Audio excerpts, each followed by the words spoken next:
Hello, everybody, and welcome to the 90th running of the Le Mans 24-hour race here in 2022. For the first time since the pandemic started, we have a full crowd capacity.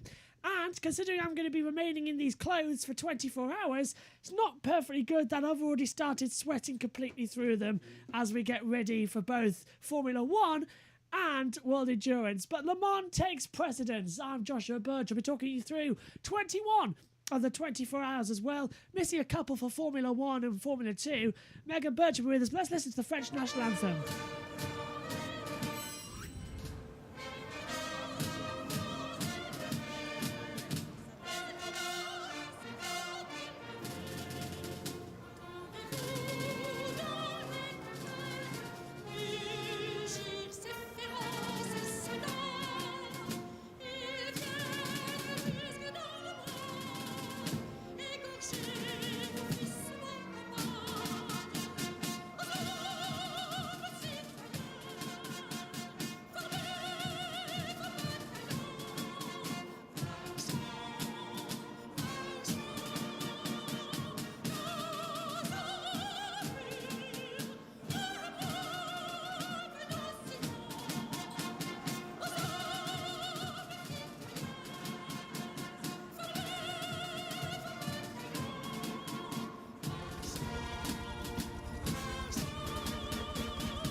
The French national anthem ringing out around this fantastic track, and now Josh plays. It's time for the flyover and the launch of the tricolour flag as well, the France, the flag to start the race. Atmosphere's tense here already.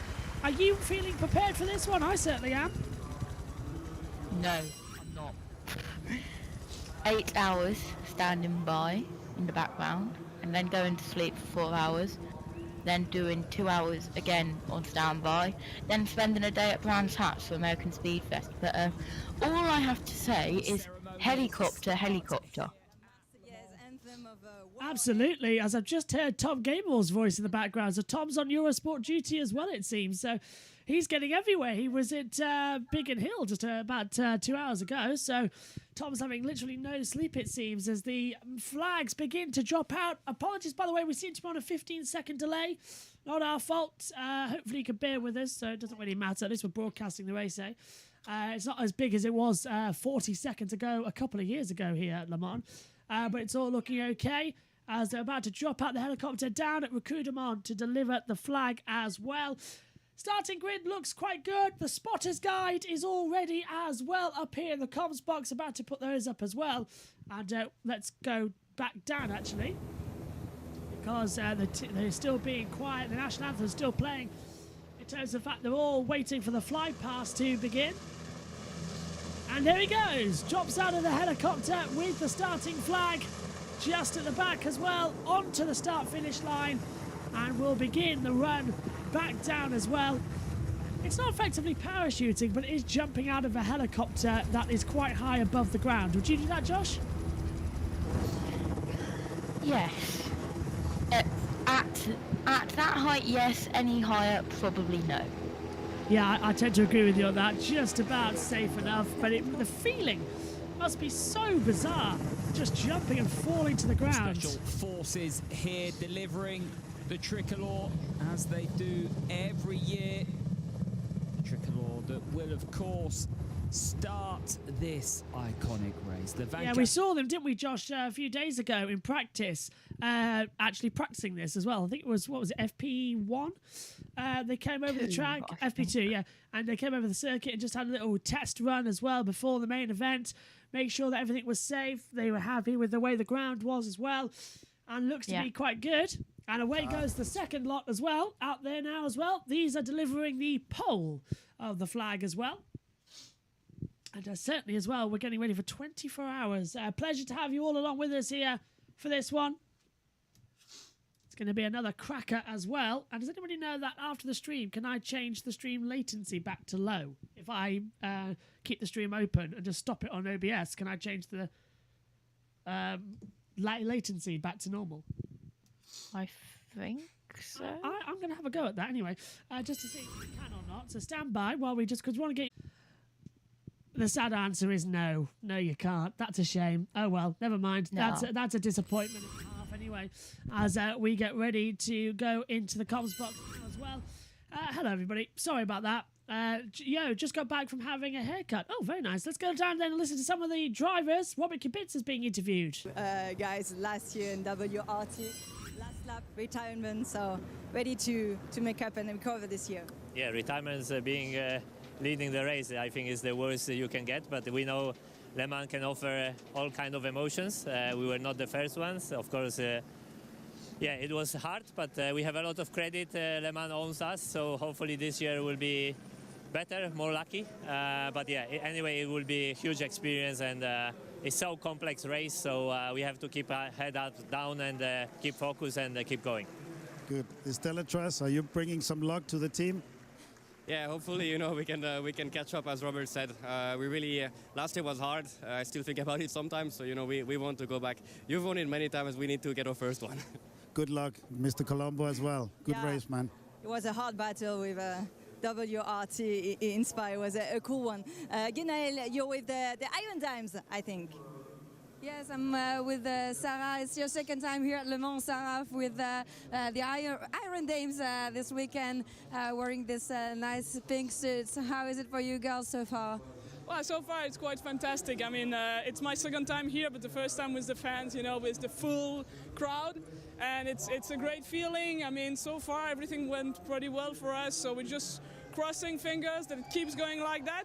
One thing is for sure, we're going to let nothing out there. We're going to give it all. So, what's the aim? I should ask. Should I ask what's the aim? We know that in a 24-hours race you cannot really predict the finish, but thanks, Debbie. Thanks, Debbie.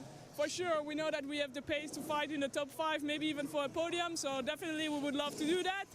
Now, we have to be clean and stay out of trouble. That's the most important. Thanks a lot, Sarah. Thank you.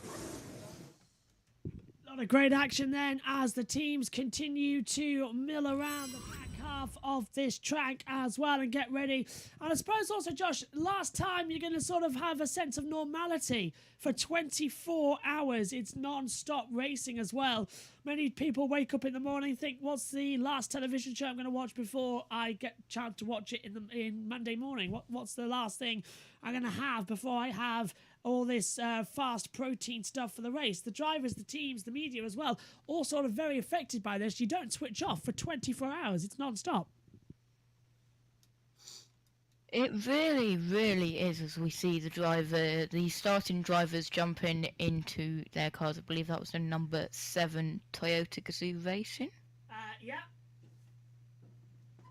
Yep, I'll go with that one. So I'm just putting up my new spotter's guide that got delivered to me this morning, finally, for the cars as well on the side of the comms box, because everybody likes to know. And also, we've got the marker of doom. So if anybody goes out, they'll be crossed out as well. The pure hydrogen-paced car as well is just heading out onto the circuit now at the back.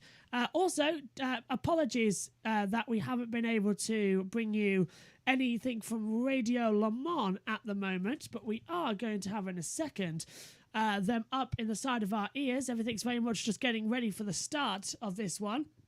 Number 8 Toyota there on board. Who's going to be starting on that one? It's Sebastian Buemi. So Brendan Hartley put it on pole position. Sebastian Buemi is going to take the start. Let's have an interview. Sebastian Buemi looks ready. He takes a little bit of extra, probably some electrolyte as he gets more clear water into the drinking tube. But from here, from his bottle, he gets more electrolyte. Get ready to soak the heat. He might be in for a long time. 4 hours is possible. Sebastian, good luck, man. It's the race every driver in the world wants to win. It is tough, it is long, 24 hours of action, and we'll give you highlights every hour in the pit lane, and the keys to follow the race is crucial moments. If you follow us on the digital platforms, then you'll not have any commercial break. Yeah, not for us. We're going to be live all the time. It's nice to hear they might be giving us some news top of the hour. That will help me and Josh to begin with cool down a little bit. Interesting enough, as the hydrogen car heads out on the circuit, there's been so much testing data here. These are, by the way, up here in the comms box. This is results from every single of the 4 practice sessions, the 2 qualifyings we've had as well. Everything, final hyperpole, everything we've had out there on the circuit. They're spiraled up on the desk, and it all results in this little beauty right here. The starting grid for the Le Mans 24 hour as well. 62 cars, 31 rows of field as well, all split up into different categories, all split up into different attitudes as well. It purely is just absolute chaos as well. Right. Radio Le Mans will be coming up shortly, as they'll be in our earphones. Josh Plazo, I want to ask a question to you. First of all, who's your pick a winner for the Le Mans 24 hours? You've got to pick it before the green flag falls as well. So, who is your main pick to win the 24 hours of Le Mans in 2022? Why have you asked me that question? Sorry, it's the rules. I have no idea, so I'm just going to go with the 708. Fair dues. That's Gleekenhouse Racing as well. Could be in for quite something. We are about to cross over there as well from commentary to that of the main, well, from the pre-show to the main race as well, which is I've got to put on the headset as well. That isn't actually my headset, but let's listen down on the field. We have plenty of famous racing names. No, that's Ben Constant Jewish, so they have already crossed over to the commentary box because it is a 13-kilometre circuit, Josh, and it takes around about 10 minutes to start the build-up to this race and start everything going as well for the green flag. And if you're wondering, myself and Josh will be taking you through the first hour. Then guests will start to come in as well throughout the broadcast, mainly after the F1 qualifying as well, which is on a 15-minute delay. Some of the track marshals there, just give them a salute as well. They're going to be working all 24 hours, so it's important to keep up morale around the back half of the track as well. But they're in the heat, and it is hot out there. Track temperature is 54 degrees, air temperature 23 degrees. It's quite hot for June. The back of the commentary box doors open at the moment as well, and there's a pack of bourbons that's just at the side of me that want to be eaten. Look, here you go, look, side of the commentary box, as well as sweets and teas and Pringles and pot noodles. That lot is looking great. We're getting the signal though. 2 minutes until we go. Everyone's now beginning to leave the grid, and this is it. Crunch point is about to begin. It's Lord March. Well, Lord March of Goodwood getting ready to wave the green flag away on the formation lap. 7th on the grid, 2nd in class, the 22 United Autosports Racing as well, all getting ready out there on the circuit. Tensions are high, atmosphere is high, and I'd like to remind you as well that our Formula 1 coverage now starting at 3:05 rather than quarter to the hour if you've tuned in for that due to the delay. I'm sure Josh will put that in the comments section when he gets a few moments as well. 24 hours, non-stop, up in the commentary box. This is it. This is madness. What are we doing? Last year we said we'll do 24 hours. This year we meant it. Non-stop, all constant action from the moment the green flag falls. I'll be commentating on 21 hours. I'll be missing 3 of those, mainly because I'll be covering 1 hour for Formula 2, and then I'll be covering the Formula 1 race from Azerbaijan as well.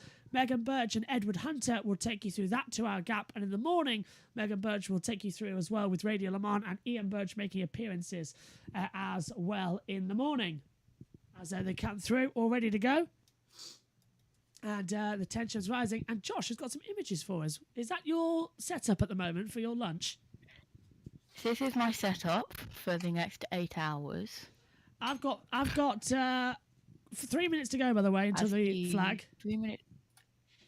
That one, 92. I've got a pot noodle original curry. I have a chicken and mushroom curry. I have a big pack of paprika Pringles. I've got a spaghetti bolognese pasta pot. I have got... so you did get paprika Pringles then. I did, indeed. I have got 3 mugs with teas, coffees, and that sort of thing. I've got some sweets. I've got party rings, jammy Dodgers, bourbons, and of course you can't do Le Mans without the famous caramel wafer bars. I have fruitellas for the night switch, for the night bit, so I've lubricates the voice I've got water for everything. I've got Diet Pepsi just to try and wake me up a bit with the taste during the night shift. Everything is ready. Everything's looking forward to it as well. And Le Mans is going to be amazing. I want to know, hashtag JBLM setup as well. Get in touch with us on Twitter. I want to see exactly, or you can tweet me direct. It's at Joshua Birch 99. Look at the YouTube comments. There you go, look. So on Instagram and on Twitter, it's at Joshua Birch 99. Send us in that links. We want to see what your setup is for the Le Mans 24 hours as well. And the little owl says, yo, just got back from having a haircut, lol. Absolutely. Now, I will be... I like cut you. At the end of the first lap, I will be diving out of the commentary box. I'll be leaving you with Radio Le Mans and Josh Plays in the background. I'll be out for 2 minutes while we set up the commentary for Megan for that one. Let's get the drivers start your engines. From very nerve-wracking times. Let's go over then for the command. I was waiting for something to be said there. And me. Yeah, maybe he was too, but I'm sure it will come. We're not very far away now. That is 1 minute board being shown. Here they come. Look over his shoulder.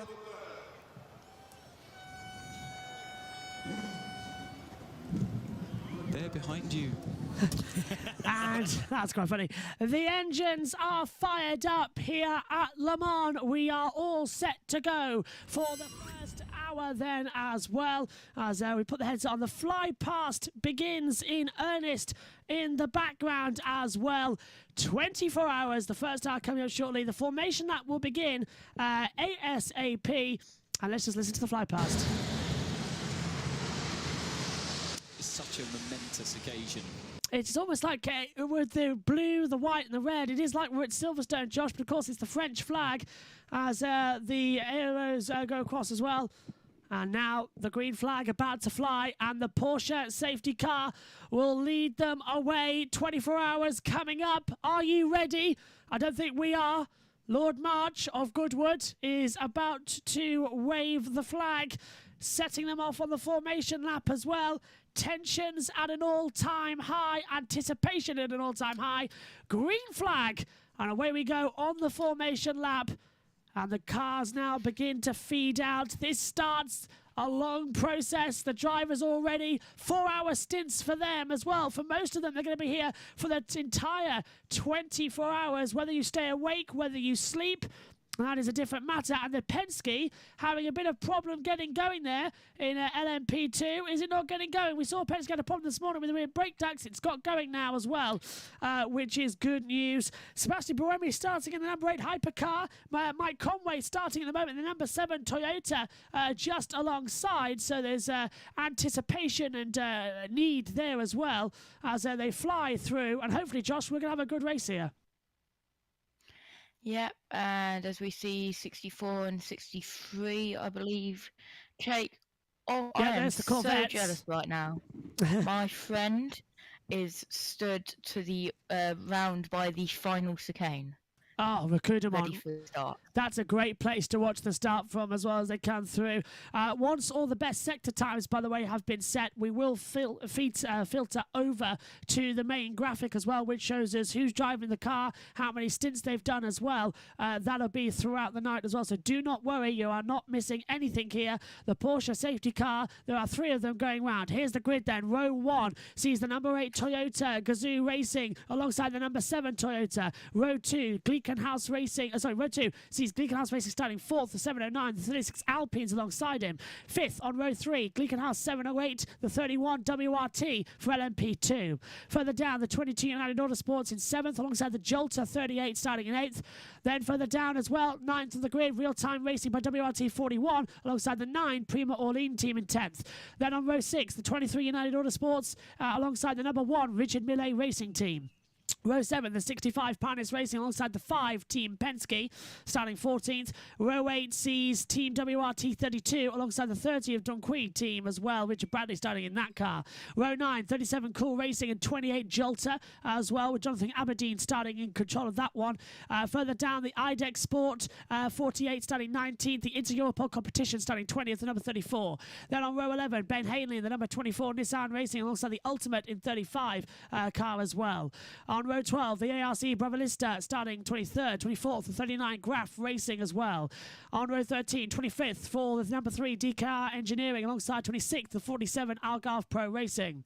The 83 AF Corsa is the end as well with the 27 CD Sport as well. And then we get on as well back towards the back of the pack. 43 Inter-Europol competition alongside the TDS X Valente down in 30th. On then to the GTE Pros. 64 Corvette has got the pole position alongside the 63 Corvette in what could be Corvette's last race. 91 and 92 Porsche have row 17 as well.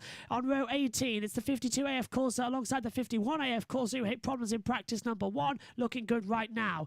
Then on row number 19, it's the 74 Riley Motorsports alongside the 61 Ferrari AF Corsa as well. 38th in the first of the GT AM category. 57 Kessel Racing's 39th alongside the 77 Dempsey Prudon Racing. Harry Ticknell starting in that car. Then on row 21, the 98 Northwest AMR alongside the 54 AF Corsa. Further down, row 22, the 85 Iron Dames dual female team alongside the 86 GR Racing as well. Then the 56 Team Project 1 is alongside Team Project 146 as well on row 23. Row 24, 79 WeatherTech Racing alongside the 99 Hardpoint Motorsport. And then on row 25, 59 Inception Racing alongside the AF Corsa Ferrari number 21. 12 to go. Right, 51, 55 Ferrari AF Sport Racing as well going through with the 75 Iron Lynx. JMW Motorsport start 53rd, 66 Ferrari, 77 Distation Racing 54th. 88 Dempsey Proton Racing starting 55th, 56th on the grid, the 33 TF Sport as well. 57th on the grid, the 60 Ferrari AF Corsa Iron Lynx, the 93 Porsche Proton Competition starts 58th. 59th on row 30 sees Iron Lynx number 80 alongside the 71 Spirit of Race. And on the last row of the grid, row 31, it's the 45 Algarve Pro Racing and the 10 Vector Sport as well, starting right at the back of the field. How's that then for going through the field in the opening of this stint as well? And now it's all eyes to the front as Le Mans is about to kick up into action for 2022. Josh, it all starts here. Tensions are on an all-time high. Anticipation on an all-time high. Are you ready for this? I don't think I am. Yeah, I know you can't see me right now.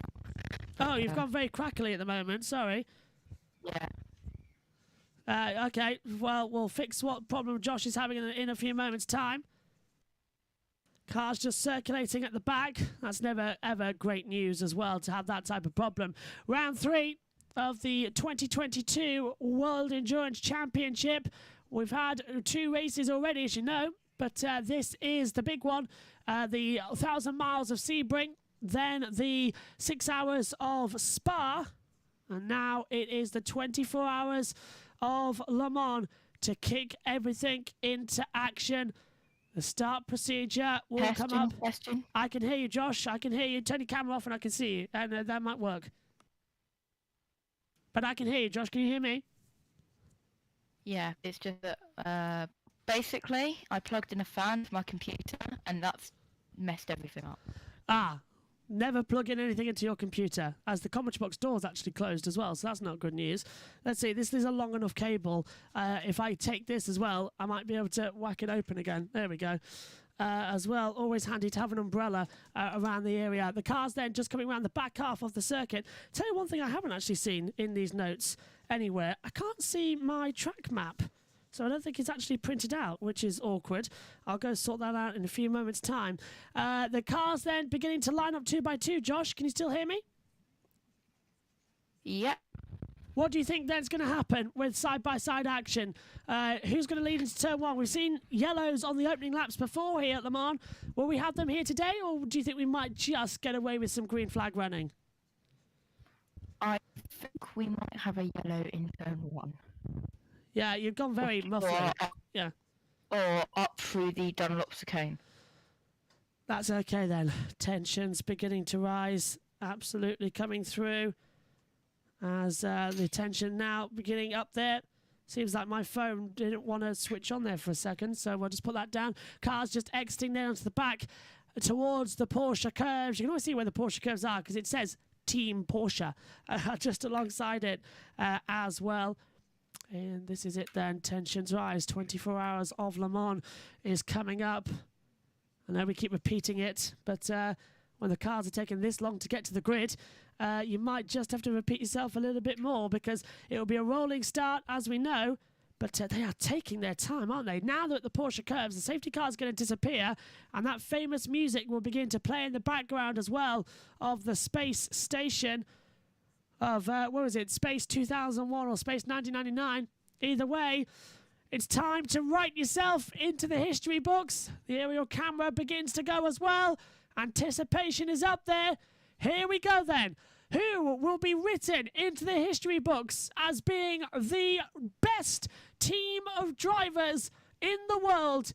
It's not only conquering sleep, it's conquering technology. You work together with your car. You defy every odds. You defy every single element in your way in order to be crowned the 24-hour of Le Mans winner.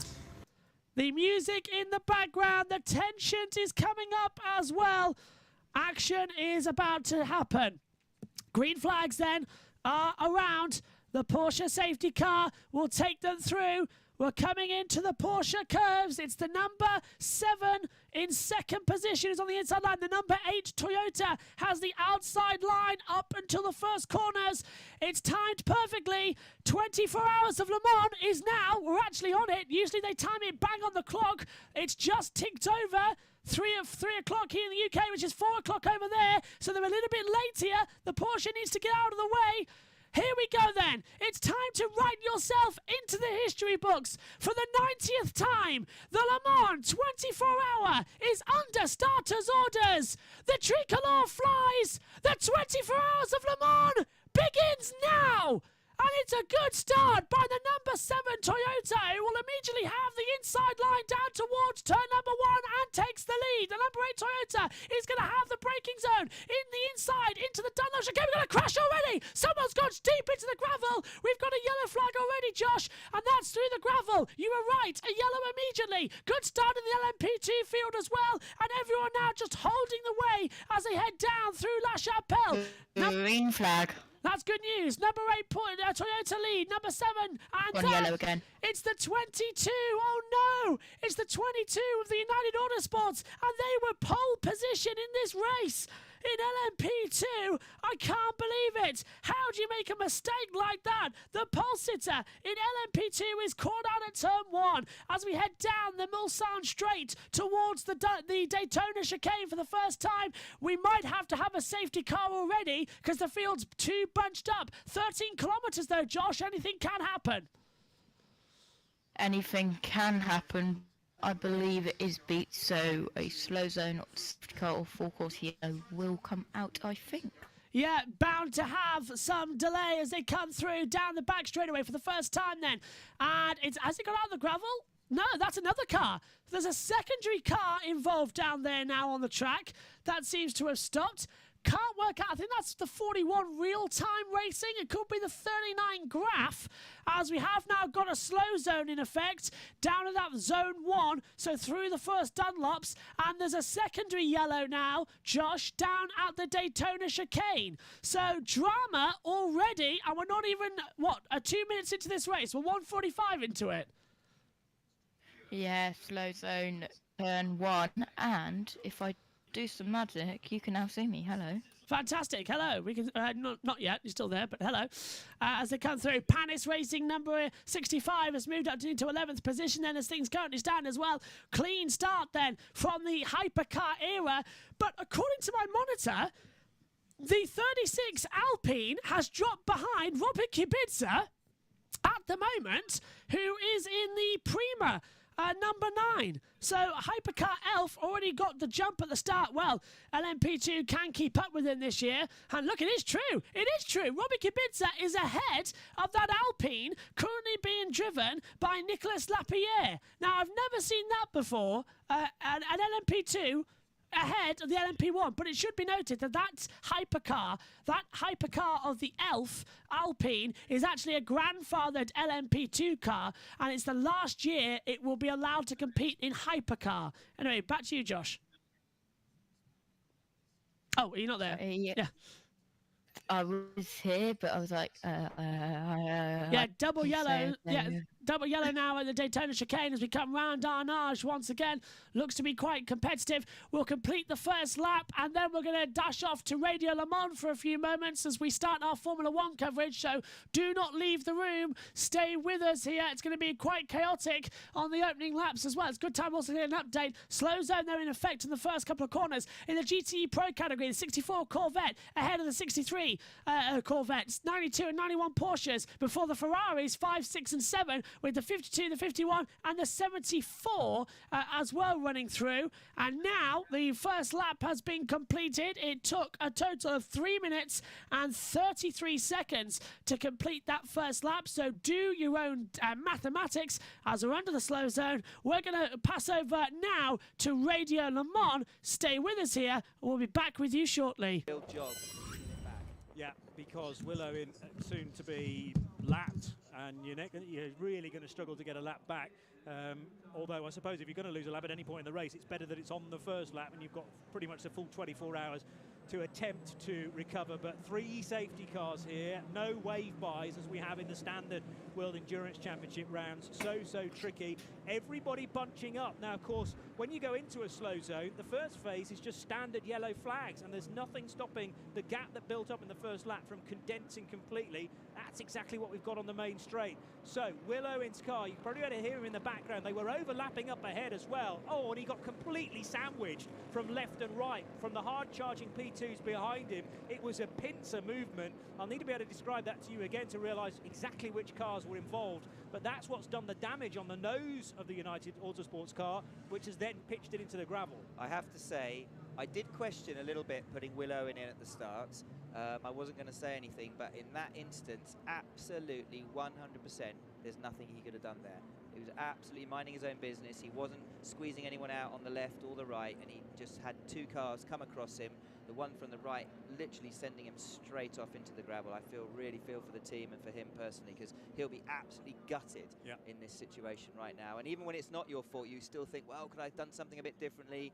You know, short of getting on the brakes, but even then he'd probably get rammed up from the rear. So there was absolutely nothing you could do. It was just one of those pincer movements. Like I said, sort of 3 or 4 cars going through that right, trying to find that single lane for the brake zone for Dunlop chicane, and it 3 into 2 didn't go. Just hearing that there's going to be a new tail section for car 41 when that can work its way around the lap, the real team by WRT car. United Autosports Will Owen. The problem is now, once he's put back onto hard standing, he's got to do a full lap in order to access the pit lane. That's 8 miles pretty much with all that damage on the front. Yeah, I don't think the damage is too bad. Obviously, you don't know that kind of contact. It normally sort of breaks fenders and things like that. But in terms of the splitter, hopefully it'll be okay. But they'll have plenty of bodywork and noses, and they'll be able to change it very quickly.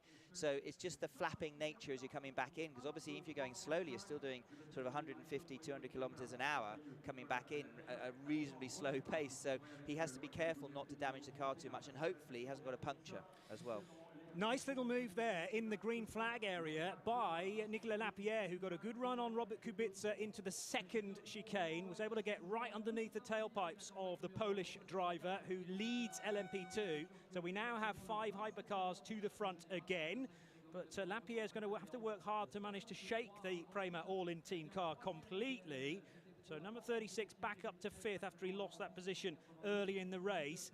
Kubica, René Rast, Antonio Felix da Costa, Felipe Nasser, they are all completely nailed to one another, basically.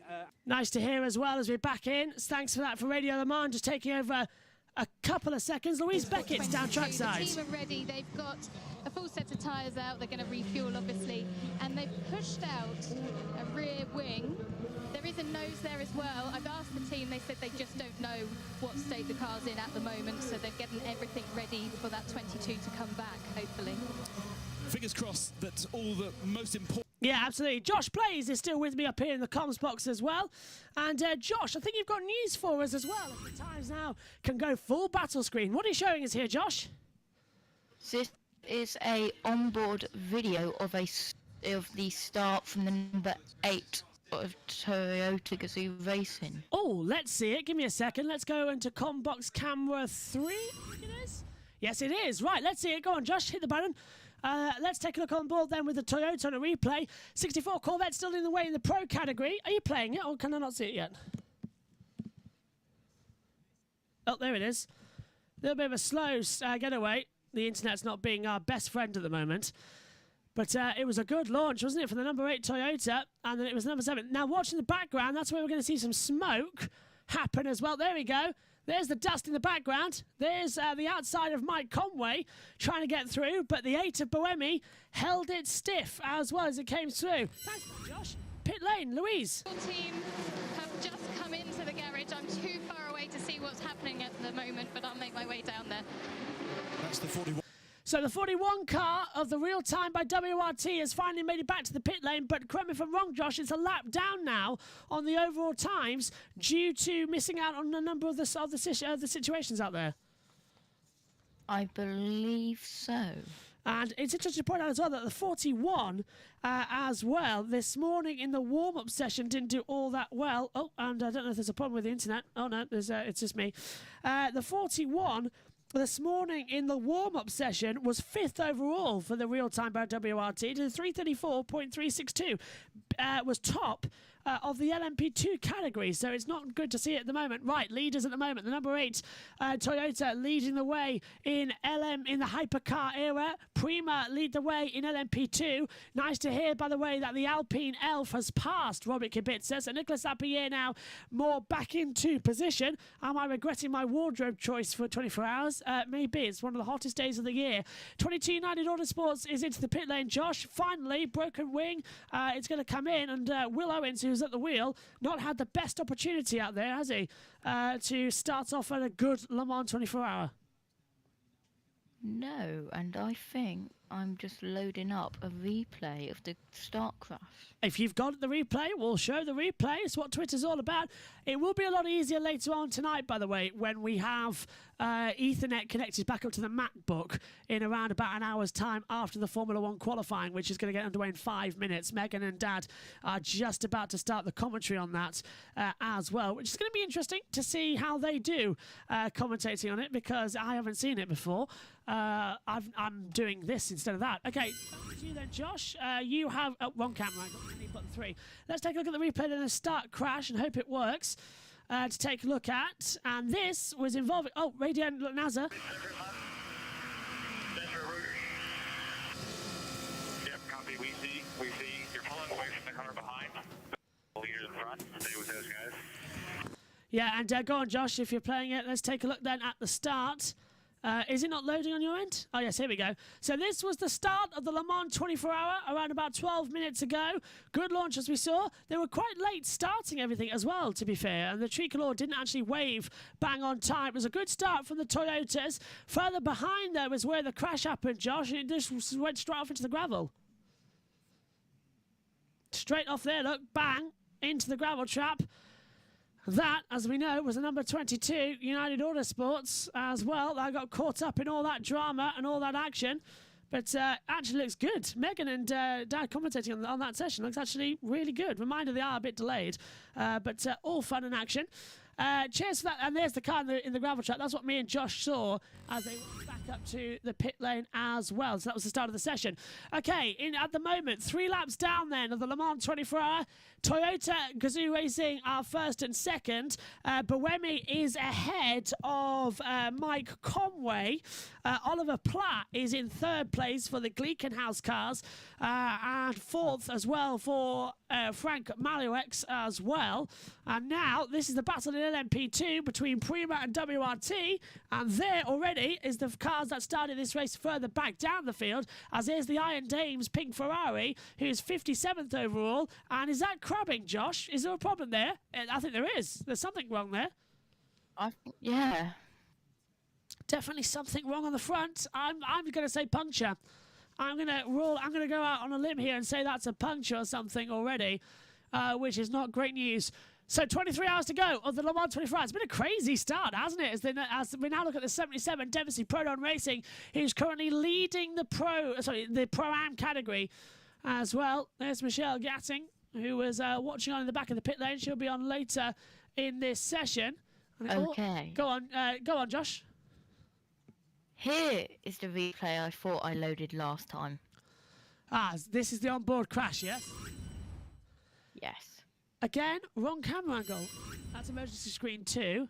And that's showing the live race. That's not good. Right, here we go. Go on, hit it.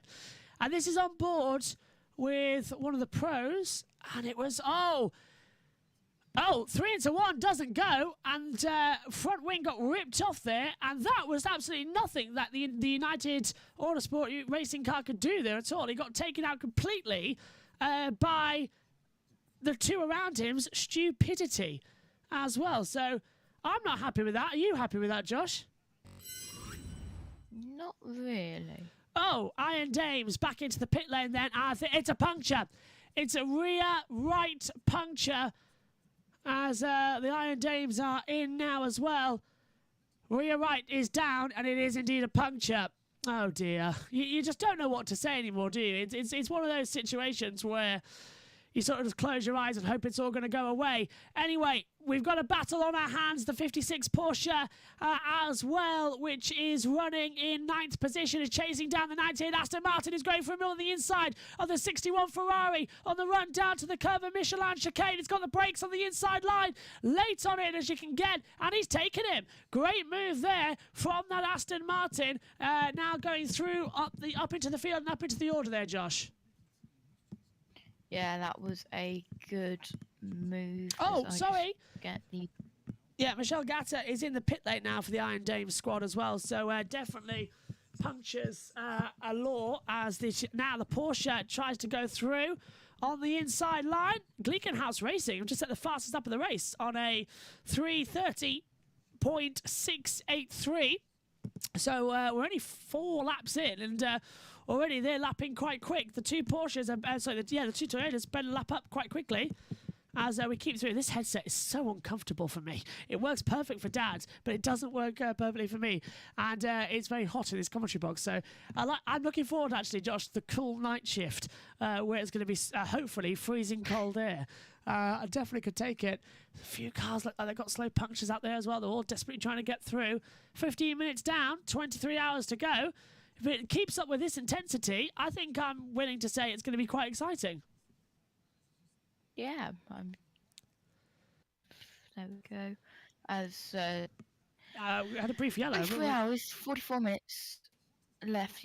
I just saw a brief yellow. Yeah, yellow did flash up, and now we're green. It hasn't come up on any of the systems, so we will certainly double check and triple check if there's any action there. But at least it looks like Megan's having fun in the qualifying. Second time Megan's led a qualifying here. But she looks like she's having a load of fun in there. So nice on Megs leading the session as I'm busy. Team Project 1 leading the way. Battle for second, actually, this is in the GTM category. And this is looking extremely exciting and extremely close as they come through. Apparently there's some congestion in Baku. We'll take that as it seems. Pit lane. So through come the battling GTMs. No, this is the GTM category. So I thought we were going to have some pit lane action going on there as well. As they head back down the straightaway.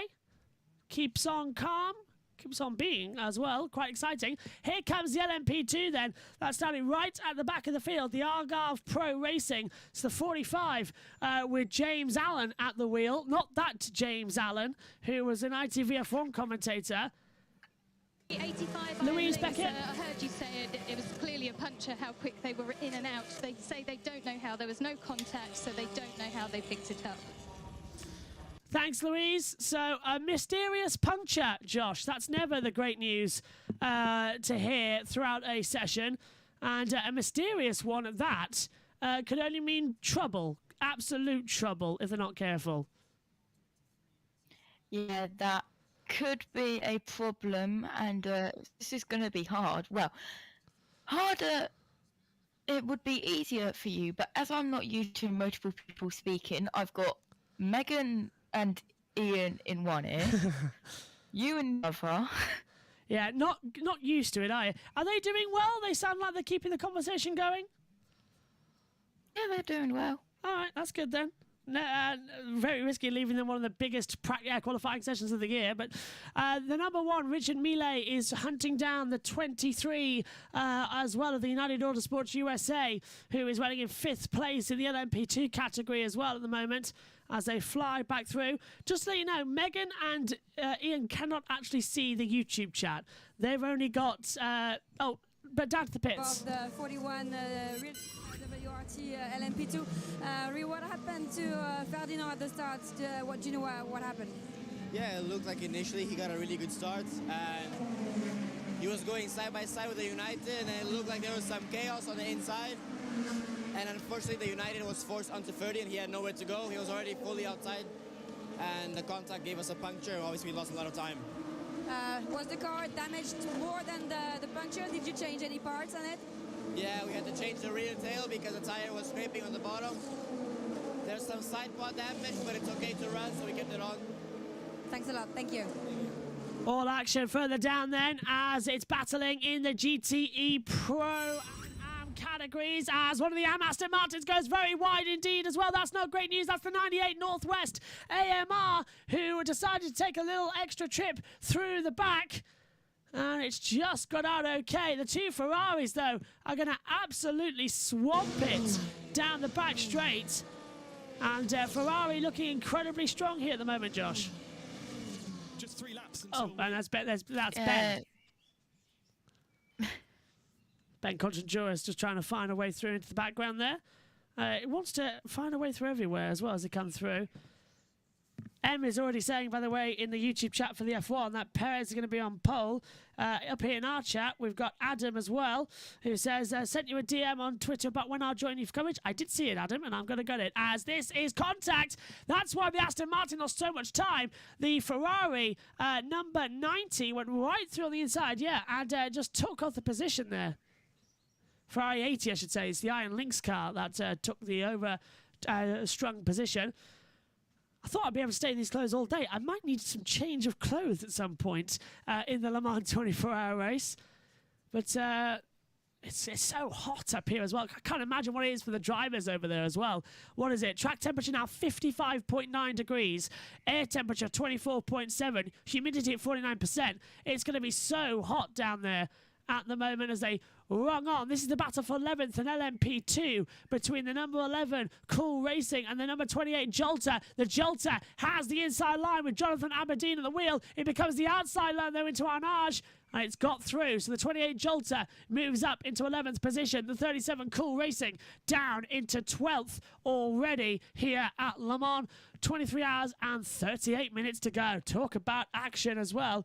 And I'm looking forward to when Megan joins later on in the commentary as well. It'll become more relaxed. It's a bit more hot. It's a bit more energetic the first hour. But after a while, this race will begin to feel like a practice session, which is good news for us all. And hopefully when I get my actual headset back as well, it'll make it feel a little bit better on the deck, as they're going to swing back through on the inside line as well. Desperately trying to have all the action and all the anticipation. Toyota lead overall then here with Sebastian Buemi, Mike Conway P2, and the Porsches in the Dempsey Protons are having a battle as well. It's Porsche top 6 in the AM category, Josh. Now Dempsey Proton has, I think, dropped back as Team Project 1 and GR Racing are starting to come into the battling here as well, down the back straightaway. Trying to check if that is the 77. Yeah, there's the 77, and that is the APR squad, I think it is, coming through as we're back in LMP2, just as Dempsey Proton was defending from Team Project 1. And the 61 Ferrari, of course, has got through as well. This is all action up front, isn't it? This is great. I have no idea where to look right now, the amount of action that there is.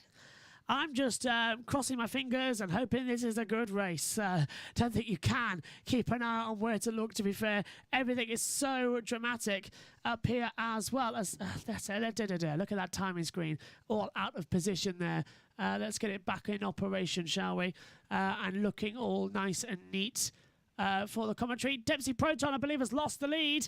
Yep, and he's down into third position. So the 46 Porsche has taken the lead in the pro category as well, and that is the Team Project One, making its presence known a lot in the paddock here. And this is how he did it: down into the back half of the circuit, in towards the Curve Michelin, sent it up the inside. Dempsey had no way and shouldn't have defended, as it's too early in the race as well to do that. Josh has a replay, I believe, in action in his little corner. Let's take a look at it. If it loads, it's a long way, but I'll take that. Yeah. There we go. Qualifying, by the way, seems to be going so boringly that Megan is just watching on as well. I have now actually put the qualifying on my phone as well, so if anything happens, I'll be able to see it. But a lot of action at the moment as they come through into the castle section. Josh has got the image, so go on, Josh, hit it. And this is a pit stop, presumably that of the 22. It is the United Autosports USA team who have made their way through, and it all looks okay to me. And it just skipped the final 6 seconds of it. What is this video? Oh, that's a shame. Never mind. That's a shame. Oh, is it working? Well, it's going to keep it alongside us at the moment. Oh, there we go. Looks okay to me so far. And away it goes. Nice run, actually, wasn't it? And it was that wing damage it got as well. That had to change over, so it's nice to see that it got that sorted. This is the replay of the crash at the start that we've already witnessed here on the YouTube stream via Josh being able to replay it for us, and that was the 23 going backwards into the ground. Look, 2 cars side by side, bang, a complete side swipe, and 110%, Josh, not worth it. Yeah, and we are talking about that. Yeah, bang on. Yeah, that's the accident, the side-by-side action as well. Clean down to the pits. Pro Sophia's obviously come in at time in the garage and gone back out now, but can you tell me, Stuart, what was the issue? What's happened? Where we're having to run this newer oil, and it's not the oil's fault, we're having to run more blanking on the radiator to make it warmer. And we've just literally on the formation lap, the car's got hot. And what's happened is that's not a problem for the engine, the oil or anything there, but under body it's got very, very hot, and it's overheated a component to the fact it's just shut down. And it basically came around the last corners, the temperature's creeping up and up and up because we just don't have the airflow at slow speed. And we've got all this blanking on and it's doing nothing, and she's preparing to start the race, so the revs are high, and it's just cooked the gearbox actuator, which was a new part fitted yesterday for the race. We knew as soon as we came in and had the engine cover off, you can see it's dead because it's got a blue flashing light on it normally, and that's it, it's dead. So it's just a disaster because it's quite difficult. It's only a quick change, but trying to line it up because of the gear position's difficult, so we have to get it back into neutral, have a look through, try to understand what had gone wrong, because we're sort of initially guessing, but when you see the temperatures and everything that we had, you can understand it. Thanks very much. You hear the frustration there in Stewie Cox's voice, can't you? As another place down goes Harry Ticknell. He is struggling here. I've been hearing from a couple of other teams who are struggling with engine temps behind that safety car, which we said was going quite slowly, Ant.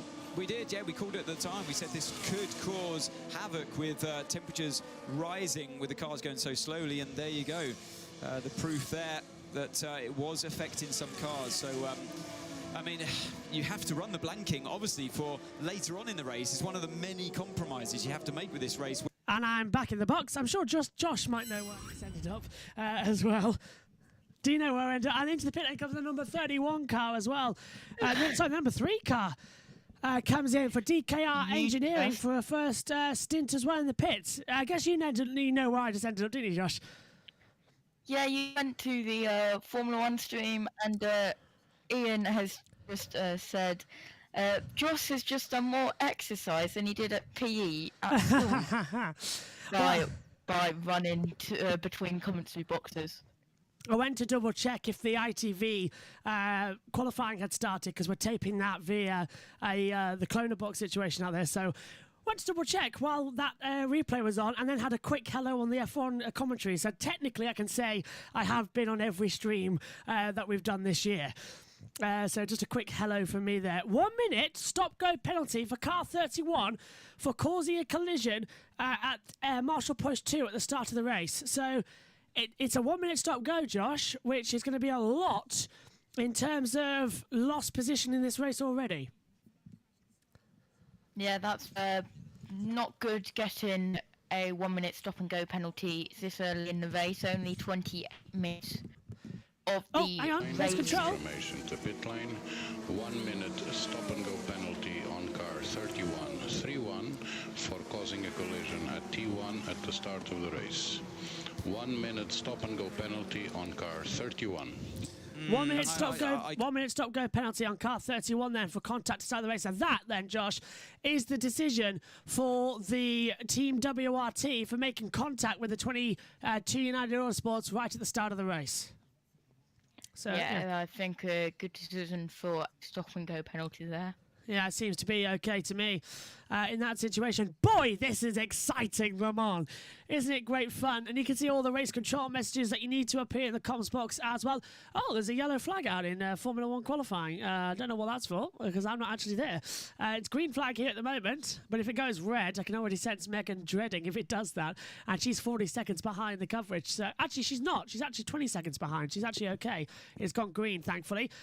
Josh, what are you showing us up there in your corner? Was it just a little thing there? Oh, 2 seconds. I've got a replay here from one of the Toyotas. This is the leading field, Toyota number 8, who had a big slide coming through the Porsche curves and put a wheel in the gravel. My goodness me.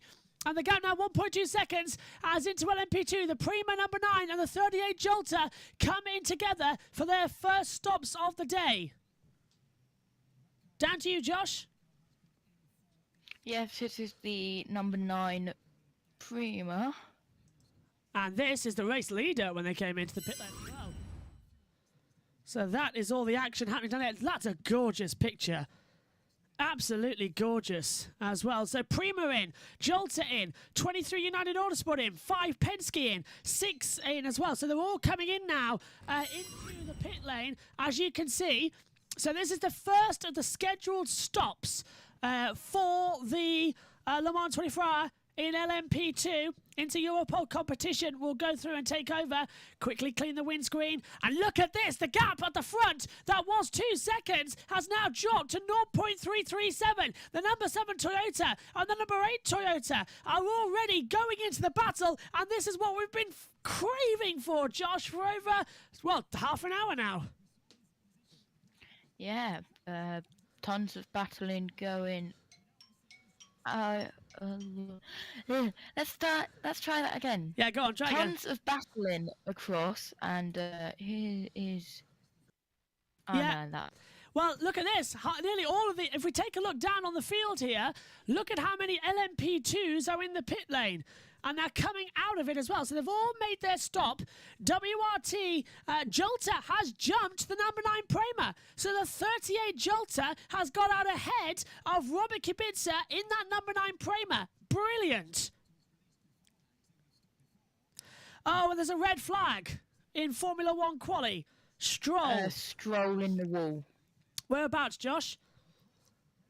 Sector 2, I think.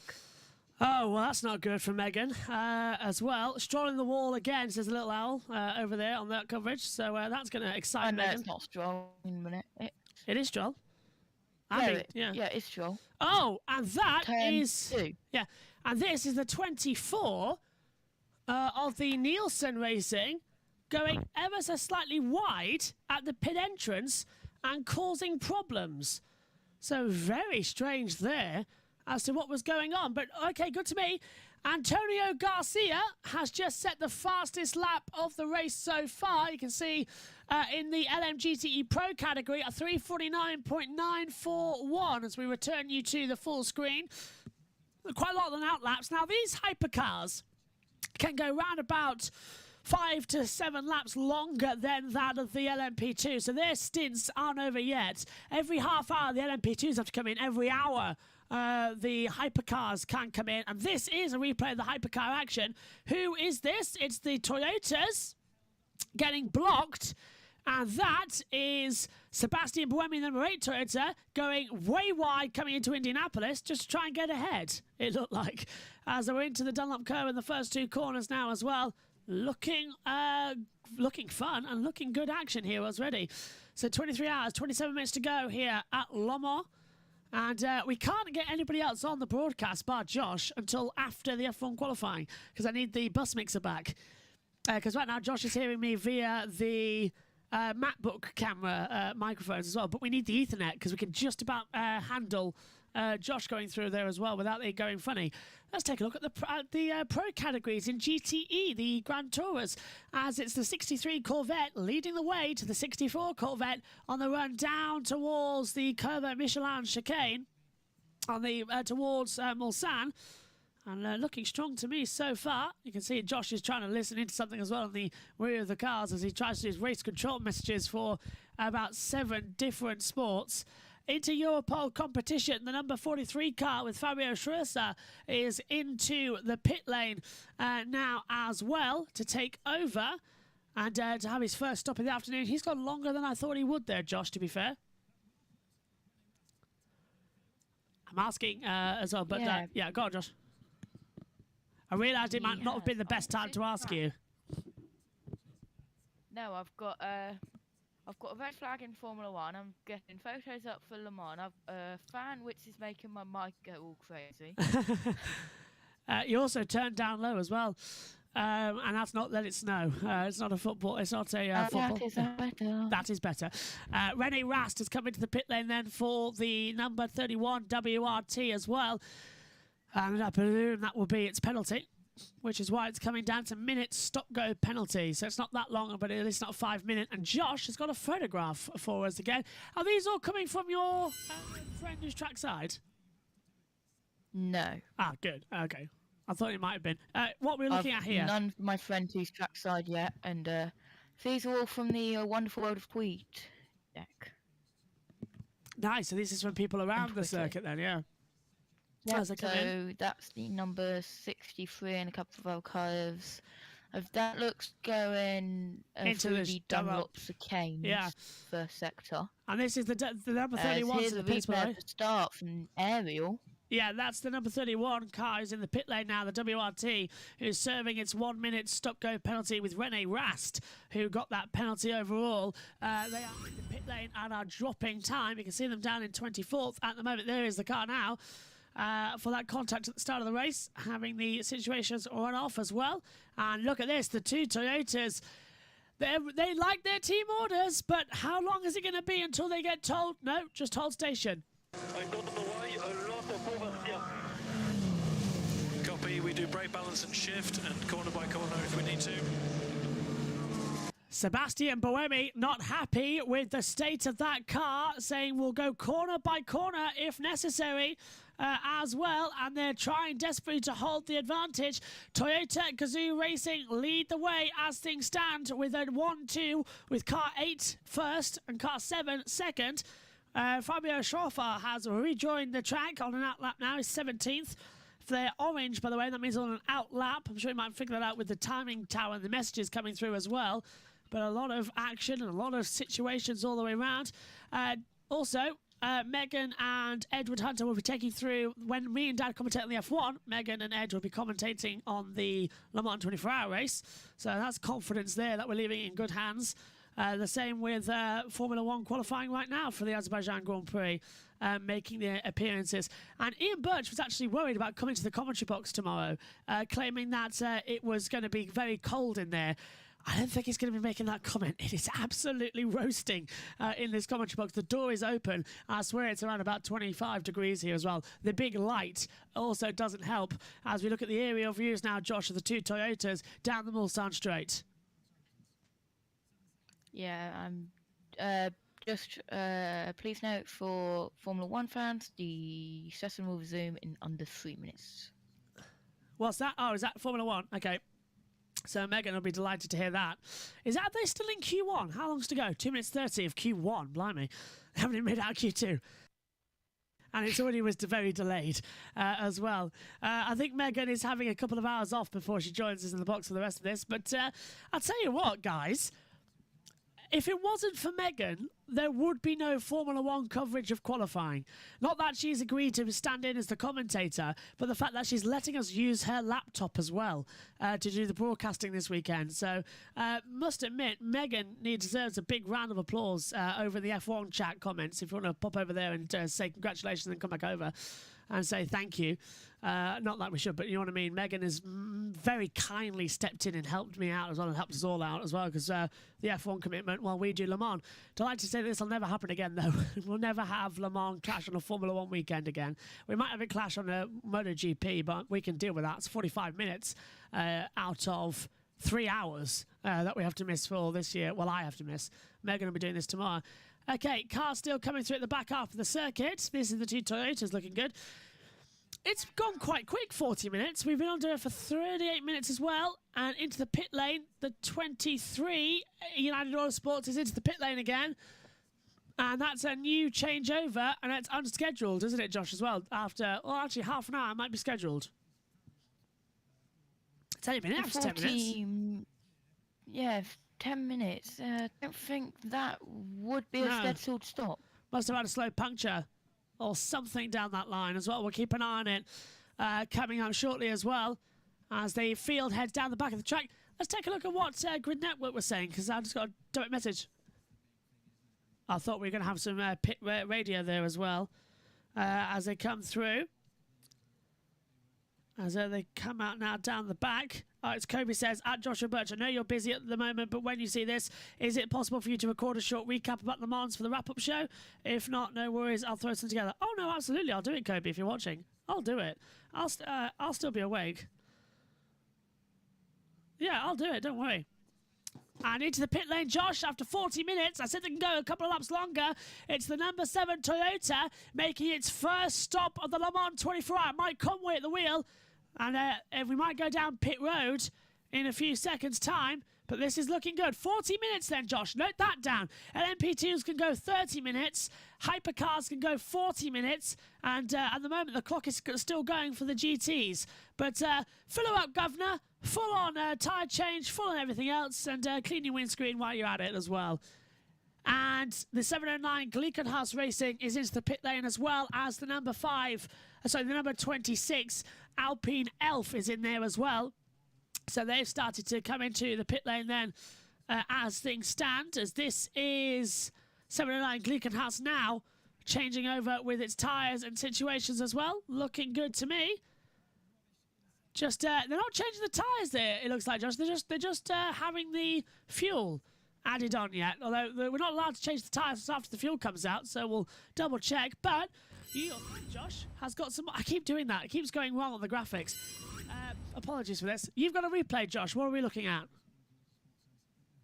This is the start of the GTEs. Ah, great. We didn't see this because of the accident. So this is the start of the GTE Pro and Am categories then, as they came through the back half of the circuit. And looks to be quite fun to me. Yeah, good start from that. Look at that. The Corvettes had a lightning getaway. Here's that first corner. They really did hit pedal to metal. Dust flying across the track as well. Cost them with a lot of action there. And it looks quite good to me. As Louise Beckett, we're about to hear from in a second as we look at the highlights. We've got a driver change. Nope, never mind. I was about to say, I didn't think we had a driver change out there. This is the GTs then in their battles. Corvette still lead 1-2 at the moment, you know, as well, which is a great situation at the moment to run through. As they come back up to the main box monitor. Thanks to Josh for giving us those replays. I will take that over when Josh leaves the comms box, by the way, so don't worry. It's I will have that ability as well, but just got to wait until later to get all the action in. As I said, need the equipment that Megan currently has up here in the box. Adam, don't worry, I did see your comment as well. I think it's coming through. And as I said, sent you a message about the 24 hours. Seen it. Cool by me.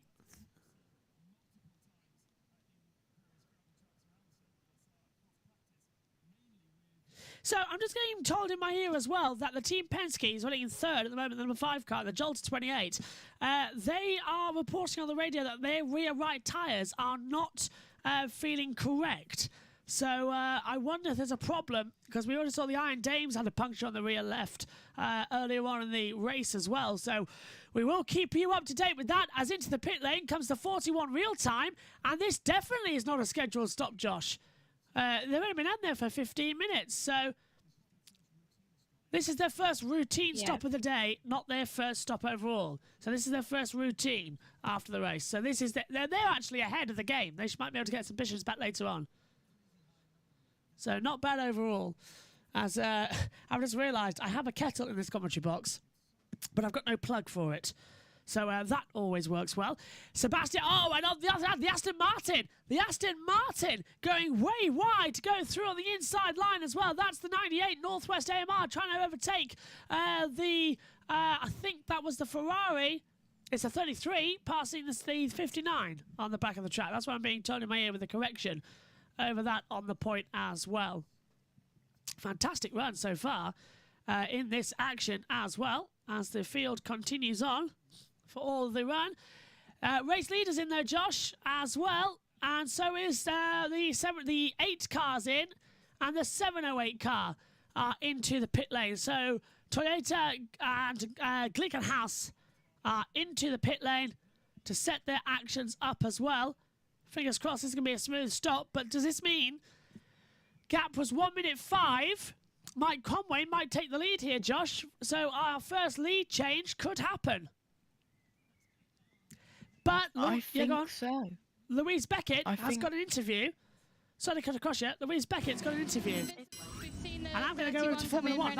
He got that stop and go. That's very damaging to you guys. But what's your reaction to it? Well, you know, at the start there was a lot of confusion.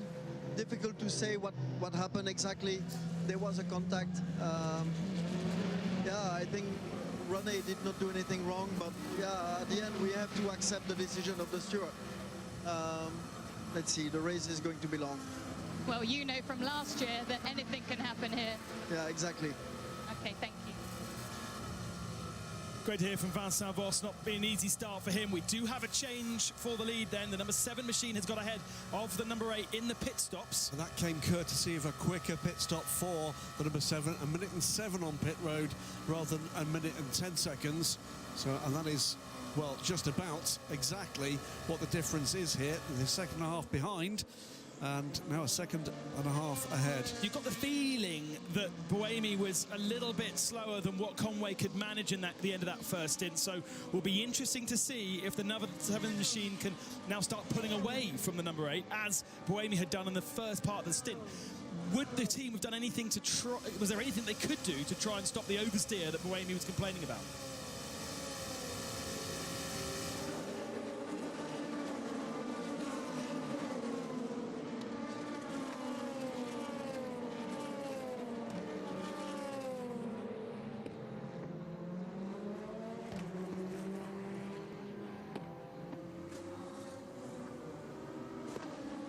As we often hear. Michael Fassbender looks like he's getting ready to take over in the number 93 car, as that car in the hands of Matt Campbell gets into a battle with the Northwest AMR car of Nicky Team. Alan Kalf there in the background with the RTL mic. We haven't yet seen any of the GTE cars into pit lane, but interesting that he's helmeted up and ready to go. So possibly we will get him in a few moments' time. Let's hear from the team radio of that car, Matt Campbell. Box is left, box, drive it, change to Michael. Oh wow, Fassbender. Just tell Michael to watch when he's following cars, and I'll move the back boys a little bit forward for him. And there's an example. Well, Michael Fassbender is going to be taking over then at car, which is a surprise one there. And yeah, everyone's being warned that I am on the whereabouts as well, up there in the commentary box as well. has made a quick appearance on Formula One. And Josh is having a food break as well as he comes back up there. As side, but no worries at all. I've got my glasses now as well, which is I can see in my notes. Side by side, then the number 3 as well is DKR Engineering on the inside of the 34 into Europol, and he's taken Alex Brundle up the inside in the battle for 10th as well. So Alex Brundle down to 11th. The DKR Engineering was Lawrence Hoth at the wheel going through. So Lawrence takes the overall position and has that advantage this early in the race. Hopefully everyone's enjoying the Le Mans 24. There's a long way to go in this race. And when I say long, I really mean long as well. Team Penske on board then in the number 5. We're expecting our first run of the GT cars to come in shortly. And here we go. The 63 is in.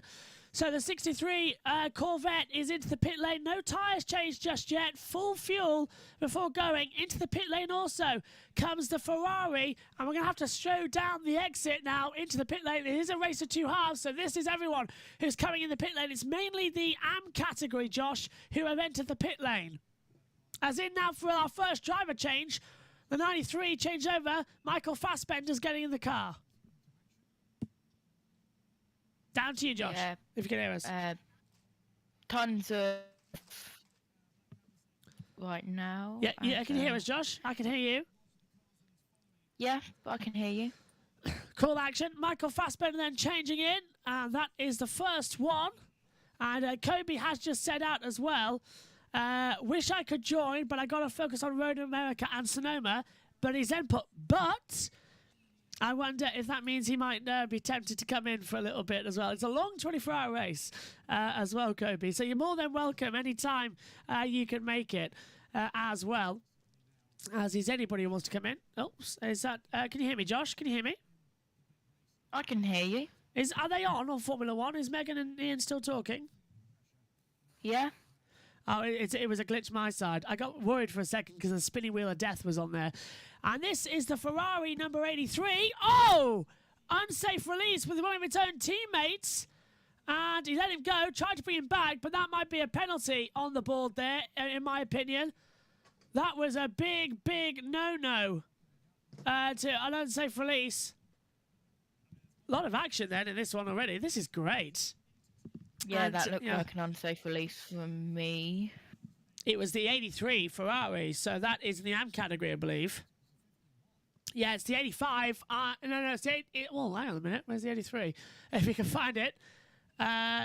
Ferrari category 59, maybe 57 as well coming through. Still big one in the pits. Definitely not one to look at with. 23 hours and 10 minutes to go then here at Le Mans. Battle for 11th position. Alex Brundle versus their team competitors, the 43 of Inter Europol as well. And then the 44s, Arca Bravalista, the ARC Bravalista squad coming through as well. And it looks quite good so far. Give you an instinct of what they came in the warm-up session this morning. Alex Brundle in the Inter Europol competition, car 34. They were 7th overall in the squad, did a 3:35.327 as well. So a very strong lap time for them on the board. I can see Josh has got some more info for us as well with a possible replay as the race leader from GTE Pro come in, the 64 Corvette come in. Over to you, Josh. You want to talk us through it if you can?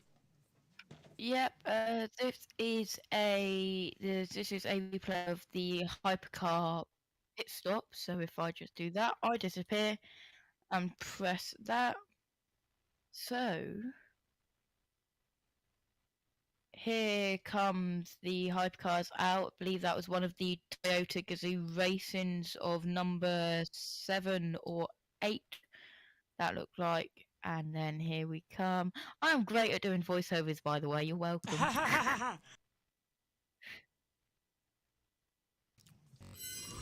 So as we go back to live pictures, I'll give you some more time, Joss, as we are on board with the 91 Porsche GT team, as they are in the middle of a driver change right now.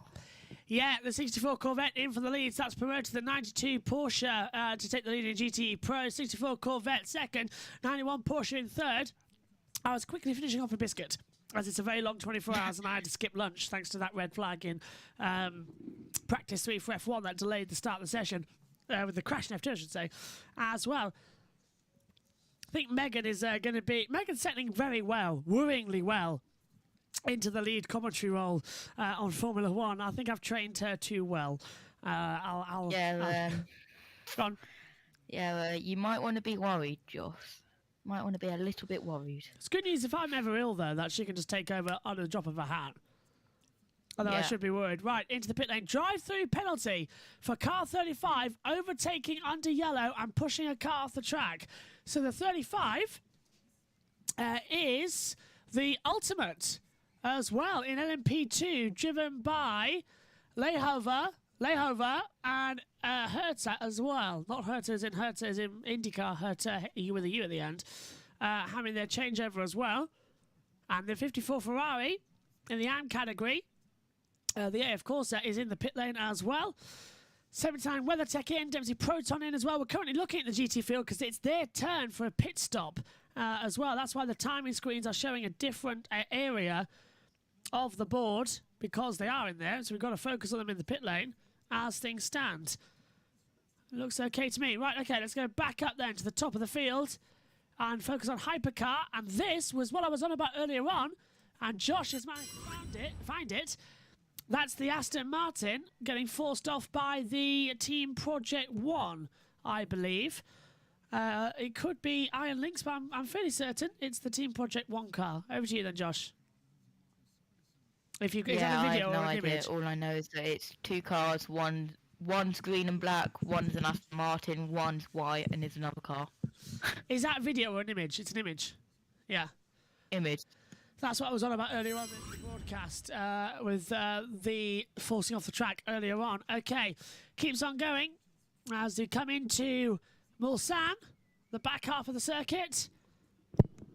There's Jolter just watching on as well in the back of the garage. 51.7 now, the track temperature.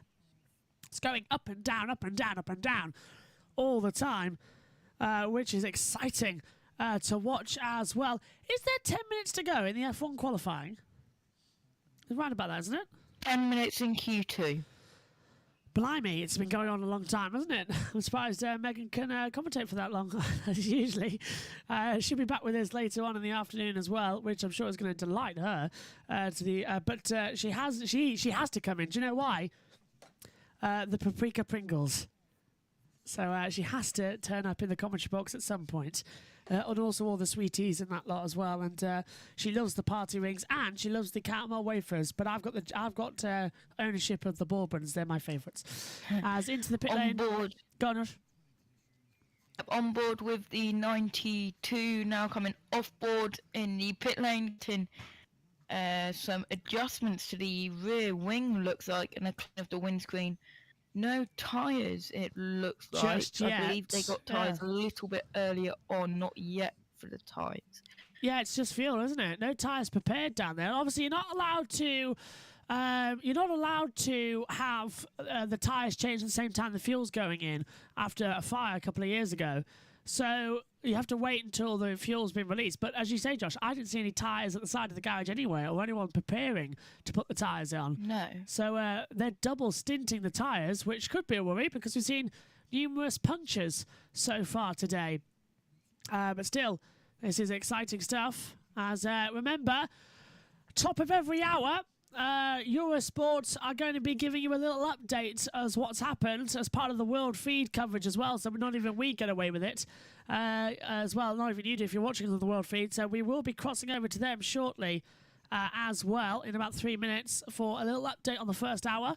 But you're not going to miss any of the racing because if anything dramatic happens, myself and Josh will override the Eurosport signal, which is basically just turning down the fader to the world feed, and we'll start commentating on it. So if there's a yellow flag, we'll see it as well, and if you see it, we see it. So it should be okay to us as well.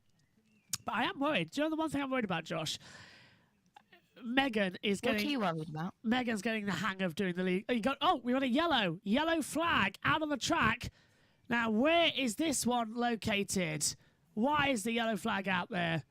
Porsche Curves, I'm being informed, is where that yellow is, and we are. So someone's probably gone off and has got going a green flag. Good.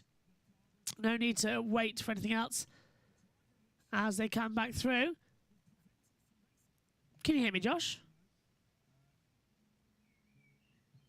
Abby says, Megan's doing a great job in the commentary, by the way. Oh, thank you, Abby.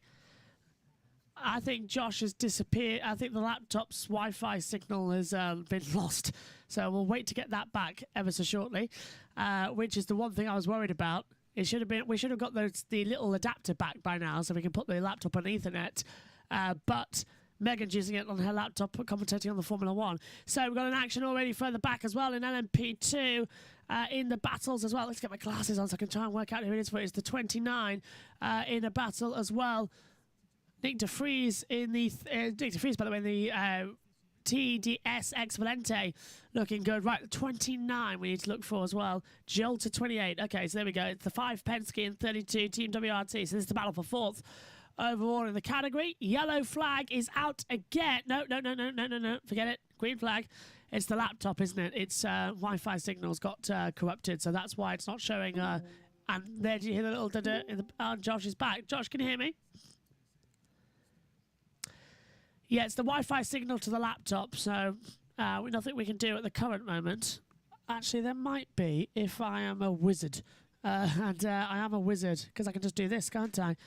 Take over and put Josh on voice only as well until it comes back on by pressing this button and joining the commentary box, although I don't think he's got the TV pictures, which is disappointing as well. So that's an annoyance. But the Wi-Fi has actually disappeared. Are we still broadcasting? Yeah, so nothing from us on our end. Anyway, while we get this problem sorted, let's head down to pit lane. At the very start of the race, with the possible exception of maybe a moment or two where the Penske car was getting quite close, I've not really seen him interfering in this battle, and I'm not really quite sure why they're investigating that. It is a potential front-running car. It's running front-running pace. It just happened to have lost laps. Now, we did hear a complaint on the radio very, very early on in the session about Antonio Felix da Costa and track limits. An interesting race control are now looking at da Costa for abusing track limits, something that we have experienced a lot of in the practice sessions, but it's going to be a feature, I think, of this race. It's so many places where you can go 4 wheels off, and it's so inviting to do so. And with another 7 hours of daylight running before it gets dark, because as we know, as it gets dark, it's very hard for them to police the limits. But we got daylight now, and that car's got to last another 7 hours and then beyond into tomorrow as well. Yeah, we're back into, and it's going to come remarkably quickly for us. The next pit stops for the LMP2 cars. The first of those to roll down pit lane in terms of running order was Jonathan Aberdeen in the number 28 Jota car, DK Engineering, ARC Bratislava and TDS Racing by Vian, all on pit lane now. Yeah, and everyone coming in at LMP2, they've done exactly an hour on their running as well, as we're back up and running. Hopefully our Wi-Fi signals return. Josh, can you hear me up there in the comms box? I hope you say yes. No, we can't. Well, that's a handy little toy, isn't it? I think that... Oh, Josh, can you hear me? Hey, I can hear you. Hello. Hello, everyone. And the hour down. Yeah, 1 hour down, 23 to go. And that's our first little tech problem. Go. Yeah, that tech problem, by the way, came from the laptop not having Wi-Fi connection. Everything's still working on in the house as well, so not sure what's happened there overall. But still, down the pit lane, the number 31 coming down again. That is the Team WRT for their second stop of the day, is it? They did half an hour, so half an hour in. So this is their second stop of the afternoon. And they came in first as well, so they can only last, Josh, exactly half an hour before I have to take another stop. Out there on the track, it seems. Yeah. And... Go on. I've got a little update, if it loads. Well, it should load. The question is if it loads on here. Go on. the end of hour 1. Yeah. Class leaders. Oh, fab. If you've got that, well, we've got that. Oh, there we go. Hang on, let me go over to the top here. So this then, at the end of the first hour, talk us through it, Josh.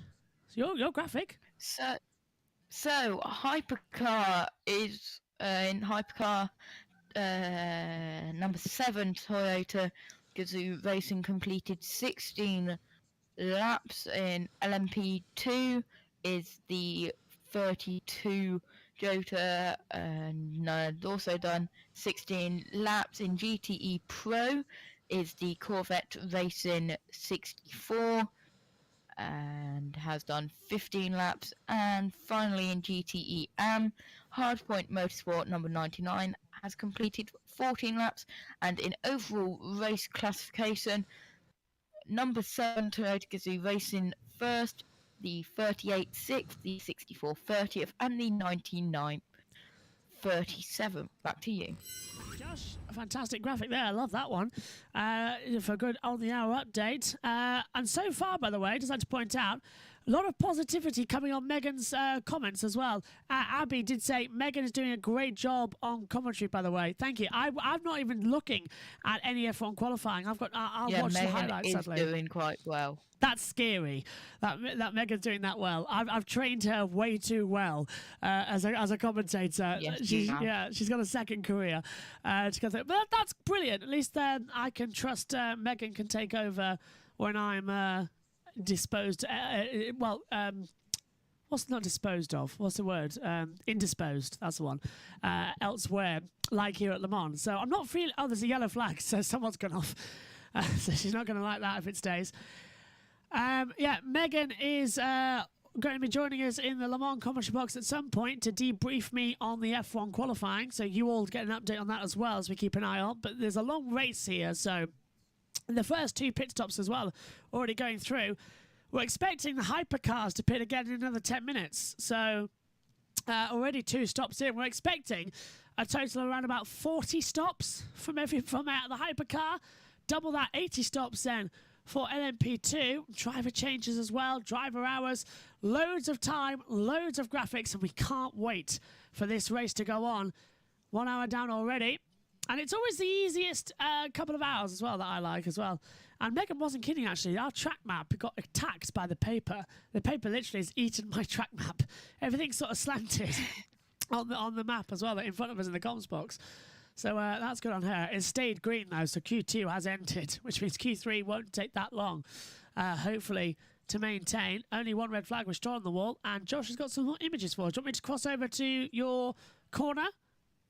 Or, yeah? Can do. Yeah, okay. What are we looking at here, then? So this is the 7 leading hypercar and overall. The overall hypercar? Yes. Of course, yeah. So this is the number 7 Toyota, correct? Yeah. Yes. Mike Conway at the wheel. They jumped them in the pit lane. As well as 3.5 between them. Good images. Good car, that, isn't it? That Toyota Gazoo looks absolutely menacing. Has just completed a pit stop.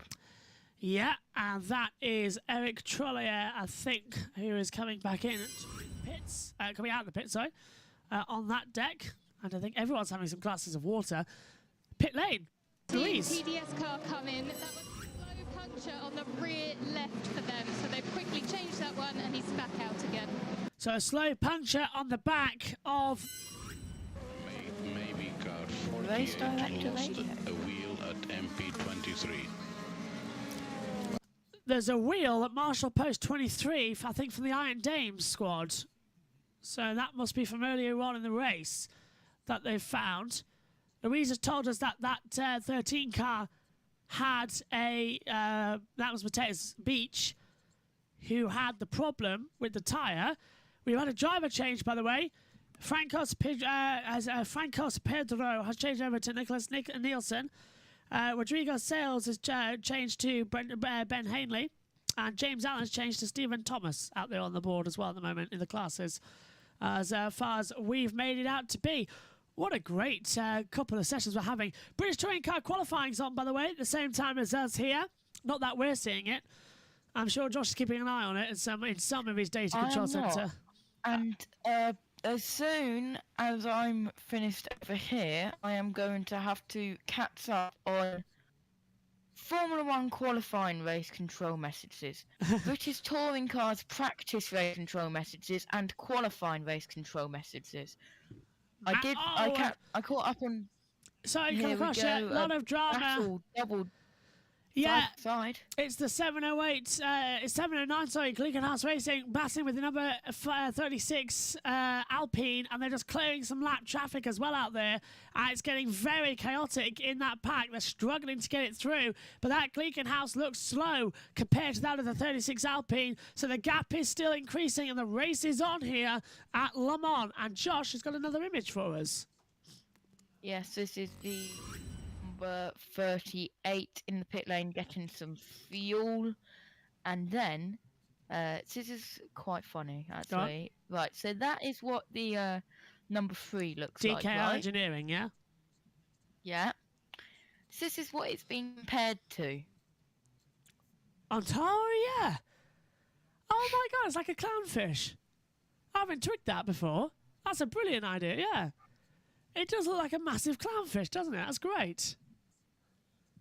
Wow. I will work on a side-by-side. Absolutely, try that, yeah. Clownfish technology. That should be the name of a racing team, actually, coming through. Ed, if you're watching, Clownfish technology, that's where we need to be at as well. As the 36 Alpine lapping some of the field as well. And, Megan's happy. Fernando's through to qualifying 3, if she knows it at this point. Nice. Yeah, I don't know if she does. I was in the box actually at the back, and it's very weird seeing Megan commentate on a qualifying, and I'm not there. But great job she's doing filling the field. And as well, I don't want to say it, but because I don't want to glitch it, but I'm sure you might notice too, Josh, what there has been an absence of on Eurosport at the moment in the past hour. I don't want to glitch it, but what's it? What is that word? A glitch? Jinx it. There you go. Don't want to jinx it. It took me a while to get that one. My brain's already fried, and we've got 22 hours to go. Don't want to jinx it, but so far we haven't had anything of interruption on Eurosport, should I say, Josh? It's been constant, which is good news for me. Good news for all of you at home as well. Constant action as we look. Kubica has dropped to 7th place after leading in LMP2 after those pit stop battles as well. As may as well open some radio actually as well on behind us, because some track action when the commentators aren't talking. I think they want a changeover of staff, so it takes over us as well. Christian Hook. They were indeed on a changeover. So if you're interested, by the way, and you're watching Formula One, Josh, maybe you want to turn your headset down for a second here. If you don't want to know what he was out, I'll give you a countdown to turn off your volumes. 5, 4, 3, 2, 1. Norris, Ricciardo, Ocon, and Bottas were all eliminated in the next session. And you're back with us. There you go. And just quickly run those out of what was on in qualifying. Gave you a chance to mute your headset. I'll give you a thumbs up now. You can turn your volumes back up if you turn us down at home as well. Battle going on further back as well now. As who are we watching? This is the Prima number 9 battling the 23 United Autosports USA team as well. Battle for 2nd and 3rd. I'm still here, by the way. It's just all right. My camera off. All right, this is looking quite fun and quite energetic as they enter the Porsche curves. Once again, some more action and stroll. I think Megan's actually forgot about the battle camera that she can switch off, to which point as well. We're going to have a quick radio message, I think, from pit lane. Looking to add an LMP2 title to that trophy cabinet. And going very well indeed to the 23 car. Well, let's hear from Louise Beckett. She's down at the IDEX Sport team with Paul-Luc Chatin. Update perhaps on their most recent pit stop. Paul-Luc Chatin, I can see you're looking really frustrated. There were reports of a lost wheel. The car's been in the garage. Tell me the situation. Yeah, unfortunately, the start of the race was very good. You know, we started P14, we were already P7, so the pace of the car was good. The team did a major job, but I lost the wheel at the exit of Mulsanne Strait, and we don't know why yet. We'll investigate that, but first, after that, we lost a lot of time to come back to the pit, and we put the car in the garage, I think, for 5 minutes.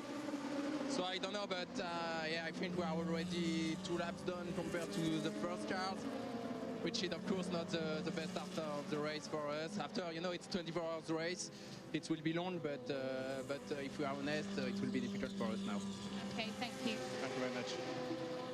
All right, so losing a wheel at Mulsanne corner, possibly a little bit of a heart in the mouth moment there, because the first he knew about it, I imagine, will be when he hit the brakes and suddenly the rest of France was coming up at him at a slightly disappointingly high rate. I'm going to challenge you on the possibly a heart in the mouth moment. Alex Lynn into the pits. And out again from what was 3rd position. Yep.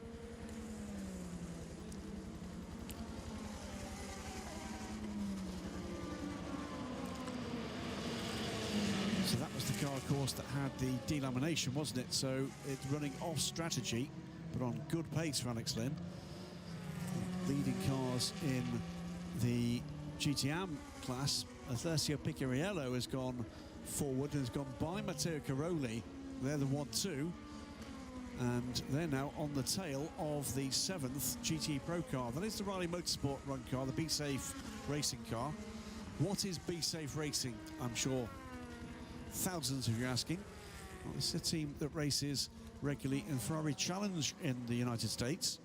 Be Safe is a storage company, a private storage company. And winery, it says on there. Does it? Trolley. Yeah, Be Safe Storage. Winery? and What are they winery. on about? What are they on about? Anyway, we're back with this now as well. No idea. Just dived into the F1 to remind them about the stuff they can use there, as well as the situation, what's going on here. Josh is doing a side-by-side. You can see him working on it live there in the camera as well. Also, got myself my first Coke of the day as well, which is always good. I was just getting it on the coaster away from the desk, because we've actually got a little area up here in the commentary box now with teas and coffees, but we can't use the kettle because the power supply, Megan's using it. And I didn't want to open my Pepsi, because what I'm going to actually ask is that be put in the fridge, and then I'll have it during the night. It'll be nice and cold as well. Got some orange aid as well. So whoever's around, keep us a message and drop us in and see what you like about this Le Mans. Feel free to come and go. We'll be on this stream until midnight. And then we'll switch over as well to the second stream. That'll take us until 8 a.m. or around about 7:30. And then Megan will take you through a couple of hours as well in the next half of Le Mans. And I'll take you through the last hour as well. It's going to be a bit of a chop and change, unfortunately, here for this weekend's race. But we'll manage. We'll get through it together. 22 hours until that well, it's a long time until that happens, actually, as blue flags now for those GTs to get out of the way and get away from the battle in LMP2. These are the amateur classes as well as the 74 Ferrari actually involved there as well. So they were stuck in that little battle together on the circuit. It's looking okay to me so far. Alex Lynn has come into the pit lane and has, I think, changed over. No, Alex Lynn came in to the pits from the number 23 United Autosports USA squad, and he has got a new set of tyres as well, and a new set of fuel. So he was running the alternate run anyway out there on the circuit, which is grand news indeed, as Josh is really trying to get those fishes together, aren't you, Josh? Yeah. Yeah. It's doing well, though. It's looking good. Keep on going. Should be good. Hardpoint lead the way. The 99 Porsche in GTE AM. 4016 Project 1 in second place as things stand. 79 WeatherTech Racing running in third position. 77 Dempsey Proton Racing fourth. 96 Northwest AMR in fifth. Dempsey Proton again in 88 sixth. Ferrari AF Corsa is 61 in seventh. That's as things stand as well up here. And Rene Van der Zande has just set a new personal best, a 3:57.998 on the control deck as well. So he's having some improvements out there on the track already. As Inter Europol ARC Bravilista battles with the 43 Inter Europol as well. Brent Viscal versus Fabio Schreiner out there as well as they exit the Daytona chicane. Flashing the lights there, the 44. Little trick to get an attention as they head down the back straight away as well. And Hunt in as well. Track temperature now 52.2 degrees, air temperature 25.4. We're an hour and 16 minutes into this race, and already it is so hot. It must be really hot for the drivers stuck inside the cars there as well in the cockpits. Hopefully it'll be okay, and thumbs up with some good racing. 2 wins for the Inter-Europol 43 squad there this season. 2 podiums, best result first, best championship position 5th, 6th overall as well. And in terms of Le Mans stats, this is AVRC's Bravelista's first time at the track in the 44 car as well, running in 8th and 9th. And have you got it then, Josh? Have you finished with that? You're still messing with it? I have finished. Oh, I'll open it up on the screen then. We can see it, but the people want to see it in bigger screens, apparently. Here we go. That does look so much like a clownfish, doesn't it? That's amazing. Yeah, so above the clownfish on the right is the top of the cockpit and the back of the car, and then I've just done a diagonal. So it is easier to see the similarity. I hope it's been designed that way deliberately, otherwise it just been a massive error. The designer was looking at his fish or something or other. Maybe he was watching Finding Nemo or as well while doing it. Great film, by the way, Finding Nemo. If you don't know, so the continuing field coming through. I've just had a very clever idea. Do you want to know what that very clever idea is? It depends what the clever idea is, because sometimes it can be frightening and sometimes it can be good. We've had to use our phone. The phone was supposed to be used as a backup for recording the British Touring Car qualifying, but it's fine. So why don't I just put on the Radio Le Mans on my phone, and I can still listen to it in my ear, and in case we need to throw it down to the pit lane, we'll be able to hear it. So if we've spent an hour and 18 minutes waiting and having to rely on the world feed, well, we could have just used this to listen to it as well. A lot of people watching the F1 at the moment, so here we go. The idiocy my brain is in today as well. Do forgive me, though. It is the first of a 22-hour race, 24-hour race, and we are 1 hour, 19 minutes in. On board with the number 7 Toyota Gazoo Racing, the race leaders, Mike Conway and that of Sebastian Buemi in second position as things currently stand as well. Looking to be quite exciting out here. And there we go. So I've now got the Radio Le Mans in my ear, so that if there is anything, we can hear from him. But we've got some track action noise at the moment. It's not even the commentators are talking all the time at the moment. As they ring round the first couple of corners here. GTE AM looking good. The LMP2's looking stronger. Marshall points are standing there with their boxes as well. As we look at the battle for 8th, 9th and 10th of the LMP2s, hotting up. The 43 of Inter-Europol having a bit of a mistake down there. We've got an interview in the paddock. Down then to top of the hour report. In the start of this 19th edition, lots of drama. The 2 Toyotas were leading the way. We remember the 2 Glickenhaus jumped past the Alpine, and further back in the LMP2 category, the number 22 United Autosport shot off into the gravel on the run to the Dunlop chicane. It's Will Owen being grabbed back onto the track. So explain us what happened there, Tom. A lot of things happening at the top of the grid, and particularly in the LMP2. We saw Robert Kubica getting a good start. René Rast not necessarily getting the jump as Will Owen could pull to the outside of him. And what probably René Rast didn't see or experience was that Habsburg in his sister WRT car was on the outside of Will Owen. And when he moved over, poor Will Owen, he was touched, he was out on the spot, obviously recovered, but penalty to René Rast is probably legitimate. It's okay, but it's hard. But nevertheless, for Will Owen, it was worse, and he was completely innocent. And at the same time, Robert Kubica was able to take the lead of the LMP2 at that time. So action from the start. Yeah, flying start, you're right, from Robert Kubica, 2008 Canadian Grand Prix winner. We know it's going to be a long race, and we also know that Toyotas are favorite here on the Circuit de la Sarthe, and the battle has already started between the number 7 and number 8. Yeah, I mean, very early on, Sebastian Buemi taking a very good start, controlling, but he was aggressive, trying to pull away. He set the fastest lap at that time. He was pulling 3.5 seconds away from Mike Conway, but then Conway's just eating back at him. Sebastian Buemi having repeated oversteer, but probably he had been a little bit aggressive at the opening stint of the races, making a few mistake. But so far, the Toyotas have everything in control. See you next hour, Tom, for some more highlights. We'll have a short break and we'll be back with you, commentators.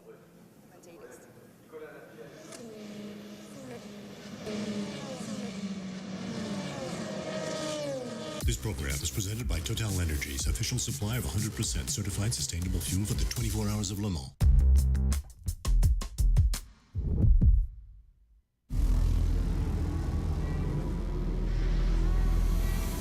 Are you ready to race for 6 hours, 8 hours, even 24 hours? I'm always ready. Again, I'm ready. I'm 100% ready. Are you ready for every twist and turn? The 2022 FIA World Endurance Championship. My goodness! Absolutely. I should tell you I'm born ready. Off the Formula 1 competition. Races are won on the track and they're won in the pits. Corridors and out in the 2-3 seconds garden on track is hard. When I'm in the pits, main commentary easy. box. I've got some photos for when our tires. Josh comes back, but I'm here. What's let's up? just have a quick run through. I'm here. of Josh, can you hear me? I'm here. What's wrong? What's happened? I got the message saying come back quick. I thought you were. No, it's a I delay. thought you asked me to. Oh yeah, but it was come back after the top of the hour game. Oh, they've gone to ad break. What are they doing? Is this an advert we're listening to? Yes. So they've gone to an ad break after an hour. Well, isn't that great news? Anyway, continue with what you were on about, Josh. We can hear you now. Yeah, so basically I was just about to do some run through while you came back. Oh, no worries. I mean, we won't be able to hear you that well, so apologies for that. No. I was told... Yeah, sorry about that, everyone. I was told that that would be around about 7 minutes, not 2-3 minutes. Maybe because they were late doing it, that it cost us. So apologies for that. And into the pit lane then comes the two hypercars. So Mike Conway in the number 7 Toyota has come into the pit lane, as has the 7 and 9 Glickenhaus Racing as well. The number 36 Alpine Elf has just come back out onto the track. And here's me thinking I might be able to watch the end of qualifying for F1 before they came back on. That's such a shame. Down to pit road. Mike Conway, no tyres, just clean the screen, and he's on his way back down the pit lane.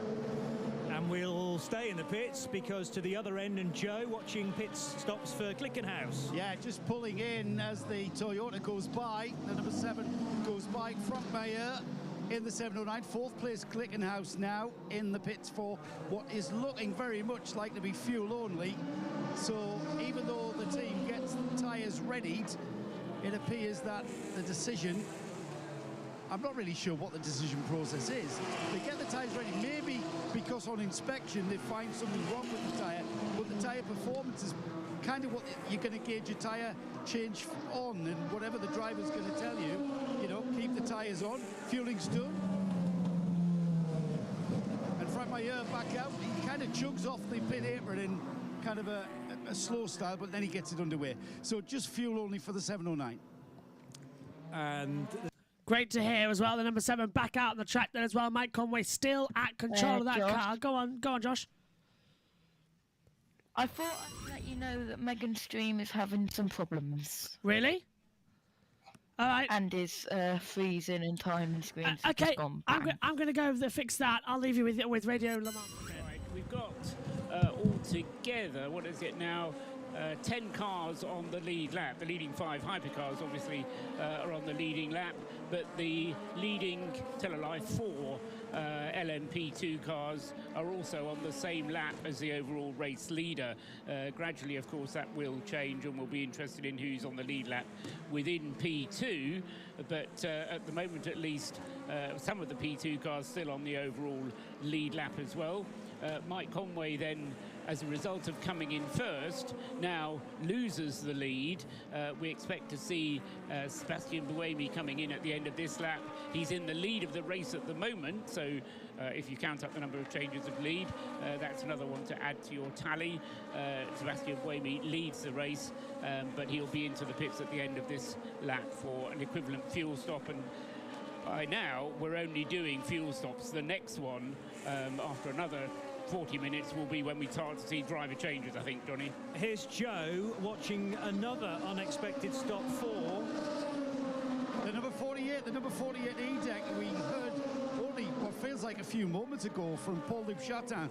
He was the driver that brought the car in without the front left wheel. The car went back out after he handed the car to Patrick Peely. Patrick Peely has just been back on pit road and just a little bit of a top off on fuel, but more importantly, nose section replaced on the car, and the nose section that came off wasn't apparently damaged. I couldn't quite see what the problem was, but then again, I am about 20, 30 metres away. Stuart Cox is going to be called to the race director, or at least the allocated team manager for car 47, which is one of Stuart and Sam Cox's cars from Algarve Pro Racing. Now 47, who's driving that right now? It's Sophia Flörsch's car. So that is out on the racetrack. It's somewhere in the middle sector, but it's clearly something needs to be addressed there in race control. So more to follow there, you sense. And now a lap later than Mike Conway, Sebastian Buemi is into the pits and close to Owen Mildenhall. Yep, so it's just like his teammate, routine stop. Fuel is going in, screen is being cleaned, drinks bottle being replaced, no tyres, and Buemi is back out again.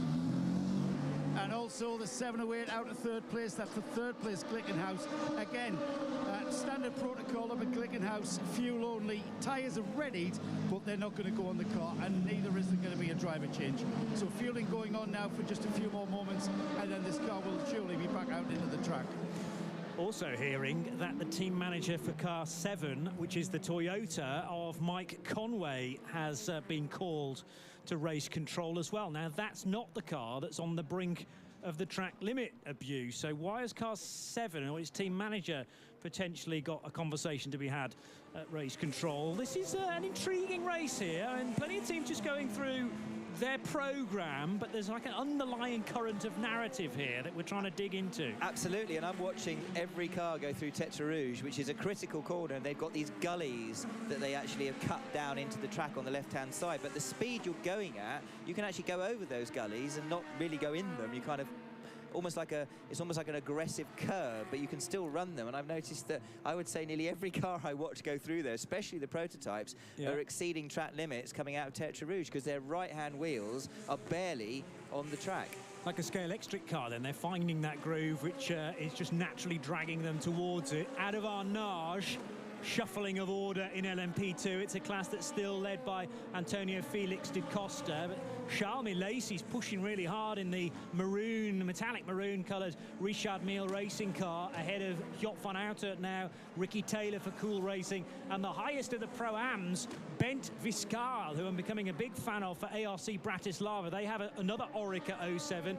Gone are the days where they used to run Ligiers 2-3 seasons or so ago. Remember that Bent is one of the pro drivers with his experience in the FIA Formula 2 Championship. Podium finisher there, leading Laurence Hoare in the 44 Bratislava car from DKR. Let's head back to the pits and first of all to Owen Mildenhall. Or is it Joe? Let's go to Joe first. Information direct from Porsche, and thanks to Roman Wittmeier. We've got a lovely little WhatsApp group set up, and Roman keeping us up to date with what's happening with all the Porsches. The 56, the Team Project 1 car, had to have a second stop due to a slow puncture. So woes all the way up and down this pit lane, Johnny. This is Haggerty Radio Le Mans on 91.2 FM, around the world on the Radio Show Limited network of channels. It's time for us to pause, albeit briefly, for a Valkyrie AI update. The Valkyrie AI Update. Data-driven solutions for a data-driven sport. And we can give you that update now as well. At the top of the hour here, 2 hours, 29 minutes, 22 hours, 29 minutes to go. Let's get an update down on the pits. Down to Radio Le Mans again. To lead Le Mans after an hour and a half. It's Mike Conway in the number 7 car. He's been there from the start. Well, not in the lead from the start, but in that car. 24 laps now done for the sister car to the 8 that ran from pole position with Sebastian Buemi at the wheel. Sebastian Buemi, though, by his own admission, struggling with the handling of that car. He's already incurred the wrath of the stewards a little bit on track limits, and he feels if he pushes any harder, then that might result in a penalty. It's a dangerous tightrope to be running for the next 22 and a half hours. So is there a penalty further down the line for car 8? Right now, 11 seconds is the gap between the 7 and the 8 cars. Buemi back into the race, having just pitted. Olivier Pla is third in the 708 Glickenhaus, 20-odd seconds further back in the American car, the 007 LMH. And then the second of those cars, the 709, is Franck Meyer, also for Glickenhaus. Nicolas Lapierre in the 36 Alpine Elf Team A480 with the Gibson engine, but the 4.5-litre version is still on the lead lap, and about 47 seconds to be exact, further back from the overall race leader. Then this solid bank of LMP2s from 6th place overall all the way down to 28th. Jota lead that, the mighty 38 for Portuguese driver Antonio Costa from Robert. We've got a spinner. Josh has cut over at the right time. It's brought out the yellow flag further at the back of the track there. And Josh, you were keeping an eye on that more than me. Was that a Corvette? I think it was. It was. I believe it was one of the Corvettes. I'm just waiting for a replay. I believe they have not got it going yet, as there is still a yellow flag. Yeah, still under yellow then. Well, streams. Megan's joint green flag now, so we're back underway. Megan has rejoined the Le Mans commentary box for a little bit while I go and sort out everything that happened in Formula 1. Yes. Was it a good Formula 1? It was. We had a red flag. Yeah, I think it was Stroll hit the wall. Stroll hit the wall and completely tore off his nose, his front wing. Feels nice having my own headset back. Yeah. Go on. He completely damaged his front right tyres and kind of messed up his front left, though that's caused from him overshooting his mark of where he was going after he had a lock-up and went into a wall, which weird. Going through the section where the spinner... Our YouTube's was off, and now I think it's back on again. Yeah, my... Apologies for that. A little bit. That's not our fault. Apologies for that. The encoding stopping, and that's because of the weather. It's suddenly turned very dark up here. The humidity factor's risen. I mentioned that. I think it's going to rain soon. Yeah. So after you relieve me after... Oh, and the 79 WeatherTech Raceway goes through to the lead for GTEM down at the Indianapolis corner. There's gravel on the track there as well, so they might throw a yellow for that as they come through. So you're back up. Apologies for that little action there. Looks like we're okay now, but don't think that was our fault on the boards there. Number 3 comes out of the pit lane, and number 31 enters the pit lane. I wonder why. Yes. Number 31's entering the pit lane. That's the LMP2. Rene Rast. Rene Rast, yeah. Well, he's running out of position, I suppose. But it is about time we have the cars come in for pit stops every half hour. Yeah, so, getting quite slow there. I would definitely suggest for 31 to come in because I think the tyres might be gone. Josh has got in for us with a beautiful camera angle that he's got down the Mulsanne Straight. This was earlier on, I believe, Josh. Yes, this was a battle raging on earlier on, and it is literally doing an April shower in June outside here. The sun is shining, but it's raining anyway. So that was a battle that was on earlier on. This was the start line. Oh, that seems like a really hefty battle. We're not allowed to be in there. Here's spinner. A replay of the There's spin, replay of the Josh. spin, and he's left the box right now. So that definitely is a Corvette, and that could have caused a lot of problems there. And see another one go onto the gravel. Is that one of the hydrants? No, I think that is number 28. Number 28, I believe, Megan. Yeah, and that would have been the LMP of Jonathan Aberdeen. I'm bad with last names. I'm really bad with last names, and it's me here. Right, so a lot coming into the pit lane now. Honestly, they need it every half an hour. Tyres. Though it looks like mainly the LMP2s are making their way in. Obviously, I don't think they have as good as a grip as the rest of the field. Though, honestly, it's highly likely if you see someone pitting, it's going to be LMP2. I mean, they have the most cars on the track, I think. I'm not quite sure about that statistic, though. I can only see 5 hypercars and the rest are just LMP2s. Right, so cleaning up the cars. Obviously, that car, there's a driver change going on, it appears like, for number 65. And it's, who is that? Number 65, that's Panis Racing. That's Job. That's a driver called Job. Are they changing over? Number 60, no? Number 65? I don't think it is. Though, exiting the pit lane now is number 9. Have they had a driver change? No. Though it looks like they were trying to swap the tyres over and clean up the car. I think they might have got a bit of backlash from someone else going on the gravel. It's not a nice thing to have. Right. So, right now in the total lead, it's Mike Conway, car number 7. That was the winner of last year, car 7. Actually, they're in the same first 2 positions, car 7 followed by car 8, I think at least. Though, at least car 8 was in the lead for a lot of it. Right, so that's car 13 getting a partial up. And have they had a driver change? No, I don't think they have, and it has really got dark out there. I'm just hoping that a wasp doesn't come in, because when I was in my room earlier, I thought I heard a buzzing, and then I was like, oh, I wonder what that is. And I looked around, it was literally like a wasp, like less than a foot away from me. I was like, okay, I'm getting out of this room as fast as I can, and I felt that was a demon wasp, and it was aggressive. I did not know what I did to offend that wasp. My window was closed too. I have no idea how that got in there. Though, right, so that is the car. Oh, there's a yellow flag on the track. It's a yellow.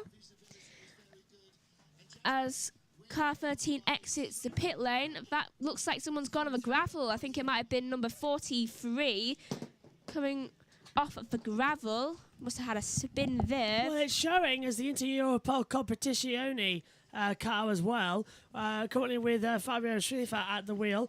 Right, now becomes the difficult part, because now it is time to reorganise the commentary box so that Josh can actually hear us correctly. As all of a sudden, after an hour having absolutely no ad breaks, goes to an ad break. Eurosport are having nothing but ad breaks, which is always good news. But Josh Plays has got some info for us, and we're going to immediately bail to him to help us out here. Over to you, Josh. I didn't realise Eurosport was NBC2, nothing but commercials. Anyway, this is the number 63 Corvette, I think. Yep. That is the Corvette. It is the that is the Corvette. Yep, that is just after. I'm going to turn my camera off so you can see the full picture. There we go. Can you hear us, Josh? Quite over the mic? Oh. Yeah? Hey, I can turn you down now. Hey, fab. I can hear you perfectly. And we can hear you. Perfect. Now just get Megan's headset sorted, connected back up, because that's no longer needed over there. And we're in business. So, yeah, that's a great-looking car at the back there, Megs. What are you pointing at? Wasps can phase through walls, Megan, beware. Well, you were having a wasp earlier on, didn't you? Yeah, that's why I mentioned it. Oh, because the doors open and the fly kept trying to come in. Yeah, that terrified me. I don't know where that wasp came in. Neither do I. Right, I've got to go under the desk now to put your headset on. The landing window was wide open, so I'm guessing it came in through there. Though it was literally, okay, I'm here, yes. You're there. That's how far away it was to me. That is terrifying. What have you done to this cable? I don't know. I try and fix it, and it doesn't work. Anyway, stay with us here at the moment, because we've got all sorts of action. Green flag now, by the way, as we have had a driver change. Matthias Lehau has changed over to Jean-Baptiste Lehau as well at the back of the circuit. Ed's going to shout at me now for pronunciations. You can pronounce things a lot better than I can, though. Well, I managed to smooth your headset out finally, Megs, so that's something that it's been dying for the past God knows how long. I'll mess it up tomorrow, don't worry. Or later tonight. Yes, probably. I just forgot you're going to be wearing this in a couple of seconds' time. As we're back on. Seconds? Well, yeah, with that one. While we just get sorted out. Yeah, pick this up. Josh, any news in the pit lane? No, just that I've got this photo of the number 23. And that would be the United Autosports car, correctly? If I'm wrong. Yep. Right, so I see that Trees are the green. entire... Sorry, Put that one on. The entirety of the field took that yellow flag as an opportunity to make some pit stops. That's better, isn't it? It is a lot better being in my own element of my Headset. own ears. Your own ears, your own headset. Yeah, right. Let's Can't duck use those. mine all day. Well, I'm going to pop in for a second still because I've still got more things to do. So because that dining room is a mess at the moment, but I'm not going to Abandoning me. Make Yeah. sure to disconnect my laptop and give it a break. I have disconnected your laptop. I kept it on the charger, but everything else is disconnected on it at the moment as No, things keep stand. it off. It doesn't like the charger. All Not right. when it's been working too much. Trust me. My laptop is like a person. It has so many temper tantrums that it's hard to keep up. Like you, then. Yeah, it's like its owner. Can I plug my kettle in now? Yes. Thank you. This is Have a looking nice good. cup of tea. Do you want me to bring you in the tea? I've got my tea and coffees. What do you think's over the other side of the box, Megs? Do you Yeah, but try? have you got loads of like tea bags and coffees? I've got no coffee because the coffee was never brought for me, which I'm very annoyed at. It wasn't bought for you. No coffee. I know. Can you believe it? Do you want me to go get you some some actual coffee and pour it into a little thing? I'm very much okay. Thank you very much. As the car's still circulating out here on the circuit. Looking forward to my caramelised coffee. I know. No coffee at the moment though. Hopefully they'll get it for you tomorrow. Yeah, That's when you hopefully. really need it. Tomorrow during the F1 is when we really need it indeed. No, tea has more caffeine in it. There we go. So, and coffee makes people really want to go to the toilet, so you kind of looked out. Oh, thanks, Mags. Well, There it we go. does. It's literally a scientific fact. All right, fair dues. Right. But tea seems to have the same effect on me, at least. Yeah, looks like everything's sorted up here in the comms box finally. Josh can hear us. We're connected via Ethernet. The chat's booming. Straight after the F1 qualifying as well. It boom. It did. To come forward. Take a seat for us. Take a seat, young Skywalker. Give me the full F1 debrief then. What happened in F1 quali? Right. So, we had, at the beginning of Q1, it was quite a smooth kind of session. Yes. Though then we noticed that there was people going off constantly. Hamilton kept complaining that he had a soft pedal for his braking. Oh, that's not good at all. Though then Yeah. we also noticed another theme of the Haas also has something similar. And Yeah. then we noticed the Aston Martins also, they kept locking up. Yeah. And it's... Yellow. Oh, yellow. Is that going to stay yellow? It's not on our timing screens at the moment. Yeah, so... Bingo, gango. There you go. Yellow flags are out then. Somewhere on the circuit. So I wonder who has caused the problem this time and where it is on the track as we see the Jolter battling at the moment with the Prima. So this is the third position in LMP2. And Giancarlo Fisichella has come into the pit lane as well. Yeah, Stroll locked up and went into the wall. That red flagged it. Yeah. No. Right. All right. Stroll locked up, went into the wall, Oh! made a tap. Is that a Toyota? It looks like it. Please don't be Brendan. Could be Ultimate. Although I'm thinking, it's not Don't be Toyota, is it? Wait. Slow zone at turn 1 and Marshall points 1. So there will be a slow zone out there on the circuit. Desperately, frantically trying to look for a car that looks like it. Could be TDS Racing. It could be Vector. Vector Sport LMP2. But that looked to me like a Toyota was stopping. That looked like Brendan's car. Yeah, the number 7 and 8 car. Where are they stopping down the timings? No. Gap is 14 seconds though between the 7 and 8 at the moment. Let's see if that increases. We need a car that's mainly white, though. Only has. We've got a slow zone in effect now. It was mainly white, though, with a stripe of. Well, hang on. There is red. which Toyota's that one? Marshall points 1. I don't know which car it is. We're not being told any info. Josh, have you got anything? I know your camera's off, but your voice is there. Do you know which car it is yet? Because you've got Discovery. No, I do not. That is a... It's definitely... Well, it's LMP. It's the 5. Ultimate. It is an Ultimate. It's Jean. It's actually the Slow one. zone.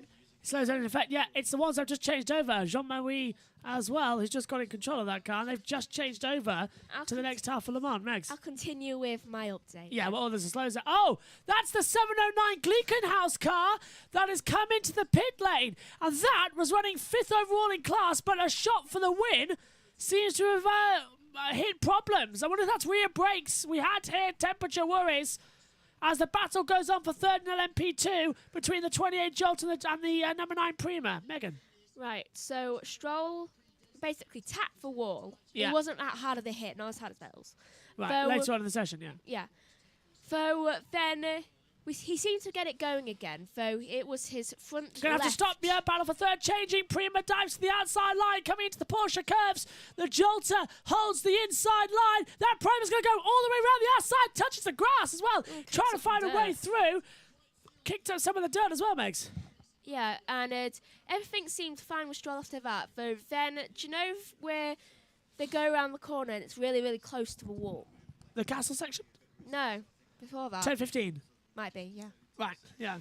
And he overshot it so much, it braked really, really late, and it wasn't even a lock-up.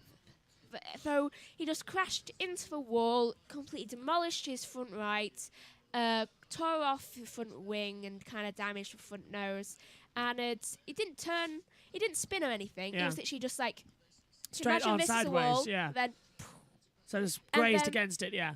the wing was over here, though luckily it was only a short red flag because he managed to get it all the way up there and next to the gap where they can easily bring the truck out to pick it up. So he managed to just make it a really short one. That's okay then. Is that Gleekenhaus 709 heading back out the track? Yes, it is. So they've repaired that car without losing a lap. It's a lap down now, but that's easily got back in a 24-hour race. It's 22 hours and 10 minutes to go, Megs. Yeah. And then in Q2, yes, we had Vettel lock up after he was speeding massively down to the one of the turns, same turn that Stroll actually had hit. Earlier one of the yeah. Yeah.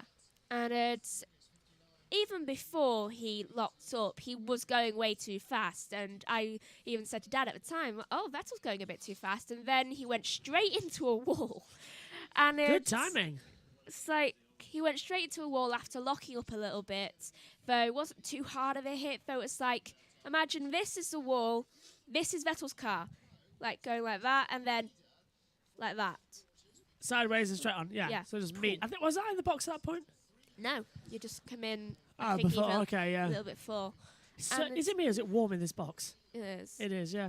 And then we had Yuki go off, and we also had Lando. Okay, Lando went off. A little bit. I know he didn't get through to Q2, which is a shame. Okay. Yeah, he was 11th. Yuki just beat him. Oh, okay, right. We're just getting ready on Twitter as well to make sure we're okay. As looks like some of the cars getting ready to set up. Megan's going to disappear in a second. Yeah, absolutely. Away you go. Take that in with you as well, because that's going to be needed in the house tomorrow morning. Yeah, slow zone in effect at the bottom. Oh, make a mess, why don't you, Megan? Would you like a Pringle? Sure. Yes, you said you wanted a Pringle, and I know. Have a Pringle. Yes, have a Pringle. Once you pop, you can't stop. There you go. Take a few. Take a few Pringles as a thank you for covering Formula One. Away you go. Bye-bye. Bye-bye. I'll have one too. Josh, you've got a stream for us as well. If I get down to your camera, there you go. You've got a stream.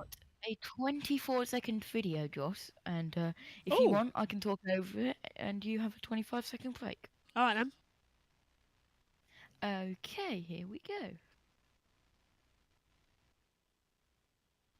Works fine for me if it loads, yeah.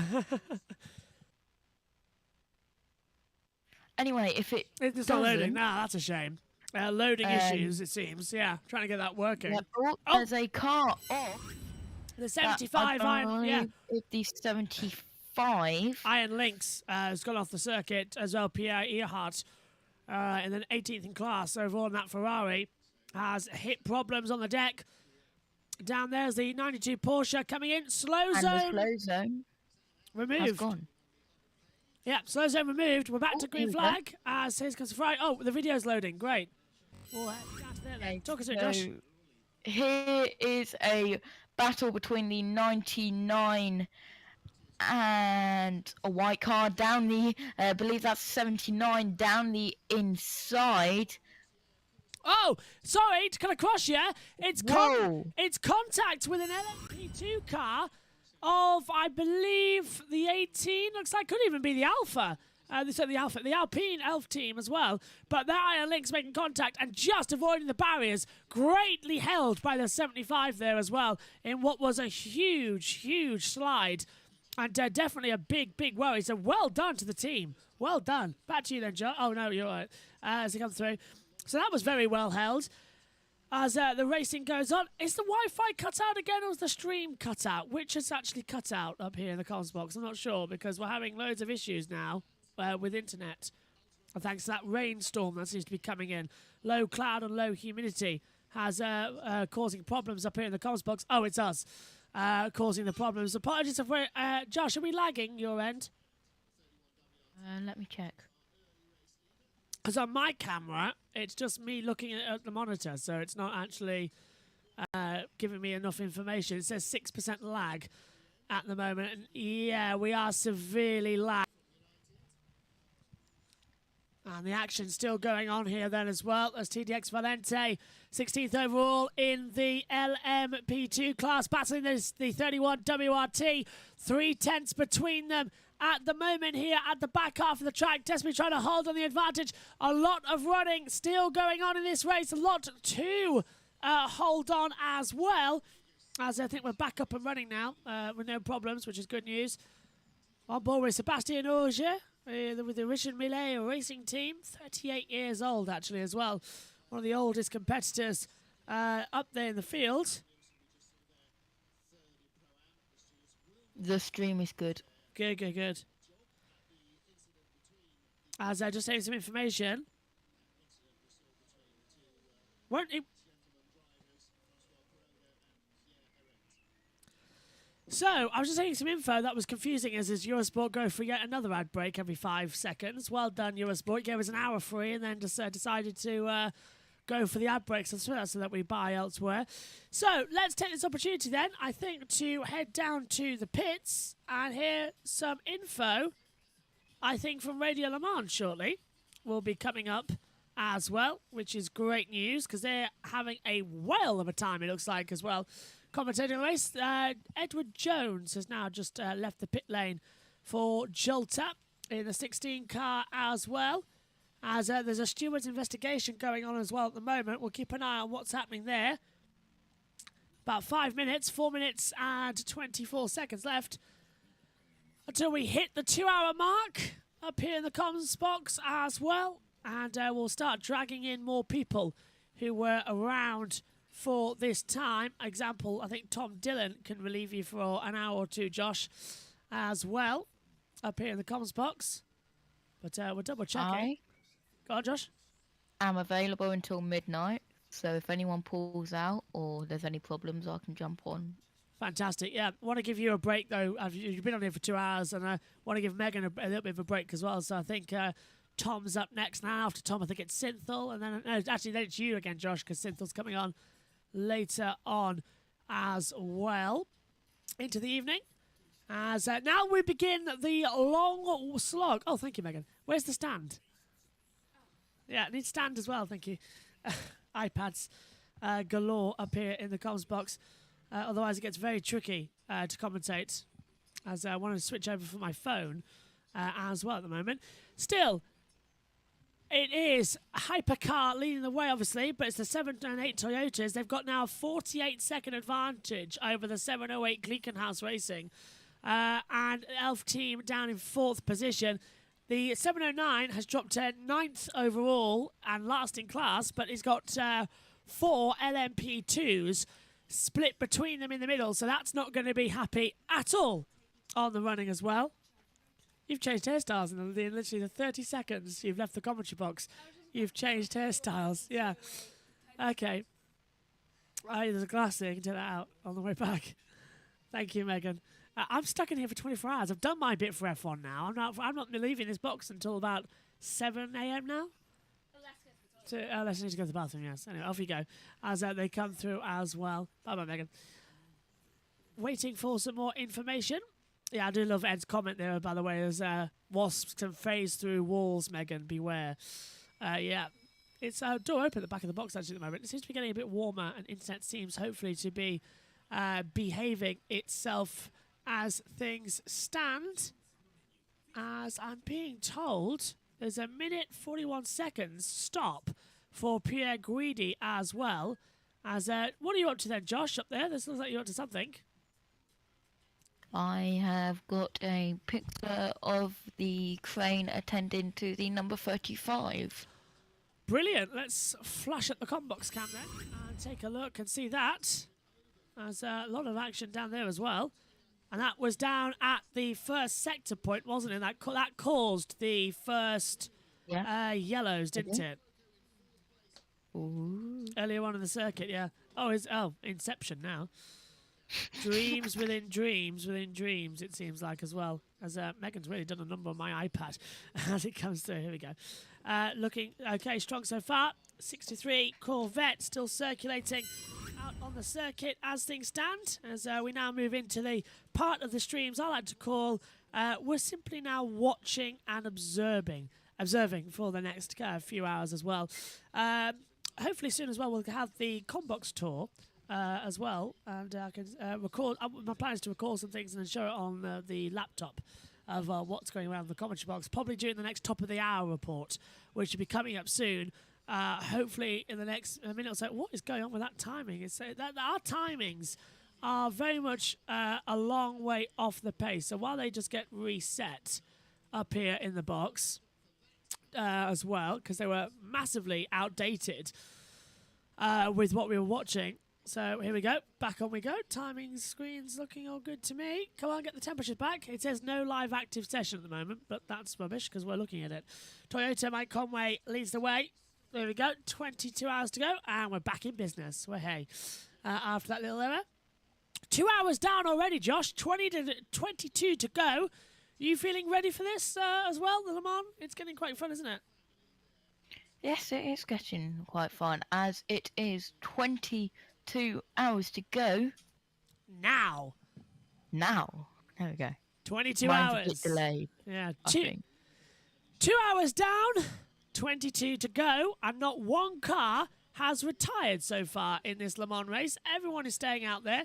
One negative is with refreshing the stream, the messages have changed over, which is an annoyance. Because now we've lost some of the messages, but we haven't missed anything since top of the hour, which was Pierre Guidi leaving the pit lane, which you might see anyway on that deck come out anyway. But still, strong performances so far out here for the number 91 Porsche, as we are waiting to get Radio Le Mans up and running, so that hopefully we can go down to them and have a report, followed then by the situation of running around and having a little bit of a break. Top of the hour report with Radio Le Mans. Here we go. Hours. Nice night can mean some cracking photographs at sunset and sunrise, with temperatures only as low as 13 Celsius, so very pleasant if you're camping here at Circuit de la Sarthe. Tomorrow, a very similar day to today. Temperatures again will creep as high as 25 Celsius. Visit Cayman Islands. It's time. Cayman time.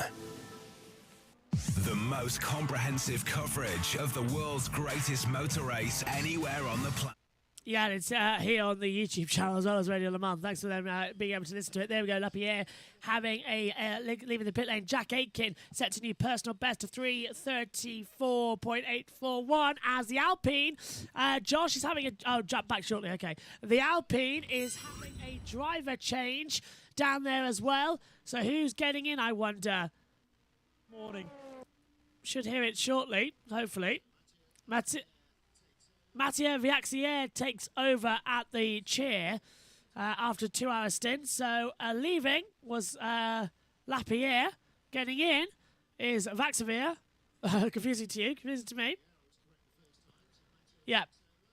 Lapierre goes, Vaxivier continues. New sets of fuel gone in.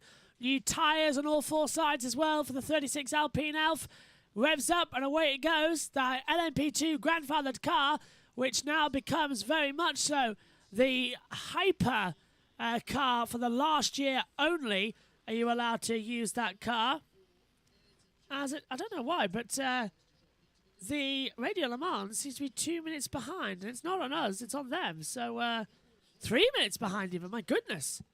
So they've had a big problem on their side of the stream. Unless their clock too is having the mistakes. Still, we'll hear it, we'll show it. So Max and Villiers, Nicolas Lapierre changes over to Max Vaxivier as battle for second LMP2 between the 32 Team WRT and the number 9 Prema coming in side by side as well in the back half of the straightaway through the Porsche curves. Looks mighty strong to me for lapping. The number 9's really on the charge here tonight. What time is it over there in France? 6:03. So coming up to tea time, it's 5:03 here in the UK. And already I said that, it feels so much later than it is. It feels like we're just getting going. It feels like it's lunchtime, which is good, because it's not mean I'm going to be that tired. But 21 hours to go, 22 to go, sorry, it does get to you after a while. But still, I forgot to bring some knives and forks in for the food. Oh dear, that's a mistake from my point of view. But still, looking good. Yeah, their timings are failed on Radio Le Mans because I've been listening to them and they haven't moved in 2 minutes, and their things have gone down anyway, so still not their fault either. Who's next on the schedule then? I need to see who would be popping into the box next somewhere as I'm trying to find it. The Le Mans schedule as Panis Racing moves up to 5th in class in LMP2 and 10th overall with a very good run as well. And Logan Skeleton's going to be joining us in the comments box later on as well, and mainly during the last hour as well. So that might help Logan out there as well. Who's up next then? What time is it? It's 5:04. So Tom Dillon is around from this time zone as well. So I'm going to message Tom, see if he's up next as well, and let him know when he's around as they come through. As I think we're going to hear some radio in a second from the pit lane. As we see the McDonald's front car there, 37 chasing him down the back straight. That's the Panis Racing 65 has just gone up into the 5th position overall. The Cool Racing 37 still hunting him down though, with Yiffy Yaff as well, or Yi Yiffy with the reversal, so it'll be Yiffy Yi as well. Chasing him down, the Chinese driver. And just getting some contrary information in my ears as well, that there will be a pit from Shea Adam in a few moments' time on Radio Le Mans, so we'll play that through as well. And now the Toyota's trying to get through as well. So that, we're just seeing as well, the 709 Gleekenhaus car is about to be lapped out there on the track right now, and he's going to be lapped by the race leader, Mike Conway, which is going to be so, not humiliating, but demoralising. Track temperature was 55 degrees, remember, at the start of this race. It's currently 48. As now we've got the Le Mans traffic. We've got the leaders across all 4 categories right alongside each other down the back straightaway. Looks absolutely madness as well. As Josh has got some news, but first down to pit lane.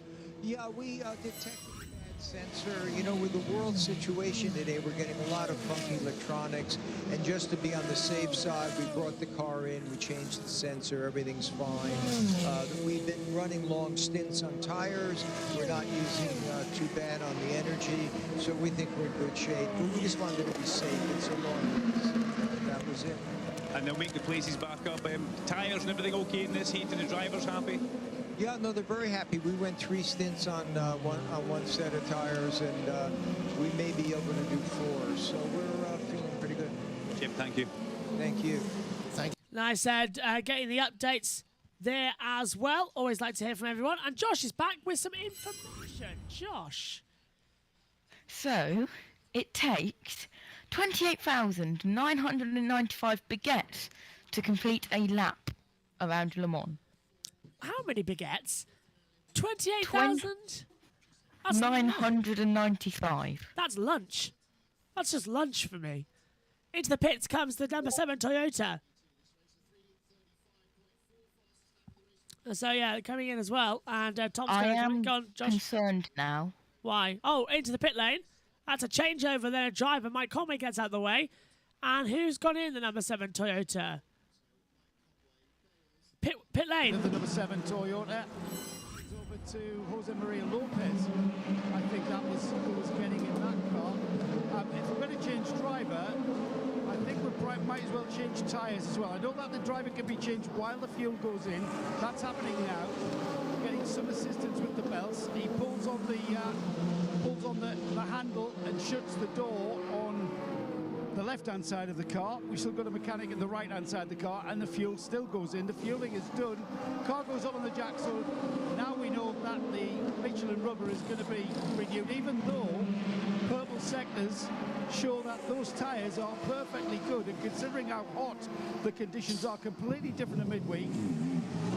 Tyres lasting well on the number 7 Toyota, who is now back out onto pit road and will shortly be out on track. Yeah, it was a 32.865 that Conway did, a lap or so prior to his pit stop. He also holds on to the best middle sector of the lap so far as well. That wasn't necessarily done on the previous stint. The middle sector runs pretty much the whole length of the Mulsanne straight, including the 2 chicanes from Tete Rouge to Mulsanne Corner. Yeah, so Josh, it is literally a very long first sector for everyone to try and get through and to hold on the gap, so it's looking good. As straight back up to the camera, you've got a tyre graphic to show us, I believe, which means we're going to have to go over to the big camera. Wait, there we go. Come on, work for us. There we go. What's this tyre stats? So, Michelin have 54 tyre fitters, 24 team technicians and 6 engineers on duty at Le Mans, which will work the whole 24 hours around the clock, and I'm guessing they'll switch around. Wow.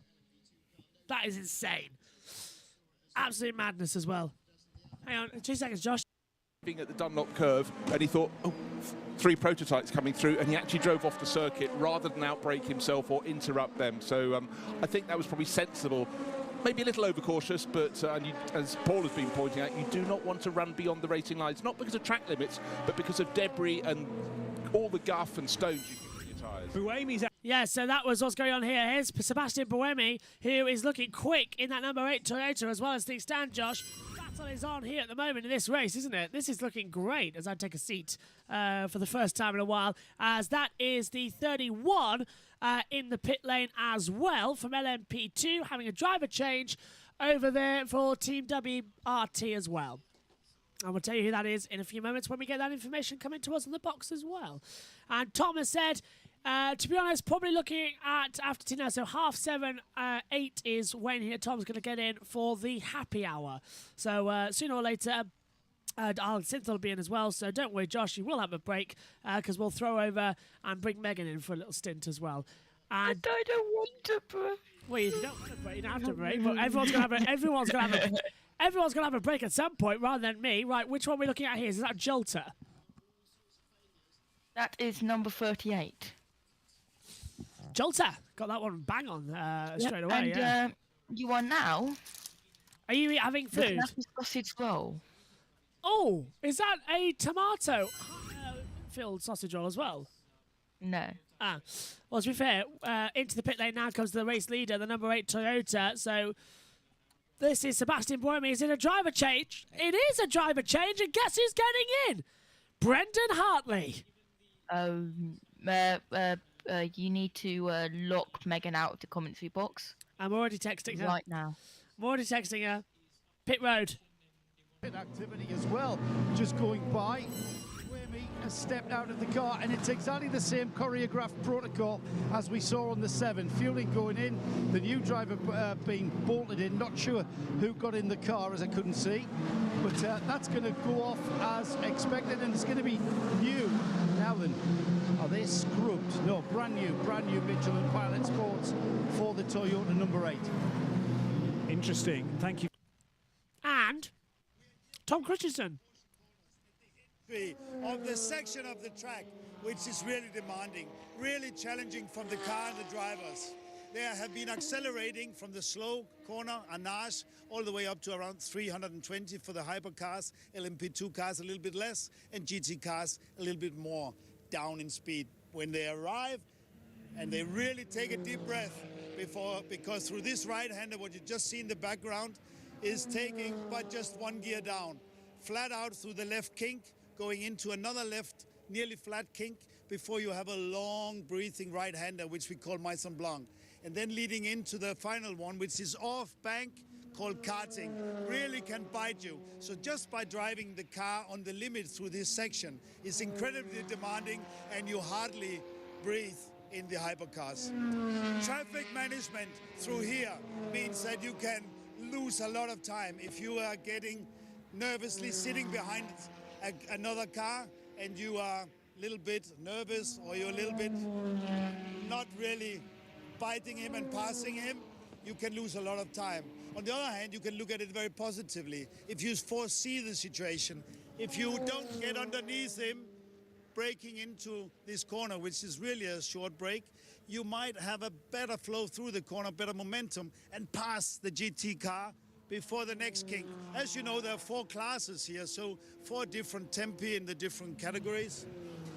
Then the next kink, personally, I don't really pass underneath before the next kink. I prefer to save maybe a little bit of fuel, but then making sure I can go on the outside through the Maison Blanc, the long right-hander, and be on the outside. But I just have to be careful when you turn into the karting, because it will be sharper, and the off-bank very easily catch you out with an understeer, with a car turning a little bit less than you anticipate with these speeds. What's important is any car here going below, through the whole section, below 200, you lose a lot of time. And in generally, you go through here with a hypercar way above 250. So it's a section where you very easily can lose a lot of time, which is frustrating for you. You want to add up, and you will take higher risk again, but that can bite you. So in generally, Porsche corners, respect. Tom Christensen there talking on as well, as we still have the battle out there with the 708 Gleekenhaus taking in the battle and running 3rd overall ahead of the Alpine Elf team as well. That was in 3rd place when this race started, now down in 4th, but then did drop back to 5th. So he's actually done amazingly well to get back up into that top space honour as well as things stand. What's up, Josh? My dad is putting ketchup in my face. Aha! Ketchup on sausage rolls is where they belong. But I want some sausage rolls with ketchup now as well as they come in. Pit stop for the leader, then the LMP2. The 43 are taken in. Is that... Can't seem to mute the world feed. So race leader in then for the action on the board. As that's done. Okay, good news. Come on, keep stable. Race leader in then, Josh, and that's half an hour. That's an early stint there for the 38. 43's in too. So quite a lot of the cars in, as it seems at the moment. I'm sure pit road will be hearing as soon as the Jolter heads down. So go on, Josh. On, as of hour 2, the hour 2 update of class leaders, but I believe that has changed already. So. Yeah, looks like it has changed as well already. On the deck, which is a surprising little feature. Blimey. Here on the circuit. Thought we might be having some radio messages, but nothing's come through at the moment on the control decks. And we are looking to make sure we haven't missed anything, because it's always important to make sure they're there as they come through. So we're just asking. Loads of hypercars coming in as well. Robert Damas as in for the 708 Gleekenhaus Racing. Comes out of the pit lane as well. Driver change as Francisco Pedrosa's taken over pit lane. 23. Ollie Jarvis has just come out. It's kind of an inquisitive look as to why did we change the left rear. He was told something by the engineer, I suppose the tyre engineer that is, that I think what he said was a puncture. Ollie puts his head in his hands and shakes his head negatively. So I want to know, was that out of sequence? Because from Ollie Jarvis's body language, that has cost them time that they could not afford. Up anyway, they were playing catch up anyway as a result of Alex Lynn having an earlier extra pit stop to change the nose on the number 23 United Autosports Oreca. Was that the front nose? I deliberately said nothing. But dear. That was get some stick for that. Yeah, everyone's going to get a stick for that if you're not careful. Side by side, though, for the battle for 6th and 7th. Cool race. Racing 37 around the outside as well goes the number 32 Team WRT as they come on the inside. They're passing the race leaders, the 64 as well, and that was almost contact, and the 32 had to back out of the position there. The Team WRT, so the Cool Racing stays in 6th position. The WRT had almost a huge accident at the top of that hill. And I'm all for having exciting racing, but this is a bit dangerous beyond belief. Side by side now again, the WRT with Dries Van Hoff trying to go around the outside of the 37 Cool Racing with Yiffy Yi as well into Mulsanne. Hasn't worked. There's a lock up there from someone just ahead. Can't see who it was though, which is interesting news as well. Just taking a photo here of the whole Le Mans setup. As I realise I haven't actually done that yet. I'll publish that to my Instagram as well, at Joshua Birch 99, if you want to see where it is as well. I will look to the YouTube chat as soon as we get some comments coming through there as well. But still, side-by-side racing, because the WRT is trying left and right to get ahead. But that Cool Racing, as we head to Indianapolis as well, it is defending like a absolute legend as well. Defend like a lion, in the words of Fernando Alonso, as they enter Arnage. And that WRT, this is one of the battles of the race so far. It's definitely where we want to see this, as they keep on the action. 21 hours, 41 minutes to go into the braking zone. Coming down then towards the Porsche curves in zone 7, now entering zone 8. Of the slow zone era. It's been split up into 9 zones, this track, in order to make it easier for us all to keep an eye on the track. So it is easier for us to talk to you about. 13.6257 metres as well, this circuit, or kilometres. And the Cool Racing with Yiffy Yi still having the overtaking position, up 6 places from where it started. 69 overtakes in this race alone, up 6 places. 67 overtakes at WRT, up 3 places from where they started. So an improvement, you could say, on the deck. And of course, Eurosport go to an ad break, but thank you for Discovery Plus. Up in the box that we've still got to get set up as well to keep an eye on the pictures. Tell you one thing. Yes, thank you, Josh. That's a legendary saver there as well for this race, especially tomorrow morning with Megan commentating on the racing as well. She'll have constant camera action as into Europol competition with the 43. She's left the pit lane. And we have had some driver changes on the board as well, as Fabio Schwarzer has given over to David Heimer Hansen as well on the number 43 car. And that is why Heimer Hansen is now leaving the pit lane. Sausage rolls all the way around. That's making me jealous. Apart from pot noodles, there's nothing else in this commentary box. And definitely do want some of those. We've got a yellow flag, double yellow flag out on the circuit now. And apparently we are green. So where did they come from? 720.1. Yeah, so that was only a few seconds ago. And we didn't see it on the other timing monitor. Did on this one. But we are on green now. Now it's a yellow flag, Josh. Can you... yeah, food break for you. Double checking as to where the accident is. Radio Le Mans might be able to tell us shortly where this yellow is. Goes green a second later. I presume it's an error. Has to be a timing error. Because you're not seeing it. I'm seeing it. And that seems to be the problem. Nice transition, nice transmission, mate. Oh, thank you, David. David, game over there. Thank you. Hopefully you're enjoying it as well. And throughout the next 21 hours and 39 minutes. This race, by the way, is split up into 3 parts. We'll be transferring over to the part 2 of the stream at midnight, British time. So... first 8 hours live, then we'll switch over. We'll keep you updated. Final stream will be 8 hours as well. That'll be flicking between Megan's laptop and my computer up here in the comms box due to the fact that we're covering so many different races this weekend as well up here. But it is going to be fun. And just keep on going, Fat Le Mans. Keep on going. And this is what everybody wants. No yellows up there. Anyone want a bourbon, Jammy Dodger, party ring or anything? Or sweetie, Pringles, teas? Feel very understocked this year. Yes, please. I'll have them all. I tell you what, I feel very understocked at the moment. And there's no crisps, but the Pringles, and they're not going to last long. So I think I might have to secure some packets of crisps during the night shift, as well as those coffees. I hope there are coffees. I'm going to text Megan about the coffees. Don't forget, don't forget coffees. There we go. Literally just sent that text message because I want one of those iced coffees for the F1 race. Otherwise, my brain won't activate. As we come through, DKR Engineering, the number 3, running 17th in LMP2 and in the Pro-Am category, is into the pit lane. So that's having its first scheduled stop of the hour as they come through.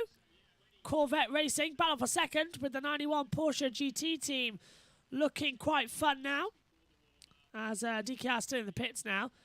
And now, trying to work out the pit times are quite impossible. Josh, though, has... were you just getting that ready? Because I was going to throw down to you if you were ready. Yeah, I can talk it through. I believe it has changed, though. So. All right, go on. Right, so this is kind of a very, very late second hour update.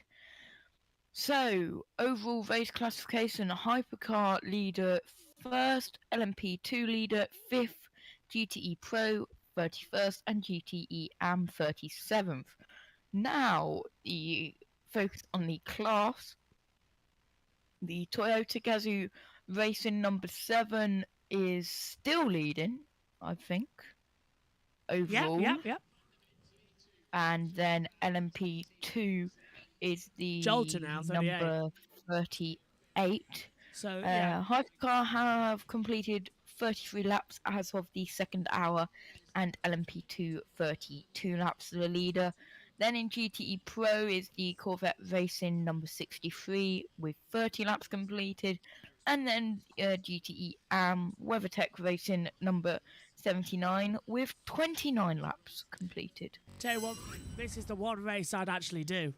I would do Le Mans. I would go in the AM category, obviously.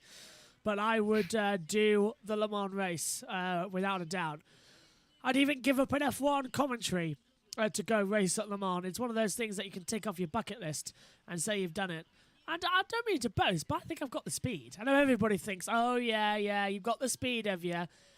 But I'm quite a quick driver. I do quite like it as well. So sure, yeah. I'm good in karting. I'm very good in karting. So.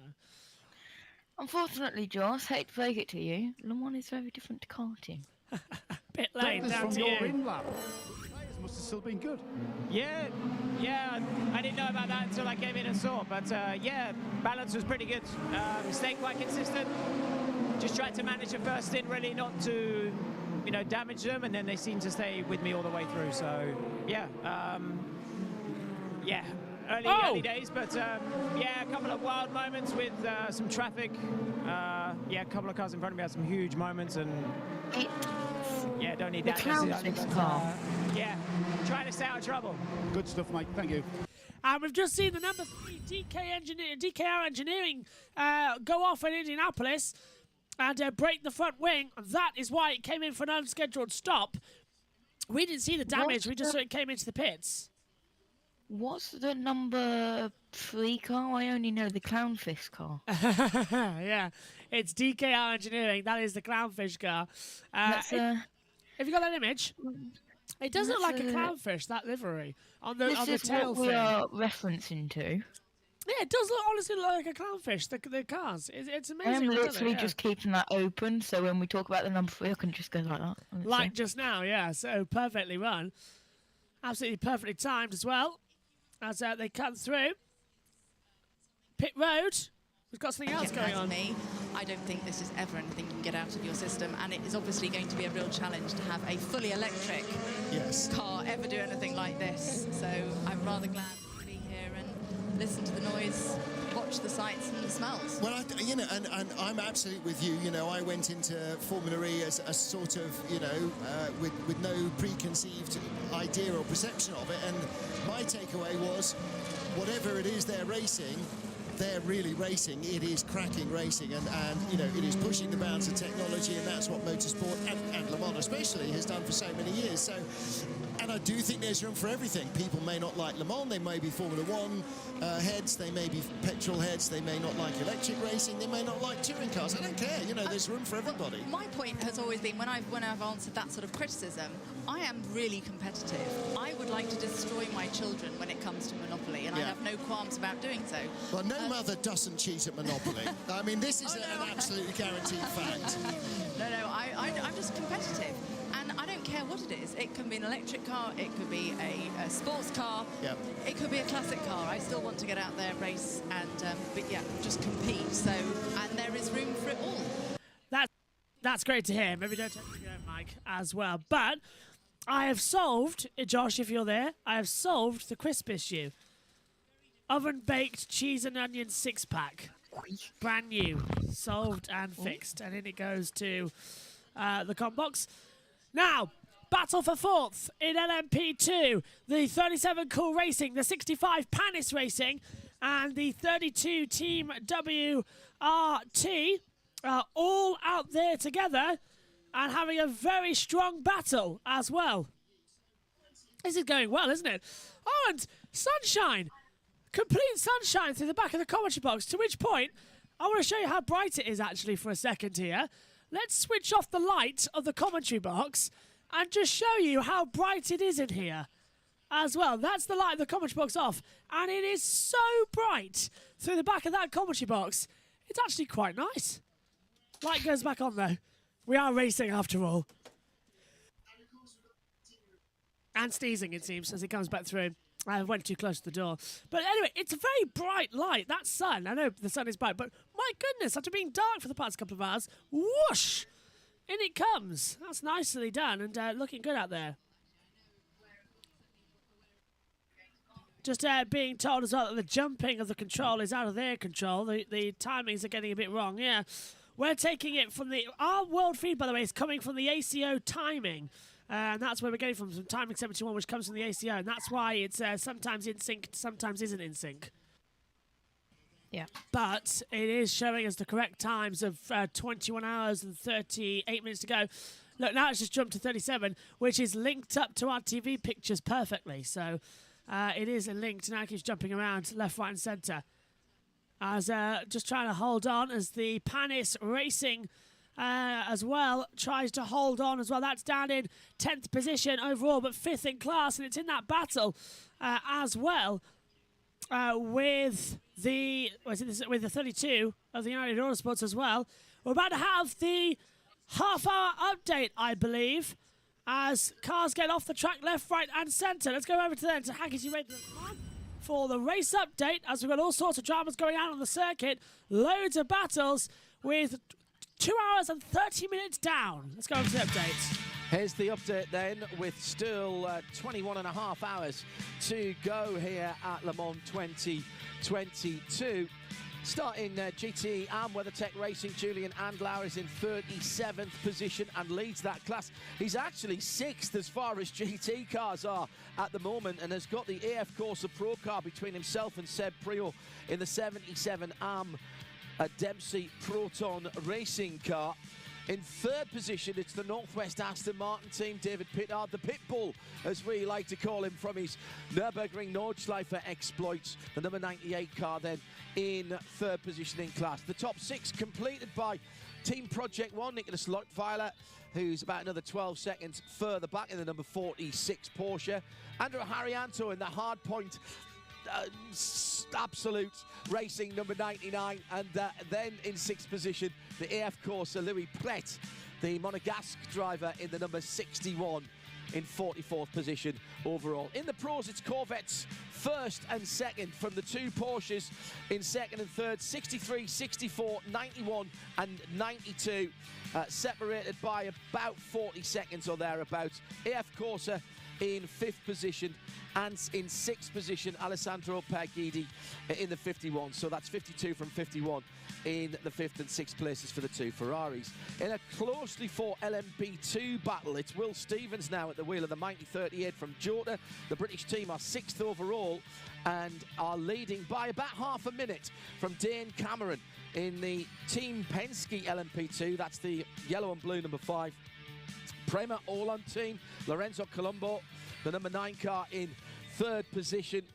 And he's about another couple of seconds further back. Got 6 seconds on Ifeye, the Cool Racing driver, the number 37. And the top 6 there made up by Nico Jaman for Panis Racing in the 65. And Team WRT, Dries Vanto in the 32 car. And at the top of the shop, it's Toyota Gazoo Racing. They locked out the front row, and it's 7 from 8 with Jose Maria Lopez and Brendan Hartley. So they have swapped places since the start. There's 22 seconds between them at the moment, and they've got the better part of a minute on the best of the Glickenhaus. That's the 708, which is just, which is still out on the track. It's Romain Dumas, the Frenchman, in 3rd position, and he's circulating ahead of another Frenchman, Mathieu Vax-Vier, one of the great young French hopes a few years ago, and he's really fulfilling his potential now for Alpine Elf Team. In the pits at the moment, Richard Westbrook having just set that fastest lap. Toyota Gazoo Racing on 41 laps completed, 22 seconds between the 2 cars. That's how it stands, with just on 21.5 hours still to go. Load of action then still to come, and this is going to be absolutely fantastic. Now, Josh is still alongside me up in the commentary box. Megan will be joining me in around about half hour at the top with 21 to go. So she's got about 26 minutes left. I'll just let her know about that as well. But Paul Truswell, for the first time, has left the commentary box. And a new fella, OG, has joined the commentary as well. So Paul, of course, not well enough to stay for the whole 24 hours, has now left the box for a little bit. But Josh Play is still there. What have you got for us, Josh? Looks like an image of one of the LMP2s. The number 47, and then over here is the number 3's front. Ah, now is that the DKR engineering that had all the problems? Yep, that is the fish car. Yeah, the clownfish, we're calling that one, aren't we? And down the back. That is what happened. Ah, so it hit the wall. Yeah, that's what we were watching, and that's what you can finally see as well back at home. Hit the wall on the inside line, and it just popped it back round. Oops. Did that come from you? Where did that come from? Photos are served. Oh, what was that? Photos are... Oh, I see. I was wondering what that was. I thought... Because at the same time, Radio Le Mans headsets went off as well, like they had a problem. So I thought it might come from them instead of you. But yeah, looking good out there as well at the moment. So, 2 hours, 34 minutes down, 21 hours, 25 minutes to go. Absolutely insane with how much is left as well, and how much desperation you're going to try and hold through.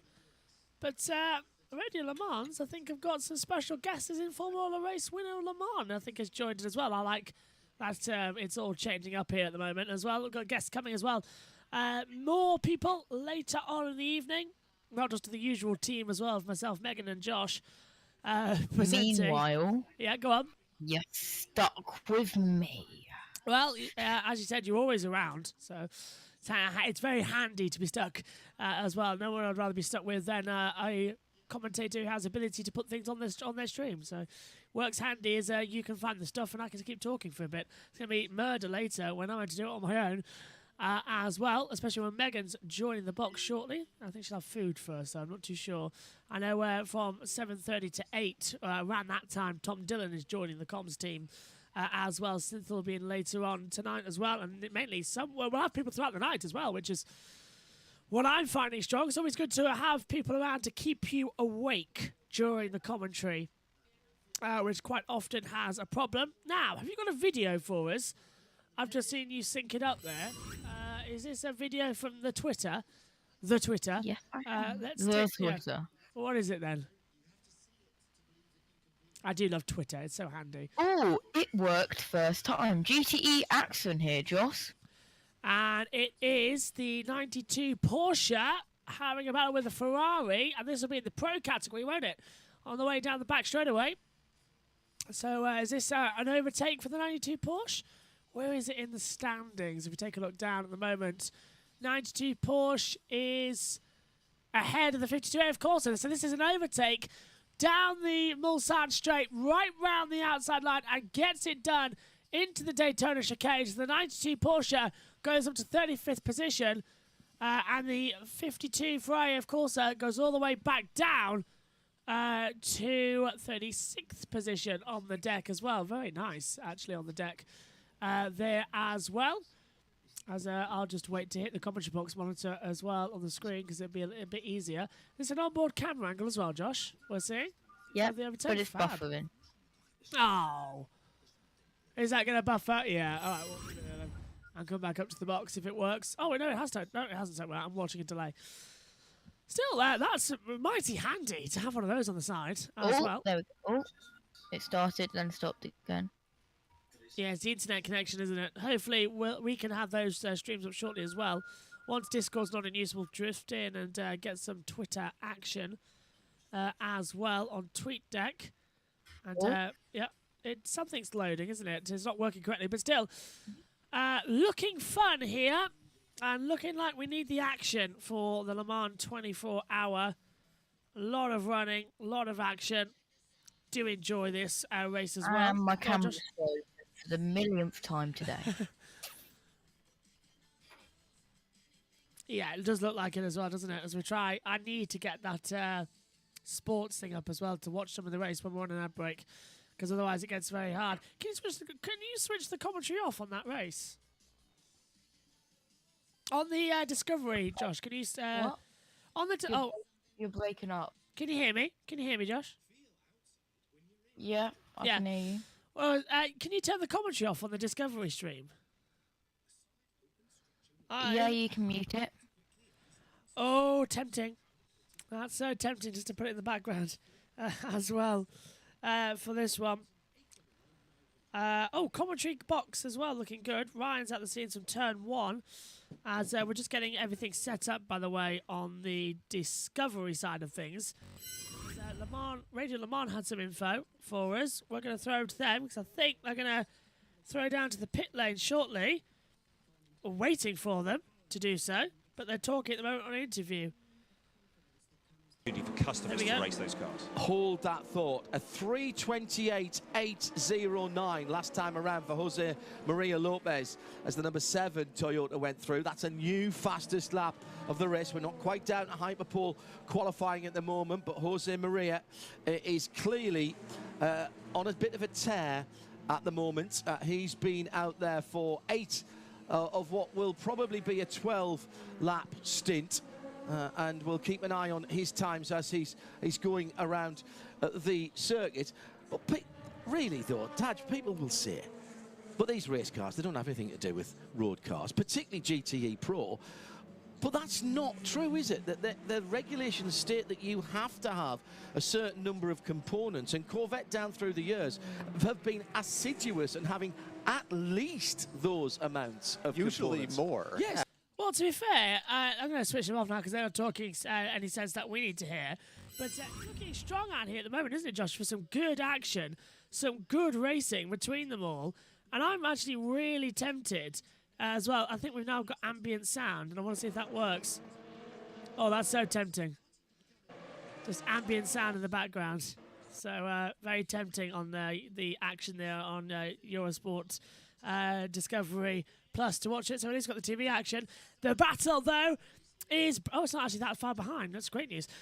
The battle, though, Josh, is brewing out there on the circuit between the battle for 10th and MP2 into Europole, the Duquest team, and the Vector Sport, looking quite strong here as they come into the braking zones. And side by side, that's an overtake for the 43, lapping some of the Ferraris. Have you? Have you frozen or have we? Yep. I've frozen. Oh, you've frozen for a change.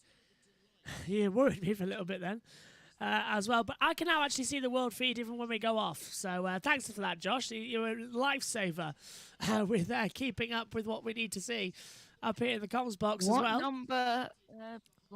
What number is that I've come to the rescue? Probably number 5 million?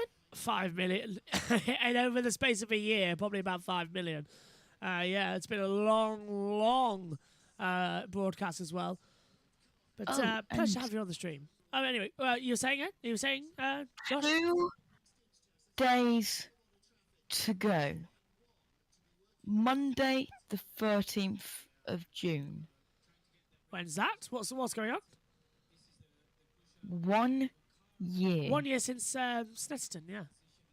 Yes, which is where I came from. I popped. Yes, Snetterton last year, the biggest event we've done so far on the YouTube channel was Snetterton, and hopefully as well it won't be the last, because we're planning on getting back at some races this year. That was when a certain person found your channel, Josh. Yes, you. Watch the touring cars with. Anyway, I was trying to work out when it was. Yeah. 36 in the pits. Yeah. I was trying to work out when it was, so you've narrowed it down there. From going from viewing touring cars on your channel to commentating them, yeah.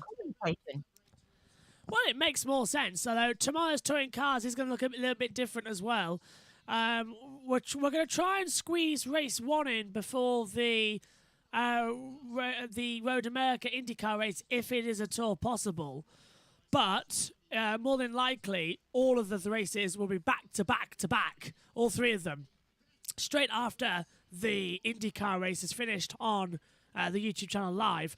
We will be doing the 3 touring cars, and that's when you'll be with us, won't you, Josh? If not, it doesn't matter if you miss one race, but if you're with us for some of them, we got plenty of time. Hello, I'm back.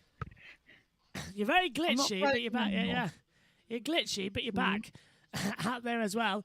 Mega 3-hour stint, by the way, you're putting up here as well. So I do want to let you go. Not as bad as the 5-hour stint I did in Formula 1 testing. Yeah, that was a mammoth stint as well. I remember that one as they come through. Still looking at the action. Jolter looking good. Now we're into the GTE Pros. Battle for third between the 91 and 92 Porsches. Further back, they've left the 52. Behind it, Jimmy Bruni and Michael Christensen racing together as well in the Porsches. Nice to also see that Porsche coming, the Porsche were coming back to hypercar, the top tier, but now they're going to go racing Formula 1 instead, so they're staying around in the GT categories as well. But next year, of course, GTE changes with the Pro and Am categories to switch it in, so that's a shame. But it is going to be quite fun as well across this one. 21 hours, 15 minutes to go. And I'm just going to text Megan shortly as well. So I'm waiting for a pit reporter to come available as well on the world feed. So I can text Megan and ask her, can you dive in into the commentary box at this time as well. Did text to Brendan Hartley is in. And side by side, 92 Porsche going round the outside of the 91. Down towards Mulsanne. Into the corner of the braking zone. Can they do it? Hard on the brakes. He's done it. 92 Porsche takes the lead. Takes third position in GTE Pro. Still Corvette racing 1-2, but Porsche is now tactically letting themselves go for all of the action. Abby says, time to watch this for 21 hours. Welcome to the show, Abby. But also, just want to point out the stream will change over to stream 2 and stream 3 every 8 hours. So 0 to 8, 8 to 16, 16 to 24, so that YouTube can save it. Because we did try to look and see if we could do the whole 24 hours, but on our YouTube channel we can't. Pit stops for LMP2 though. 32 is in there as well for Team WRT, and it also looks like Jolters are in pit lane. Marco qualifying, your time taken away, but he fought back through the field very well, but then a tyre issue. Yeah, obviously it was not the optimal qualifying we had, but in the end, you know, it's a 24-hour race. We did actually gain a lot of positions, then we had a tyre delamination, so maybe a small cut in it or whatever, but the tyre kind of came apart, so we had to box. Luckily it didn't end up in a puncture, so we could actually continue semi-hot in lap to change the tires, and when we then changed the tires, then we had an issue with the fueling hose, and then the slow toe came, so we were like just in 10 minutes we lost a lot of time, but we're still P10, and obviously we're gonna keep pushing like crazy, and hopefully we're gonna be okay. The most important thing is the delamination hasn't taken anything out of the car. It's not broken anything off. Yeah, I tell you, when you're going these 290 down the straights and you just hear something from the tire come off and you see some smoke, it's like, oh, this can be game over, you know, because normally if they come off, they can take a whole rear end of a car with the tire. Luckily it didn't, and we could have a semi push on that inlet, but we obviously have to box early. But then we had the fueling issues and slow zones and bah. Marco, thank you very much. Martin, on another note, IDEX Sport in the garage, and their pit stop is under investigation there. That's an issue with the rear wing. The mechanics had to try and kick it off because the locating pins didn't match up, but they started the car as the mechanics are still working on the car. So I did see that Nick Manassian wasn't looking very happy with the team at that point. Oh dear, so thank you as well down there in the pits. That's not looking good. Abby, actually, sorry Josh, I'll get to you in a second. Abby has put in the YouTube chat, it's the 52 cars in the pit lane now as well as the 91 Porsches in for a refueling stint. Drive-through penalty for car 36 for speeding in the slow zone. So that is the 36, which, looking at the order, where is the 36 on the deck? It's not here, so is that an error? I can't see it. It's the Alpine. It's the Alpine hypercar. I was looking at LMP2. The 36 Alpine Elf has got a drive-through penalty for speeding in the fast lane. That's absolutely not good news. Over to pit road on the leader of Radio Le Mans. WeatherTech Racing Porsche has been in for a pit stop and a driver change. Julian Lauer has handed the car now to Thomas Merrill. I'm going to inspect the tyres that's just come off the car and see how much. Very little rubber left on there, and Julian's disappeared just as I was about to approach him. All things very, very standard here at WeatherTech. So back out and into the race proper. Thank you, Joe. Joe Bradley down in the pits for Radio Le Mans as well, and he's been sitting patiently on this for a couple of minutes. Josh has got a video for us. What are you watching, Josh? Hello, I have got a video. It's more from the Fisk car. Oh, so this is DKR Engineering.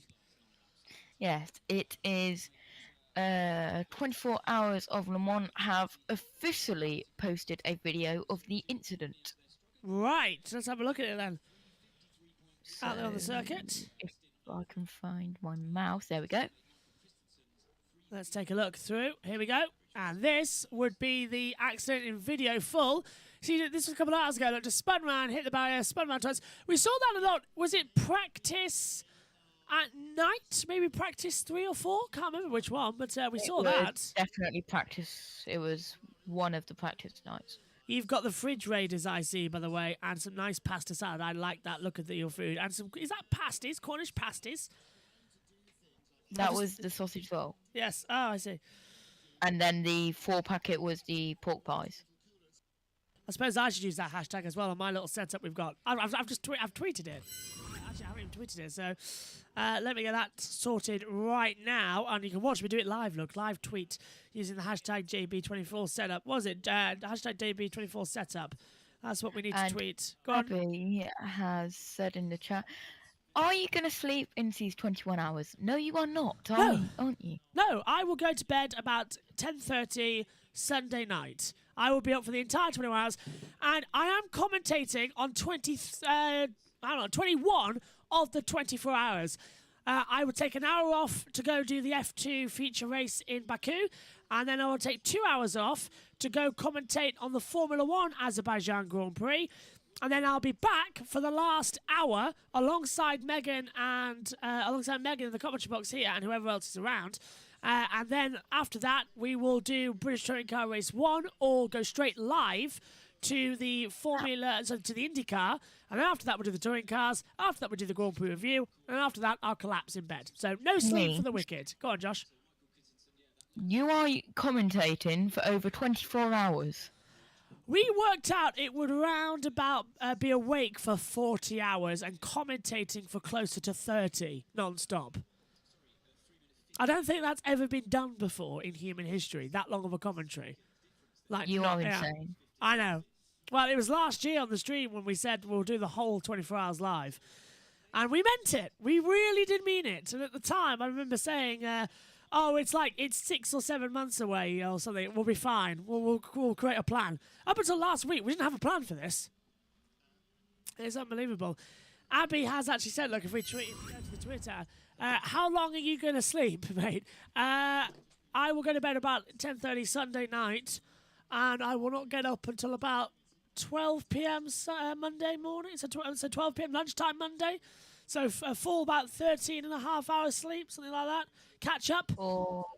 But yeah, go on, Josh. Are you going to go to sleep at 10:30 on Sunday and not wake up until Friday morning ready for next week? Yeah, pretty much. I'll wake up Friday and go, right, it's time for MotoGP. Away we go. I'll enter my hibernation. That's what all this food's for as well. I'm stocking up for the winter. Okay, I've put the tweet out on hashtag JB24 setup and put it as the Combox setup for 2022. Hashtag Le Mans as well. Use the hashtag Le Mans 24. Le Mans 24 hours. There we go. And get that on the Twitter as well. Bruv, 30 hours commentary. What's going to happen to your poor throat? I don't know, but I've got some drinks. I'll be all right. We'll see. I've got a feeling I'll lose my voice mainly at the Formula 1 race tomorrow than I will during this 24 hours. Because 24 hours talking like this normally is okay. But I have been told, there's the commentary box. Brilliant, Josh. That's fab. Well done. Great on there. Here's the commentary box. That's where I'm standing right now. I took that photo a while ago. So this is the commentary box. Over here, there's my food setup. As you can see, I've got some Pepsi. I've got an orange juice. I've got a bottle of water. What you can't see behind the Pringles is a chicken and mushroom pot noodle, an original curry pot noodle. Then you can see just at the top there some pasta bolognese. Behind the space bottle and the milk, there's some tea and some sugar, some crisps, bourbons, party rings, jammy dodgers as well. And you can't do Le Mans without some caramel wafers. Power supply extra for the kettle that you can see just behind there as well. But I'm not so sure about how that's going to work. There's the stats of notes we have pinned up on the wall. That is our driver trackers. So this is the spotter's guide that we have printed out and stuck up. Monitor number 1, that's ABS. The one just below that, that's our timing screen. iPad as well with Radio Le Mans on. Timing, laptop controlling everything. Monitor underneath the main one with the on-air sign. That is the Josh Plays YouTube chat and tweet deck monitor.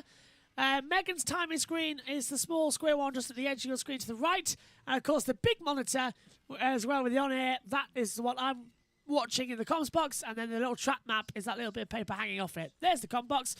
What if you need to go to the toilet in the middle of a battle? I haven't need to go to the toilet yet, but Megan is scheduled to come in and give me a bathroom break at some point as well. So there will be a bathroom break for me some point today. Just don't know when yet. Into the pit lane, though, comes the race leader, the number 8 Toyota of Brendan Hartley comes in. A little bit of extra water, a little bit of extra sip and drinks out there as well. It looks like Josh, and then he's going to get ready and head back out. But Jose Maria Lopez, crucially, takes the lead of the race here. I'm watching on Discovery Plus right now. Josh? You love Discovery Plus now, don't you? Absolutely. It's meaning that we can keep an eye on it. Thank you very much for sending us the login for that for this race as well. Josh has had to turn off camera. Voice of Josh Plays. No worries. Josh. I do absolutely love Discovery. Away goes Brendan Hartley then. The 708 Gleekenhaus Racing's there, but we've got some pit lane from Radio Le Mans as well. Yep, so here comes Romain Dumas into the pit lane, fresh as you say from that fastest lap. Pit crew are waiting, fuel going on, and as Joe described with the Toyota, lots of cleaning going on, a little bit of inspection around the car. No sign of any driver change or tyres, all looks very routine, and just the fuel going in, screen being cleaned, and air vents being any sort of tyre rubber being pulled out of the radiator vents. It's very calm down here in the Gleekenhaus pits, and the doors being closed. I think once that fuel's done, Romain Dumas will be on his way.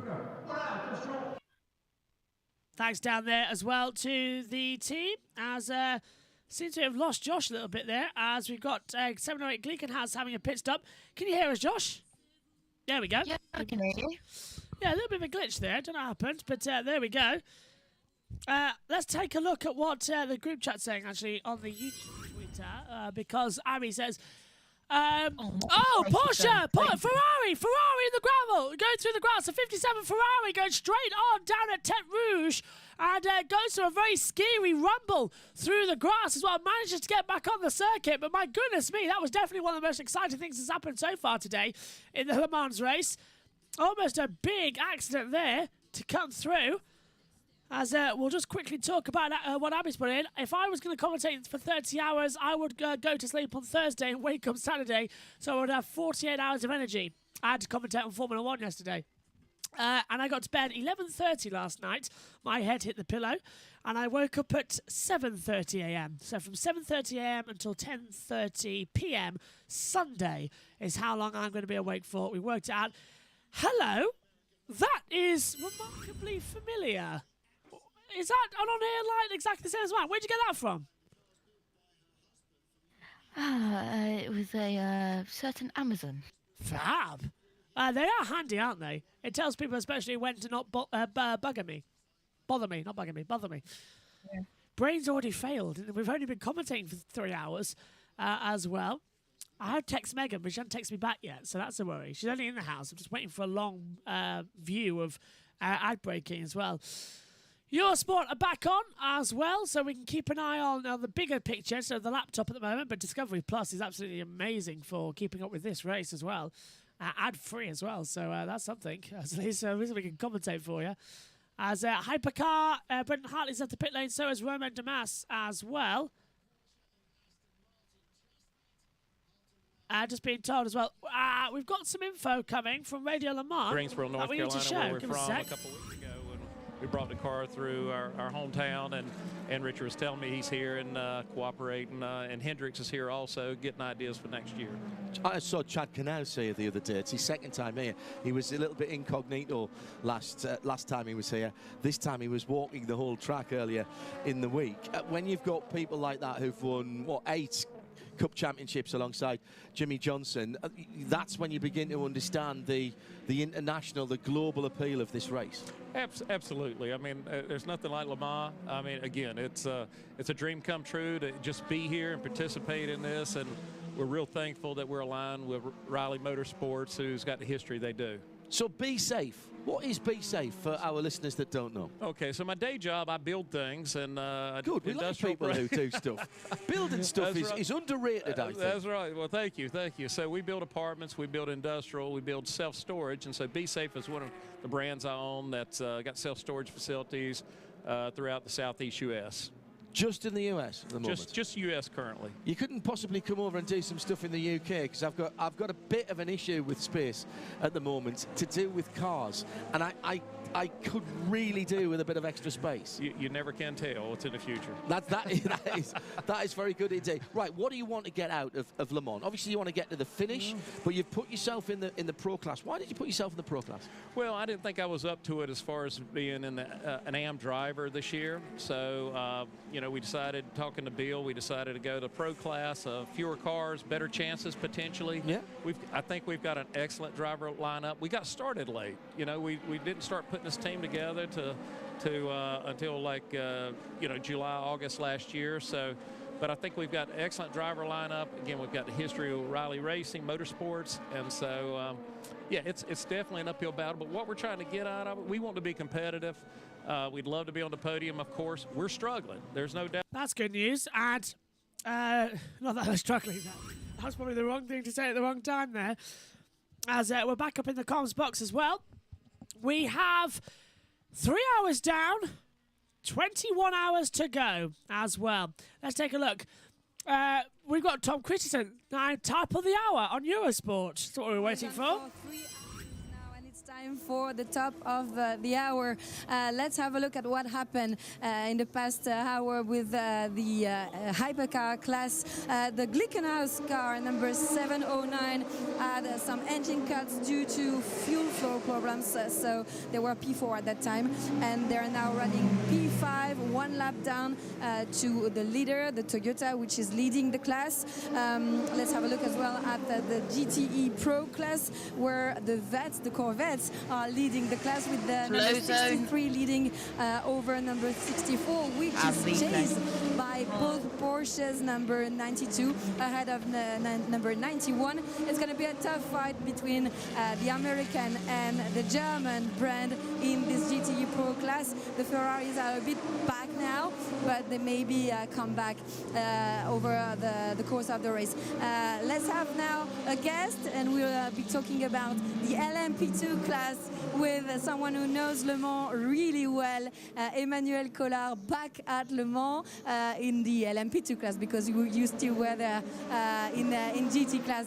51 years old, back in LMP2 class. You won here in 2009, and you're back with a team you really know well, running P2 today with Penske. Yeah, it's a great opportunity for me. I couldn't believe it when they called me, but at the end I'm here, so I'm really pleased. It's a bit of pressure, but since Sebring, everything is going well, so it should be okay also here. So you have a great story with the team and with Roger Penske for years. You've been winning a lot of races with them. How did the story went with them being back here at Le Mans together? Yeah, I had a very good memories with the team because we won in 2008 Sebring 12 hours. And in fact, they called me back because of my age. I became silver driver, so they were thinking that it was not a bad idea to call me back and to propose to me this drive. And so I need to be very well, and I hope they will be proud of me after the race. Does it put you pressure? A little bit, yes, of course, but I'm used to it. We always have pressure during the race, so the thing is to manage it, and it's okay. When would you be out in the car? Sorry? When will you be out in the car? We'll be right after Dane. You ready? Sorry? You're ready? Yeah, I'm ready, of course, yes. I'm waiting. Thanks a lot, Manu. Penske running P2 in the LMP2 class right now. We'll see each other in 1 hour. Top of the hour then being completed here on the Eurosport, which means we get it as well here on the world feed.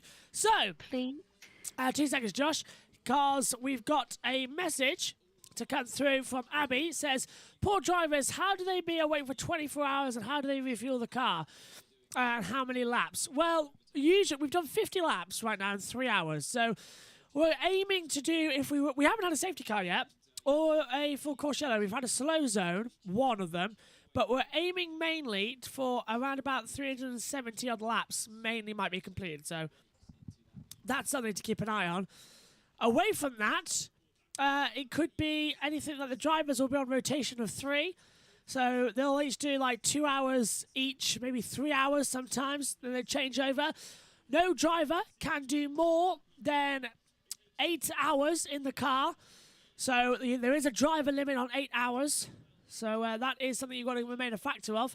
So 8, 16, 24, 3 drivers each doing equally the amount of time. If you go over that time, you'll be black flagged. So you've got to be even by a minute or so. So they've got to be right on there as well. And this is so cozy as well.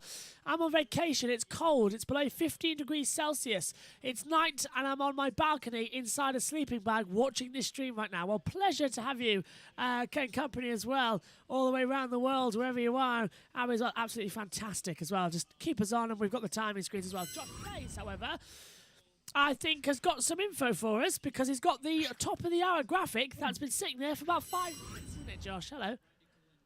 Firstly, please note there was no slow zone. I was being stupid and didn't realise that it was a replay. Oh, right, okay. No worries. Anyway, overall race classifications. This came out as soon as it hit 6 p.m. and the top of the hour. Oh, bang which on. is quite good. So, overall race classification, Hypercar first, LMP2 leader is 6th, GTE Pro is 32nd, and GTE AM is 38th. Now on to the class leaders. Toyota Gazoo Racing. Oh, that doesn't block anything. That's good. Yeah. My camera doesn't there you block go. anything. I see. Anyway, Toyota Gazoo Racing number 7 is leading Hypercar with 49 laps completed. Of course, couple extra as this was 6 minutes ago. And then in LMP2, Jota with the number 38 have completed 48 laps. And then in GTE Pro, it is still the Corvette Racing number 63 leading that class with 45 laps completed. And then in GTE AM is still the WeatherTech Racing of number 79 of 44 laps. And I think they're Yes, the same Josh? leaders as it was an hour ago. Yeah, we haven't had much change, have we, in the past hour or so? All I can tell you right now is that the Alpine Elf is just come out of the pit lane again. He's running fourth with Matthew Vaxavia in competition there. Megan will be joining the commentary box in around about 13 minutes at 20 past the hour. I'll then be nipping out for a bathroom break, as it's one of the schedules. And then I'll be coming back in. And Josh, you'll be leaving then at 6:30 for a little bit of a break. Go get a little stretch out. Megan will be on for an hour, and then we've got a yellow flag out there. Not across you, but that's a yellow. Yeah, that's the 709 passing in front. So that's a battle for position up there as 709 Gleekenhaus passes the Elf car at the exit, but there is a yellow flag out the circuit. Timing screens haven't picked it up as the Alpine swings round the outside of the Gleekenhaus and the Porsche curves and retakes fourth position. Great battle on the track there, but we have got a yellow, but I can't see where it is on the track. Can you, Josh? Because right now I'm seeing nothing. No, no, Yeah, I can't see anything. But I've got a 15-second video of that Ferrari going over the grass when the live pictures were on an advert, but we had Discovery Plus. Sounds good to me. Play it. Yeah, here we go. Let's take a look at that. This is the Ferrari when they're on a break, going through. And it did nearly touch the wall, and that's a bad bump there. Surprised it didn't do any damage to the car, as that yellow flag is out there on the circuit. No idea where just yet. It's not flashing, so it's not a safety car or anything, which is good news. But that was a beautiful camera shot, wasn't it? The top there, bouncing over the circuit.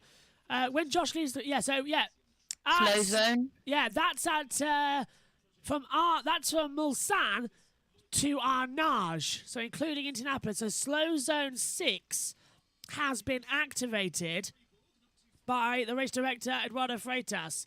So who's gone off down there? Probably into the gravel trap at Indianapolis, I'm thinking. Josh, are you thinking the same thing I am? Yeah, I am thinking the same thing. WRT of Robin Frines, the 14th in LMP2, 19th overall, car 31, is in the pit lane. Slow zone is in effect as they come through. No full course yellow, no safety car yet either, actually. That's a surprise that we've run 3 hours, 9 minutes without a safety car. So thumbs up there. As the battle going on between for 4th and 5th in the hypercar as the Gleekenhaus swings around the outside of the Alpine 36 into the Michelin chicane. And a big thumbs up from the 709 squad, who they are running a lap down, but they'll get that back in the pit lane.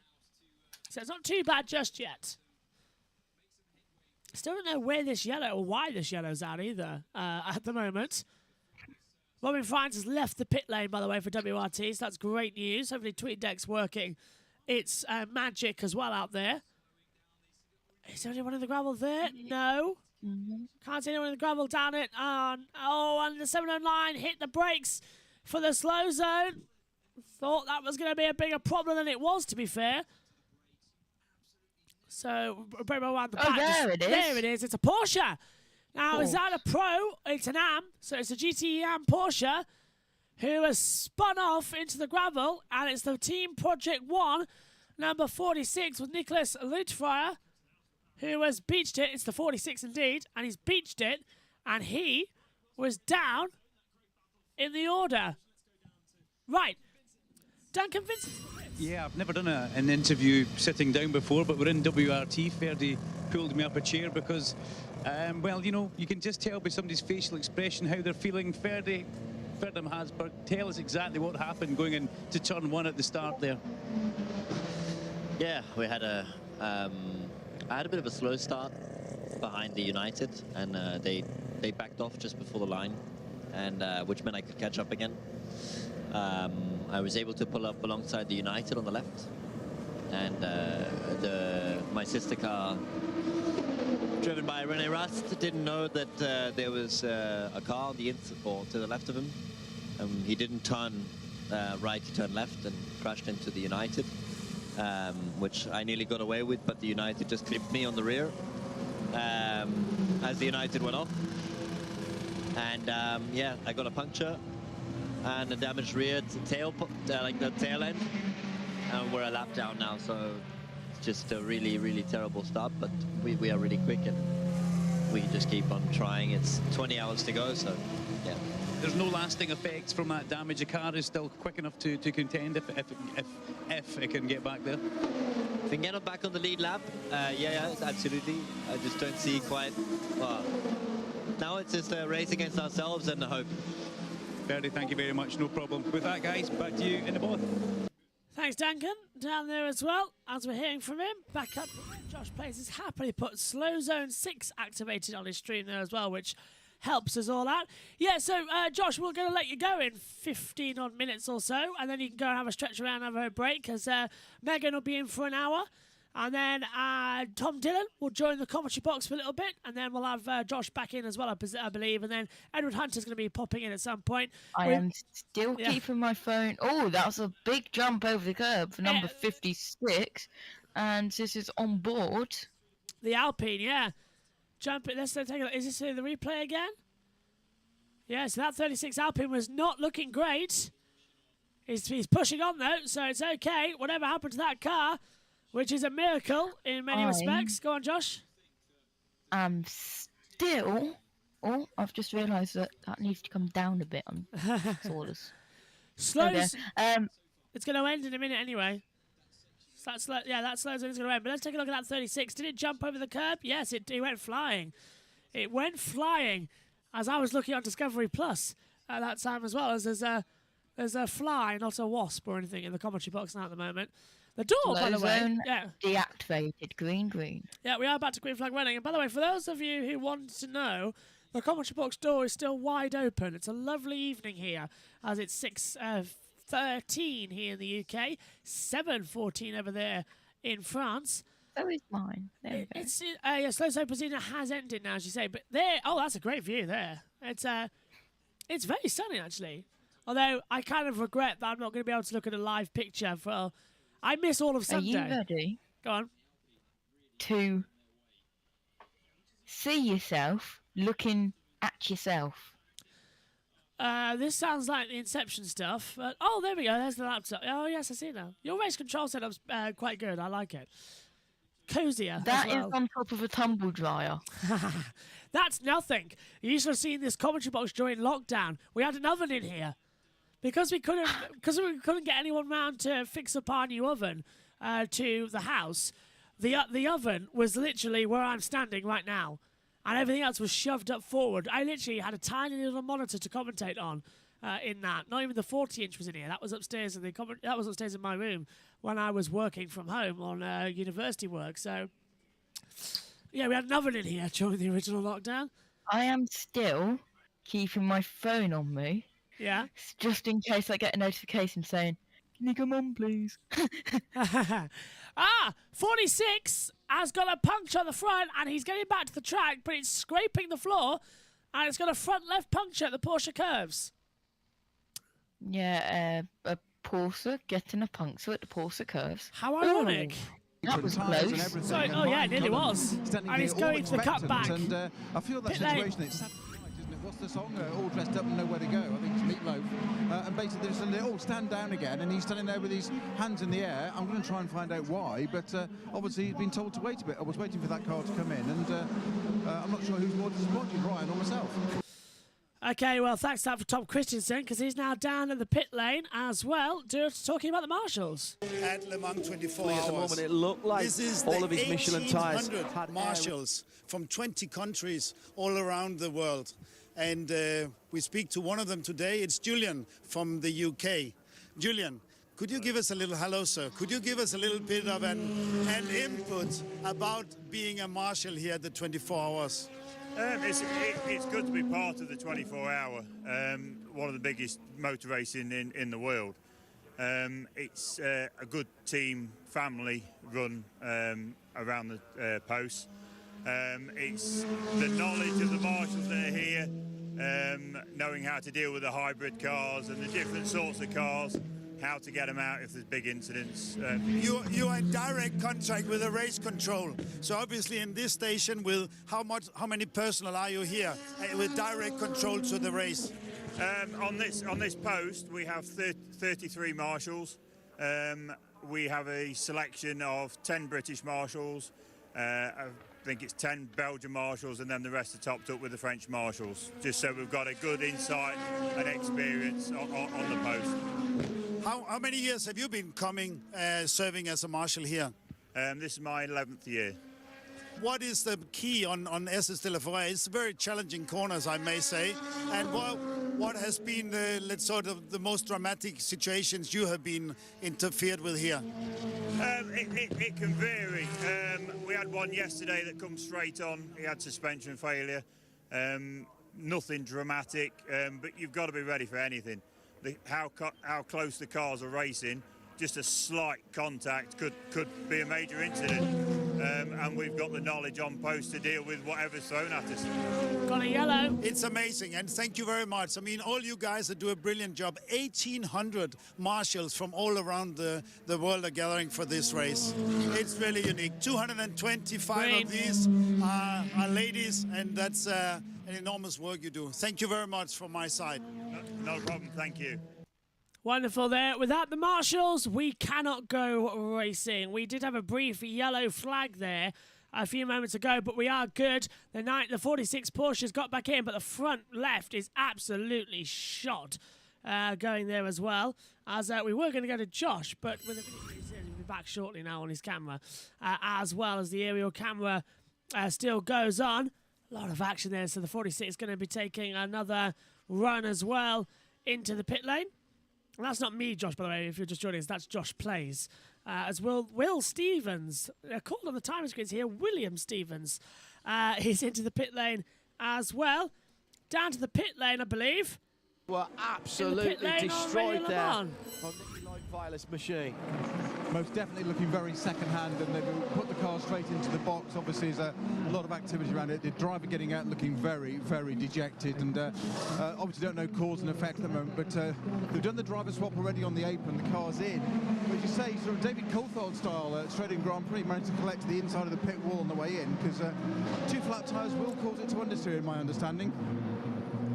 Thank you, Peter, as they are into the garage. Yeah, and the lead Jolter's in as well. So 38 Jolter from LMP2 in. The 46 having some work done.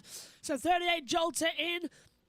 The number 5 Penske in. And the number 9 Prima Orlean team in as well. The WRT 32 is making another stop in as well. Brad has put in the YouTube chat, why do Toyota win every year? Well, not many people can actually keep up with the Toyotas. They have the hypercar hydrogen power, and the normal hypercar as well doesn't have that advantage. With the hybrid and hydrogen as well. You've got to put the H on things as well up there in the comms box to make it really work out and really work, it seems.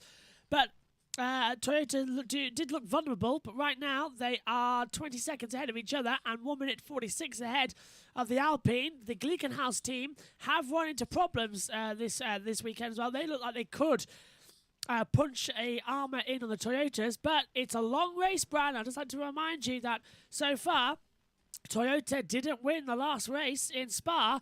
That went the way of, I believe, Alpine. And Glickenhaus have been on the podium as well, keeping strong. So it's not over yet here for some races at Le Mans. So don't count your chickens just yet. There is still going to be a lot of action in this broadcast. The number 5 Jolter, the number 5 Team Penske still in the pit lane. The 38 Jolter still has the lead of this race then. As the Penske leaves pit lane, Josh Plays is back, and he's got some video footage for us, Josh. What are we seeing? This is a battle between 2 hypercars. Oh, fab. Your camera's frozen, but we can still see you. I mean, we can still see the video, so everything's okay. My camera shouldn't be frozen. Pit lane coming out now as well. Is Twitter working now, or is it frozen? Oh, that's a disappointment. Nothing seems to be working. Oh, no, it just started working. Let's go back. It was because I didn't press play. Ah, right. So this is a battle between the Alpine then, 36, and the 7 and 9 Glickenhaus, who were side by side down the Mulsanne Straight. I believe this is on the way to the curve of Michelin with a great move by the 709. And the Alpine was completely stuck, but got a great exit as well. This was some great battling at the moment. The Alpine has gone back ahead. Now we're on board with them as he pulls the outside line. Going through on some lap traffic there. One of the Porsches, the Dempsey Proton, it looked like there as well. Oh, is that it, or is it froze, Josh? That was it. That was it. Good battle there between the two at the moment, as we're seeing on the screen. Let's go through. Abby says, because they're Toyota. Brad says, which teams have won the last 5 Le Mans? Toyota have won at least 3, or on my reckoning, maybe 4. I mean, if it is 5, I'll be amazingly surprised about Le Mans and who's won it previously. I know Porsche won it in 2016 and 17, maybe. Can't remember which one. I know since I've been covering them, Porsche did win the first one I covered, so I really want to find out when that was. It was their last win here at the circuit, actually. But Audi, Porsche, Toyota used to be dominating battles, and now Toyota have won it. So Le Mans has been a bit dead, sadly, in the last couple of years. But the hypercar is starting to bring in the action once again, with more teams now taking over. Trying to find out who's... Tom Christensen, obviously, is on the drivers. He's won it 9 times this race as well. It was held in 2020 as well. Has come through. 2018, Toyota won their first one with Alonso. And they won in 18, 19, 20, 21. So that's 4. 17 was victory of Porsche. So that was the 5th one. So Porsche won the 5th. And then the last 4 have been won by Toyota. And then the 5th one this year could be won by them. But it's not over yet, is it, Josh? Because Glickenhaus are only... no, the 708 Glickenhaus is now back on the lead lap. So anything is possible with 20 hours and 36 minutes to go. Long way left in this race. Long way. Anything can happen. 20 hours and 36 minutes to go now, so... Just gotta it's a hard one to tell. You cannot tell the end of this race. No, you can't. With 20 hours and a half to go. Fair, no offence to Ant Davidson, but you can't tell the end of the race 20 minutes to the end, and not even 2 minutes to the end, because Ant Davidson was on the last lap of the race in that Toyota a couple of years ago. He retired, and the Porsches took it with a 1-2 as well. So Toyota have had to wait for their first win. It came in 2018, and that was a heartbreaker as well. I think it was 2016 was the last time I couldn't commentate on Le Mans because it was Azerbaijan, and the start of the Azerbaijan was the end of the Le Mans race. But I just watched quite a lot of it, and 2017 was the first year I started commentating on it permanently. So, and it's pizza time down there in the garage. I could do with some pizza. Oh, don't like seeing the yellows. That means there's something wrong on the circuit. It is a permanent yellow as well. Is it coming on this monitor yet? Well, a couple of seconds behind again. Is it going to go yellow on your monitor? It is on mine. And it's down at Indianapolis, we're being told. So someone has gone into the gravel. Someone's off on the left-hand side of Indianapolis, I'm being told. There's the yellow flags. So someone's off on the left-hand side of Indianapolis. Now, that is in the gravel. So we'll double-check if it'll have to be a slow zone. Nothing yet coming up on the monitor. It only tells us if it's a yellow, not if it's a slow zone. Oh, yep, in the wall. And it is a Vector. And it's the 10 Vector Sport with Cullen at the wheel, Richard Cullen. And it's not a big impact. It's just taken up, but that's done some force. The wing's probably damaged, but the tyres look okay. They'll need a crane, probably a slow zone. Doubt they'll put it into full safety car mode. It's not really necessary. Slow zone. Yeah, slow zone in effect then, and that is at part 6 of the track. So slow zone 6, once again activated. Yes, Josh. I can literally not edit my... There we go. I don't have to edit it. It's great. I'm just waiting for Megan. It's a long 20 minutes as well. She's supposed to be here a while ago, and she hasn't yet turned up yet. Long 20 minutes. I'll just text her. As there's the Prima, who's looking very happy now as well, because they're running P6 overall. And Vector dropped it off. I think we might have a full course yellow, actually, we're being told. So you might want to get ready for that. If the yellow bar, by the way, at the top starts flashing, that means that we're under a full course yellow, or safety car will tell you which it is at some points. But, oh dear, let's go back to live on Discovery as well. So in case we go to ad break, we can still see what's going on out there.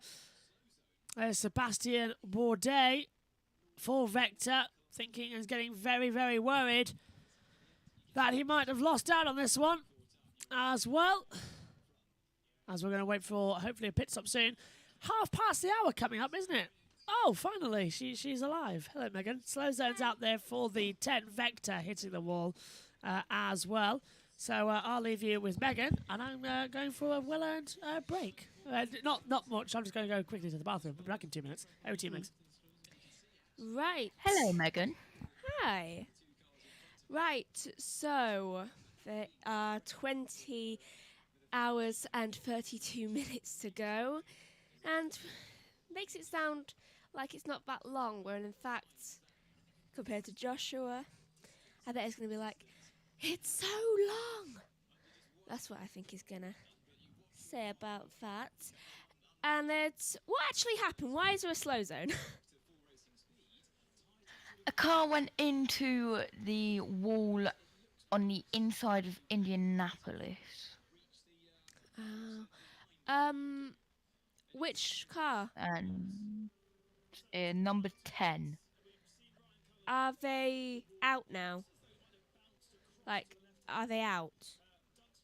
Like, retired? Don't think they're like out. I think maybe they might be able to repair it before the end, though they'd come in last. They will. Yeah. Well, let's hope that this doesn't continue. We could be going for a full course yellow, Josh said, but it looks unlikely now. Oh, it's not good either way, is it? Right, so let's see who's in the lead. It's still number 7. Every single time I come in here, number 7 is in the lead. Oh, Brendan's in number 8 right now. Yes, no, yeah, so luckily you haven't... Well, I've only just walked in, give it time.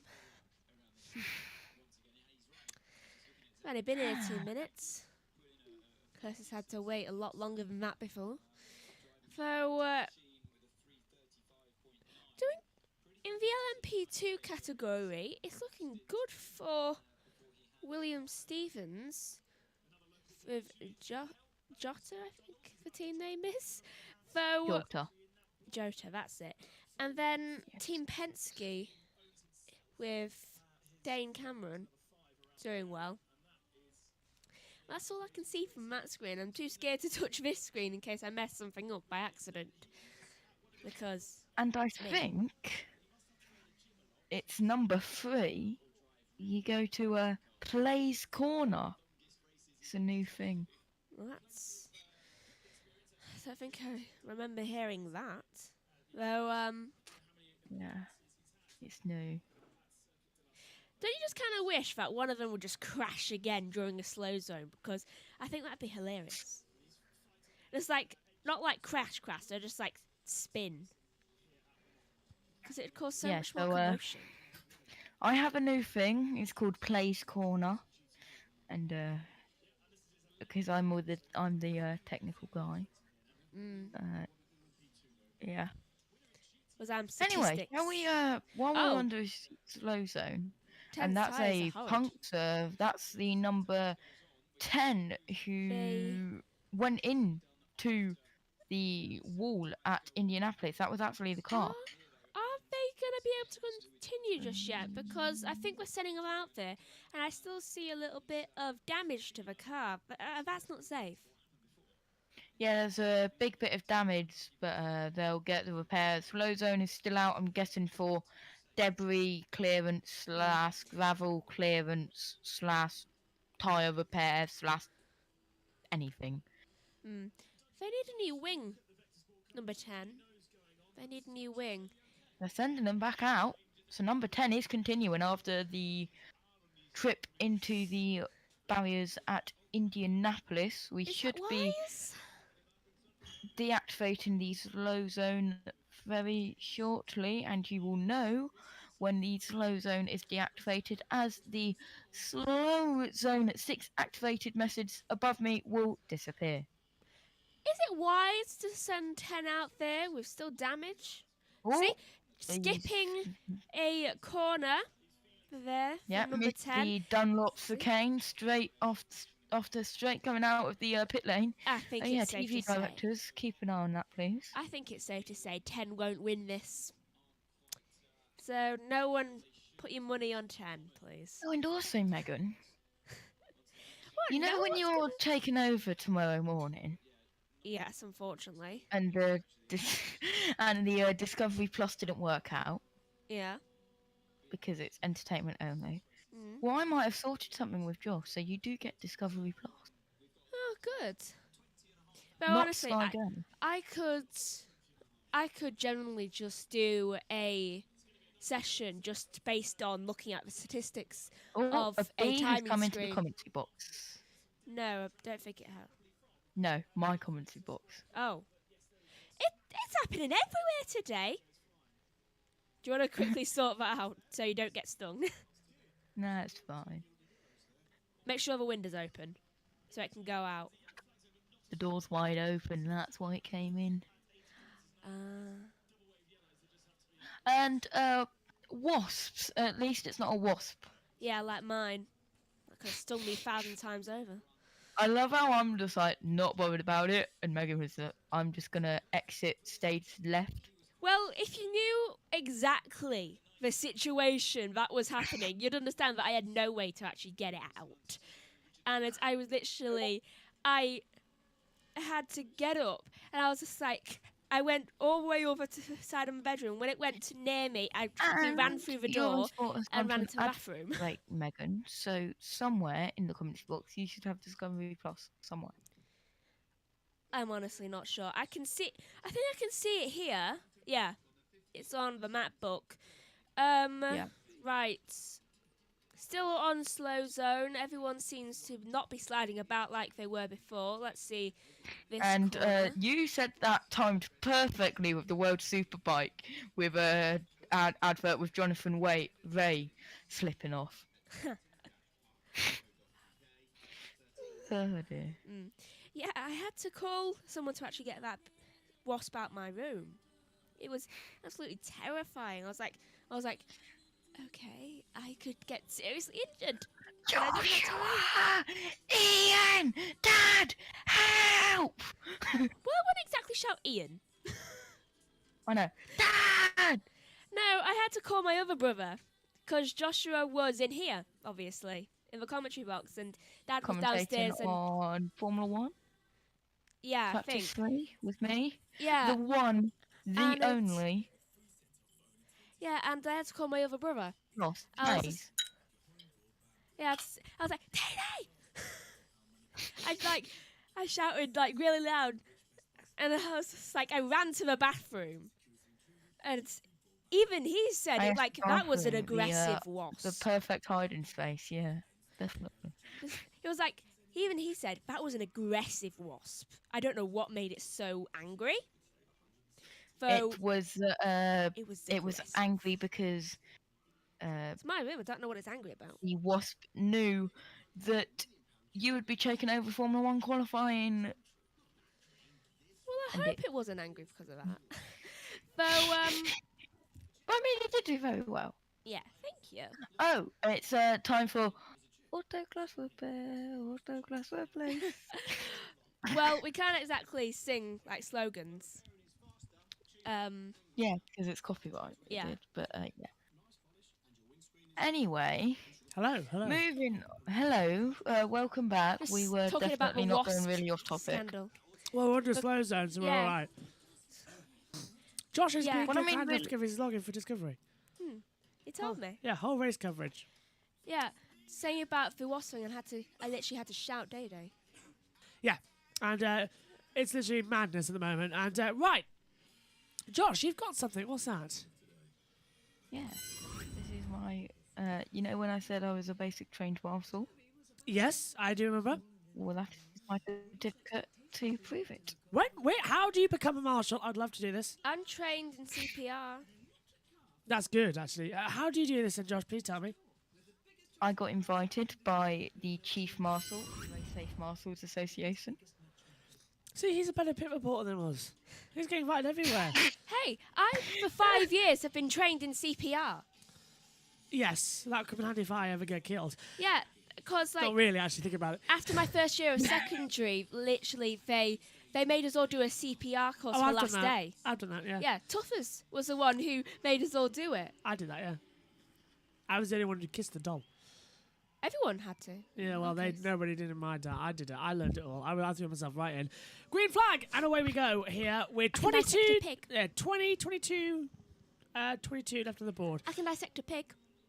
Yeah, and a heart. That's no and way, lungs. That's no way to talk about. I'll add in whoever you're How's thinking that of. going to help? I have no idea. Right, Josh, we're going to let you go in a second to get some well-earned rest. Well, if a pig ever gets thrown onto the track and people are forced to dissect it, I can. We're going to go trackside, actually, so give us a sec, Josh. People around here. The fans are back at Le Mans this year, as you can notice just behind me. A lot of people gathering here. It's the shops area where they're gonna have a little bit of food and drinks, and where they gather as well. So we're trying to grab a fan of Le Mans. Hello. Hello. What's your name? Maxime. So Maxime, what took you here? Are you a Le Mans fan? Yes. We go for the race. We go for all the Le Mans actuality and the racing ambiance. So you came with your friends? Yes. We came together to live it and to be in the place of motorsport.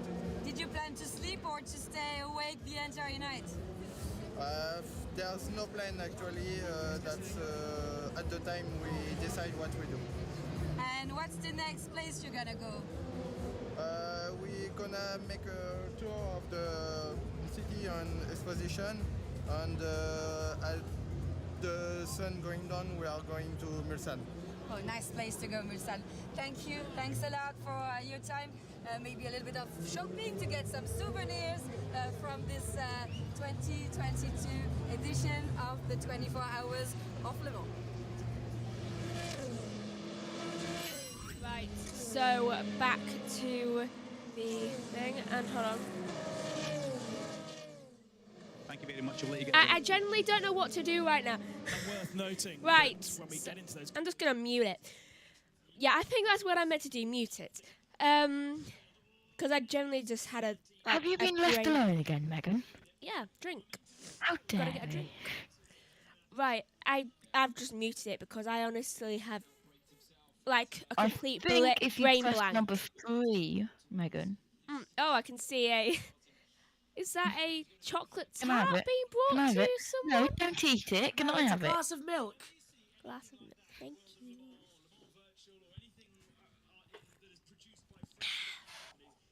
Paris got me this mug. Oh, right. It's a glass of milk is what you've asked for, and that's what I brought you up here. Here, look, here's a coaster for you as well. There you are. Merci beaucoup. As Bob Varsha. Oh, what is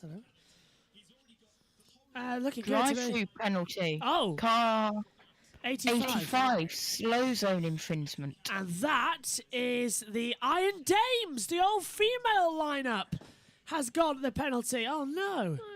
That's a disappointment. As they come through. As what's happening down there with one of the LMP2s, the Vector? Cleaning? It's gone back to the pit lane. The Vector Sport, yeah. It was having the go as we saw the 85 get that penalty. I knew it. Whoa, It had too much damage. Oh, we've got the number one as well. The Richard Mille Racing going side by side for position on the inside. They're fixing the place where I thought there was loads of damage still. Bang on, yeah.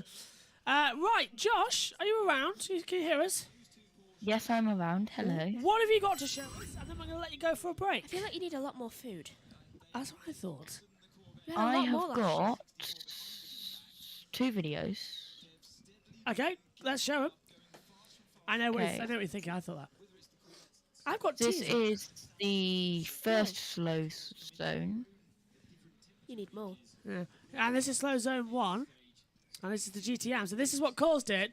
The car spinning off into the gravel. The Team Project 1.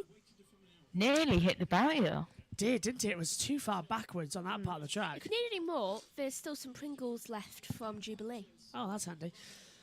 As I've got 6 packets of crisps. I think I'll be all right. Half ready salted and like 3/4 sour. All right. What else you got to show us, Josh? That was the first slow zone, wasn't it, that was out there? Oh, and there's a pig. There's a pig. See? Guys, like to see a pig. All right, fair dues. I'll give you that one. Yes. As that was the reason for we went to slow zone for the car at Indianapolis, and this was slow zone 2, I believe you were on about, Josh. Yep, was so it? this was the one at Indianapolis. Yeah, Vector Sport going off into the wall, and that's what's caused all the problems so far. Right. Having some of the problems. Megs. Right. So everything coming out of the pits right now, it seems like the Toyotas are both heading out, and I'm still a little bit. And Hartley's in the pits again. So Brendan Hartley pits and now leaves the pit lane, which I'm delighted to see. But yeah, Hartley's leading. He's repassed Jose Maria Lopez. Go on, Josh. This video is questionable. It shows like no replays. It just shows the car in the barrier. Yeah, that looks to be just how it. That's the contact we want about. Just lightly touched the barrier, didn't it, down there? That's what we were talking about. Right. Anyway. Yes. You're off This for a is break. Go on. Megan, I am going to introduce you to the Clownfish car. Oh yeah, Gleekenhaus. No, DKR Engineering. Look at Nemo. That's what I said. Oh, DK Engineering. The back of it, it looks like a clownfish. That's what me and Josh discovered during the broadcast Finding so far. Nemo. Yeah, Finding Nemo. It looks like I actually saw that on Twitter. That's where I got it from. Where's a Dory one? I did think it. Somewhere around the field, actually, there is a Dory one. Right, Josh, we're going to let you go. Oh, I think I found it. Oh, okay. Yeah, don't step on your headset lead. That's kind of like a very bad idea. I will have this. I'm fine. So, okay, I'll send you a text if and probably when you are needed. Just let you know, other commentators are coming into Combox 1. Algrave Pro. They're Okay, Dory. okay. Yeah. Okay, so I'll be leaving Combox 1, but I will be in there as well. So thanks, Josh, for 3 hours. 4.5 hours of coverage you've been in the box for. Nearly 5 hours of coverage because I did the pre-show. So it's it's 3 hours and 45 minutes. Yes. Of commentating. So it's 4 hours 15 minutes. Yes, round about that. Yeah. So go have a rest. Go have a very well-deserved rest. Me and Megan will natter on for an hour until Tom Dillon turns up. And then I'm going. Yeah, and then we'll probably see you later on tonight. Right. Yeah, because I gotta continue with my work. Yes. Right then. See you later on, Josh. See you later. Have fun, you two, and behave yourselves. We'll try. And everyone is going to miss all of my videos now. Don't worry, we've got Twitter ready for that. Also, we're siblings. It's highly unlikely we'll behave ourselves. Yeah, it's going to be a fun hour. All right, thanks, Josh. Never behave yourselves. Right, adios, and it is time to do that. Josh, but I will not be back shortly. I will be back whenever I'm back. Well, like the end card. In the concept of a 24-hour race, you probably will be back shortly. Thanks, Josh. See you later. Bye. And we'll hear from Josh later on in the broadcast. And coming up next as well will be Tom Dillon. As look at this. Imagine Thunderbird 1 is coming up as TweetDeck now goes back into position at the top of the board as well into full vision. Hello, Megan. Hi. Do you know, I've been... Okay, my psychology teacher, Holly, told us, like, oh, you need to get this pilot studies thing done so that we can basically finish research methods. I've looked everywhere. She has not once mentioned anything to us about pilot studies in, like, letter form. She has not put it as an assignment, so I've had to email her during the thing, just like, Where hey, is it? Just like, you mentioned something about pilot studies, and I haven't got anything regarding that. What am I meant to do? Hopefully they'll find out actually at some point. Yeah. I'm gonna actually check my college emails again quickly because I've been racking my brain for like 2 hours, thinking, what am I meant to do here? I've got my attachments bit, like here, and I haven't started that fully yet because I've been trying to contemplate qualifying. Josh has just put into the YouTube chat, I've been demoted. Josh Place has been demoted to viewer. Well, you need a break. I don't like working the team too hard. You need breaks in there. That's why I brought Megan in. Plus, when I sit down, it looks like I'm the same height as Megan, so I can sit down for a little bit. Look at this, though, Megs. After being, 30 to 40 seconds behind each other, the pit stop by Brendan Hartley has put the two Toyotas right together again. Uh-oh. Yeah, Toyota 8 leads Toyota 7 by 3 tenths. And there's Brendan Hartley, Megan. Can you imagine if they crash? Yes, but you would probably be hunted down to the end of the earth as you were in the box when it happened. I enjoy a challenge. Yeah, I don't think Brendan Hartley does, but there you go. All up there. What's that old saying? All's fair in love and war and motorsport? It's pretty much the same what it's going to be. Anyway, I'm glad you're here. I choose war against it. I'm glad you're here because in the next hour or so, I'm probably going to get hungry. So I'm going to be making myself a pot noodle at some point and having some lunch. Before you go in for a burger. Yes. And chips. Yes, I originally wanted a McDonald's, so as soon as I said burger, Mum planned a meal. Yeah, so it's... I wish I could have had a McDonald's, to be fair. As they come through. Right, pit lane. Toyota. It gives us a little bit of an update from the pit lane.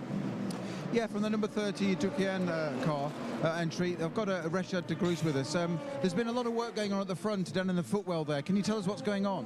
So we don't really know for the moment. I was driving and I had an electronical issue, so I lose everything on my steering wheel.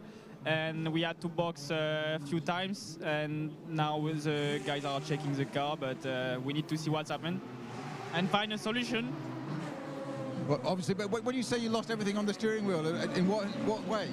I lost all the information on the steering wheel, on the dash, so I was not able to see the fuel number and everything, so it was quite difficult for me to continue. Just to make it a bit more difficult for you, yeah? Yes, absolutely. For my first time in Le Mans, it's not so easy.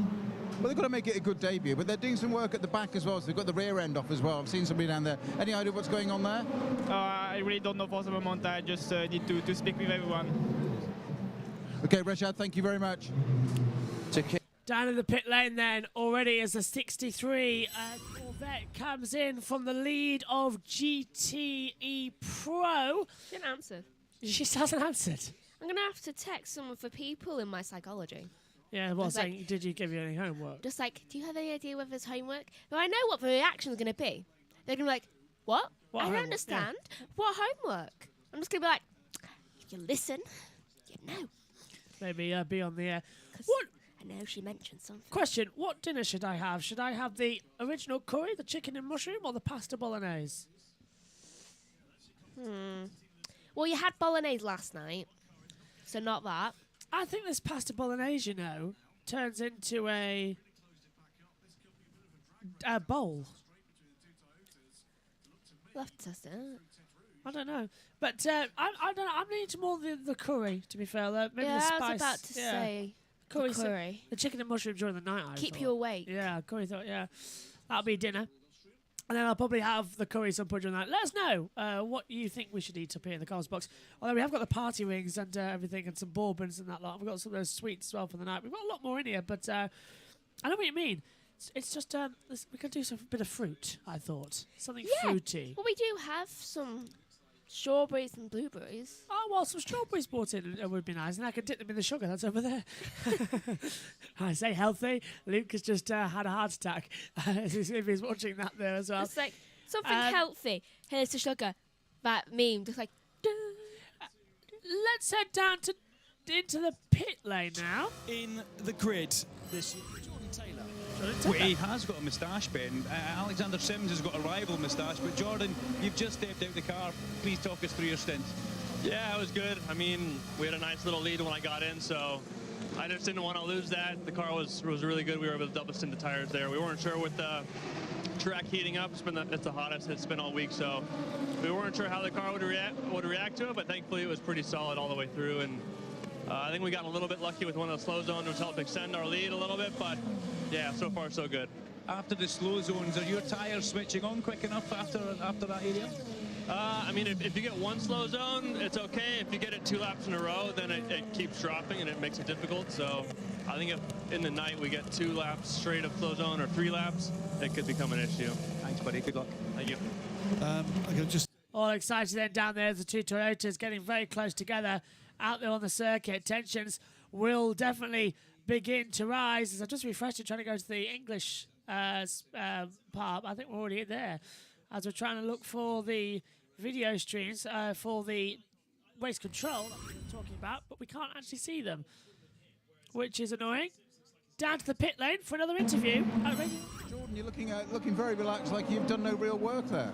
Yeah, it was some work. I mean, it's not the most physical track, but it's definitely mentally draining. And I think every year, the first couple hours, I'm always a little bit caught off guard of how aggressive the LMP2 cars are this early on. I had one go by me in the Dunlop S's, which I've never seen someone pass there, and then he flew off the track right after it. So I think the name of the game right now is staying out of trouble. Thankfully, the car is pretty solid to drive, especially in the extra heat that we have today. It's the hottest the track's been all week. So thankfully, the car's reacted well to that, and yeah, so far so good. I'm intrigued when you say that it's not particularly the most physical demanding, but mentally it is. Well, why is that to you as a driver? I mean, you have so many long straights, so my first couple years here, I found myself, it's easy for your mind to wander down Mulsanne or going to Indy. You've got so much time just to drive and think that by the time you get to the next corner, you've got to make sure your head's switched on again to make sure you hit your brake points and your apex and everything. So for me, I'm always having to mentally just stay focused all the way through. And it's not like a race like Daytona where if you lose 2 seconds, you might gain it back with a full course yellow. Here, if you lose 2 seconds, you might never get that back. So you're also trying to maximize every lap that you can. Thank you, Jordan. Enjoy the rest of the day. Nice job there then from Radio Le Mans.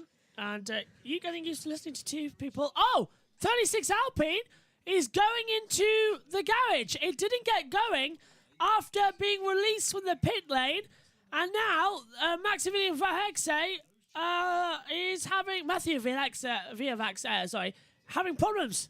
That's not good, especially after what happened in practice. So the 36 in trouble and will come into the garage, and Corvettes are changing over. I need to change my chair. And yeah, I am getting a little used to having multiple voices inside my head. Personal experience or just the headphones? Bit of both.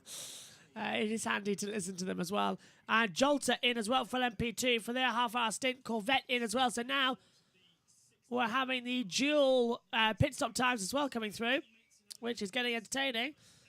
Poor for the Corvettes as well, having a bit of a trouble getting out there on the circuit as the racing continues.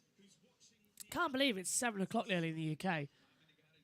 Tomorrow's going to feel different, which is good. Oh, tiring. down to Alpine. The bolts on the back of the engine, and inside that area, it's the flywheel and the clutch. There's a little bleed area, the nipple that they can use to just get some of the fluid in the air out of it. So they're doing that right now, and it's a little bit, as you can imagine, frantic down there because they're expecting the #1 car in for a fuel stop as well. And we saw that. Thanks, guys. So that was the problem that we're hearing there, as the Ferrari. You've got a stint under your belt. Does it feel like a dream come true? Yeah, I just jumped out of the car and hugged my dad and was like, yeah, officially a Le Mans driver now. So yeah, really, really cool. The whole spectacle, the fact that we've been here 8 days already, the build up, the crowds, just it's lived up to every expectation I've ever had, having watched so many Le Mans and watched so many on boards and driven so many sim races, and yeah, to do it for real is just, yeah, a dream come true. It's a bit hotter when you're doing it in real life as opposed to on the sim. You get out of the car, the physical exhaustion start to set in yet? do you know what? It's not as bad as maybe Spa or Nürburgring. Spa is a track that you never get a break, just the Kemmel and that's it. Whereas here, there's actually like 3 or 4 places where you can relax for quite a while. So I haven't found it as physically demanding. Ask me about 3 o'clock tomorrow afternoon. Deal. One last question for you. What were the track conditions like when you got out of the car? Probably the best they've been. Like, obviously, because it's a road circuit, it just rubbers up, and we've not had any rain since when? Thursday, I think it was. So yeah, the track's just got faster and faster. I think for us, the Northwest AMR boys, we believed in them, and the setups come to us as the track's cooked up. Now it's really feels like it's on rails. So yeah, just got to keep it tidy. Hope the Porsches up ahead make a mistake and see what we can snag off them. Good luck to the whole 98 crew. Thank you very much. That's quite interesting. They're hearing him being interviewed. So I believe that was Charlie Fagg. Yes, I got that right. I think. I agree with him 100%. Spa I don't know what to do right now. Incredibly difficult. I don't know whether anything is up. Oh, I know what's up. I know what's up. I could not for the life of me see where which one was on. Oh, and I see an advert on the screen with C3PO and R2D2 and some Jawas. Yeah, I could not for the life of me see which one of the actual which one of the mics were on. So that was stressful. That was. Though currently, the Jota's just moved really high up on the screen, just as the. I wonder what's wrong with the Alpine hypercar, because it's broken the field between the other hypercars now, so it's not all together, which honestly does annoy me just a little bit, because, you know, it's not even anymore. They're all not in the place. That annoys me. I forget that you can work this as well as me, because I walked back in expecting this to be on the interview screen on the Radio Le Mans. No, I had to switch that off. Yeah, bang on. Yeah, the pot noodle is on its way for my dinner. Yellow. So we're going to look here. Perfect timing. Slow zone at Marshall Point 17, we've just been told, is a penalty reason. So we need to see who's got that penalty. Well, that's wrong. Let's get a weather update, though, with Haggerty Radio as we wait for why this yellow flag's out here on the stream. Top temperature forecast today was 25 degrees. We're hovering around that at the moment. Track temperature 42 degrees. Ian Grant came in at the moment. It's a very pleasant 28 degrees with the sunshine down there at the moment. Overnight dropping down, well, not that much actually, 15, 16, 17, depending on what time of the night that you're looking at. Hopefully that'll be warm enough to keep away the little morning fog that we had this morning. At 25 degrees now tomorrow with a little less clouds and very little chance of rain on the Sunday here at Le Mans as we run towards the checkered flag for the 90th running of the great race. Yeah, yellow flag is out on the circuit. We now have a slow zone in slow zone 5. So that's the run out of the Michelin chicane and in towards the Mulsanne corner. So that is what's happening out on the circuit. Still got no idea what car's causing that problem though, Megs. No, I wonder which one it is. Can't tell anyone. Jolter may be.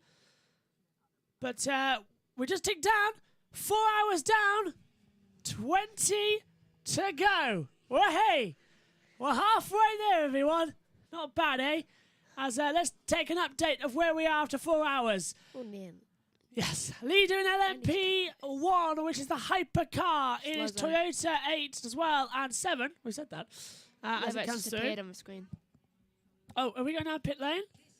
The 24 hours of Le Mans has started 4 hours ago. Top of the hour. For the top of the hour, and there's has been a lot happening during the last hour. A lot regarding Alpine team, which has lost quite a lot. First, losing sometime due to a drive-through penalty for speed excess in the slow zone. Then the team lost quite a lot of time as well in the pits, and now the Alpine car is back into the garage. It has been pushed out in the garage a few minutes ago. ago, and it's still he's in the garage. So we'll keep you updated as soon as we get more news about the Alpine team. Regarding the LMP2 class, Ryan Cullen, driver of the Vector Sport LMP2 number 10, went off at Indianapolis in his outlap.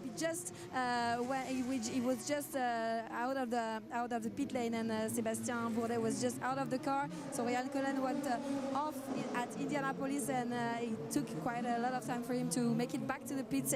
And now the car has been rebuilt and repaired, and is now back on track. And the last big thing that is happening right now on track is a big battle, big fight for the overall lead between Toyota number 8 and Toyota number 7. The gap is really small right now, and we're here with Kazuki Nakajima, former Toyota driver for sure.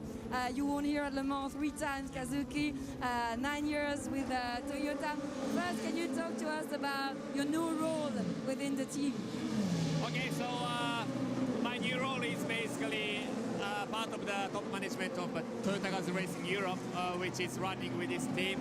And in the WEC team, the specific, I'm just more looking more about like overview. So I'm not really into the specific details, but just try to, help everyone chasing all the details, and yeah, try to help the team.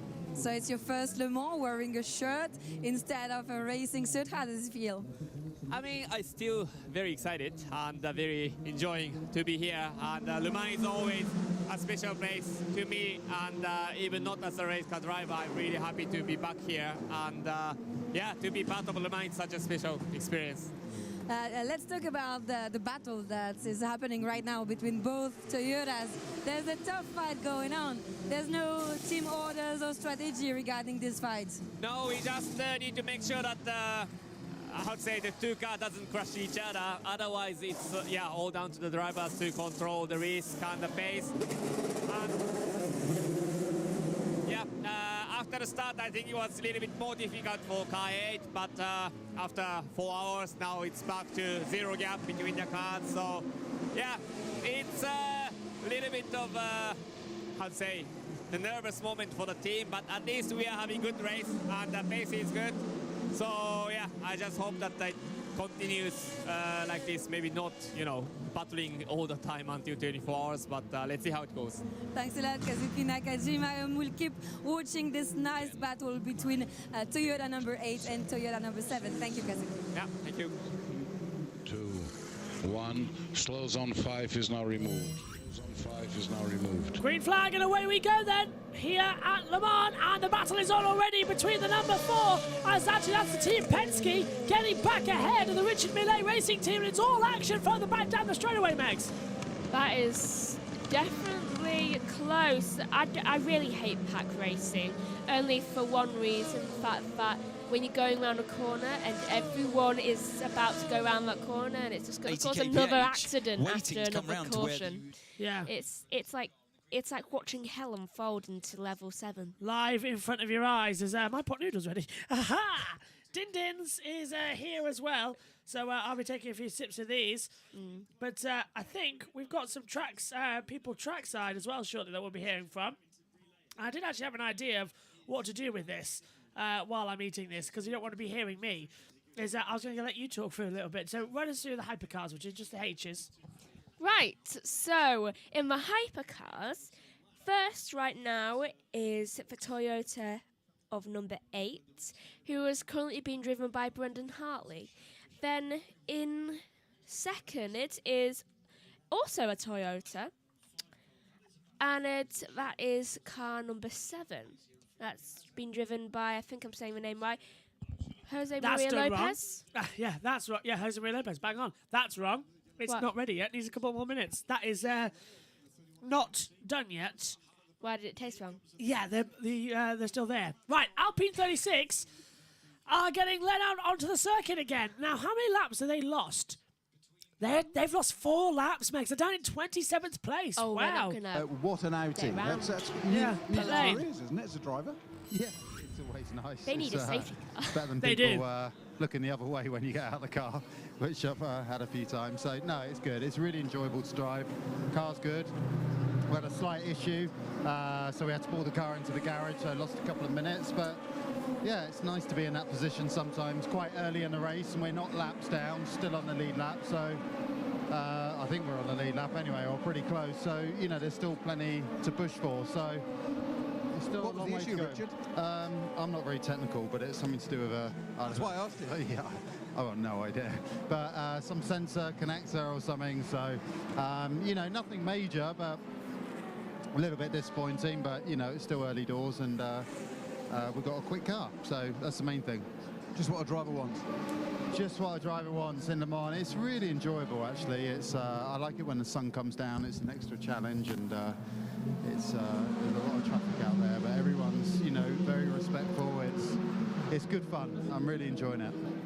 Richard Westbrook, 709 Glickerhouse in P for a moment. Thank you very much.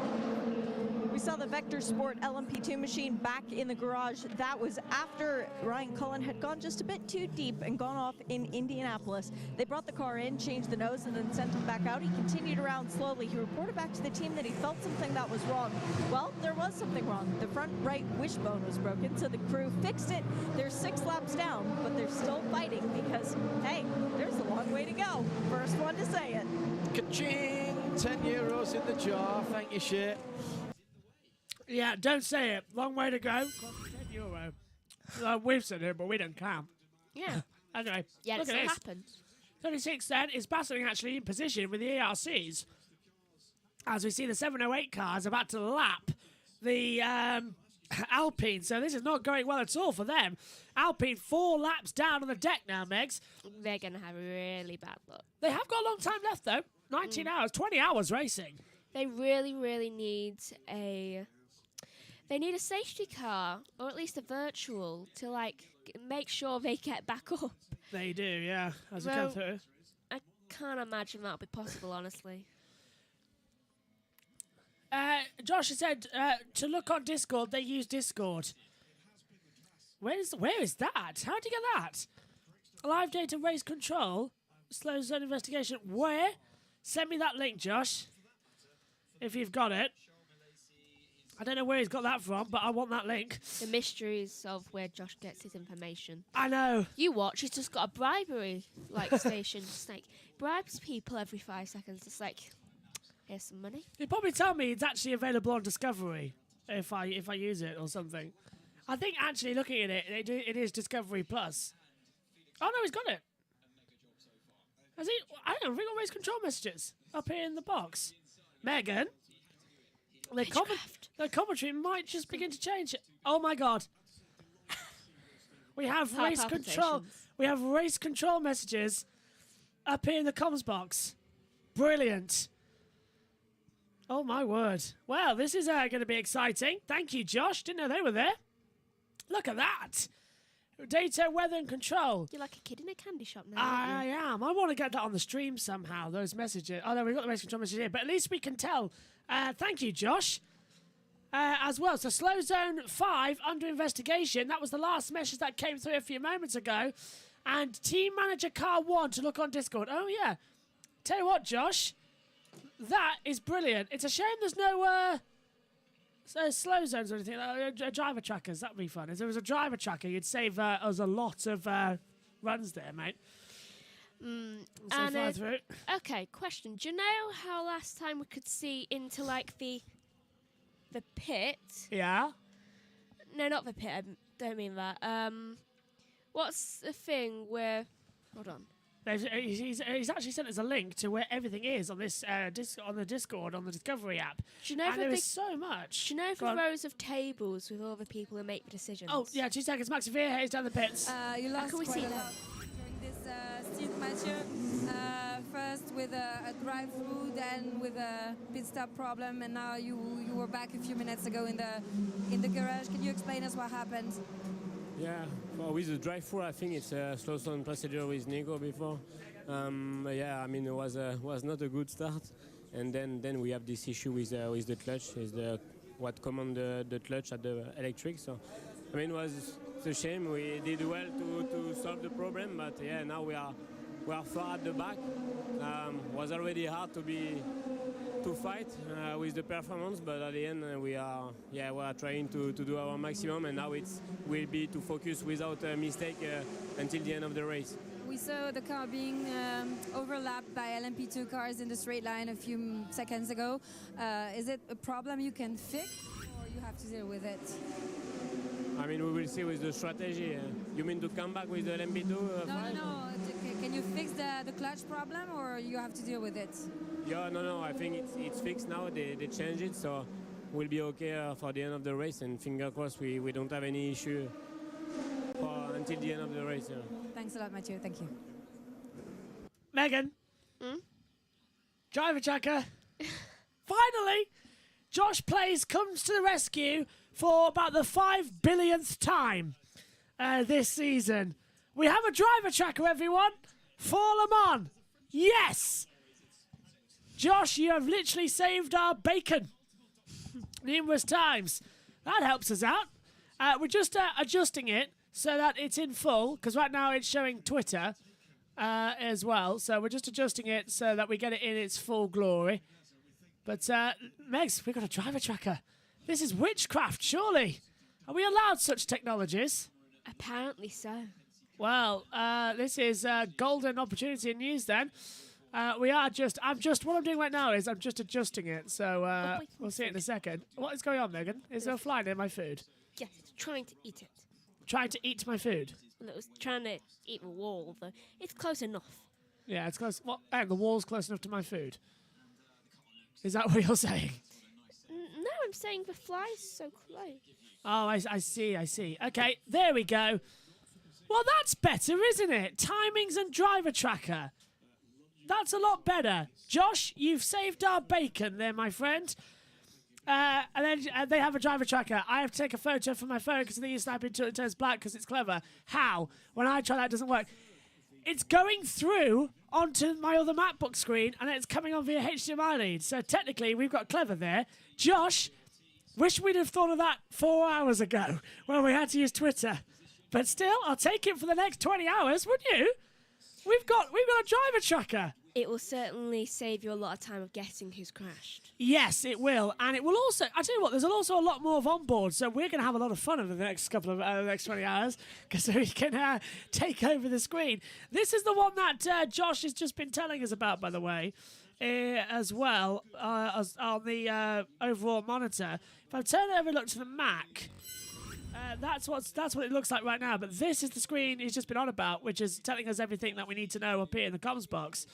So it is a mighty good piece of technology, isn't it, Megs?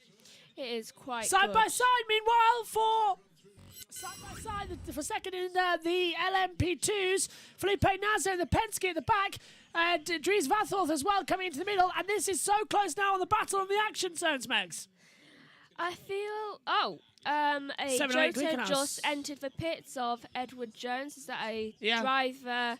I think it might be a driver change around. Yeah, probably will be at this time of the night as well, going forward. Yeah. Looking strong, yeah. It's now Oliver Rasmussen. Oliver Rasmussen, yeah. Rasmussen, oh wow.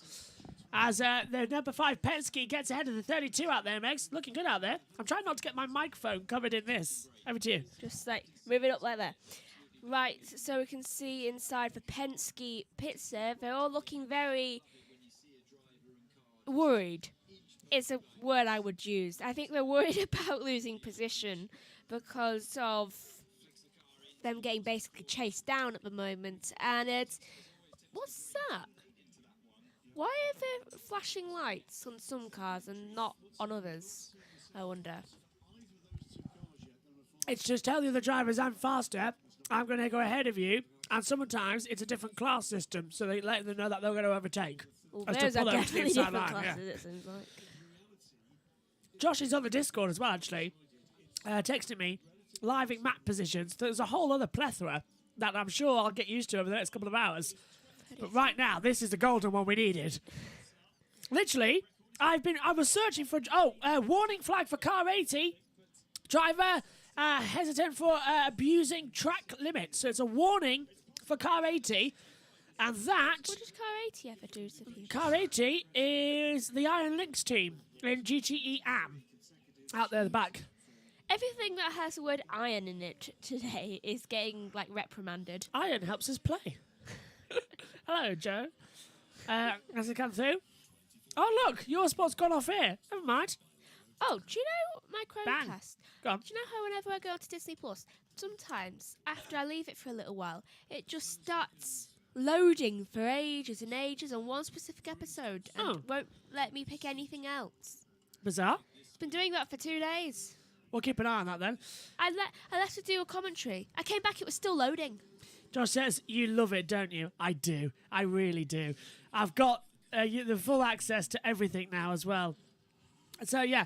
You're like a kid in a candy store. Well, I was after a driver map for ages. I was searching Twitter and everything throughout the week, and I couldn't find any. So, delighted we've got that. And Josh, honestly, you've saved our bacon on this, because now we can show loads of other camera angles as well that I'm really looking forward to. That we can put up here in the comms box as they come through. Mainly, the driver tracker was the one I wanted. And then at least we know, by the way, who's got race control messages as well to flash up. So, yeah, this is good. Guys, going to be fun. Oh, I just realised I'm going to have to... I'll tell you what I'll do. I'll move away because I'll create a different version that's a bit smaller when the guest commentators come on. Yeah. Because otherwise this is going to be in that top corner. But, yep, driving map's fun. Tiny, yeah. But, yeah, the car's still circulating out there as well, as the battle in LMP2 Sport is still the key. Fans watching on as they cross the monitor. 69 laps have been completed in 4 hours and 17 minutes time as well. And Megan's leaving is in 40 as well. As 14, yeah. 40. 14. 40. 14. 40. 14. 14 because you said I'd only be in here for an hour and I still need to have my tea. Tom's and you, I think your tea now. I'm having my tea during the broadcast as well. It's not exactly going for it. I haven't really eaten. Josh, might need you for half an hour as I look mad. And that's Discovery Plus does FE as well. Oh. Well, to be fair, we always watch the FE full anyway, so but that comes in handy. Adam says, see you soon, Josh. Can't wait. Absolutely. See you at 10 o'clock tonight, UK time, when you're in the box as well. Yeah. As we've got our driver tracker working now. As Panis Racing in the battle for 5th. What time am I in here? Later. Panis Racing. Yeah, I don't know. 14 because then someone can come on. Yeah, lol. Panis Racing as well going through with Prima Aurelia and Cool Autosport as well in the battles further down the other half of the track. This is getting fun now. Especially if we've got a driver tracker in operation. This is cool on the action zones. I suppose, Josh, actually, this makes your race control messages a lot easier as well. At least Discovery Plus have done this. Do you know, this might be worth them money for for a month's subscription now with all this data. Don't think it would be, but I'm being politely proved wrong. And here in the comms box. Just like, ooh. Yeah. You're just... I feel like it's like revelations for you. Well, the driver tracker certainly helps, I can tell you that right now. Because at least we can actually see what's going on. As we'll go back to the data screen now. Yes, only messages came through. Track temperature is still at 40.1 degrees as well. It's just dropped actually now. It's 39.9. But yellow removed at marshal points 30. It's looking good though, isn't it, Megs? I'm enjoying this. I really am. This is a good race so far. It is a good race so far. And what's that on the camera? I presume dirt. I would hope it was dirt. I hope it's dirt, and I hope it's not rain, because one, it's sunny, and two, we have enough crashes. And there's been 5 cautions already, as far as I think I know. I'm just estimating. Yeah, I'm right. Right, so looking at the LMP2s in their standings and class, first is the number 38, which is Jolta? Yeah, Jolta. And it's with a non-existent L in it, how you pronounce it. And who's this? Number 7 is the Gleekenhouse team. Yeah, Gleekenhouse coming into the pit lane. Why are they going in? I don't know. This is a nice... Driver change, maybe? Yes, you're right. Yeah. Driver change for Gleekenhouse. But they haven't registered flashing up on the monitor, have they?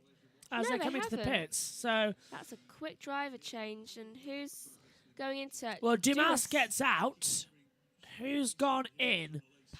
Roman Dumas gone out. Ah! Delaney. Yeah, he's gone in the car for the remainder as well. Hadn't thrown down to the pit lane for a while. No. Maybe we're waiting another minute until... No, maybe not. Yeah. Maybe we're doing it every half an hour. Well, I've only got a little bit left of my pot noodle. I'd like to finish it. It's actually really nice, the curry one. I don't think I'd like it. I'll probably be regretting it at 5 a.m. though. But I don't know, I haven't slept, so... You should take a key in. You should my take keys a key are, in yeah, here. my keys are coming, yeah. Yeah, just in case, because, like, I don't want you suddenly needing the toilet because of a curry, and then just being like, I'm locked out. Well, I'll tell you one thing. I've got to make my F1 notes during the night shift as well, at some point. Get all those sorted out as well. How are you going to do that? Well, there'll be gaps in the broadcast when I can talk, and I can just copy things over and print them out. Just basic notes for F1. That's all I need. Do you want my paper? What paper have you got? I got some really fancy Oxford brand paper, if you want to borrow it. Oh, no, I can just print it out. It's fine. Just Why? I need to get some new ones soon anyway. Yeah, but it's only going to be basic notes as well from It's the only FIA. 10 quid. Oh, is that it? For free. And for all 140 pages each. And it's actually lasts me a while. For 500 sheets, I could have, for £2, For me, I it's could get worth the it. printer. It's just the printer stuff. Yeah, For me, it's worth it. I don't know why I love it so much. It's just the printer stuff I've got to do anyway. I hope it doesn't eat the paper like it did before. I think that was my fault with the printer, but it did properly eat it. Look at the driver tracker. It's all it slanted. It was Did it last year as well, I think. It I was sitting down in the commentary box and I heard like... Must be That's something- generally yeah. the noise Must be it something made. stuck. Must be something stuck in it. We'll I was keep just an eye like, on it, yeah. what the hell is that noise? There's, you can see the Porsche curves situations out there on the circuit as well, looking quite cool. Cars out there. We have not had one caution, and everybody, I think, is running on the track. Let's just double check, shall we? On the side here. And everyone, Iron Links. better caution will come now. The LMP2 stays in there as well. Oh, pit lane for the number 7 Toyota. We're not getting messages from race control saying that they're in there. Is So that a driver chain? No. yeah. Is it? I'm not sure. Well, that would be... It hasn't Jose, showed up. yeah, that'd be Jose Manuel Lopez, I thought, getting out, but it hasn't changed over. You're right, so I don't think it's a driver change. Maybe he just needed the toilet. No, it is a driver change, because I think Kamui Kobayashi's got in the car. And then number 7. So Lopez has got out this early. Why won't it update? Barcelona, and Thomas was one of the bronze drivers invited to it. He was the guy that they decided was the most consistent over the course of the test, as well as having the speed. So for him to be showing that right now is a good thing. But I actually had dinner with Thomas a couple of nights before he flew to Barcelona for the test. He didn't mention it. He didn't say anything about the possibility of coming to Le Mans because he never thought he would get it. And now he's out on the track. That sound in the background is the number 7 Toyota having just completed its stop. Jose Maria Lopez got out, and it was Kamui Kobayashi who took over. I'm going to hang up on the football and wait for Pachito to come over and talk to his engineers because I haven't seen a lot of driver changes lately, so this is a good opportunity. Yeah, it's interesting what's going on. Right, so yeah, Joshua was right then. It is Kobayashi getting back in the car. Just change. No, I won't change to 2. You're at P3. You must be pretty happy. Spoken to Richard Westbrook. Yeah, I mean, so far everything is going. I mean, both cars are 3 and 4. So at the end of the day, we have to do our own race. I think we are not miles away. We try. The team was very good gambling with the slow zone. Pace is good. For sure, it's very difficult with some AM car on the middle, and it's a little bit tricky, you know, start of the race. I think all the gentlemen need to find also our pace. Very difficult also with the P2 because they fight so hard. They don't want to let you go through. Sometimes it's on the limit. But anyway, at the end of the day, we are there. We are in contact. So let's continue like that. We have a good pace. We have a good car. We enjoy. That's the most important. It's still a long way. Thank you very much. I saw a little glint in your eye when you said there it's a little difficult. Right, so that's... I can't remember the name Joshua told me it was. Right, according to the driver tracker, everyone's Well, in my view, everyone's moving rather slowly, but I'm sure they're not. Though it's weirdly slow in the straight. Though it's a very big crowd forming, like close to the straight, and I can't see which section that is. From turns 1, 2, 3, maybe at 5 and 6, there's like massive crowds, and there is a driver change going on. It appears for who is it? For the number 8. Hartley is out of the car. Yeah, Hartley's getting out of the car. There's a driver change going down there. But Wemmy's going in. Pit stop of car 35 is under investigation. That is the Ultimate Team. Jeez. Let's go down to the pit road. Because he is now done with his driving. Rio Hirakawa's taking over for him with the number 1 on the side of the number 8 machine. Number 1 leader light on the side of the number 8 machine. There we go, got my words.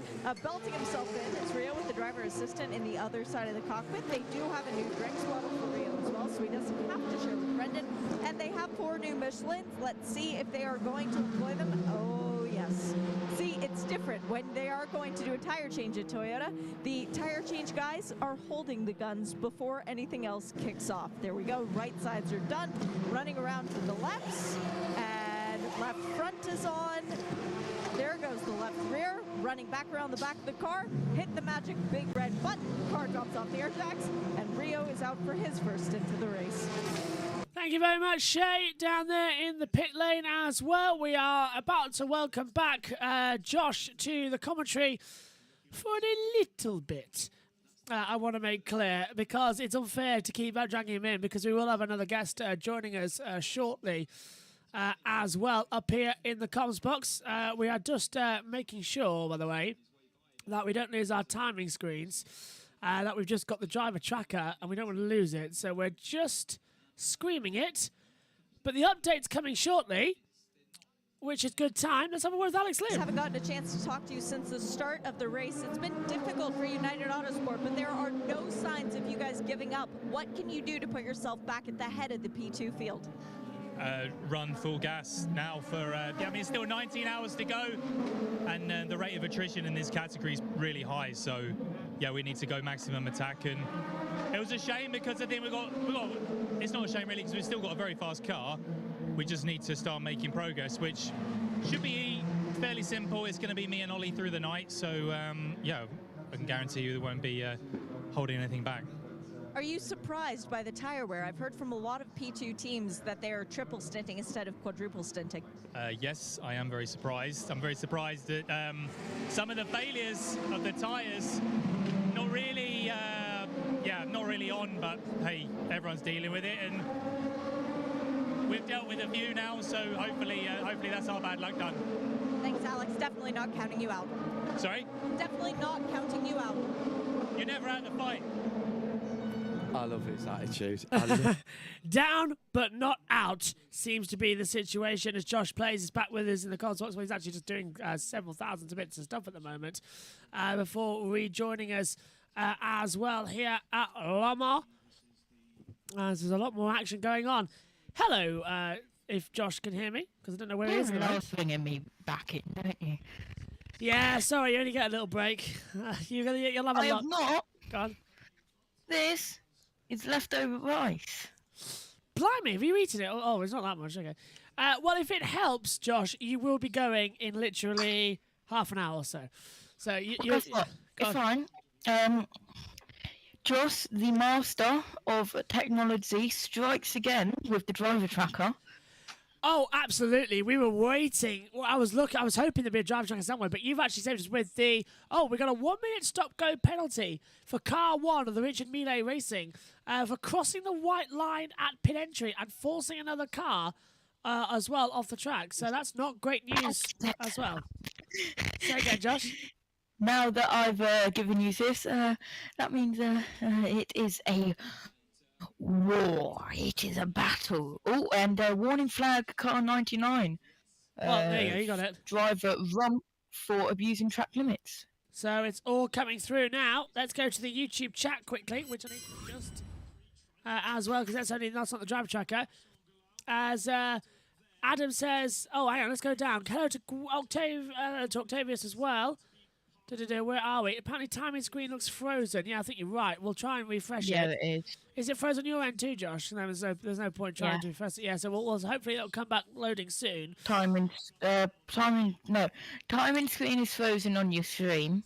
Mine is fine. Oh, well, we'll double check then and see what's going on as well.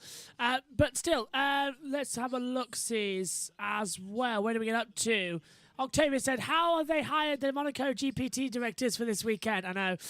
I'm still here, boys. Hello, Abby. A suggestion for Formula One, they shouldn't celebrate with champagne because not all drivers' beliefs are the same, and some drivers will deny being on the podium instead of celebrate with rosewater juice.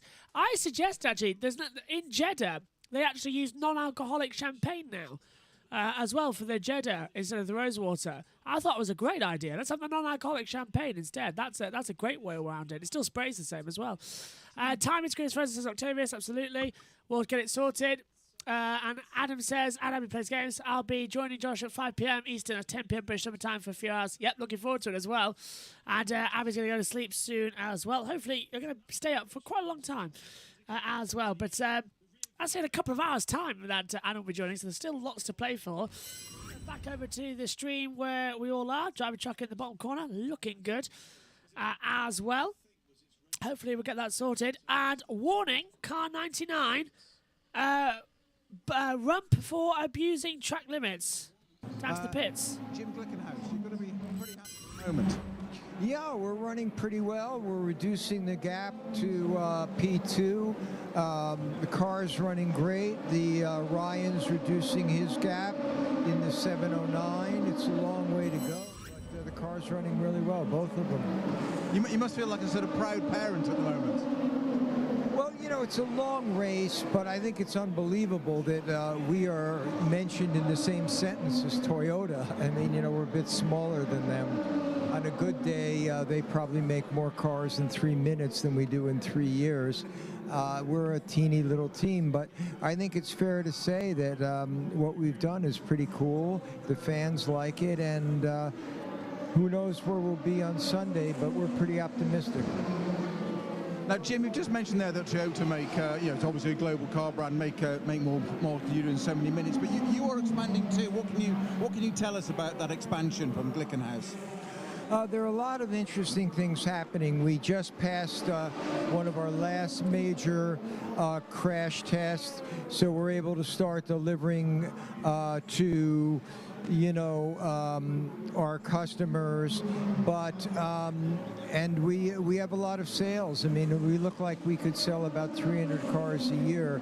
So we are in the process of raising a little capital and trying to go for it. Jim, thank you very much for your time. We'll catch you later. We've got 19 hours to go. A lot of action there going out the circuit. I think the driver tracker still hasn't actually solved itself up here as well, which is an annoyance for you and for me, believe me, as well. But we've got 1 hour, 25 minutes and 25 seconds to go. That is accurate, I'm delighted to tell you, as they fly back through here.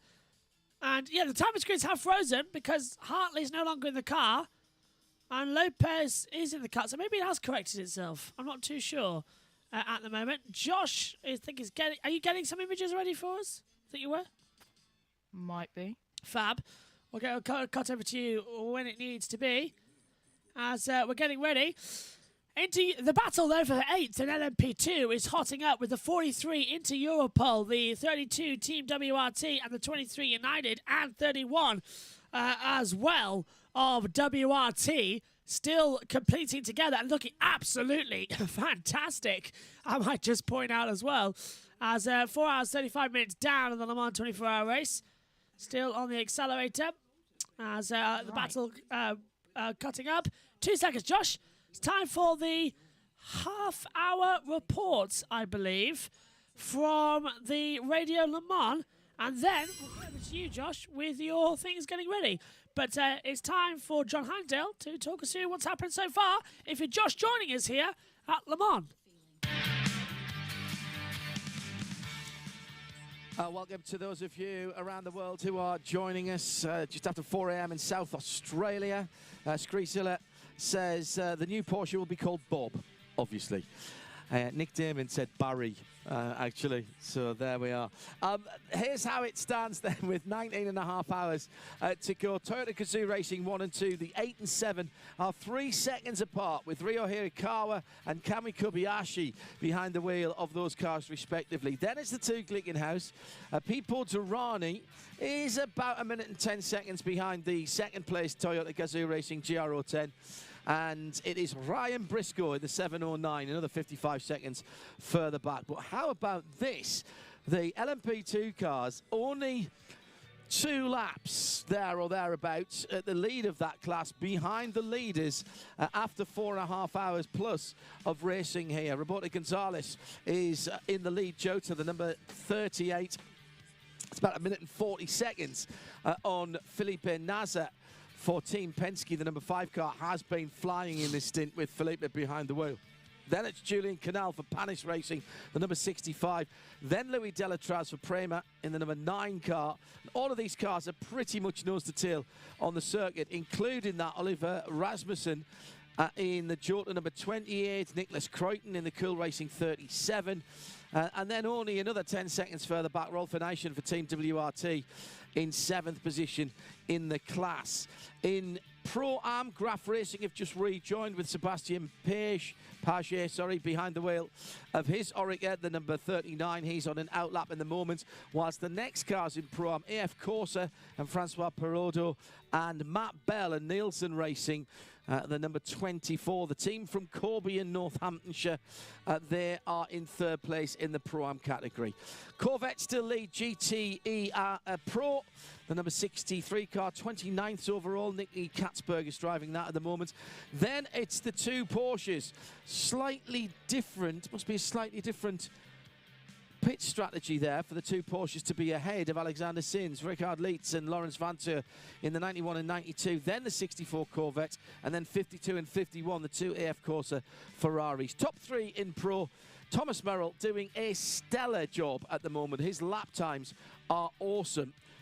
And the number 79 Porsche then leading in Am with the Pro Riley Motorsports car just out the pits with Shane van Gisbergen behind the wheel, the tyre whisperer, as I like to call him. I'm really interested to see how Shane gets on here and how he settles into this race.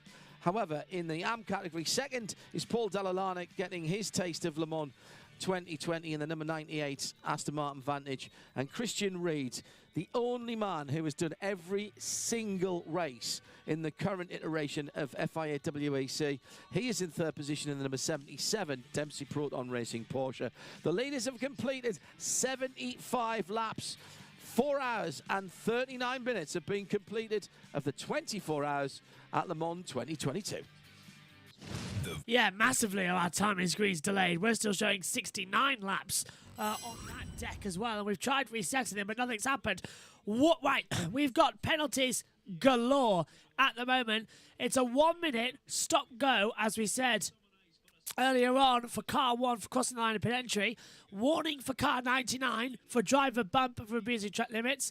Then it's a 5 seconds added to the next pit stop of car 44 for speeding in the slow zone, and a warning for car 54 driver for Castello for abusing track limits as well. So they've done 75 laps. We're stuck on lap 69 as things stand, and Josh has got some info for us as well on the deck. What you got, Josh? Because I wasn't here 40 minutes ago exactly just then, it is time for the delayed plays review. Is that what we're calling it? Anyway, before that, photos. Right, your camera's frozen, but we can still hear you. Yeah, that's because I still need to replace that camera. All right, no worries. 92 Porsche has taken 2nd place in the GTE Pro. It's past the 91 as well over in that position. And Abby just says, gotta go. I'm asleep 10 hours. By the time you wake up, I wake up, you'll still be streaming. Yep. Bye. See you later. We'll be on a different stream though in 10 hours. We'll be on the next one, part 2. So join us then, as well. Back to you anyway. Josh, with Yep. your photo. So this is 4 photos in 4 hours. So the start of the race. Yep. Number 38. We've seen a lot of the number 38 today in images. Anyway, replay of LMP2 pass. And that is up the inside, the Jolter, making its way through on, is that the... Can't work out which one it is. Panis Racing, I believe. So Jolter passing Panis. Back to you, Josh. We have seen a lot of the 38. That is the number 63 Corvette. Looks okay to me. Yeah, good Corvettes. There's the Porsches. That is the number 79 number. Just a number. Oh, hang on 2 seconds, because we got, what is this? A warning for car 91 for abusing track limits. So that's what's happened down there. Got any more? Yeah. Oh, that's... Might as well throw them on. This is the setup that I would like to have. Oh, wow. Whose is that? A random person on Twitter's. Is that the hashtag we've been using for this weekend so far? No. Oh, well, what a one. That's a great onboard. All 4 onboards, big screen, timing 71 that we use, and there's the driver tracker. It's pretty similar to what we've got, actually, up in the comms box. So, and I suppose you've got something similar as well out there. And then it's time for the Plays 4th hour review. Delayed. Oh, that's on. Delayed. Yeah, go on. So, overall race classification, the number 8 instead of the number 7 now. Overall, first type of class, 5th is the top LMP2, 30th is, I thought that was gravel, but it was just the sun there. Top GTE Pro is 30th, and the highest GT Am is 36th overall. The leader in class... Time is great, still time, though. That's really annoying. Go on. As of 43 minutes ago, was the Toyota Gazoo Racing number 8. They've led the whole of this race, completed 64 laps. The Jolter 38 has completed 63 laps. They're leading LMP2. GTE Pro Corvette Racing. I'm going to have to stop you because it's time for the top of the hour Eurosport with Anthony Davidson. Oh, come on. British. It's tea. It's not coffee. Okay, tea with some milk. 2. Okay. That's your answer. That's fine. That's fine. That's all it's been. How exciting it has been so far for you? It's been a great race so far. Honestly, we saw the Toyotas under threat at the beginning. Then they started fighting each other. And then Jose Maria Lopez made a mistake when he was just starting to stretch away from the number 8 Toyota that obviously started the race in pole position. And that mistake cost him a lot. We're going to get run over here. It's all about the traffic in Le Mans. You've got to know where to place yourself when you're overtaking or defending.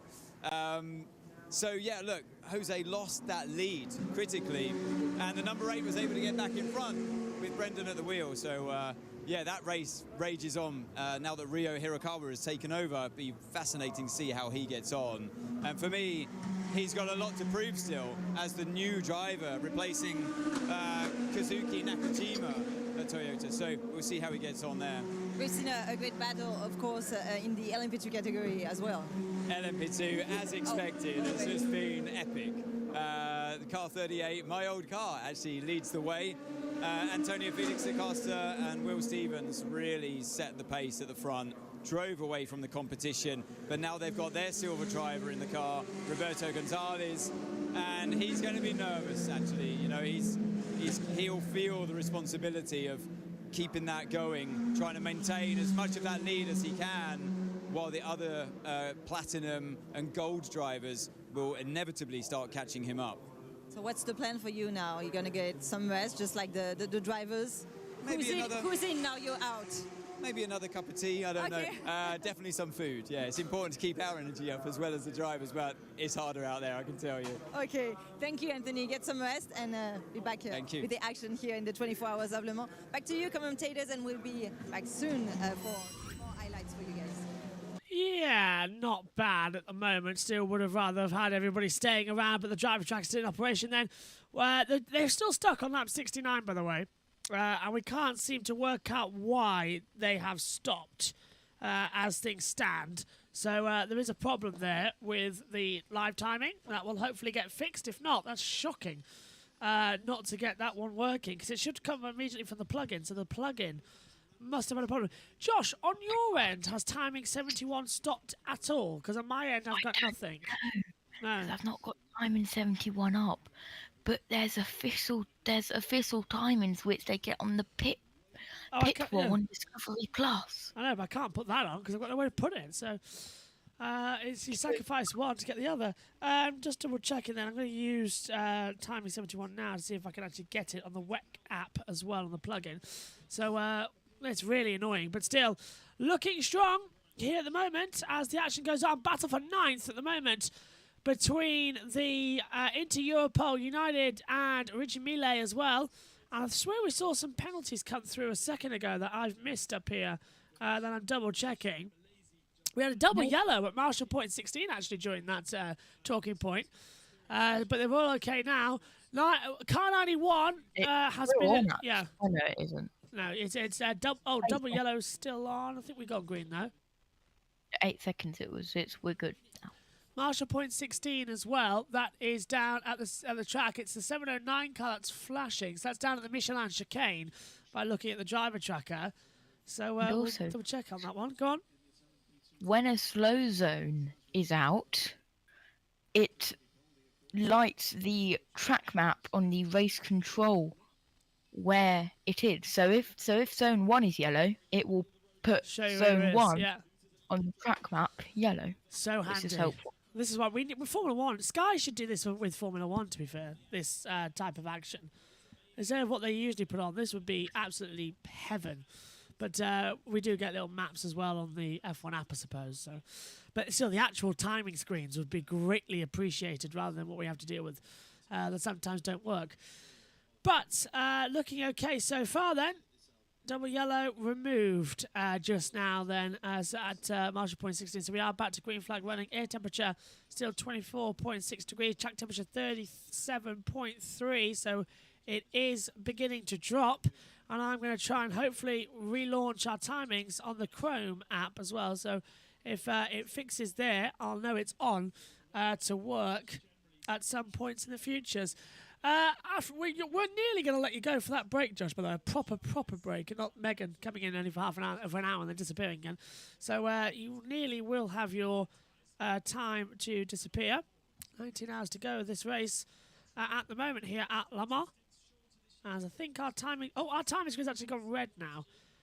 So hopefully we'll have it operational in just a second. And if it works, we'll relaunch the one we're using here. Nope, still stuck at 69, so... I hope they know it's a problem and they're not going to make a mistake on it and then we're going to lose several amounts of time with it because we're completing several thousand laps now. But the battle for 9th, Josh, is still raging on. Hello to Synthil. Hello, Synthil. The driver track is stuck on lap 69. But luckily, no one's actually changed places yet. But the battle for 9th, Inter-Europol United, Richard Millet closing up as well. And who's in front of the Inter-Europol? There's the Goodyear Blimp. That was supposed to be at British Touring Cars this weekend, but it's here at Le Mans instead. Josh, can you hear me? Hello. Hello. What do you reckon of the race so far then in the first 5 hours nearly? It's going strong, isn't it? It's a good race, good calm race. 5 hours and I've been on for 4 hours 45 minutes. It's a live timing issue from World Endurance themselves. So it is a problem for WEC as well. Their live timing has fallen down the stairs. So it's not just us. It is a problem for WEC themselves. So everyone's having this issue, which is noticeable. I'm free to join if you want. Never mind. I'm not because my iPad and phone's dead, so let me charge. No worries there, Synthop. We've got Tom Dillon coming in 10 minutes' time for a couple of hours. Then we'll have you on as well. And we've got Adam coming in as well from America. And that was a close crash there nearly, Josh. So I've got a little bit of a dangerous situation out on the circuit as two of the Richard Miles and United Autosports into Europe nearly came together. Let's take another look at it. Look, so down in towards the braking zone, and it was close. The Richard Mille looked to the inside line to get through, and they almost crashed coming into the Mulsanne corner. That was so close to contact that they had to take avoiding action. Brilliant, brilliant. That was brilliant. I think I'm on next 4 a.m. I think. Yeah, I think that's the way it goes. Yeah, since was on, I know later on and then during the night for a bit as well. So that means as soon as I'm off here, I won't be needed until 4 a.m. Right? That is correct. Yes, because Megan will be hanging around. Instead of me going to being on standby until midnight, because Megan's on standby, that means I can go to sleep and get a decent night's of sleep. Yes, it does. Absolutely. Good. Yeah. That's what I was thinking as well. Megan's on standby throughout as well. Because I have only planned 4 hours of sleep for a long day at Brands House. Now you get 8. Plus another 2 in the car. So it works out fine. Yeah. As it comes through, Porsche 92 take the lead away from the 64 Corvette. When did that happen? Lawrence Vanhoorth has taken the lead in GTE Pro, which has gone through. Let's head down to the pit lane. 07 with now got Guillermo Rojas at the wheel. It did have Rashad Degueras, who very kindly gave us an update. He said there was an electronics issue. Well, that electronics issue turned out to be the GPS sensor had failed. Therefore, quote unquote, the FIA couldn't track the car, hence it had to come in. But it wasn't as easy as that. The reason it was in for so long was they had to change the wiring loom on the car to resolve that issue. It's out back out again, but it's not where they want to be. But that's the answer. So, Pete, am I right in saying that there was nothing else wrong with the car? It was quite happy running along. It didn't have a technical issue from that point of view. It was just that the GPS meant that race control couldn't track its speed, etc. Yes and no. There's always a bit more to these things, isn't it? Rashad did say to us that he'd lost everything on his steering wheels, all the information. Oh, yes, that's right. Maybe there was a bit more to it than just that. But no, you're absolutely right, John. The main issue was that the FAA couldn't track the car, therefore it had got to come in. And that's why I couldn't understand why they were working away under the footwell, but it was getting that wiring loom out of that area. Whilst the driver was in there, it was like, put your feet up around your knees up around your neck, and we'll get that wiring loom out of the way. Thank you, Peter. Peter down there in the pit lane, side by side. Fab action as well, as Richard Mille has taken the battle over for 10th place in the United Autosports cars as well. I see on the driver track having more action out there than Josh seems like as well, as there's a lot of battling going on right now. Wish we could tell you where it is, as into the pit lane come a number of the cars. We can't tell you who it is because our timing screens aren't working.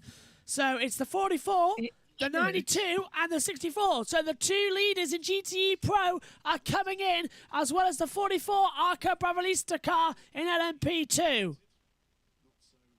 As they head down. Go on. Yes, hopefully in around 30 seconds because of the delay, tell you who's in the pit lane on the driver tracker. Fab. So that's a good news. Well, I haven't got it fully open, but I can see it. I believe to the left of the driver tracker, it has... Well, that's good news. A pit list.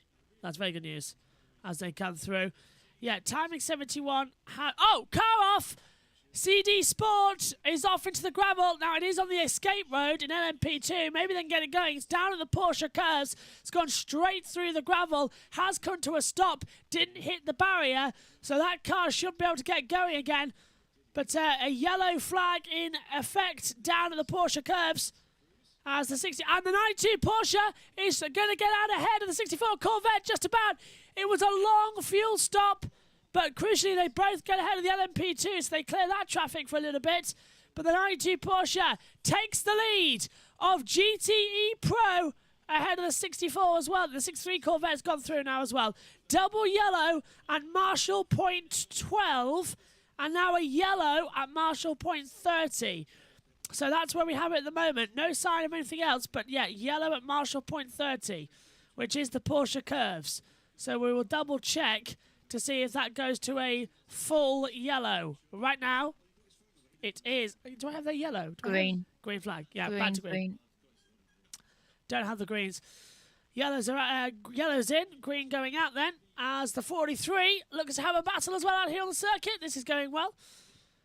And yeah, no action at all being taken as well from the timing app. The live timing has failed from Le Mans themselves, not from us up here in the comms box. Le Mans Twitter account has confirmed they are working on it. Oh, is that the 24 Hours of Le Mans Twitter themselves? The official one. Thank God for that. I was worried that there'd be a problem. Wait, when did they say that? They replied to a tweet. Tweets and replies is what I need to see. Timing screens have been frozen for more than 10 minutes as well. We're working on it. Fab. And that was 24 minutes we've been without live timing. But at least our driver tracker is working. So that is a bonus. So what I'm going to do is something that's going to confuse me. Side by side, Josh. Oh, yeah. This is the Inter-Europe pole. Richard Millet as well. And United goes side by side. And the Richard Millet takes it through the inside of the Daytona chicane and gets through. Great move then down at the start, the back straightaway as well, and the Milan straight. Brilliant, Josh. As I'm going to move you down here, is some live TV action. So, because we haven't got anything down working. Oh, hang on. Don't need to. Timings are coming back. Oh. The timings have all gone dead up here in the comms box, because apparently we've got 0 minutes left. Well, that was the quickest 24 hours we've ever done. And the checkered flag is out. 24 hours of Le Mans. Are you ready? It's back. It's back. It's slowly coming back to us. We have timing. We have live timing, everyone. It's working. It is working. It is restored to us. Right, quickly, before it goes again, let's do it through the field while it's here. It's the Toyota with Ryo Hakayama who's taking control for the first time. Kamui Kobayashi is second in the number 7 Toyota. So number 8 Toyota has indeed taken the lead. Jolter, 5th overall. Roberto Gonzalez going through. And now it's catching up with all the driver changes as well across the field, which is absolutely fantastic news. We are in for a treat here as well, as all the action starting. But I'm just getting this ready with the driver tracker, as now it's working. We can actually let people catch up on what's happened in the race so far today. As I desperately try and get everything else working, because now it's come back and it wants to have a paddy with us. So that's not nice at all. There we go. We've got our timings working. Look at that beauty up here in the comms box. Driver tracker in full. Action out there in full as well. Just what we like to see. We'll leave on that for a few minutes as well, as I think we're going to head down to the pit lane shortly as well. Go on, Josh.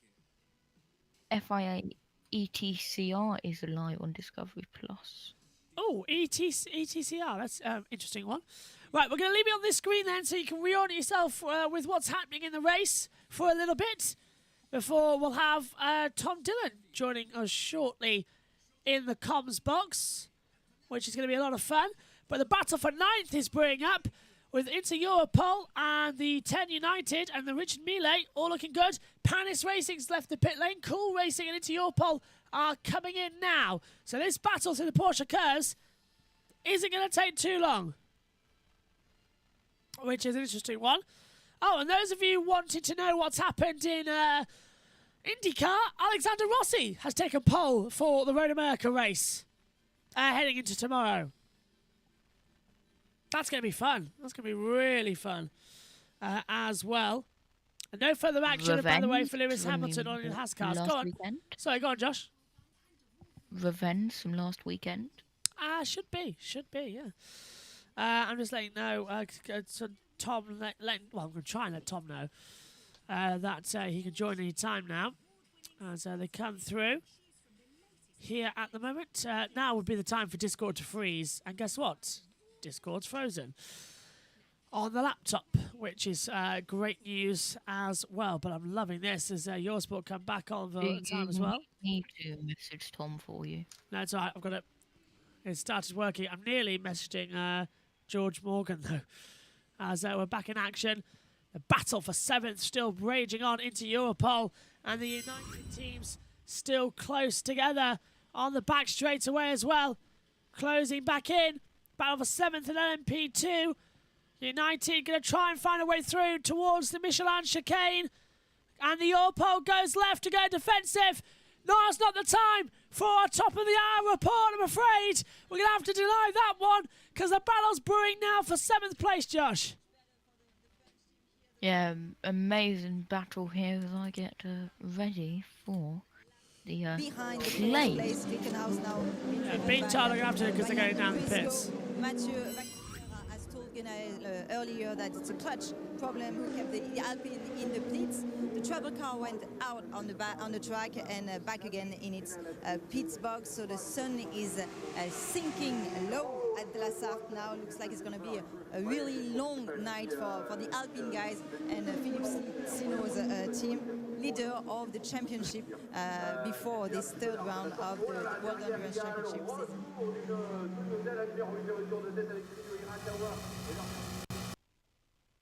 Forget that. Let's take a look and see if we've actually got the action on the track is what we need to see, not the top of the hour stuff. As this is the Alpine Elf coming through the pit lane as well as the action continues. Now, for some reason, we're seeing him at the end of the pit lane. That's not what we want to see. We want to see the on-track action.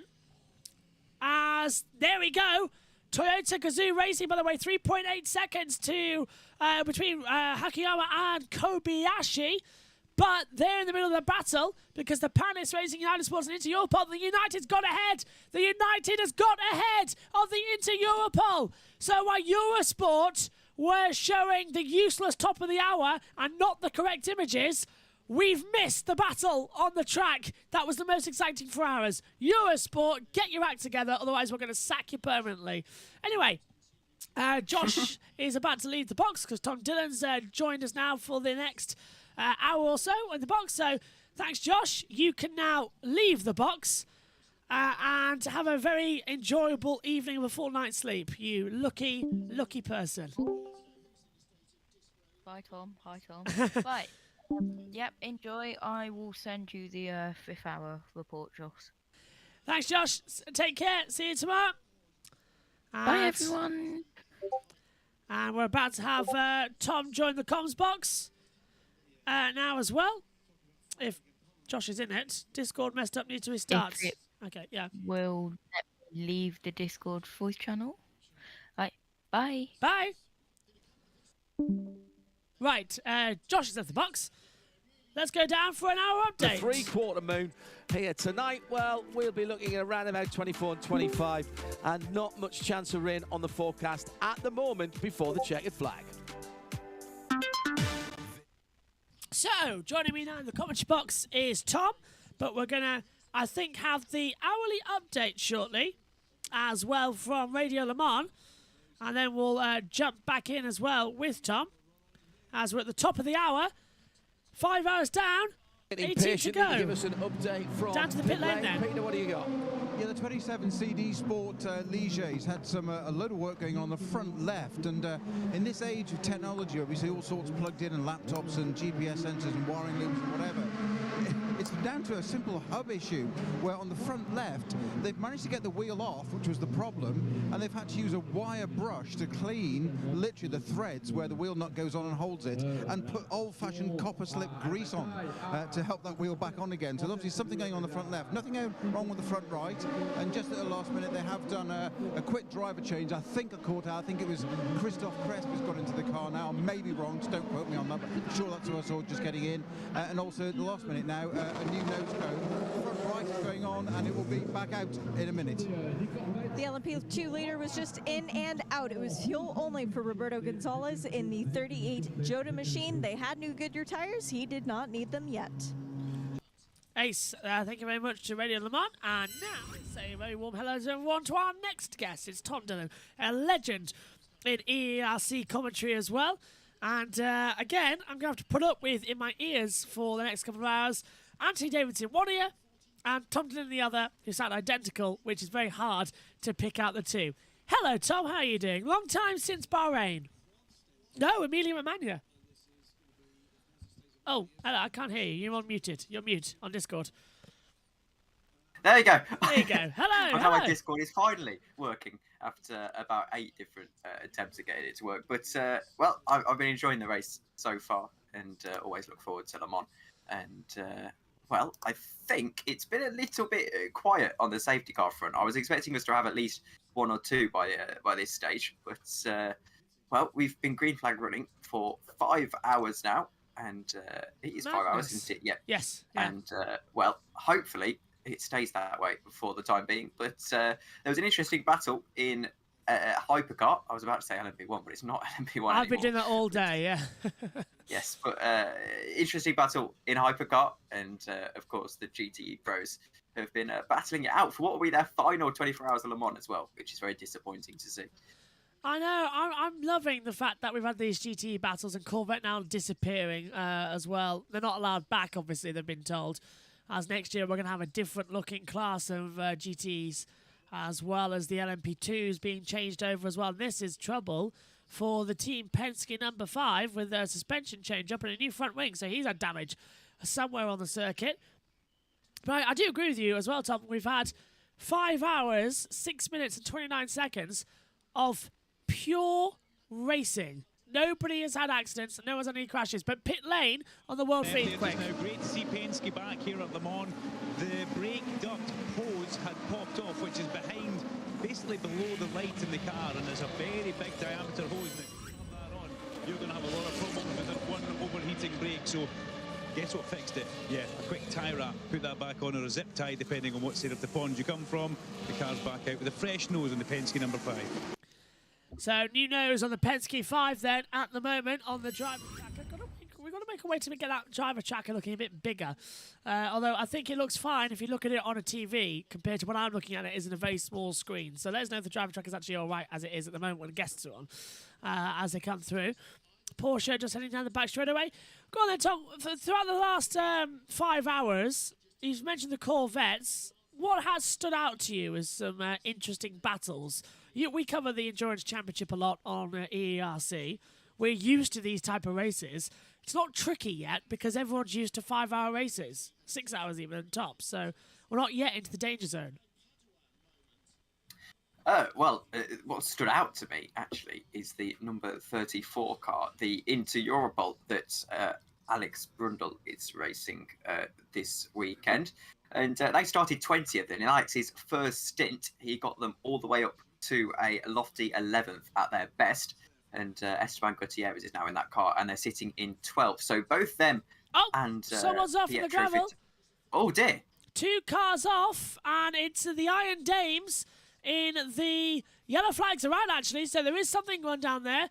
Now, this is the Iron Dames, and they've made contact with one of the LMP2s. Oh, turned on the 24, and that is the Nielsen Racing, and they've 3 cars off, in fact. There's another one involved, and that was just behind. And I think that's Gonzalez being involved in the back there as well. So will that be the race leader? So Iron Dames back on, yellow flag back in.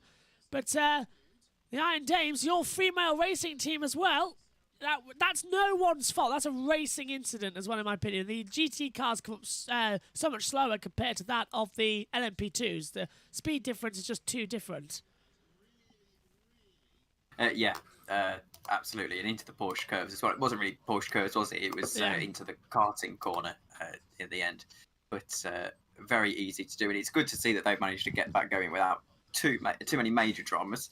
But yeah, I've been very impressed with both Inter Europol cars so far. And that being said, I have just seen the number 34 drop down the order. So I'm not too sure what's going on there. I think there might have been a scheduled pit stop, but it's actually all jumping around on the live timing screen. But yeah, very impressed with them at this stage. And I think that was see a replay. I think that was the Alpine Elf that got involved there as well, cutting across the track. Can't quite tell on that angle. As yell, green flag is out as the timing screens finally catch up on themselves. Was that the race leader into the pits? It is the race leader into the pits, as we've had the number 7 Toyota of Kamui Kobayashi already doing some stints. He's out now on an outlap, so it's still changing over at the front. Inter Europol Competizione, the 43 car, has taken over on the front as well, just to let you know. And they have come into the pit lane with Pietro Fittipaldi. And the 34 with Esteban Gutierrez at the wheel, still out there. And full windscreen brush now and a check of all the air intakes for the Toyota. And that's the United Autosports 23 in for, I believe, a scheduled stop as well as Pietro Fittipaldi in the 43 car. It's all getting confusing now. To be fair, I think after the first pit stops, I was confused. And, I'm very confused now.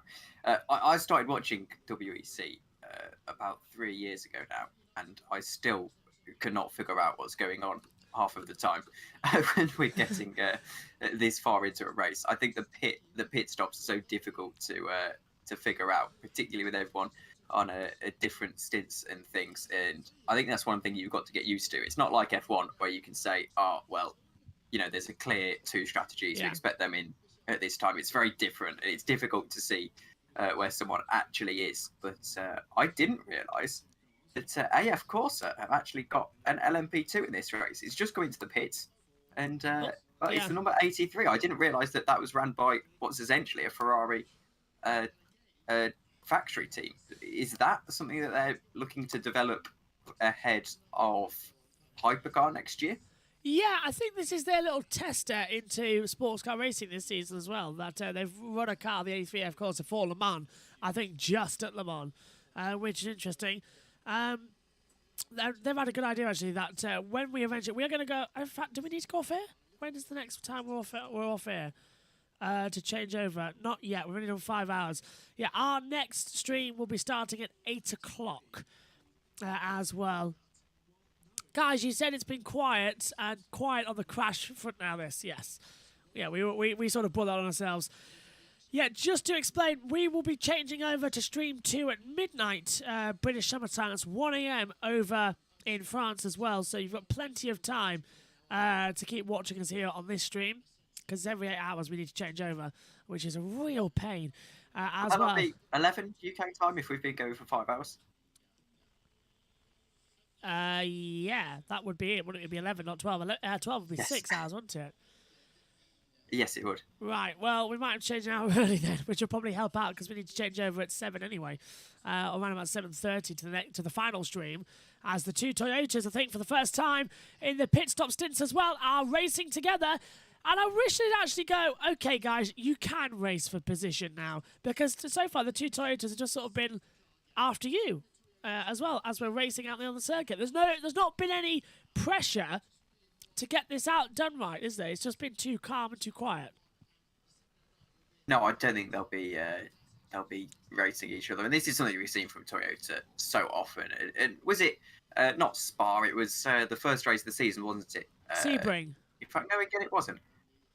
It was sometime, I think, towards the end of last year where we just saw them basically make switches for positions, and it might have been Bahrain actually towards the end of last year where they switched for position and basically just held station. And I'm not a fan of it, to be fair, at Le Mans. I think it should be racing to the line. But think back to 2019, they're up to these usual tricks all the time. Fernando Alonso has basically handed the win in 2019, and well, Toyota just up to their usual tricks. I don't think anyone likes to see it. No, we don't. No, absolutely not.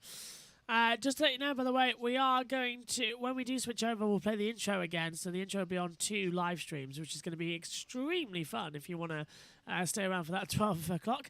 Tom, you put in by the way, in the chat, you put in green quite a lot of the night shift. Are you insane? Are you doing a me, by the way? Go on. I'm doing I'm committed to the all-nighter tonight. That's for certain.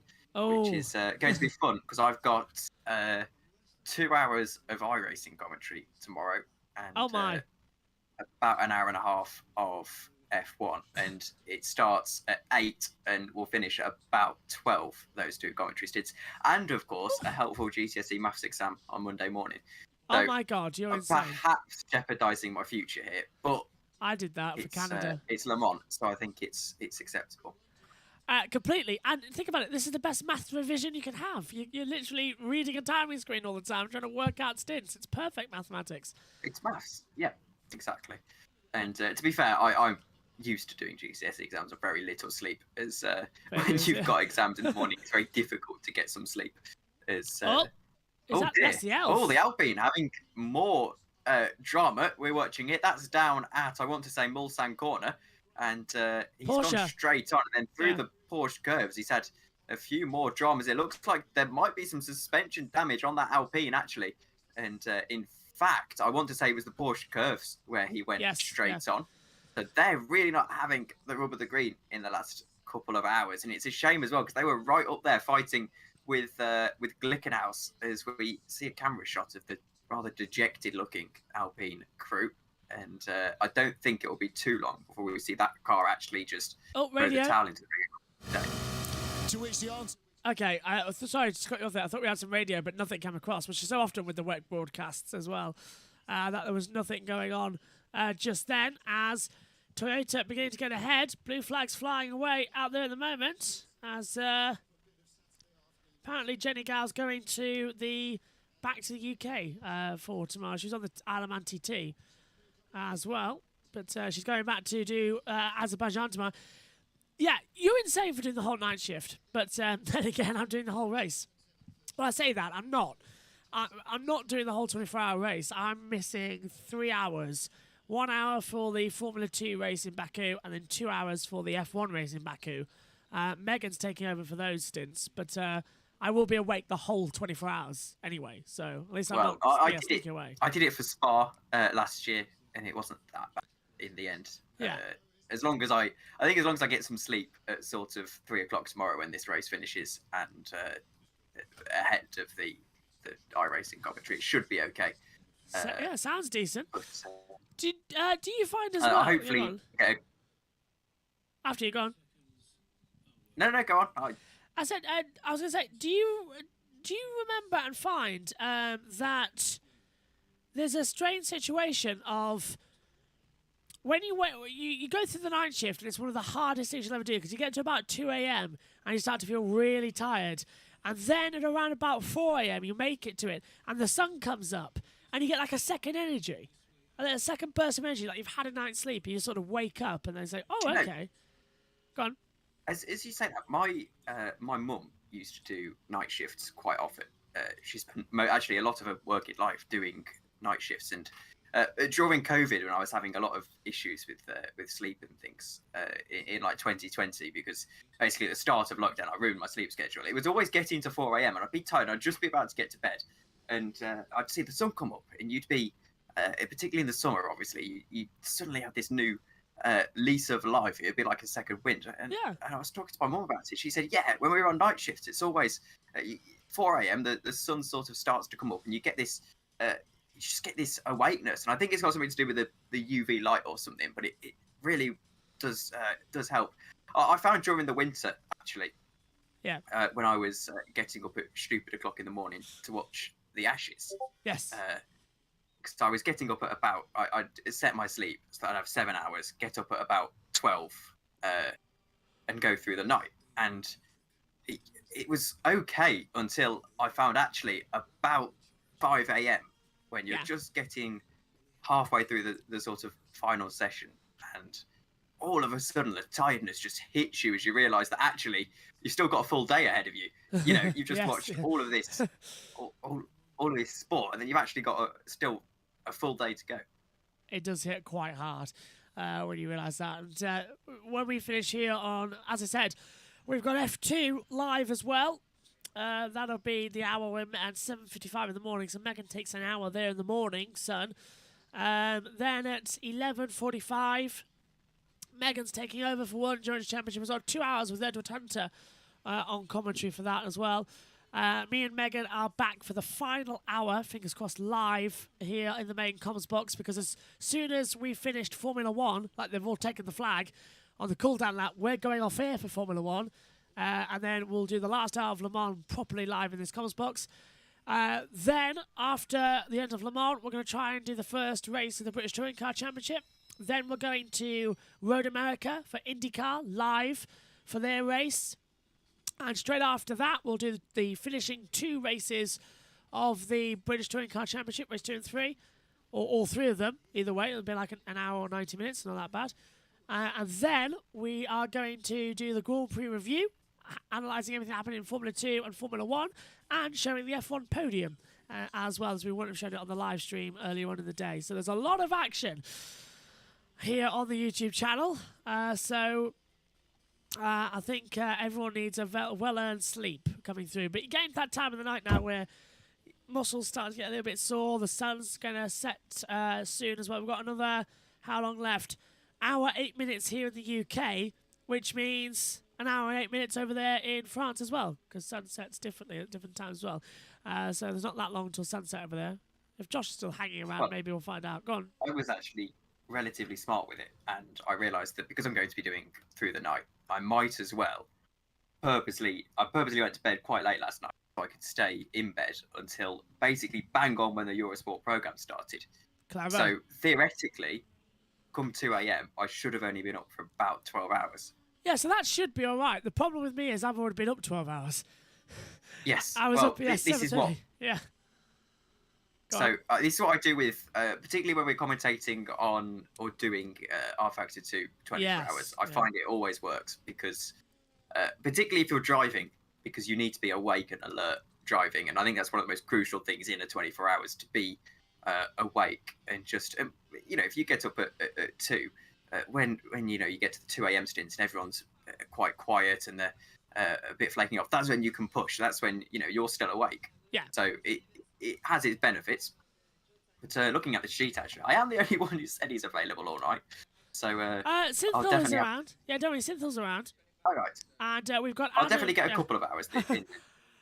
Yes, Synthil is around at I think what are we timing at now? Well, I think also Adam's here at 10, so we're gonna let you go at 10, Tom, for a little break. Then Adam's in for a few hours. Then and what's after Adam? Who's after Adam? I think then Logan is coming in as well from PSGL. Richie is coming in. I think just at the morning changeover time as well for an hour.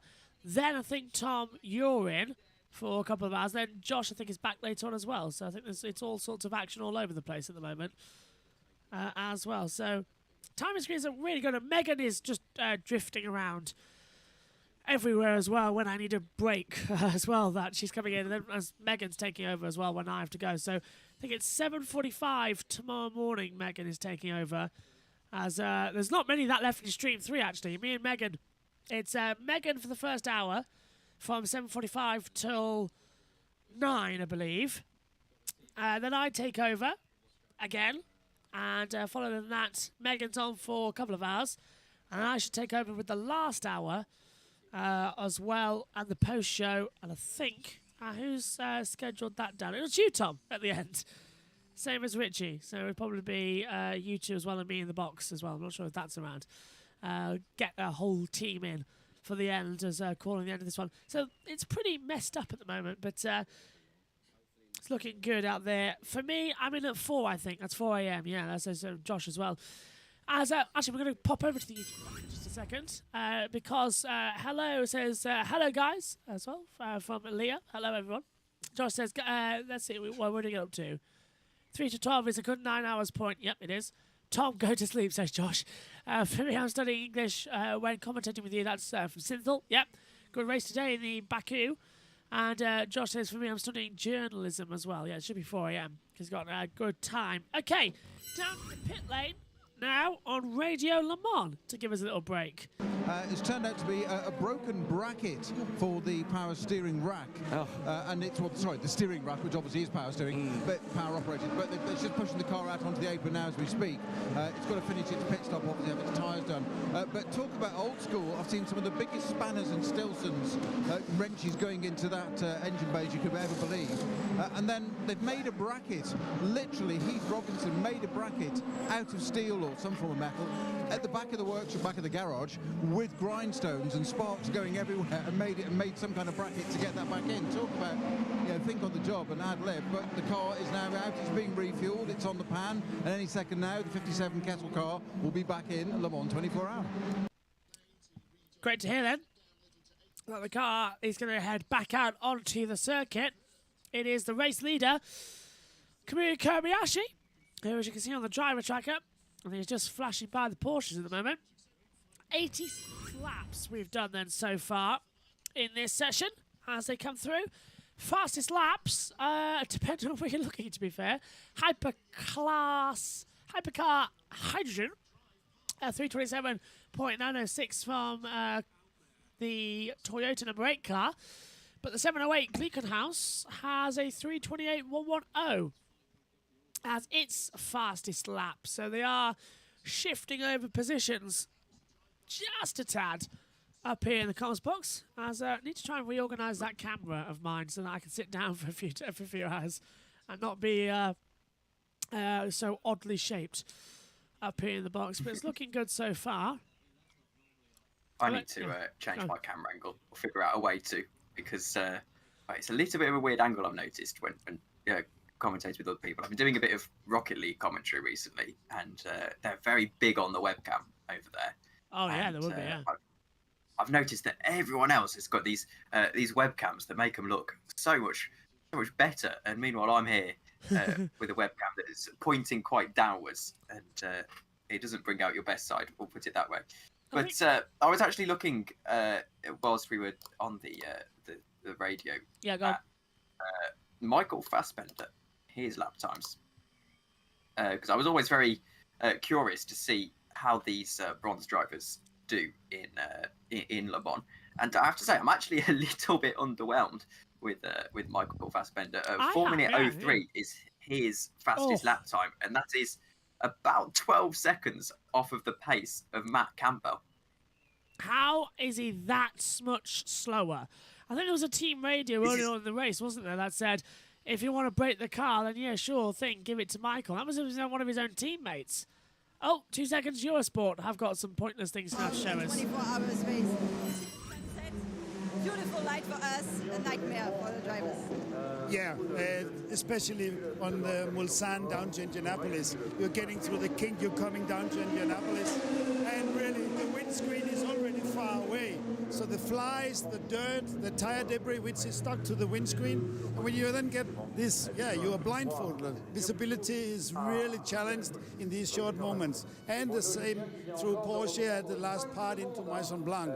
And you're just completely blindfolded for some seconds. And when you're fighting with other cars, it's really a thrill you don't like. So it's tough, but it's getting darker soon, and the headlights then will have a better impulse to warn the car in front, so then maybe traffic can gel better. There is floodlights nowadays later when we get to the dark, but nevertheless, sunset and sunrise, tough. Yeah, it's part of the race where actually the drivers can make many mistakes. Yeah, there's misunderstandings with other cars, and they will touch or they will go off, there's no doubt. This is one of the key moments of the race. The speed, it's getting darker and darker, and soon the night. That's the DNA of Le Mans. Yeah, we will have a coffee. You're more a coffee driver than Anthony Davidson, right? Yeah. We drink black coffee. Only when we are home alone, we might put some milk. Okay, and we'll be later on the straight. You've been to the straight between Mulsanne and Indianapolis to show us actually how dark it is and challenging to drive up there. So stay with us, you don't want to miss.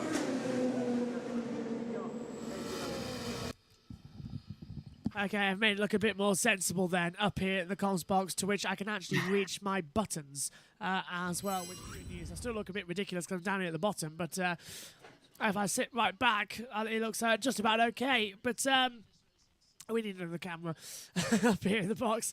It works out though. Anyway, everyone's enjoying it anyway. They're listening mainly and watching along. It's a fun little stream. Over 900 people now, I think, have been watching since we started, and it's on the up.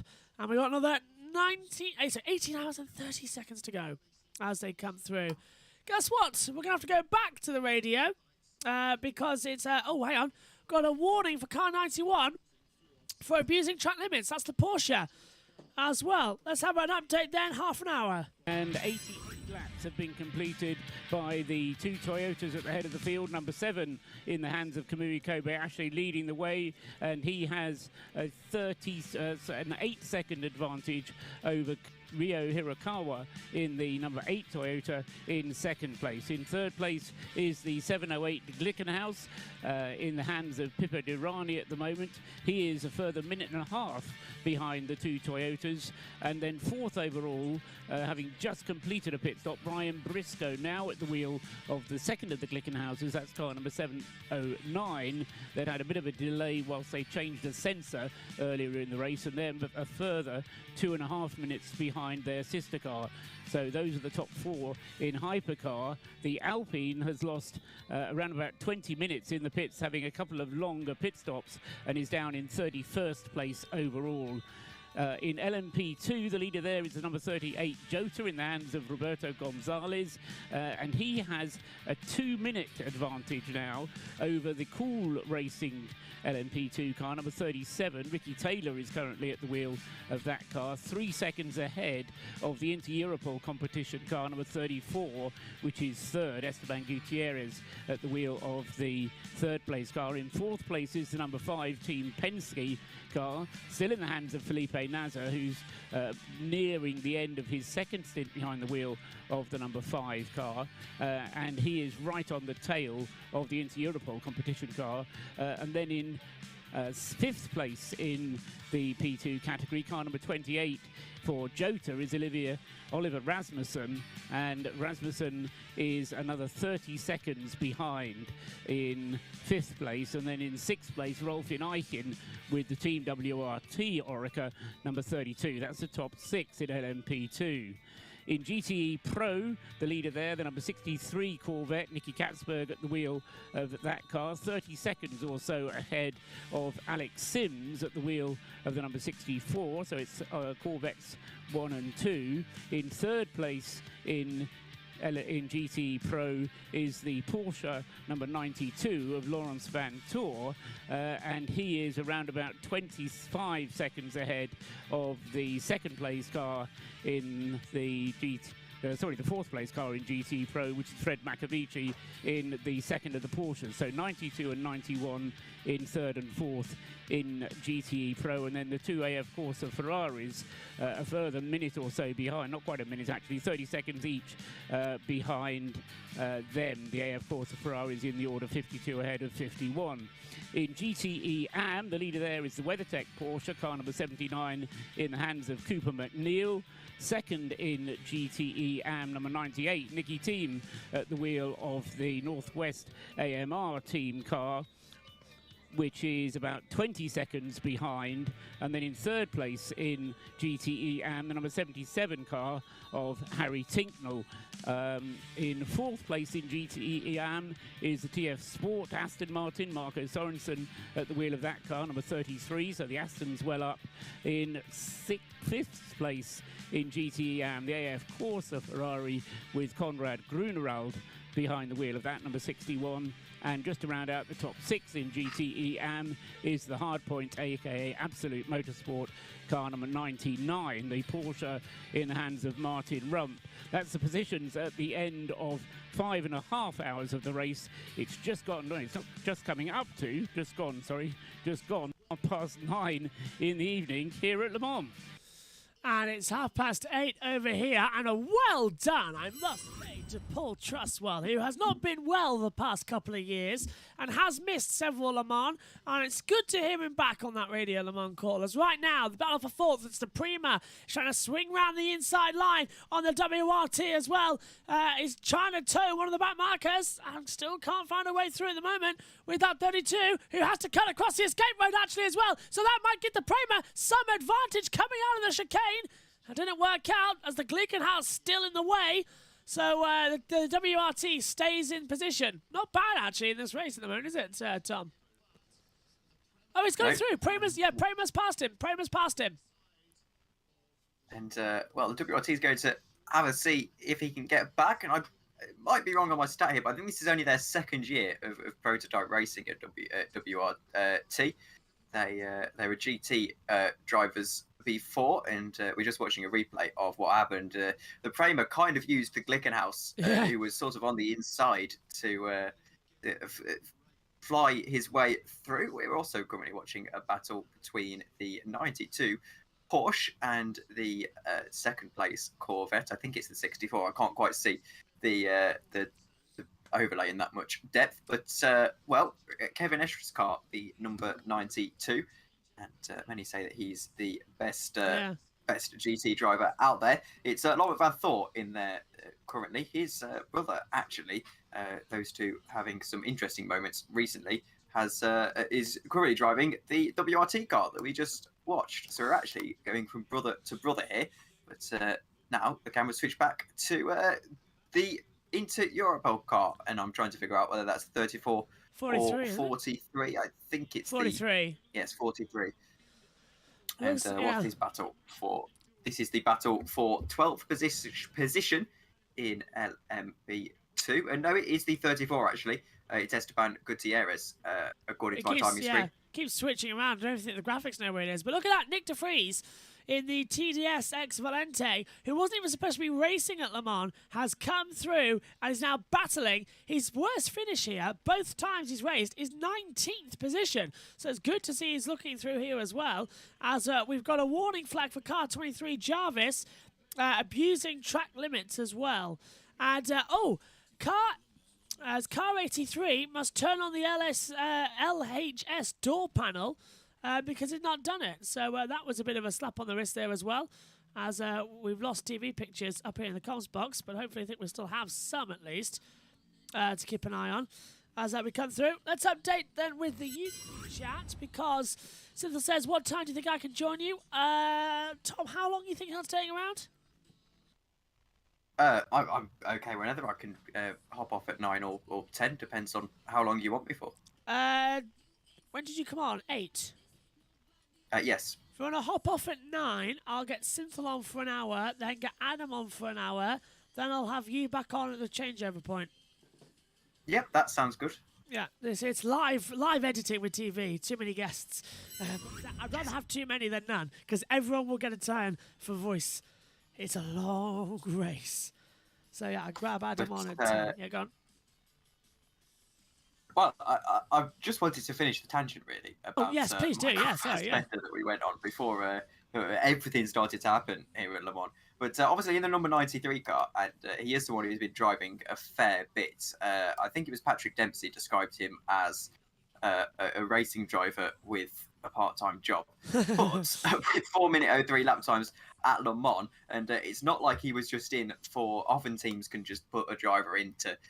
say if there's like a yellow flag or something, they'll put a driver in just to do a few laps to get that driving time up. But no, he's done 2 hours, so that's 2 whole stints, Michael Fassbender, and still only able to do a 4-minute 03.6, which, as we said, is a whopping 12 seconds off of the pace of his teammates. In fact, it's 12 seconds, yes, and 10 seconds off of his next slowest teammate. So really, I know he's a bronze driver, but not going along too well. This is fantastic stuff then already. We're seeing some battles in the back half of the circuit on Discovery. Plus, at the moment, when I've been sent with, as just some few lapped cars down to the pits. On Radio Le Mans sometime.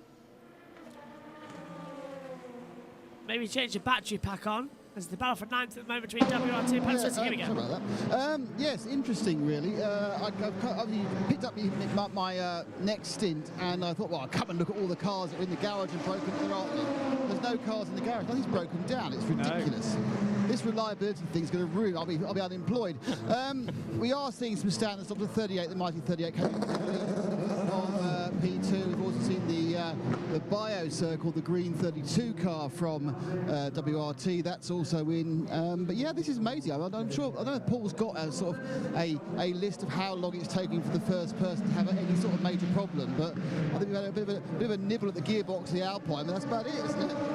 It's been phenomenal, really. I mean, this is the point you were making just before I came back, is the sublime reliability that we've had to this point. 5 hours and 40 minutes in, very nearly, so almost a quarter distance under our belts. And this has been, you know, Gibson's target when they've been designing the 4.2-litre V8 is that to make it almost bulletproof. And it has, really, hasn't it, Tom, been utterly bulletproof this year? Because How many hours are we in now? Was it 5 hours 39? Coming up on that. And by the way, Synthel said it's fine. Really, I don't know a lot about Le Mans anyway. And hopefully, fingers crossed, joining tomorrow for the morning for the F2 feature. Yeah, you should do, Synth. We're going to do it in this box anyway, so it should be okay. What time does IndyCar race start and where does VK start? 5:30 British time, 6:30 Central European time. And I'm sorry, I don't know where VK is in the field because I've been doing Le Mans. I don't even know what happened in F1 qualifying that much, so I'm going to go into that race completely blind as well. I presume, I know Leclerc is on pole, but other than that, I know Stroll crashed. That's it. I don't know anything else. So, I'll tell you that Verstappen got out-qualified again. By Perez? Yep, by Perez. Oh.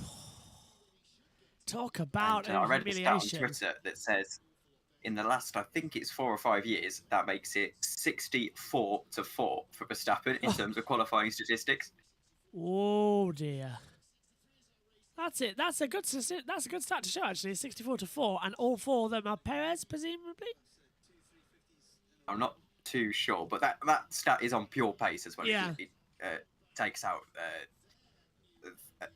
anomalies. But actually, on the Michael Fassbender tangent, which I am determined to stick with, I'm actually looking through other bronze drivers in the GT field, and to be fair to Michael, he isn't actually doing too badly compared to the other AM drivers. Mark Kovam is a venture capitalist, and he only was able to do a 4:04. That was in his 13 laps, driving for 54 minutes. And looking further down the field, Takeshi Kimura did a 4-minute flat after 1 hours and 26 minutes of drive. So I'm just Googling his name to figure out who he is, and he's a screenwriter in Japan. So the film industry not setting the fastest lap times at Le Mans, so maybe we can't completely dunk on poor old Michael Fassbender as he's giving it his all, but it does slightly annoy me that we're allowing drivers who are 13 seconds off the pace to go into the grid. Yeah, I completely agree with you there. It's just like, why they should be parked. There should be a minimum speed that you can do without being a danger in each class. I mean, I know kind of the point with having 4 classes, everyone's faster than everybody anyway, but this is ridiculous. If you're too slow, over 4 minutes, it's a bit bad. As we're seeing, as into the pits comes the 79 Porsche for WeatherTech Racing. Cleaning the headlights, complete clean actually of the windscreen. And they're going to change over the bottles. They're refueling the car as well. And no tyres, it doesn't look like. Warning for car 64, that's Alexander Sims, abusing the track limits. So, big slap on the wrist. Not quite sure. That's in GT Pro, isn't it, Sims? Yeah, Sims is second in GT Pro. Yeah, I just want to confirm that. Yeah, because it's the Corvette leading the way, so it's the second one. Coming soon. Oh, Duncan's with radio. Let us know exactly what went wrong with the 36 car. So we had 2 trouble. The first one was with the clutch, the electronic box who manage the clutch, and the second one with the engine coils, and we have to change well. So in total we lost 23 minutes. So it's like a nightmare. It's going to make it a very, very long event for you. And what about the Richard Mille racing car, the #1 car? How is it getting on? The Richard Mille racing car make a good start of race, really good, between P3 and P5. So Sébastien Ogier made a mistake at the pit entry, unsafe pit entry coming. So the reason why we had 1 minute stop and go, but we're still in a match with this car. Well, I hope you have a good night, and I shall speak to you tomorrow. With pleasure. Well, you're welcome. Thank you. Sounds good. Down there, then. Go on, Tom. Good news for the Alpine. They're about to take the lead in GTE Pro, but it's still a lead nonetheless. But it also is they're about to at least get to the back of the prototype field. They'll need 7 more laps on the number 35 to be on the same lap as the LMP2s. But once they're on the same lap as the LMP2s, they should theoretically be able to get back up to the hypercar field eventually, as long as they don't have any more major dramas. And I mean, the good news about the hypercar field being only 5 strong, they could still get a podium from here realistically. And you forget a crash between 2 of the hypercars means that they're back on, the podium, essentially. Yeah, they're back so on. It's worthwhile keeping going, and I don't think it'd be out of the question for particularly Glickenhaus to have to pit during the night. Toyota as well. They've had to pit a couple of times during the night in recent years. So I don't think the cars are bulletproof, we'll put it that way. And looking at the Alpine's lap times, they're going along very, very fast compared to the LMP2 field. 30s are their best laps. That was by Lapierre. And then Negrao, I don't know how to say that name. Andre Negrao, yeah. Negrao, there we go. 32 is his fastest lap. He's currently in the car right now. And what I can gather, the LMP2s in real life, at least, seem to be within the 34s, roughly. Drama for the 91 Porsche, a drive-through penalty for, we believe, abusing track limits. It was just reported to the stewards a few moments ago, and it looks like the 91 Porsche is going to have that penalty. We're waiting for it to flash up on the monitor, but that is disastrous news if true for them. They're really, really in trouble, because they're battling in there for the lead in the GT Pro categories. Last chance, at least in the planned future, for any of the GT Pro teams to take home a manufacturer's trophy, and Porsche clearly not going about it the right way at the moment with that number 91 car. However, it does seem to be the 92 that tends to lead the line for Porsche, and the 92 is doing that fairly well at the moment. 8 tenths off of the Corvettes, and the Corvette's 40 seconds off of its teammate as well. So all to play for in GTE Pro, that's for certain. And what I do love about the GTE Pro is that everyone is on the same lap, even 6 hours into this race. Yeah. And Jolter, 38. No, 28 Jolter, yeah. 28 Jolter, not 38, sorry. Wide at Arnage. But, yeah. And we've got a yellow flag as well. Oh, yeah. I can't see where it is. I don't have the driver tracker up at the moment. But it hasn't flashed up for us. Hasn't flashed up where it is for us. So try to have a look. Is it Hypercar? No, that's a 708 Glickenhaus. But you're right. Yellow flag is out. And it's not showing anything on our monitors. But it's out on the screen. So where is it, please, Mr. TV Director? I think, this is produced by Eurosport, who comically enough also, its director, the Le Mans TV director, is also the same one as Monaco. Someone asked earlier on who produces this. The Monaco TV director is the Le Mans producer. So I can tell. Yes, I think we all can. Le Mans every time, the 2 Toyotas were having a battle, and every single time anyone's close to each other on the track, it's like, well, the Alpine's pitting. Let's have a look at that. Or, the Ferrari's having his window scrubbed. Yeah. We need to see that instead. Timing screens have died again. Marshall Point 23. It's on the run towards Indianapolis. So it's actually part of the straight towards Indy. So who's there as the 13 goes on the inside of the 43? So who's there stopping? Well, Kamui Kobayashi is going through that sector now as well, where the yellow flag is. Can't see anyone on the driver tracker that's stopping. But it is a yellow. Is it the 91? Could be. Timing screens have died again, by the way. We've gone back to lap 69. Yes, they have.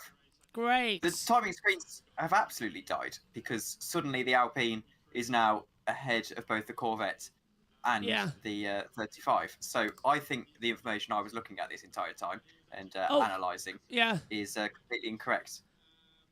Double yellow Marshall Point 22. Nick Damon, that's you. 708 Glickenhaus came in. It was a pretty standard start. In fact, they're having a right old stare at Pipo Derani's front left fender. They're good old look in there, giving it some real flashlight work. They are showing. I'll use the international term for torch.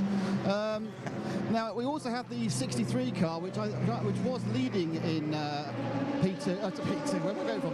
In GT with Nicky Katzberg on board. That's been changed, I think, and I'm probably going to get this wrong because I haven't got 2020 helmet identification. I think Antonio Garcia may have got in that one, but that could be wrong. But Katzberg got out, full service driver change and tyres for the Corvette that has given up the lead only because it's on a pit stop. In has come the number 7 Toyota. This is a fuel-only pit stop. No driver change, no drinks bottle change, no attention to the driver whatsoever. But we did have a moment when the 23 of Oliver Jarvis in the United Autosport LMP2 car had to come back to the pits. His nose was missing the left-hand headlight. So it was severe damage for the United Autosport car, and that's where the carbon shards came from the collision. That is currently under investigation. Thanks, guys. The pits, go on, Tom. Interestingly, every time I refresh the timings, I jump from lap 80 back to lap 69. So I haven't got a clue what is going on here. But as far as I know, the Alpine has just got ahead of the number 35 and is ahead of the Porsche as the Corvette as well. I don't know, though, frankly, because the timing screen is that horrendous. Back to lap 80. Now on my timing screen, the Alpine is back behind. So I don't know which one to trust. Well, on one of them, I've gone back to lap 69. On one of them, I'm still on the lead lap. But either way, I think we're going to have a safety car, you know. Barrier damaged. Slow zone. Oh, dear.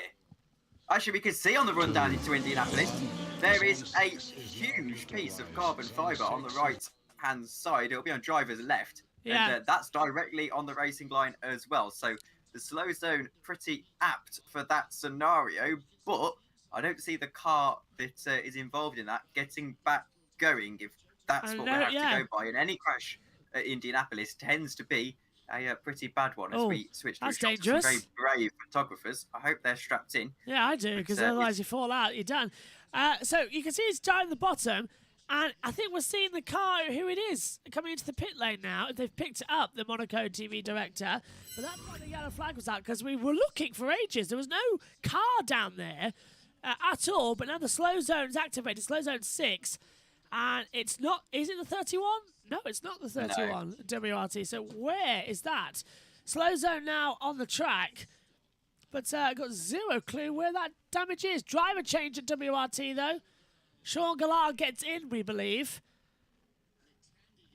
And yeah, timing screens have gone back to lap 69, by the way. Thumbs up, hey. Go on. It's like watching IndyCar all over again. It's actually, we see a bit of a battle get on with, I think that's the Penske, the number 5. Yes. And 27 is the Cool Racing. So this is for position. Cool Racing's looking to the inside line of the Penske into the Michelin chicane for 4th position. Penske don't want to fight it this early in the race.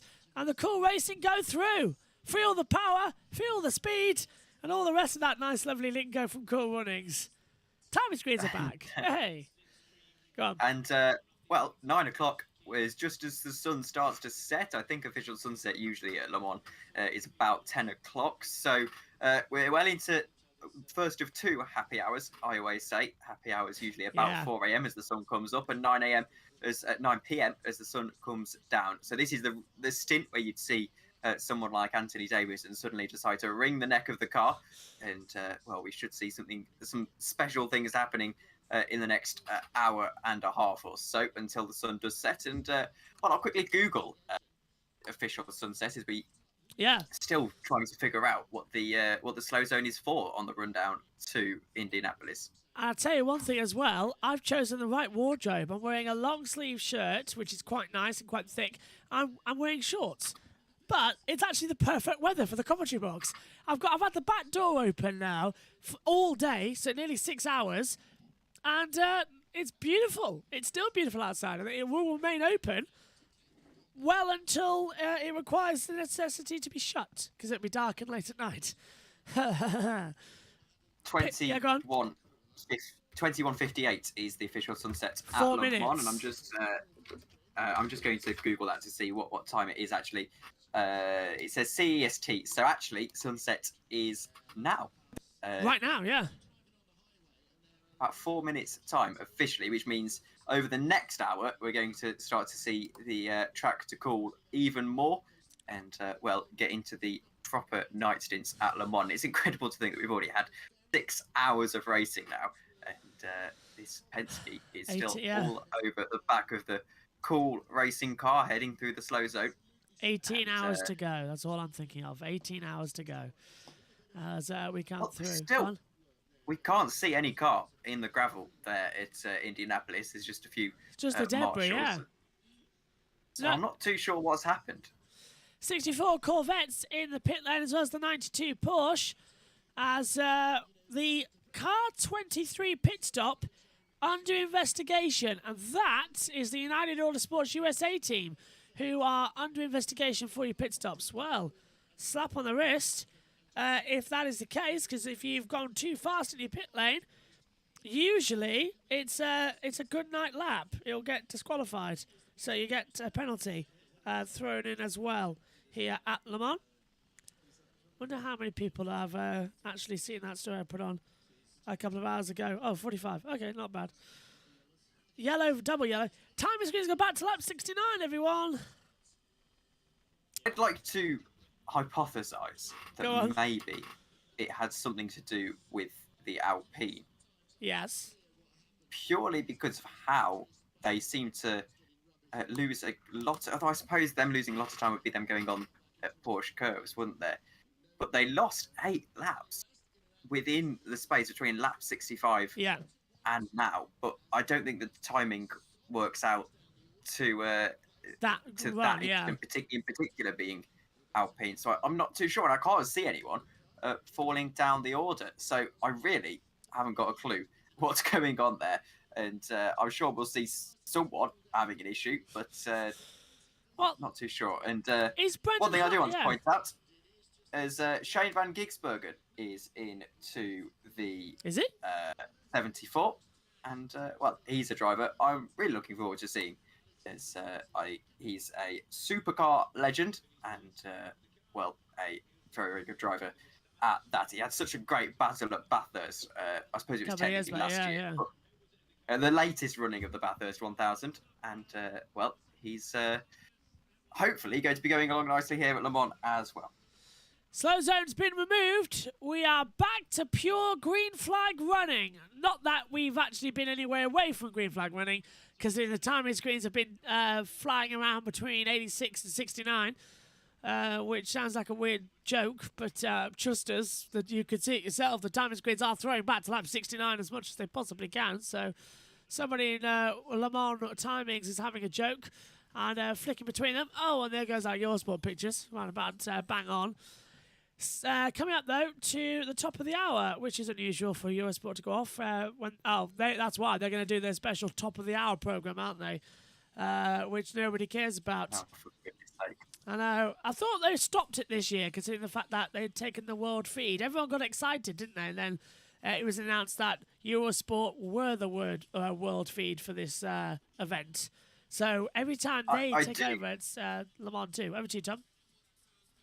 I do hate how they wheel out Tom Christensen. I swear he doesn't exist for the entirety of the year. Yeah, I never see him. And then Le Mans rolls around. And he's not on Twitter, I don't think. He's not on Instagram.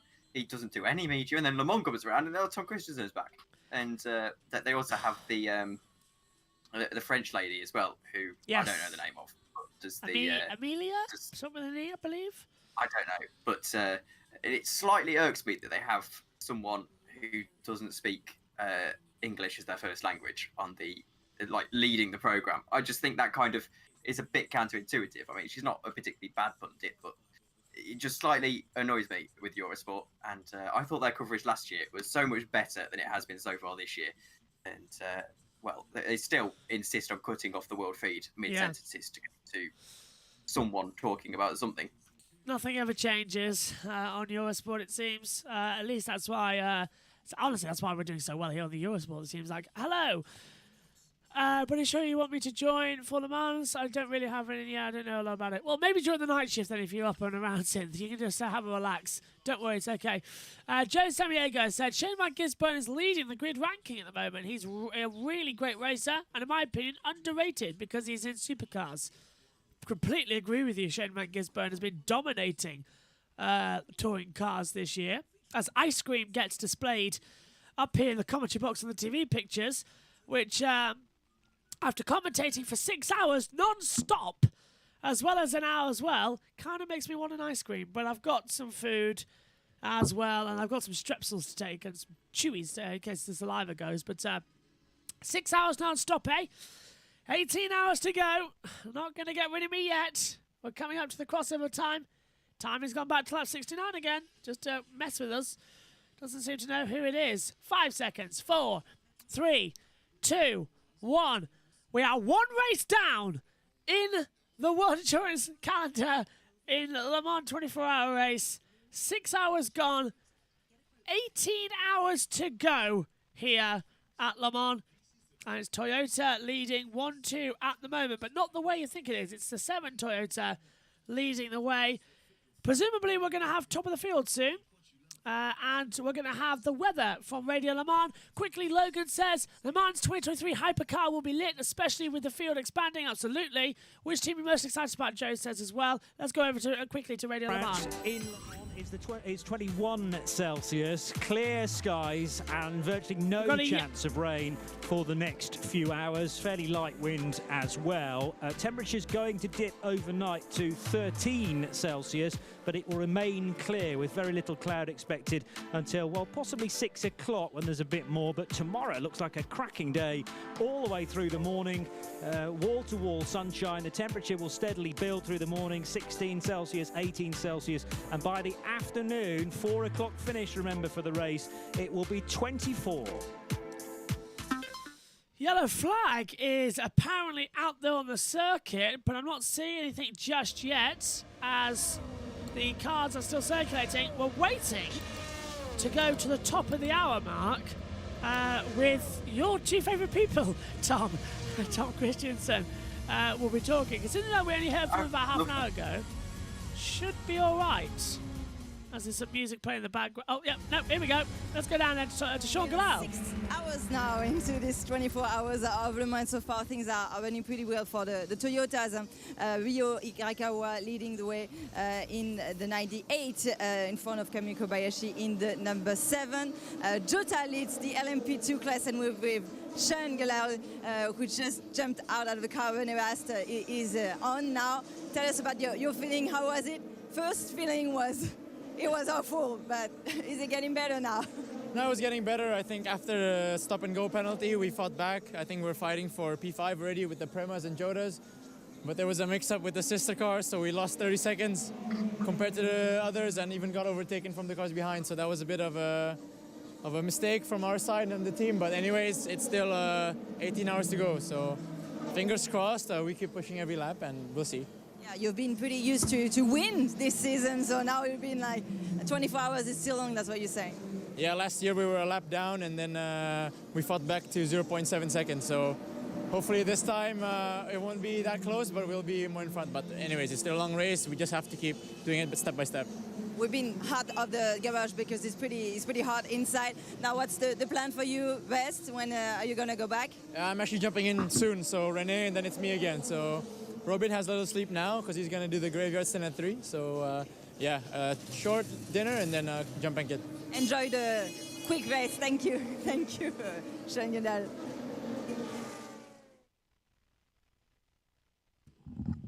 So, mistimed that with a biscuit. Go on, Tom, save me here.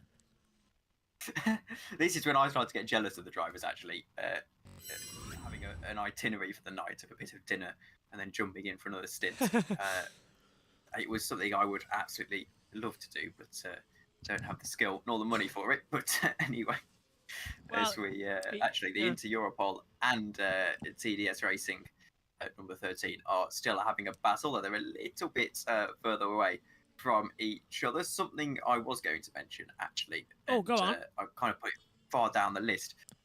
I saw a picture on Twitter. This year they've introduced just on the pit straight, as just on the right hand side, or the driver's left even I should say, there's a little memorial to the 11th of June 1955 when of course that terrible accident happened at Le Mans. They've actually put a little plaque there to commemorate it. And also Andrew Holt, who has been leaving comments as well at the bottom. We've got a debris on the track at the Daytona chicane that might close a slow zone. But Yes, a wonderful idea and the plaque there as well.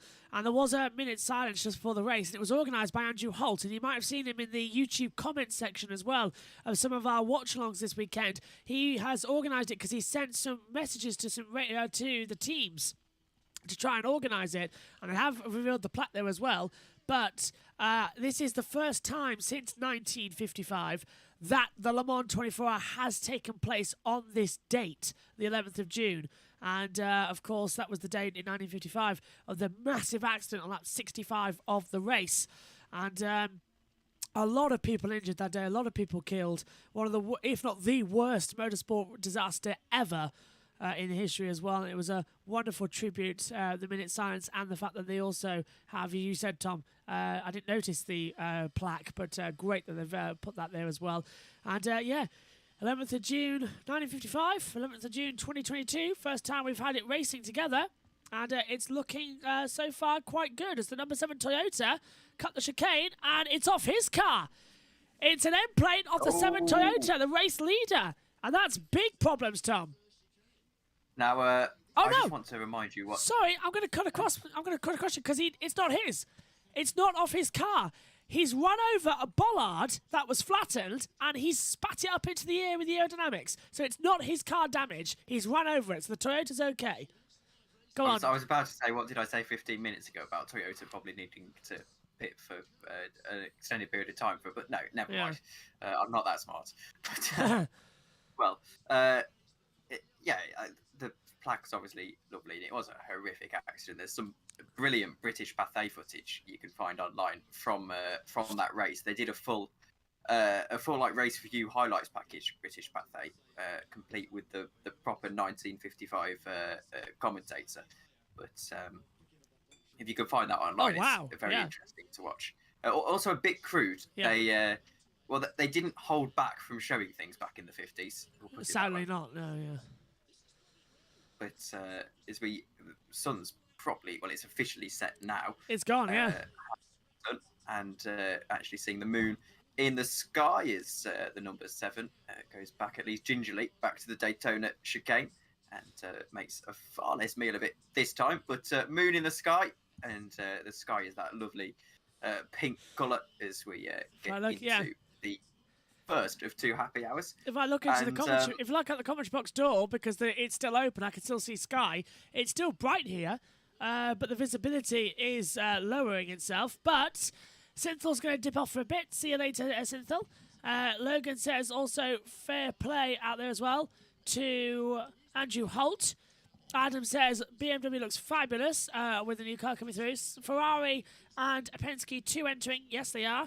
And a very, very dark day, 1955, yes. But Logan's pointed out we've just completed 100 laps, pit lane. Louise Beckett. Great, but he's in the car. It was fuel only, and he's back out to continue the good work. Well, that was short and sweet. Thanks, Louise. 100 laps have now been completed in the Le Mans 24 Hour over 6 hours. So 6... 12 will be 200, 24, 400. We could be on for 400 odd laps here. We could break the record for most laps in the 24 hours. We had a couple of slow zones. Well, 6 hours. If we continue without safety car, was significantly faster. Yeah, what's the overall lap record? It's like 420 odd, isn't it? Lap record at Le Mans. That's going to bring up a different thing. I wanted to say 480, but let me just Google it. I think we're both doing the same thing. Lap distance record you want. That's the one, lap distance record. How many laps have we completed going forward? And Cool Racing has just come out of the pit lane as well. Ricky Taylor come in as our driver truck has worked. The same as pit road. That car is backed into the garage, and some kind of quite a bit of servicing going on here. Oil being syringed out of a jug and then pushed into the system. via a syringe, so oil replenishment happening on the 66. So it's losing oil from somewhere. Now that's at the front of the car, which is it's a mid-engine car, remember, so I'm not quite sure where the oil, that must be the oil tank, that must be the catch tank where it's replenished to. I will ask some questions. Data engineer for GMW was one Robin Bales, who was one of my students at Gateshead College on the motorsport course. So when the dust has settled, I'll find out exactly what's going on. Power steering. That looks like a power steering pump in a mechanic's hand, but I will clarify that and confirm. So it looks like a steering problem. That's why this fluid stuff, whatever it is going in the front end. If you've taught him well enough, as I think you will have done, Joe, he'll tell you nothing. Yeah, absolutely. This is a big test for him, isn't it? Very much. Good news. Right, Tom, have you found anything? I have. Most laps completed 397 in both 1971 and 2010, I'm being told.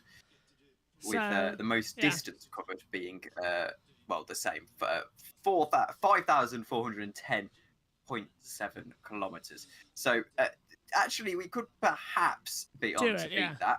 It depends what lap times the Audi R15 TDI was setting in 2010, and I'll go and refer to Wikipedia for that one as well. And if actually give me a moment, I found it a bit faster than I thought I would. 3:19, the qualifying pole position was there. Logan has said, I think it will be 390 to 395 laps in total, but we could break the record. I hope we break the record. And without safety cars, it could. And of course, that Audi would have been had a couple of safety cars. So if we keep green running, as we have, mostly green running, as we have been for the most of this race, and keep it to just slow zones, we could see the record broken. But I feel like we say this every year. Yeah, I was just thinking, have we not had this conversation before with breaking the race distance? Driver change as well. Will Stevens has changed to Roberto Gonzalez, and Jose Maria Lopez has given the car to Kamui Kobayashi. So Kobayashi has taken the lead. Pit lane. Full service time. Felipe Nasr was fighting out the car. It was because a crowbar was used mainly to move him, and it's a full service with a bright yellow machine with the bicolour blue stripes. Just waiting for it to come off the jacks, and slight delay getting it going again. And waiting for the delay we saw with the Corvette, but that's now up and away again and out after a pretty good stop. They are measuring all the tyres, and everything seems very positive for a team which no one expected very much of, and now massively over-delivering. Yeah, they really are. Wow. So, lap 100 complete as well. Found anything, Tom? No, I was going to actually weigh in on the comment from Logan saying that the Le Mans 2023 will be lit, and there's of course going to be also centenary celebrations next year. I remember, I think it was Martin Haven talking about it on Wednesday, and so yes, it will be very interesting. But I don't think hypercar is going to be all it's weighed up to be next year. I think people need to quell their expectations slightly. I know Porsche, Peugeot, and especially Peugeot actually, they've done a lot of testing on their car. Same with Bicoles and people like that. I know they've done a lot of testing, and of course Peugeot are actually scheduling their mandatory public test session on Monday, which I find very interesting. Yeah. Very public. And I know they've done a lot of testing, but when actually racing is a different thing. And I think there's going to be a lot of teething problems. And just remember that Toyota, Glickenhaus and Alpine will be 3 years of experience under their belt, or 2 years even. And I don't think the other teams will be on pace, at least to start the season, even if they have got BOP to help them a little bit. Looks quite good to me. Overall, as it comes through, 2023 is going to be good. I've got, as you said, got that feeling, but it's not going to be. It's going to be like an experimental year with all these new technologies coming through. We've got Peugeot coming out next time out, haven't we? In Monza, 6 hours. They've just missed this one. As they fly through. Ryan Briscoe is into the pit lane. I think he's going to change over because Glickenhaus are in as well as the jolter for Roberto Gonzalez. But Kobayashi's taken over. So both the Japanese drivers are in the Toyotas in the number 7 and 8 at the moment. So first time that's happened this week, actually. They haven't actually shared the same cars at that point in the track as we come into Indianapolis with the 91 Porsche, who we've got a pit stop penalty come through. 5 seconds added to the next pit stop time of car 35 for pit stop infringement. And that, car 35, is the ultimate in LMP2. Oh, pit road. You've shown nothing during the week. You're absolutely up there going for victory. What have you done? Well, we've been working every session, right? And it's not easy to arrive here, you know, in the middle of the championship.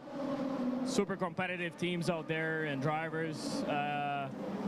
So we took our time to study the car and basically set up the car for the race, and expected the hotter temperatures like we had. And the car was flying out there, you know. We're giving everything we have. It's great to be part of this group. Every member of Team Penske, you know, getting us here. It's been an awesome adventure so far. I've been enjoying every second. And a little hiccup there as we had a debris that did hit one of the front left tire in the car, and it started to come apart. So it did some damage to the bodywork. So we had to change that.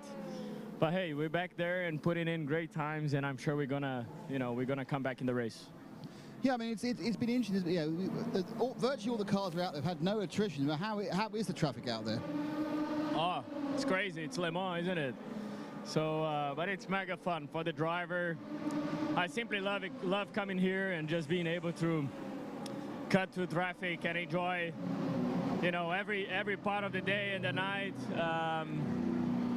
I mean, as you can imagine, you know, you got to take some risks, and you know, but that's what makes the race so special. You know, you got to time your traffic, time through the traffic right, and you know, use that for your advantage. So far, we need to make up some time, you know, but we got a long way to go. 17 hours, I can see there on the clock.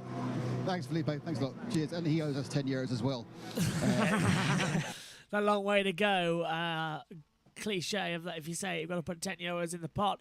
We've gone to ad break on Eurosport, so we thought we'll stay on this camera for a little bit as well, give us both a chance to, well, me a chance to sit down and Tom a chance to work on other things as well for a few moments as we come through.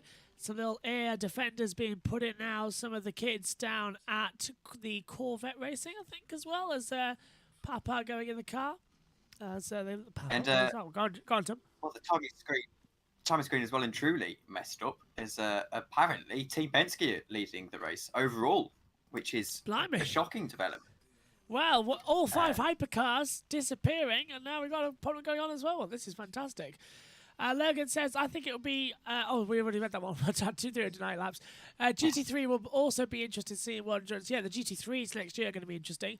Peugeot and their wingless car next time out. Yeah, I am going to miss the GT Pro and the GT Am class. I know we've got the Ams next year, but the Pro category was fun. But GT3, I'm ready for that. After what we saw at Daytona this year, I think it'll be working better. I fear, though, that WEC and IMSA both running GT3 cars is going to detract a little bit from GT World Challenge, and that's my only real fear about it.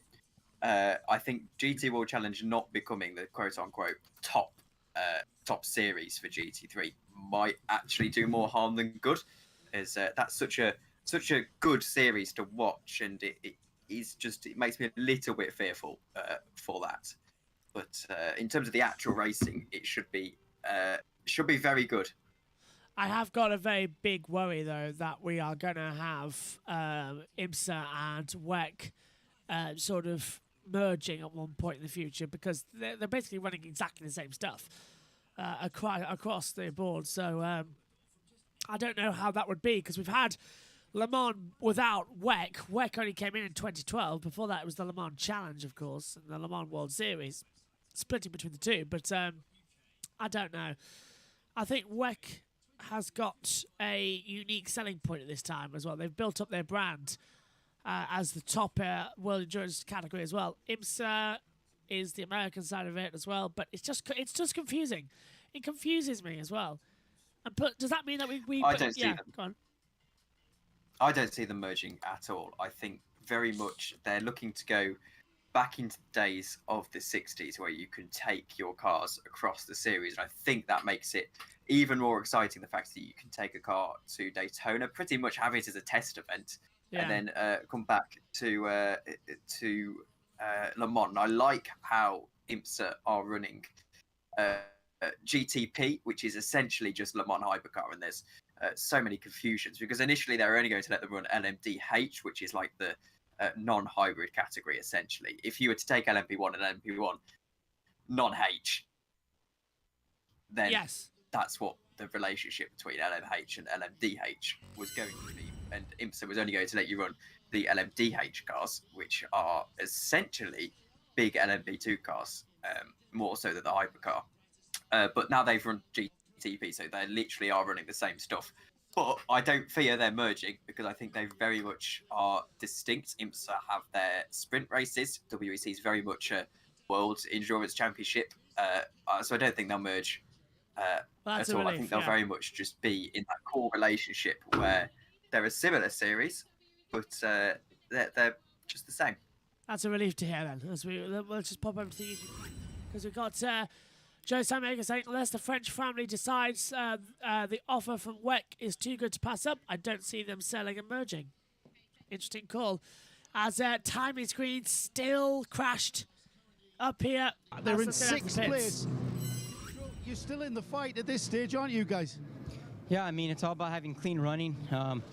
It's obviously very difficult every time. In my first stint here at Le Mans, trying to judge how much to push, how aggressive to be, and managing the tires throughout the stint. So we did that. I learned a bit. It was a good stint. Now let's improve for the next one. So you guys, what sort of information are you feeding back to your engineer over the radio about the tires? Because with the fueling that's going on in LMP2, you're not necessarily wanting to change tires every pit stop. No, we're doing longer runs, you know, so we're trying to save tires and extend the runs as much as possible and limit the pit stops. Still hot in the car, I take it? Yeah, it is, yeah. Been working hard?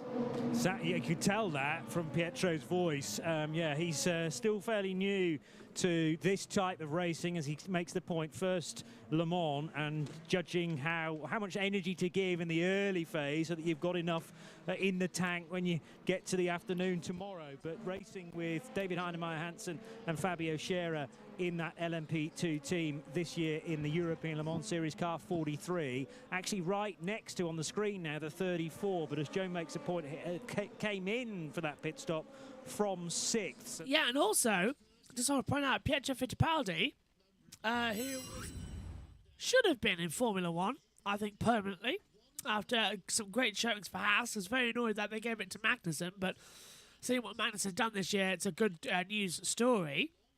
But Pietro Fittipaldi was up there as a top fast driver in the junior categories. We should see him in a good car soon, as I think the timing screens are working, but they're showing the wrong lap counters. So it's working. I've lost it. Go on. The app, I think the app's a little bit better. It's displaying Kamui Kobayashi at lap 103, which I think might be right. Yes, it is. Yes, so the app's actually a lot better. I've just had to screen share my phone to my PC to see the actual timing. But, what we have to do. But, I want to actually have a look at the number 47, the Algarve Pro car. They're still trying to sift their way back through the field after what was overall, I mean, it couldn't get much worse at that start, could it? No. But Sophia Flörsch is now into that car and 94 laps on the same lap as the GT field, so I imagine she'll be looking to just get up through the GT field and then hopefully onto the back of the LMP2s, which is possible with 17 hours to go. They've had a good first 6.5 hours and they just need to keep on that. But nicely, we're basically at full dark now here in Le Mans, and this is when it really, the magic of Le Mans really creeps in, I think. Yeah. Oh, and that is the 64 Corvette going back into the pit lane. Now, that car was running in the lead, but now it's going to drop down to last in class. What is happening in that Corvette? Could that be a routine pad change, maybe? It's just a little bit earlier than they expected, because I think they have to go into the garage for the pads change. It could be a doing routine anything else on the pads car, so change, that's already done. But obviously, we didn't expect the light not to work. So yeah, now we have to fix that, unfortunately. Thank you. That's Nicholas Nielsen out of the 83F course. So heaven for the number 42, number 92 Porsche with Kevin Estre now in that car. They can chase down the 27 seconds ahead to the number 63. And knowing Kevin Estre, that is something he could definitely do. And well, that's going to be interesting to have a look at. And well, proper Le Mans time now, because the battles we're having to look at are blobs on the screen of different coloured lights. But Core Racing and Panis Racing are having a little bit of a battle heading through Indianapolis, and we can't quite see what's going on, really. It was a pad but, change. That 64's back out the pits. So it was a pad change. You were bang on. Right as well as the Core Racing holds off. Yeah, night has fallen here at Le Mans. We can no longer see what's happening out on the circuit. There are only light bulbs, but we've done 6 hours, 25 minutes of the day. Now it's time to hit night. It's 3 minutes until it's sunset here in the UK. And I must admit, it is getting colder out there. And it's definitely not 21 degrees here. I'm going to check on my watch. It is currently not telling me what temperature it is, which is really annoying. I need to look at the weather data. It's 17 degrees at the moment, apparently. It doesn't feel it with the draft coming through the commentary box door, but I'm at that time where, when do I close the commentary box door? I've had it open all day for over 6 hours with the sunlight, and it's made me feel a bit more refreshed and a bit more like I'm not stuck in the box for 24 hours. Now, I've got to close the box until at least 8 o'clock in the morning, so that's about 10 hours. I'm not sure I can do that, but let's just get through it as well. This is that's what's keeping me sane for 6.5 hours. So they come back through into the pit lane, the 66 car of the LMP2. Well, actually, it must be the 65 because I can't tell where it is. It's the 37. They're stopping at the wrong garages. It's the 37 Cool Racing who has broken off that pursuit with Panis Racing now and have come into the pit lane as well. Battle well and truly on, as I think we've gone over 1,000 viewers on this. Yes, we have over 1,000 viewers now on the YouTube stream for this first 6 hours. We will be changing over at I think it's 11 o'clock, isn't it? It's the top of the hour for 12 there, because I've made the mistake of miscalculating it as well. We'll just change over at midnight. Who's going to care? We'll change. 9-hour YouTube stream won't actually make a difference anyway. I think you can still count them. We've done that a few times in ERC, and it hasn't actually been that dramatic. But looking for stuff to talk about now, yes. Really. I think we've gone through essentially everything that we need to. Oh, how about this? Cars 30, 83, 30, 43, 75 and 85 must turn on the sideline door panel because it's now night. Pit lane. Really quick job for the team to get him back out so quickly. That is phenomenal, isn't it? And yeah, that was Louise, because there was a problem then on that car and we haven't heard it, sadly, at the moment. But look at that, the track's getting busy again on that driver track, and they're all starting to close back in again on the run, which is exciting news and really close stuff. With the 32 closing in, Rennie Rast was in the pit lane as well. He's just come out, as well as Felipe Fraga. And now the exercises begin down at the number 7. It's all eyes to the front as we lose timings yet again up here as well. Back to lap 69, everyone. It's getting a bit embarrassing now. LMP2 are about to click over, by the way, to 100 laps. And the LMGTEs are on 96, so they've kept up with the prototypes, which is good, and the hybrid cars. Well, hypercars, isn't it? Yes, the base difference is actually quite good at the moment. LMP2s have slowed down quite significantly, actually. I think it was 2.4 seconds or something that they've lost. And a lot of that, I was reading on Twitter, is to do with the new totally organic fuel. Yes, wine, isn't it? Causing them to lose time. Derived from wine, yes. So, I forgot it's not about literal that. wine. They don't just. I don't think the French would give up their wine that easily. I agree with you there. How French is it? We're running the Le Mans 24 Hour on wine fuel. brilliant. I mean, to be fair, it's not a new technology, is it? Because Prince Charles runs his Jaguar E-Type on red wine, doesn't he? Or is it white wine? Can't remember which one it is. I've never heard about that, so I don't know. But yes, it's something to do with the leftovers from the wine process is used to create the fuel, and we do have a yellow flag. And the timing screen's working. Hey, where's this yellow then? It's not telling me at the moment. And that's why. Of course, it's cleared, so obviously just a spinner or something. Sophia Flörsch has left the pit lane, by the way. So she was back in for a scheduled stop. But where was that yellow? Don't know. I do wonder, actually, why these broadcast companies haven't actually sat down and thought, what if we could create like an automatic camera switch? Because if you're racing something like Assetto Corsa or Alfa Factor 2, you can click on auto camera. The second there's a yellow flag, right, where's the yellow flag? Let's switch to that position on the circuit. You could so easily do it in real life, I am certain, because you could have, right, let's take the data from the track map that everyone has. Obviously, we've got it. We're not affiliated with WEC, and we've got data. Yeah, we've got it. And, you can take that data, say, okay, well, there's a yellow flag in Indianapolis.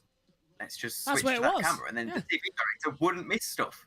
Do you want to know? You got it right. That's where the yellow flag was, Marshall Point 26, which is Indianapolis. That's where. Wow. That's where it was. A complete guess. Yeah, that's exactly where it was. Not even kidding. Double yellow at Marshall Point 26. If you look at your track map, if I press button 9, it's proven not lying. Look at where Marshall Point 26 is. Indianapolis. So how about that? Anyway, it's a good time we're on here because it's time now for the half-hourly update with Radio Le Mans. This time with Johnny Palmer. I'm going to close the commentary box door, so I've succumbed to the night shift. Down to Johnny. Really busy between the two Toyotas a moment or two ago. That gap from 6 seconds had closed to 4 to 3, and then all of a sudden the next time we looked it was less than a second as they whipped across the line for the 105th time. It's extended very slightly back out again now. 2.3 between Kamui Kobayashi and Ryo Hirakawa, but no doubt about it, Hirakawa keeping Kobayashi, his boss, effectively under massive pressure. Car 7 leading Car 8 for hybrid honours as well. Then the two Glickenhaus racing cars. Pipo Derani is ahead of Franck Mayer, but that's a much larger gap of almost 2.5 minutes separating the 708 and the 709, and the gap between the second Toyota and the first Glickenhaus is 2 3/4 minutes. From 5th place downwards, we're into the solid bank of LMP2 cars, which is led by Roberto Gonzalez, the silver-rated driver for Jota, car number 38. He, in turn, is ahead of Emanuele Collard. The gap there is coming down, but it's about 1 minute and 25 between Gonzalez and Collard, who is in the Team Penske car. He's not long taken that car over from Felipe Nasser. Now on an outlap, fresh from a pit stop, Lorenzo Colombo for the Prema All-In team, running third, car number 9. And ahead of Jonathan Aberdeen, also for Jota, 4th. And the TDS Racing by Vaillant car, Matthias Besch, moved from Pro-Am into the Pro category in LMP2 after the change around, which saw Philippe Chimodomo stepping out and in Nick de Vries. So they are running in 5th with car number 13. The Pro-Am top 3 down in 21st position overall. This is Pro-Am LMP2. The 45 car leads that, James Allen for Algarve Pro Racing, from the ARC Bratislava Orica of Tristan Vautier, number 44, and now on an outlap rejoining the race, the DKR engineering car for Laurence Hoare, who had a spin much earlier on today during the 15-minute warm-up session. In GTE Pro, Corvette Racing's Tonio Garcia leading the 63 car that class. Then the two Porsches, Kevin Estre and Fred Makovici, separated by 62 seconds, 92 ahead of 91, but really not much space at all between Makovici and Miguel Molina in the best of the two AF Corsa, the main pro cars, that is. So 52 Molina ahead of 51 James Collado, 24 seconds, the real-time gap between the two 488. The other Corvette has slipped all the way to 6th position, now in the hands of Nick Tandy. That's had a significant chunk of time out front as the race leader. And the top 3 in GTE AM, WeatherTech Racing's Porsche for Cooper McNeil, number 79, leading. The Northwest AMR Aston Martin of Nicky Team, now up to 2nd place, car 98. And in 3rd position, it's the 77 Porsche for Harry Tinknell. So Porsche leading Aston, leading Porsche in GTE AM. That's the latest hourly update. Well, that was good, and I enjoyed that one. As into the pit lane, then comes the number 7 Toyota. The number 8 will take the lead, and we've got a change of driver going here, Tom, as well, as they change over. So that is Kobayashi getting out of the car and going in. I would say that's Mike Conway, isn't it? Yeah.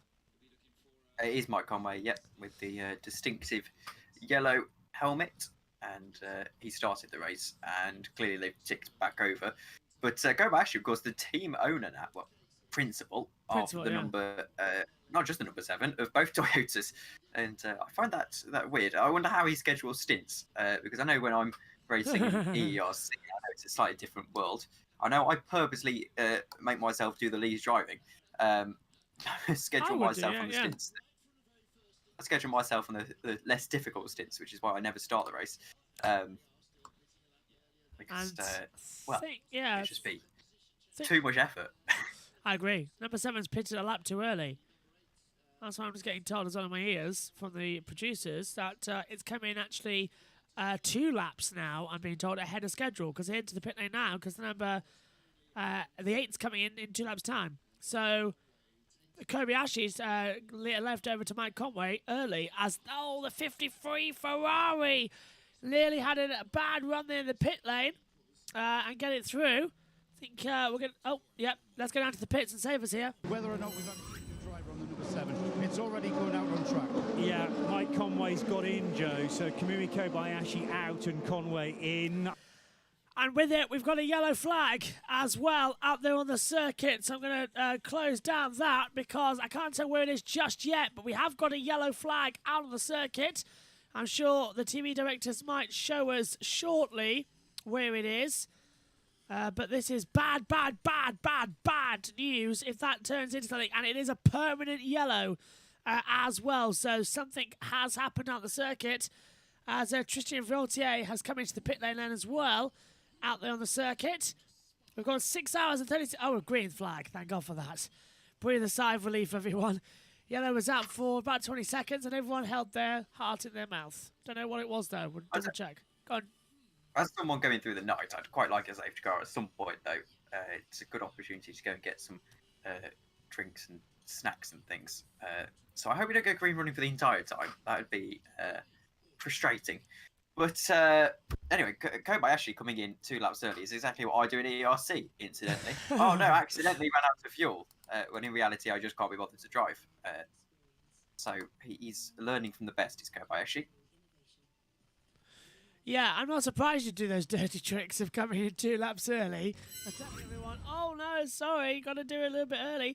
Kamui Kobayashi, Hakayama has just come over the radio and said, can we pit 2 laps later, please? So they want to take this stint another 8 minutes. So the number 7 did come in with Mike Conway, but the number 8 wants to go another 2 laps. They want a lap advantage over the number 7 Toyota. That's a delayed... That will be a delayed message then, I imagine, because that would have been made as the 7 pitting. So that's what I imagine is happening there. It is, because into the pits comes Yakanama now in the number 8 Toyota. So this is going to be a driver change as well, we believe, going on down there. So, yeah, you're right. It was a delayed message. I was being played in my ears as well from Radio Le Mans. Go on. Do hope that David and Malcolm are not watching, as I've just confessed to my dirty tricks.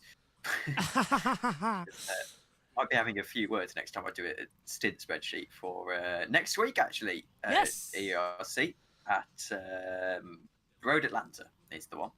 It's going to be fun. Driver change to number 8. Let's go down pit road. It's Hirakawa out. It's Sebastian Buemi. himself in. All this can be done while the fuel goes in. Got tyres ready as well, which is the normal protocol.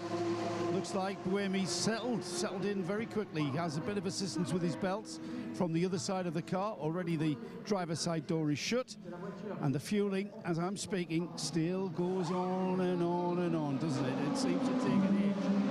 The fueler comes off, the car's immediately on its jacks. Quite choreographed, as you would imagine. Toyota Gazoo Racing are very good at this, aren't they? Yeah. And away it goes. New driver, new set of tyres, and a full tank of fuel. And go away, basically. Don't come back to the pits for another 40-odd minutes is how long we worked out the hypercars can do early on in the race. So they'll pit with 16 hours and 40 minutes to go this session, as far as we can tell. So Sebastian Buemi gets back in the car. Wasn't he just in there? No, it was Kobayashi, wasn't it? Never mind, forget that. It was Kobayashi in the 7, yeah. I was just thinking about the two Japanese drivers, but they've switched it back now. So it's Buemi leading from Conway second, and staying out an extra 2 laps has given them an 8.093 second advantage. So, and usually what happened, wasn't it, Tom, is that when they used to do their pit stops, it used to go through. But let's see, driving at night now with our favourite driver, Tom Christensen. He's trackside. Driving at night is a very special discipline at Le Mans and incredibly important. We are a little bit far away from the paddock and pit lane at the moment. We are somewhere near the Indianapolis corners. The cars are accelerating out of the slow Mulsanne, getting the traction down. Oh, Ferrari! Got a puncture! The 52! Got a puncture, and the front of the car has blown off down the Porsche curves. Now, if that barrier was still there, it would have been a huge accident. It nearly hit the wall anyway in the new runoff, but the wheel has gone completely off the front left of the front right, sorry, on the 52AF Corsa, and this is bad news in the pro category. It was running 6th anyway, but it was on the alternate strategy, Tom. Big news here. As Eurosport still run their VT that no one clearly is listening to now, but that Ferrari is, I'm not too sure it actually had the initial puncture down at the Porsche curves. It was down at Indianapolis, yeah. Indianapolis, and then it runs across the gravel into the Porsche curves, and scary moment, and they'll be hoping that that is just a puncture, and there's no damage to either the suspension or, of course, the gearbox. Maybe, I guess, can have effects on us. Are they front-engined, these GTE cars, or rear-engine? Rear engine on the Ferrari. We saw it being replaced actually on the 51 car on Thursday in practice 1. So they lost a lot of time. So in they come then. They're going to do a full service. They might have to take it back into the pit lane. They're doing a driver change, but if that's it, we saw the sparks flying on the front end of that car as well. That means that the brake disc was scraping across the bottom of the car, so they'll have to change the brake discs as well. We've stayed green, which is great news, but now the real problem is how long and how much damage is on that car. They've put it. Look at that; it was down to the rim actually, so that's quite good. Puncture completely up and down Indianapolis. And it was sparking with no rubber left. Look at that. It was shredding around on the inside as well on the tub. And it looks okay to me. What do you think, Tom? Didn't AF Corsa have a puncture last year? I seem to remember. Around this time of night. They did. You're right. They did. It was Collado, wasn't it? I think. Yeah, Collado. Around this time. And I cannot believe the Eurosport TV director is still going about the same cliche. Oh, there's another yellow. Oh, there is. Is that another? It's another puncture. Tom Christensen talk about driving at night when everything is kicking off at night. Oh, this is ridiculous from Eurosport. There was a secondary yellow. We've gone green now. The 34 into your pole competition car has returned to the pit lane, by the way. James Allen in the 45 Algarve Pro Racing is out on the track again. Not that James Allen, I keep pointing out as well, not the ITV commentator, the racing driver James Allen. There's a number of them. But where was that yellow flag? Going to have to double check now on the marshalling post system and hope it tells me, because I'm 6 minutes behind at the moment. Marshall point 20. Where's that? Mulsanne. someone went straight on at Mulsanne. So that could have been, that's through the gravel then. So that's where that yellow flag was from. And pit stop of 36 is under review. And that is the 36. That's the Alpine, isn't it? Again. That Alpine L's been having numerous problems. It's a stop-go penalty for car 23 for an unsafe release. That's the United Autosports USA squad. So a stop-go penalty on the deck there. Down to the pit lane. Sorry, go on, Tom. I get confused. Is the number 23 the leader in LMP2, or is that the number 22? Is looking through the grid. No, it's the Jota that's leading at the moment. Yeah, number 38 Jota, according to my track monitor anyway. Because the United was leading, didn't he? I yes. must have missed that. United had a drive-through penalty earlier in the race, I believe, but we'll keep on double-checking and triple-checking as it comes through. By the way, if anyone, the number 22 was the car that had the issue at the start, because they've got themselves well back up the order now. Yeah. They're back into 20th overall, which I believe is 15th in class. The number 23 is the Alexander Lynn, of course. Yes. Going from strength to strength in Formula E last year, got the promotion up to WEC, and well, still awaiting, I believe, his first race win. I don't think he's won yet. Penske, and, well, looking like he can't add Le Mans to the list, as we see the Penske into the pits, and the cameraman insisting on doing that weird twirly thing. That's been I hate a that thing recent. It made me a bit dizzy just then. As let's go have an interview with Lewis Beckett. Just change the time to go back out. Tell me what happened, how you picked that up, and what the decision was. Yeah, just I had a contact with a prototype, I think, and we got the puncture. I don't know. I would like to see the image because I couldn't see him. Probably was in the blind spot on my mirrors. I have no clue what will happen, but yeah, it was a shame because we are struggling a bit with the pace, but we are pushing 100%, and when you push 100% all the time, these kind of things can happen, but still long to go. What corner was it on? Okay. Wow, thank you. early in the lap. Thanks, Louise. What are we on about? Tap out. He said there's still a long time to go. Yellows. Another set of yellows. Where's this one now? Off the track. I tell you what, there's an annoying little fly around here in the commentary box that I'm determined to get at some point in this race because it's really annoying me. Yellow, green flag now, so race director is the same one as I said from Monaco as well, which just gets annoying. That fly, you can probably just saw it on the monitor. I'm just going to try and whack it out of the way now. No, hang on, there it is. There it is. Live 24-hour commentary. Joshua gets attacked by a fly for 17 hours. Oh, I'm not having this. Not for the remainder of the race. That fly can leave the box, please. Anyway, next go on. Yellow at Marshall Point 20. Go on. Activity in the YouTube chat. The Little Hour 1 says, yo, everyone. Hectic qualifying in F1. And Bishop, I know how to pronounce that name, and I've somehow bottled it. And Beauchamp has a penalty for the big crash in F2. And quite right. Brad14 says, are you streaming for the whole race? Yes, we are. Although we are having to change over the stream at 11 o'clock, 12 o'clock, because of YouTube's limitations. But yes, we have got commentary teams all through the night. And I mean, who's Radio Le Mans when you've got this YouTube channel? Bang on. And the little lad said, yes, this channel will be, I think someone is taking over 3 hours at a point. Yeah, Megan's taking over. Megan's taking over for 1 hour at 7:45 till 9 while I go and cover the F2 race. And then Megan is taking over for 2 hours from 12 till 2 while I go and commentate on the F1 Azerbaijan Grand Prix. Megan will be with Edward Hunter in the commentary box for that one. And then everybody's back for the last hour.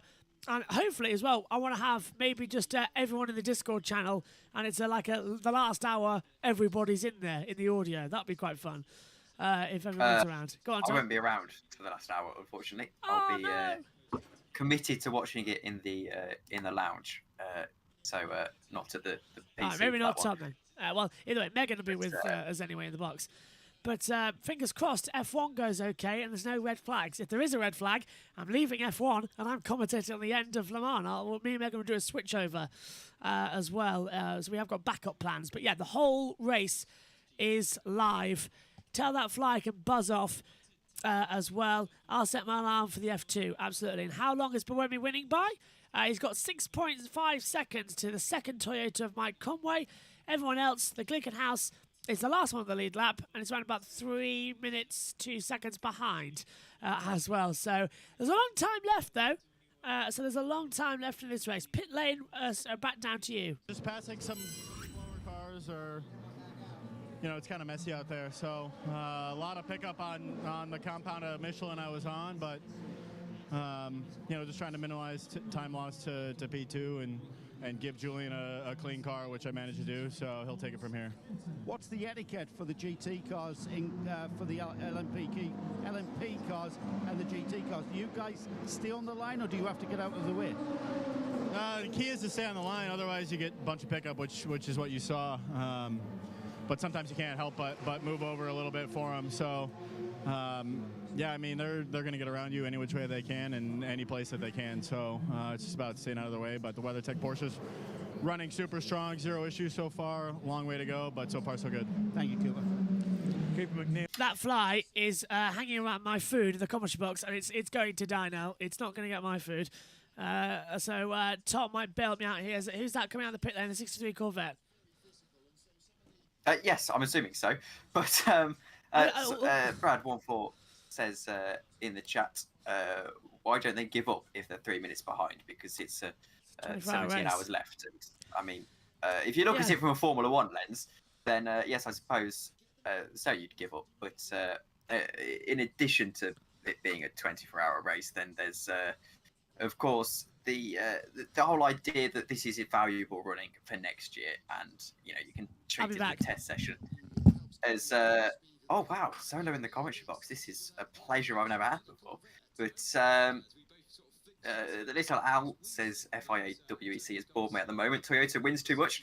To that, I'd say that Alpine are leading the championship, so Toyota aren't winning too well at the moment. Alpine won in Sebring, if I remember correctly, and Toyota did win in Spa. I'll concede that much. But of course, the Alpine are leading the championship, and whether that will stay or not, we don't know. But of course, after this race, we have Peugeot joining in ahead of Monza. Yeah. And Brad14, what happens if a driver needs to relieve themselves during the race? And to this, I'll quote Mark Webber for at least the less egregious of the two. He said, it was Daniel Ricciardo, and he said, can I do the face for you? To add to the other one, you've got to man it out. But actually, there's a story that I'll go to share now, because go on. I forget the driver's name, but it was a driver who was doing Daytona 24 Hours, and I should know his name. He did Pikes Peak in the Tesla, and I'll quickly Google his name for you. It's gone out.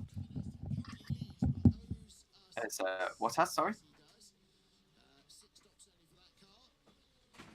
But yes, so Pikes Peak in the Tesla, this guy did, but he also did. I want the flag on. He did. It's Randy Posps, and I've butchered that name. But yes, so he did Daytona years and years ago, and he said that they were under safety car running, and I'm assuming he was a bronze driver, and they put him in the car for the safety car purely to get his minimum drive time down. Yes. And he said, right, well, I need a wee. But he said he didn't want to lose his manliness by weeing himself. So what he actually did was he, bear in mind there are cameras in the car. He got a bottle that he had in his car, and undid his racing overalls, and managed to get into some odd That's a weird position. To wee into this bottle, and then whilst he was on the big banking at Daytona, he said he gets the bottle and he chucks it out the window. Oh, caution out. So that's what happens if racing drivers need a wee during the race. Well, okay. The 56 Porsche's come in, as well as the 92 Porsche that was leading the way. We are into the golden hours of racing at the moment, the happy hour, as you called it earlier on, Tom. Let's have a look. The next person joining Josh is me. If anybody has any questions about Supercars in Australia, please send them and I'll answer them. Absolutely. And Adam will be in soon as well. Driver change during the race. If you stint though, if it's in your stint there, there's always the car as well. What prize does the winner of the race get? They all get a brand new Rolex watch. That costs, it's the top tier, it's diamond encrusted as well. So they all get that watch, they all get a trophy, and they all get the Le Mans trophy as well for the year of racing. As well as, if I'm still correct, isn't it €1 million each still as the winning team, as the winning drivers? That's still the prize, isn't it? I think so, but they get the Rolex Daytona, which is which confuses me a bit. I don't know why they don't have a Rolex Le Mans. I'm not sure. They have a Rolex. But so. And that's across every class as well, I get it. So LMP, Hypercar, LMP2, GTE Pro, and GTE AM. They all get that prize out there as well. I worked out the other day, that's 36 Rolex Daytonas. 3 winners from each class, of course. No, 3 podiums. And oh no, it's not 36 because it's not everyone on the podium gets a Rolex Daytona, it's just the winners. Yeah. So yeah, that's 3 times 4, which is about 12 different Rolex Daytonas, which is a fairly expensive. Probably around about 20 grand on the podium and watches. And Brad won 4 further questions. Why are there more LMP2 cars than Hypercar if it's second class? Budget and the fact that Hypercar is a fairly new category, so a lot of the big teams are still developing their cars essentially. But pretty much people run LMP2 because it's cheaper, it's a spec category, and it means that a lot of the teams that are in LMP2 can afford to run a couple of cars. It's always the more exciting category anyway when it gets to later on in the evenings. So is the GTEs, which is always where you look to if you want some close racing, because we've got the Corvettes versus the Porsches. This year, Ferrari have sort of thrown themselves out of it as things stand, but a lot of good action, a lot of good racing. Now, Joe, let's go down to the pit lane, because Joe's in the pit lane. Just about 10 minutes ago, I went in there and asked for an update, and they're still not sure what the problem is. And I asked, what exactly is the problem, and how was it described? And they were kind of reluctant to tell me. And quite frankly, they didn't tell me. They said they had a shunt, and since then they've had a problem that they thought they'd fixed and they hadn't. And now the car, and all I can tell you now from my observation is the car's still on the hijacks, pretty much stripped off all the and you know what, guys, as I'm speaking, the garage door is being rolled down. We couldn't have timed that better. Well, or worse. Or worse for the Team Project 1 Car 46, that is. So Car 46 then becomes the first one to run into problems here at Le Mans. So where's that on your driver trackers, Car 46? I'm looking, I can see 44, 45. Can't see 46 anywhere. There it is, Team Project 1 in the AM category. I didn't hear that interview with the drama. 46, they out now. Team Project 1. Sorry that you didn't hear that. We've got a page not found up here in the box. Have we lost internet? What's happened up here in the box? Can you hear me all right there, Tom? Yes, I can hear you all right. No, it's just an issue with the pass-through, I think. Sometimes the interviews can be a little bit difficult to hear, but I can hear you fine, so that's all good. Brad14 asks, as I've been saying a lot the last hour, why are LMP1 cars quicker than hypercars but power restricted? It is because hypercars, I think it's fair to say, are essentially based on LMP2 cars, to the point that the Alpine is literally an LMP2 chassis, but it's an LMP2 chassis taken up to LMP1 standard and then taken back down to hypercar standard. But the LMP2s were basically had to get slowed down, not power restricted wise, but with a slower compound of tyre. And it's purely because of the politics with the LMP1s and them being too expensive and them having to go hypercar. And the hypercars as well are meant to be combined with the DPIs, which are literally based on LMP2s. and they wanted to converge them over the 2 series, so they thought we'll make DPIs slightly faster, and basically create the hypercar class. Essentially, is the short story of it. It says that makes no sense. What's the point? Well, there's a lot of point to it because it means we get more teams in the top class of endurance racing, and we can have the top class of endurance racing consistent over Le Mans, Daytona, and Sebring, which means you can technically win the Triple Crown with the same car, which is something that we've wanted to see since the 60s. And hopefully we might get it soon as well, as we're just having a little problem with our tech screens up here, as we've lost. Well, we can see on boards with quite a lot of them, but we need race control and weather graphics, which I've just found again, because we lost it up here in the comms box, because they've just started a new stream of that. So I lost the other one, which is handy. But while this just loads in, Adam is about to join the commentary box, which means we're going to have you leavers, sadly, Tom, as well, for a little while, as my voice now starts to go. Hang on a second. Can go get some dinner. And what time did you say you needed me back in? Round about the crossover, so 12 o'clock if you're around. I might get Megan as well before she heads off. Yeah. See you in a couple of hours' time then. Thanks very much for having me. And Pleasure as I'll always. keep a keen eye on the race. Absolutely. Pleasure as always, Tom. See you in a bit. Thanks for joining me in the box. And Adam, I know you're listening. If you we're in commentary box 1. You should have access to it in the Discord channel as well. I made sure you had access to it. If not, then I'm just going to go on the side. Let's go down to Haggerty and have a radio update. Is brought to you by Visit Cayman Islands. It's worth the wait. Lovely clear evening at Circuit de la Sarre with a ambient temperature of 19 degrees Celsius, and the cloudless sky will remain pretty much all the way through the rest of the evening at nearly 11 o'clock and the early part of the morning as well. We're going to drop to a low of 13 Celsius for sunrise, which is 5:55 tomorrow morning, and the temperature will steadily build. I notice 11% chance of rain currently around 6 or 7 o'clock, so we haven't necessarily ruled that out for Sunday, but by the time the sun comes out, it will come out in anger. Oh, it's going to be a puncture! hot day Sorry, the 63 has got a puncture, and this is bad news as well. If we were thinking of the whole thing of bad that could happen here at Le Mans, this is about as bad as it could get. The car running in second place overall in the category for GTE Pro has blown its tyre into rear right, and now he's going to make it all the way back to the pit lane. He's down at Arnage as well, so that's a long way to go.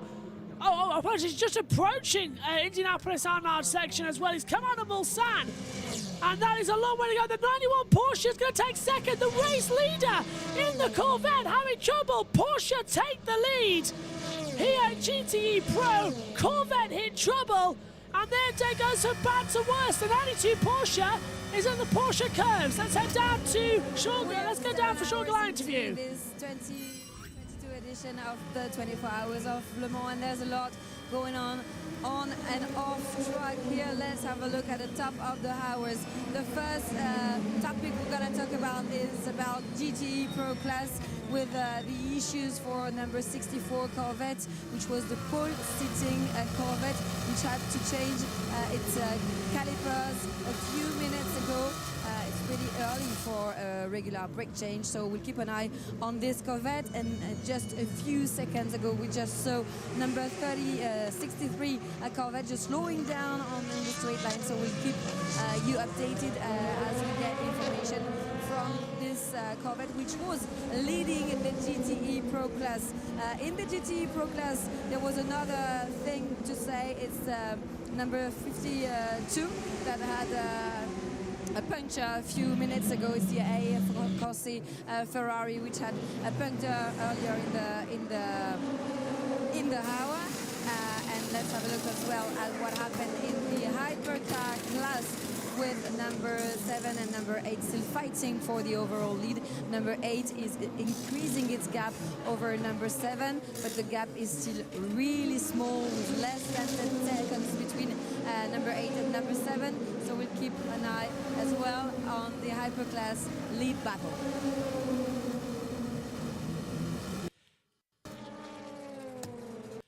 And the number 9, Prima, is into the pit lane as well. Colombo at the wheel as things stand. But what a shock here at Le Mans, as Synthol's back in the thing in the box as well. But that 63 Corvette having a disaster of a run and having their situation a bit ruined out there. So we've got a total of 16 hours and 56 minutes to go. We have completed 7 hours and 3 minutes. And that 63 Corvette is crawling its way around the Porsche curves as well. Just about to have the advantage. Let's go over for a pit interview down at Radio Le Mans. I think they've just basically decided they really can burn this their silver driver. He's doing well. He's keeping going. I hardly seen Louis Delatraz in the car, and he's happier as he is. We'll keep him in there. Is that his fourth stint of these tyres, Paul? He's just headed out onto his fourth. Yeah. Yeah. So it's pretty. It is a pretty impressive drive by the theoretically least able, but going well. Yeah. Looks like he is. Now, let's see if this is working, because Adam's joined the Discord, and hopefully he's in the comments box. Hello, Adam. Can you hear me? Okay. You are on mute. Oh, no, he's disappeared. Oh, what's happened? Let's see what's happening there as Discord's coming through. Yeah, let's just do it like this. That'll be easier. Hello, Adam. Can you hear me? Hopefully you can. Yeah. Yay! Yeah, it's gone. Yeah, it's gone. Fantastic. I can hear you. Fab. We should also be able to see the TV pictures once it loads in. There we are. I'm good. Hello. Give me just a second and I'll get you on the camera. How are you doing? It's Le Mans. It's one of the biggest races in the calendar. Oh, I'm doing really great, Josh. Thanks for having me on. I can say that I've always wanted to, be a part of the 24 Hours of Le Mans, and now I can say I am. So thanks for having me. Oh, absolute pleasure as well. And I want to know one thing. How was the Grid Network show? Because I was disappointed I couldn't be there today. It was fantastic. We talked about the F1 race. We previewed the IndyCar race. We previewed the NASCAR race from Sonoma. So a full weekend of road racing across the world. So it's going to be interesting to see if the Toyota Gazoo racing car can keep up the pace as we go into the night. One of my favourite times as well, the night shift here at Le Mans as well. I know over there in America, you get to see a lot more of it as sort of your daytime with the time shift as well.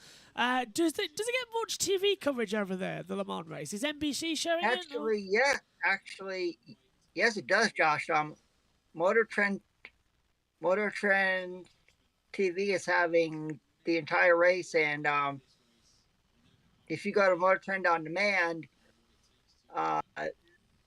they have the complete 24 hours as well. So, wow. I think we're getting the world feed over here compared to what you guys are getting with Eurosport England. We've got Anthony Davidson on as our commentary. Yeah, that's what we've got. Oh, good. So we've got the same world feed. That's great news as well. Yeah. We've got Radio Le Mans in one ear. I'm hearing 3 different people at the moment. I've got Radio Le Mans, I've got the world feed, I've got you coming in my ear as well, and I've got the producers in my ear as well who are now hanging around doing the graphics. So that's all good then. Great to hear the Grid Network show went okay. I was worried about missing it, but very understandable because I'm doing this. Let's get your thoughts first of all. Oh, and there's a yellow flag out on the circuit. So this will be exciting already. Where is it? Driver Track is not showing anything just yet, so you have to bear with us while we find out. But you've got loads of comments already. Joe Sambiego says, hello, Adam. So Joe's already in here watching on and getting ready. As gone back to green flag. Okay, that's good news. There's one ball with the number 7 Toyota. So then, as we come in, Brad says, how did you... Oh, yeah, no, come on. Be nice, Brad, be nice. As they come through, this is one of my dear friends as they come through. Adam, I want to ask you a question. Formula One looks absolutely fantastic tomorrow. I missed qualifying, but from what I'm seeing, Verstappen's in a problem here, and Sergio Perez could take a second victory. What do you think is going to happen in that? I'm sure Grid Network's already done it, but what's your view? To me, Josh, Sergio Perez, after his contract extension with Red Bull for a couple of years, I think that's given him a lot of momentum going forward. Yeah, it's nice to see, it's nice to see Checo having some really good runs in the Red Bull this year. And I think he is a contender to win tomorrow. In fact, I picked him for my pick winner on the Grid Network pre-race show a little earlier on today, after his strong qualifying practice. So Checo is one driver that, to me, you got to look out for this weekend and going forward for the championship. He's a dark horse right now. Yeah, he could steal it away from everybody. I'm loving it. It's got that feeling again of Formula One is anybody's game. So interesting you picked him as pick a winner. I haven't picked mine yet because I failed to see qualifying. I was hoping to catch up before the race with the highlights. Off practice, I would probably agree with Perez actually, but hard to look away from the clear as I know he's on pole. So it's going to be a lot of fun. It's happening again. It's Monaco again. The Ferraris versus the Red Bull, but it's Leclerc versus Perez. And Verstappen's having another off weekend, so it's looking strong there. I want all your questions, by the way, for everyone watching. V8 supercars, especially about Shane Van Gisbergen. This is the man to ask.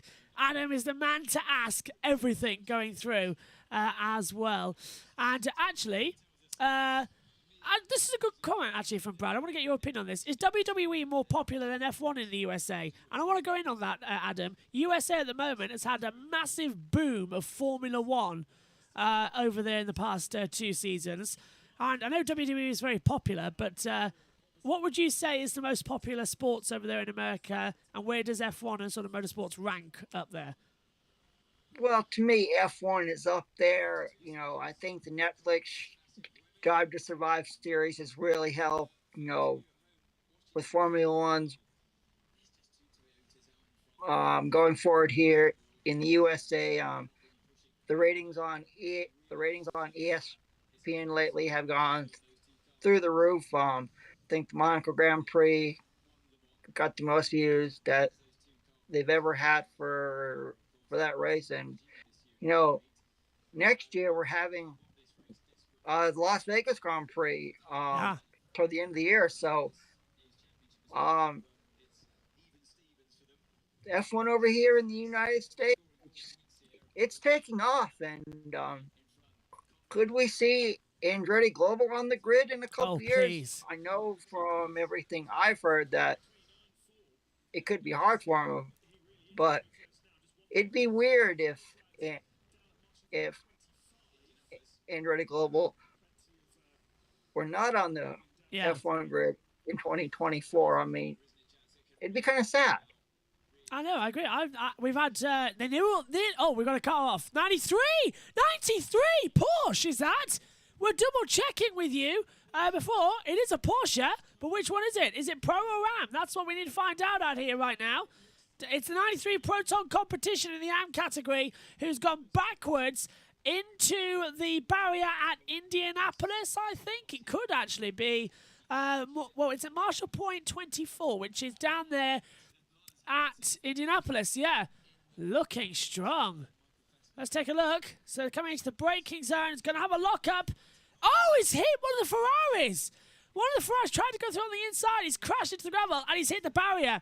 Now, that could be the first car out as well of this race because it's a heavy hit. Could be safety car as well if that barrier needs any repair work. As, Adam, you joined at the right moment for that to happen. Oh, he's crawling away, that Porsche. That's good news. Yeah, it is. And actually, you're talking about supercars. It's nice to see Shane Van Gisbergen finally getting a chance to compete in this race. It's wanted to, for a couple years, but due to the pandemic, he hasn't, and it's perfect timing because next weekend the Repco Supercar Championship is back in action at Hidden Valley in Darwin, Australia. So week off. Can't What do do you this. do? Yeah. You go racing in one of the biggest races in the world. I mean, hey, I mean, I wouldn't pass it up if I was him, and I'm glad he didn't. I completely agree with you. I wouldn't pass that up. I was just saying earlier on, if there was one race I'd like to do where I give up everything, it would be this one here at Le Mans. I'd want to do it because the next thing is broadcasting, I suppose, is what we're doing. Slow zone is in effect, by the way, down at zone 6, which is the Indianapolis Arnage corners for the 93 Proton competition, who's gone off into the wall. He's gone behind the access road, but I think he's asked to be turned around, because if you do that, you're out of you're out of the race because you can't get back to the pits. Lots of gravel flying around there as well as they come in. So, yeah, Shane Van Gisbergen leading the grid ranking at the moment as well. Joe told us earlier on. Is he a driver that is very much underrated? Joe made the case earlier on he was. Your opinion on him as a racing driver? Do you think he'll stack up well if he got a top ride with somewhere else in the world? Yeah, I think Shane Van Gisbergen would do really good. No matter where he drives. We've seen what he has done in sports cars. At the Bathurst 12-hour this year. Yeah. And now he's at the 24 Hours of Le Mans. He has competed at the Rolex 24 Hours of Daytona in the past, so he's good in a sports car. With this new, all the new hypercars coming on board in 2023 and 2024, could we see Shane Van Gisbergen, retire from supercars and go to sports car racing? Yeah. Anything. Josh, anything is possible in the motorsports world. You know that. Oh yeah. I know that, and all the viewers know that. Absolutely, that we would not have expected half the things in motorsport the past 12 months to have happened. It keeps throwing up surprises, and I'd love it if Shane Van Gisbergen retired from V8s over there, the supercars over in Australia, and came over to Europe and did this type of racing, the GTEs as well. Last year, the GTE Pro and with the Pro category, then it's GT3 next year, isn't it? We keep the amateur class, if I'm not mistaken, because I think Matt White mentioned that as well. But what do you reckon then? IMSA GT3 category coming over and racing here at Le Mans. You follow IMSA as well, as everybody on the Grid Network. We follow every motorsport because it's in the blood to do so. Do you reckon GT3s are a little bit... when I say this next word as well, do you think the GT3s are a little dangerous to come over to Le Mans in terms of it could risk the contamination a bit? I asked this to Tom earlier, and he said it's going to be like the 60s again. What's your view on it with the GT3s? Yeah, moving? I agree with what Tom said. And one thing, this could be the last time we see Corvette racing here at Le Mans, and if it is the last time, Josh, it would be very, very sad. After everything that they've done over here at Le Mans, you think about the drivers that have competed for Corvette: Johnny O'Connell, Scott Pruitt, Antonio Garcia, Olivier Beretta, Oliver Galvin. And the drivers this year, they've got the talent, to win in their class. It's like Corvette racing and Le Mans, they go together. Yeah. Hopefully it's not the last time, because a lot of American viewers like to tune in, to see how they do. Oh! Sorry to cut across you, Adam. We've got the 708 Glickenhaus races just come out of the pit lane backwards at Tete Rouge. And I don't think it's hit the barriers. I think it's a literal spin, but it has stuck, and we've got a yellow flag out. We've just gone green again. Literally, then 23 seconds later, we've gone yellow. And if that Glickenhaus has stopped, then that's the Toyota dream pretty much sealed. And they're allowed down now, so it's got going again. So Brad was mentioning earlier on about the Toyotas dominating.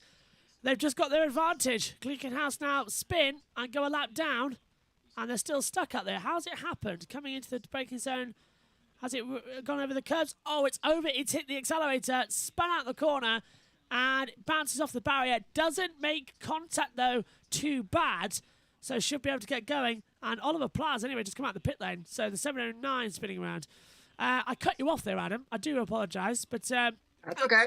I agree, though. Corvette need to be in motorsport, need to be in WEC a lot, because without it, it's just not really Grand Tourers, because all the best GTs are American. Ford, the Ford GT40 as well. Yeah. The Chevys that we used to have before they left, the Corvettes going out there as well. Proper Corvettes were fantastic. There's one I'm forgetting as well that was in the series a couple of years ago. That's slipped out my mind. But still, we see some great cars. You were excited earlier on, the BMWs that are going to be racing next year. They could be good, because it was one of the best things when we saw that giant Toyota, so the giant BMW over the hill at Dunlop as well. And we saw that, didn't we, at Daytona earlier on in the year, how good they can be back in racing. Mm-hmm. And, if you look at all the images, that have been released, from the different manufacturers, if you're not a fan of sports car racing right now, you should be, because to me, we are entering a golden age of sports car racing. I mean, with all the changes that are going to be going about, over the next couple of years, Toyota Gazoo Racing, they could run here at Le Mans, and also they could run at the 24 Hours of Daytona, the 12 Hours of Sebring. I mean, how cool would that be? You're gonna give the IMSA, all the IMSA cars a run for their money. To see how they do on the world stage. I'd absolutely love that. I mean, we saw it in Le Mans 66, the film, but it happened in real life, that film. Everybody seems to forget that it's not just a story, it really happened. It used to be a regular thing. They used to take the cars over to Daytona to start the season, then they'd take them around the War Endurance campaign, and then we'll just go and have a race at Le Mans. It was all about Le Mans. So it was quite fun out there. I think we've got some radio down for the pits, so I'm just going to go down there. The car, and then we realized in the race that we're 3 seconds off at best. So to be honest, the feeling is very bitter at the moment. I don't really know what to say. And when we're in traffic, if we stay behind, we lose 15 seconds in a stint. So I mean, we have to go for it. It was an AM driver in front, so I thought, I had the corner, and we have no straight line speed, so you have to make some sort of moves to get in front. For me, I was in front, and or at least I was side by side. But anyway, I mean, the bigger problem is we have no speed, and it's just it's a Porsche Cup at the moment, and it's a bit disappointing. All right, thank you. Okay, that's down there with I think that was the Porsche 93 team that have just had their problems because they've returned the Proton competition back to the action. Let's go back up then to Comcam. Oh, and Eurosport going on ad break, which is great news. So we've got no oh, actually, we might have coverage if this video stream is still working from... Excuse me, from Discovery. Still, 7 hours of commentating. That's the first time I've coughed on air, so that's not too bad. Not bad. Yeah, not bad. Not bad. Where were we, by the way? Joe Samiego said as well, this is about Shane Van Gisbergen. He had got a flat tyre with 7 laps to go in the Bathurst 1000. He'd have been the champion. I would love to see him in a Cup Series car in a road course, showing what he can do in that series. Let's bring in Project One, the new NASCAR Project entry. 91. Project 91, thank you, Adam. That has already got Kimi Raikkonen at Watkins Glen. Shane Van Gisbergen could theoretically happen. I reckon that'd be quite fun. Put him in a cup car and see what happens. NASCAR cup car, by the way. Yeah, I mean, to me, I mean, we could see Shane Van Gisbergen go up against the likes of Martin Truex Jr., Kyle Busch, Kyle Larson. I mean, I like what Team Trackhouse Racing is doing, bringing some international stars over here to compete in the Cup Series. And I can't wait to see how Kimi Raikkonen does at Watkins Glen, First time in a Cup car. I mean, it's going to be should be interesting. It's going to be madness seeing Kimi there as well. Kimi Raikkonen, one of the least talkative drivers in Formula One, in a NASCAR paddock. Some of the most outspoken, rash speaking, minding drivers in the world who literally, if there's a crash, the announcers, and we at home as well, going, let's see if they're going to have a fight. It's going to be fab. I can't wait. Kimi in that atmosphere is going to be good. Do you reckon they'll hype it up, given the American treatment, calling the Iceman, that sort of thing? Proper American treatment? I'd like that. Yeah, I think it'd be kind of cool, Josh. I mean, announcing, that Kimi Raikkonen is coming over here. If I were NASCAR, I would jump on board, and with this, I mean, who knows who the next driver will be? You mentioned Shane Van Gisbergen. Could we see another former Formula One driver get in? Could we see someone from, I don't know if anyone from MotoGP, a past MotoGP driver wants to participate? I mean, who knows where Project 91 could lead? I mean, Kimi Raikkonen's now. Who's next? Valentino Rossi, Jorge Lorenzo. There you go. Yeah. He's racing cars now, isn't he? In the GT Europe Cup.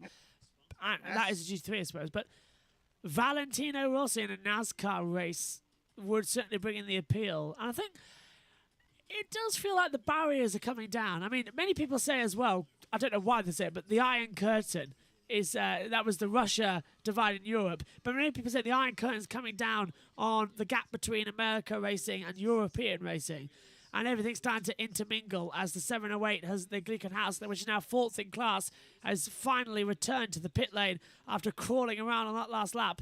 But and into the pits came Buemi, and we've missed that because the timing tower froze. Buemi has done another stint, so Conway in the number 7 Toyota is 2.5 seconds behind him now, so that could be a good stint. Back to my point. Yeah, the Iron Curtain's sort of fallen now between the gap of the two racing in America and in Europe. So I think it's good publicity for both. In the same, let's get some NASCAR and IndyCar talent over, and IMSA talent actually, over in Europe. We've got the Le Mans covered with IMSA, but we need someone from IndyCar and F1. We had Andre Lotterer have a race. We need a team in Formula One that can do guest runs. That's what we need. And it'll be making more fun. Like throwing at Monaco or Spa, tracks like that. Go on. Brad. Yeah, go on, Adam. It's like, I think next year you're having Garage 56 with a NASCAR Next Gen car being submitted by Hendrick Motorsports that's racing over in Le Mans as well. And we don't know who the drivers are going to be. I mean, Jeff Gordon has said he wants to do it. Jimmy Johnson has said that maybe he wants to do it. And would NASCAR allow a current driver like maybe Kyle Larson? Yes, please. Go over there and, have an exemption. I can't wait to see what Hendrick Motorsports does next year on the Mulsanne Straight. It's going to be 200 miles an hour. That's going to be cool to see. Wouldn't you agree, Josh? Yeah, absolutely. I'm just racking my brains. I think it'll be Jimmy Johnson, one of the Bush brothers. I'm just trying to think of a third one. Bubba Wallace. It'll be Bubba Wallace, won't it? That's what it'd be. The three sort of big internet stars and NASCAR stars as well, who's got the most publicity out there. I reckon it'll be Jimmy Johnson, one of the Bush brothers, and Bubba Wallace as the three drivers. I reckon that'll be it to start with as well. Yeah.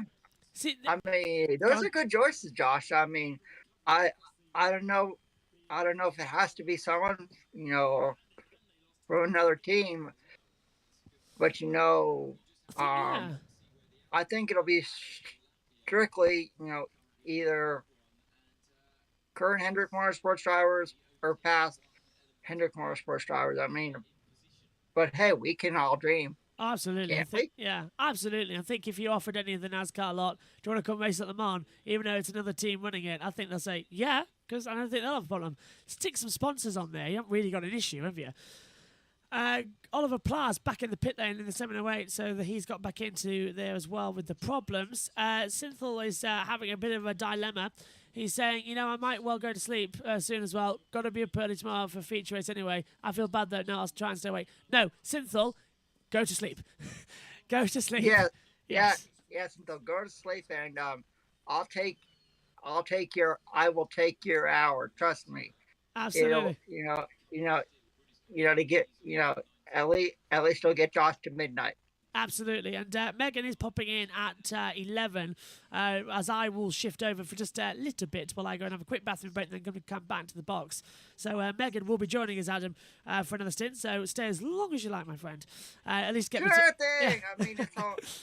Yeah. It's only about 5:30 p.m. over here in That's the not bad United at all, States. yeah. I mean,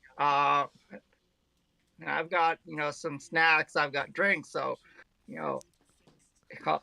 I'll keep you awake, Josh. Fantastic. Don't worry. Yeah, it's going to be a long one. 16 hours, 30 minutes to go. Plus F2, plus F1, plus IndyCar, 3 British touring car races. I tell you what, I'm already wishing the time away. But I suppose that's good. The time has flown. 7 hours does not seem like it's gone that quick. So, it has gone that quick, so which is good news. The Little Owl says, what's the difference between Pro and AM, and why is the AM a lot more popular?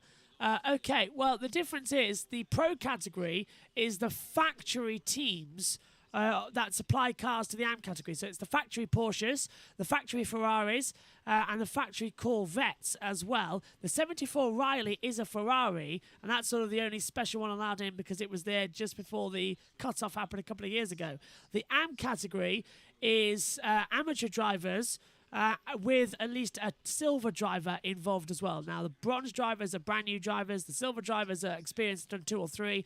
Then they'll have a gold driver as well who's done more than 1 race at Le Mans, or 3 races at Le Mans, I should say.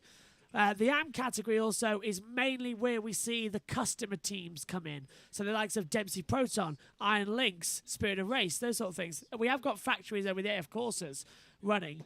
But it's more of an open team, and it's a little easier to enter the AM category than it is the Pro category. So there's your explanation. As we're actually going to go down to the pit lane for the half-hour report, and it'll be with Radio Le Mans. When we get a little break here, Adam, 5 minutes, we'll head down to Johnny Palmer.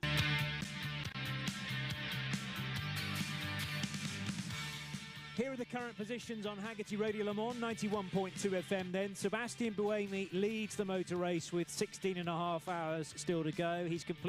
The car has completed 122 laps, and car number 8 is in front, but only by 2.4 seconds from the sister Gazoo Racing GR010 of Mike Conway. So you catch sight of 1 around the racetrack, car 8, and car 7 will be pretty much right behind it. However, the gap back to the rest of the field now substantial, as Paul Truswell was suggesting. The 708 car has hit big dramas, dropping Olivier Pla down into the midfield of LMP2. They're still working hard on that car, the American squad, but really leaving 709, the only one to take the fight at the sharp end, driven by Franck Mayer, currently car 709 in 3rd position for Glickenhaus, but with a lap fewer completed. Into LMP2, Jota, Antonio Felix da Costa's number 38, the mighty 38, leads that category by nearly half a minute over Prema All-In Team's number 9 car, 5th overall, but 2nd in class for Lorenzo Colombo, the silver-rated driver being kept on board last time it came down pit road. Happy to be in contention and certainly still producing good lap times. Jonathan Aberdeen for also Jota. So at the moment the Kent squad have 2 cars in the top 3 in LMP2. Car 28 is in 3rd. 4th position for Joop van Houten. Palace Racing, don't discount them for another podium. Would be 3 in a row if they can do it this year. Car 65 running in 4th. Rene Rast is 5th for WRT in the 31 car. He in turn is ahead of Yifei Ye, who's been charging hard in the Cool Racing number 37 car. Pro-Am is led by James Allen for Algarve Pro Racing from the back of the grid, remember, number 45. He leads Laurence Hoare in the Luxembourgish team, DKR Engineering's Orica 07, number 3. in turn ahead of ARC Bratislava's 44, driven by Bent Viscal, and Jean-Baptiste Lehay for the Ultimate Team, the family-run French squad, number 35. GTE Pro, this is where all the changes have been happening over the last 30 minutes. Porsche GT Team's 92 car now leads that class with Kevin Estra at the wheel. And he has nearly a 2-minute lead over Jean-Maria Bruni's number 91 Porsche in second. Then it is the 51 Ferrari of Alessandro Pierguidi up to third spot. Tommy Milner in the 64 Corvette is running fourth, a former class leader. Where's the 63, I hear you ask, if you're coming back to the race after maybe a break of 30-odd minutes? Well, it's in the pit still, being repaired, and a significant one at that, well short of the lead lap now, many laps down, unfortunately, for the 63 Corvette. They're trying to get it back in the race, but they are up against it for breaking into the top 6 again now. Fifth position, by the way, is Antonio Fuoco in GTE Pro for 52, and Sam Bird for the Riley Motorsports Ferrari running in 6th position, number 73. Top 3 in GTE AM, WeatherTech Racing and their Porsche. Julian Anlauer, number 79, is running as the leader ahead of Seb Prio, 77, another Porsche for Dempsey Proton Racing. David Pittard in the 98 Aston Martin is third. I'll just give you a few more because TF Sport, Enrique Chavez, also for Aston Martin, number 33, is in fourth. Alessio Picariello, Hardpoint Motorsport, number 99 Porsche, fifth, ahead of Ollie Milroy for Team Project One, their sole surviving Porsche, number 56, in 6th position. That's the update. And we've just seen the 708 Beacon House back on the track then, so its repair job has worked. We saw the 93 Dempsey Proton, the 93 Proton competition as well, getting a kick to the back of it as well to try and repair it, which I thought was hilarious, Adam, as well. Good old motorsport fashion there, but duct tape and kicking it back into shape. Oh, we are in the 60s, aren't we? Yep, we are in the 60s. And Josh, we all know, you do watch longs for Formula E, so let's talk about Formula E. Absolutely. Their next race is at Marrakesh in Morocco. So the DS Cheetahs are up there. John-Eric Vergne, Antonio Felix da Costa. We have Sam Bird that's running in this race as well, with Shane Van Gisbergen and Felipe Fraga in the Riley Ferrari. So when we go to Marrakesh, who are some of the drivers that the viewers should be looking out for in just a few weeks' time? Definitely Jean-Eric Vergne. He's gone very well there in the past. Actually, Mahindra, they historically have gone very well. 2 victories at that circuit. So I would go with Mahindra, but they've got a poor sort of lineup this year, which I'm not really sure is going to have a good run. Andre Lotterer, Porsche, I think, to quote the cliche, forever the bridesmaid, as your sport going ad break, forever the bridesmaid of Formula One. He's had more second places than any other driver in that category. He's never won a race in that series. I think he could finally win if that car goes well. Hard to bet against the front runners of Envision at the moment. They've been going quite strong. They were good here with the Virgin days, and it's the same car, just lost the sponsorship. But really, it's too much up in the air still, isn't it? We've had so many different winners this year. I would say to Cheetah and Porsche, the 2 teams to look out for. Outside shot for a podium, Mahindra. And Nissan might get their act together, but that car's nowhere this year. What about yourself, Adam? Who do you think might win? To me, Andre Lotterer, like you said, Josh, I'm surprised he hasn't won in Formula E yet.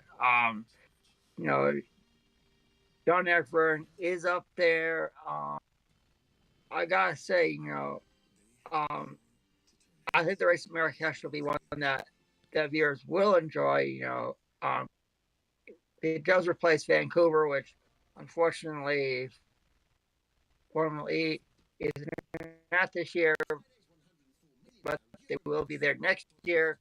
It can be interesting to see how everything develops in Marrakesh. Yeah. I know that the track is a very good track.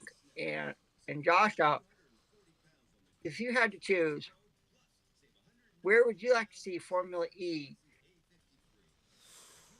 race next in the future that they haven't yet?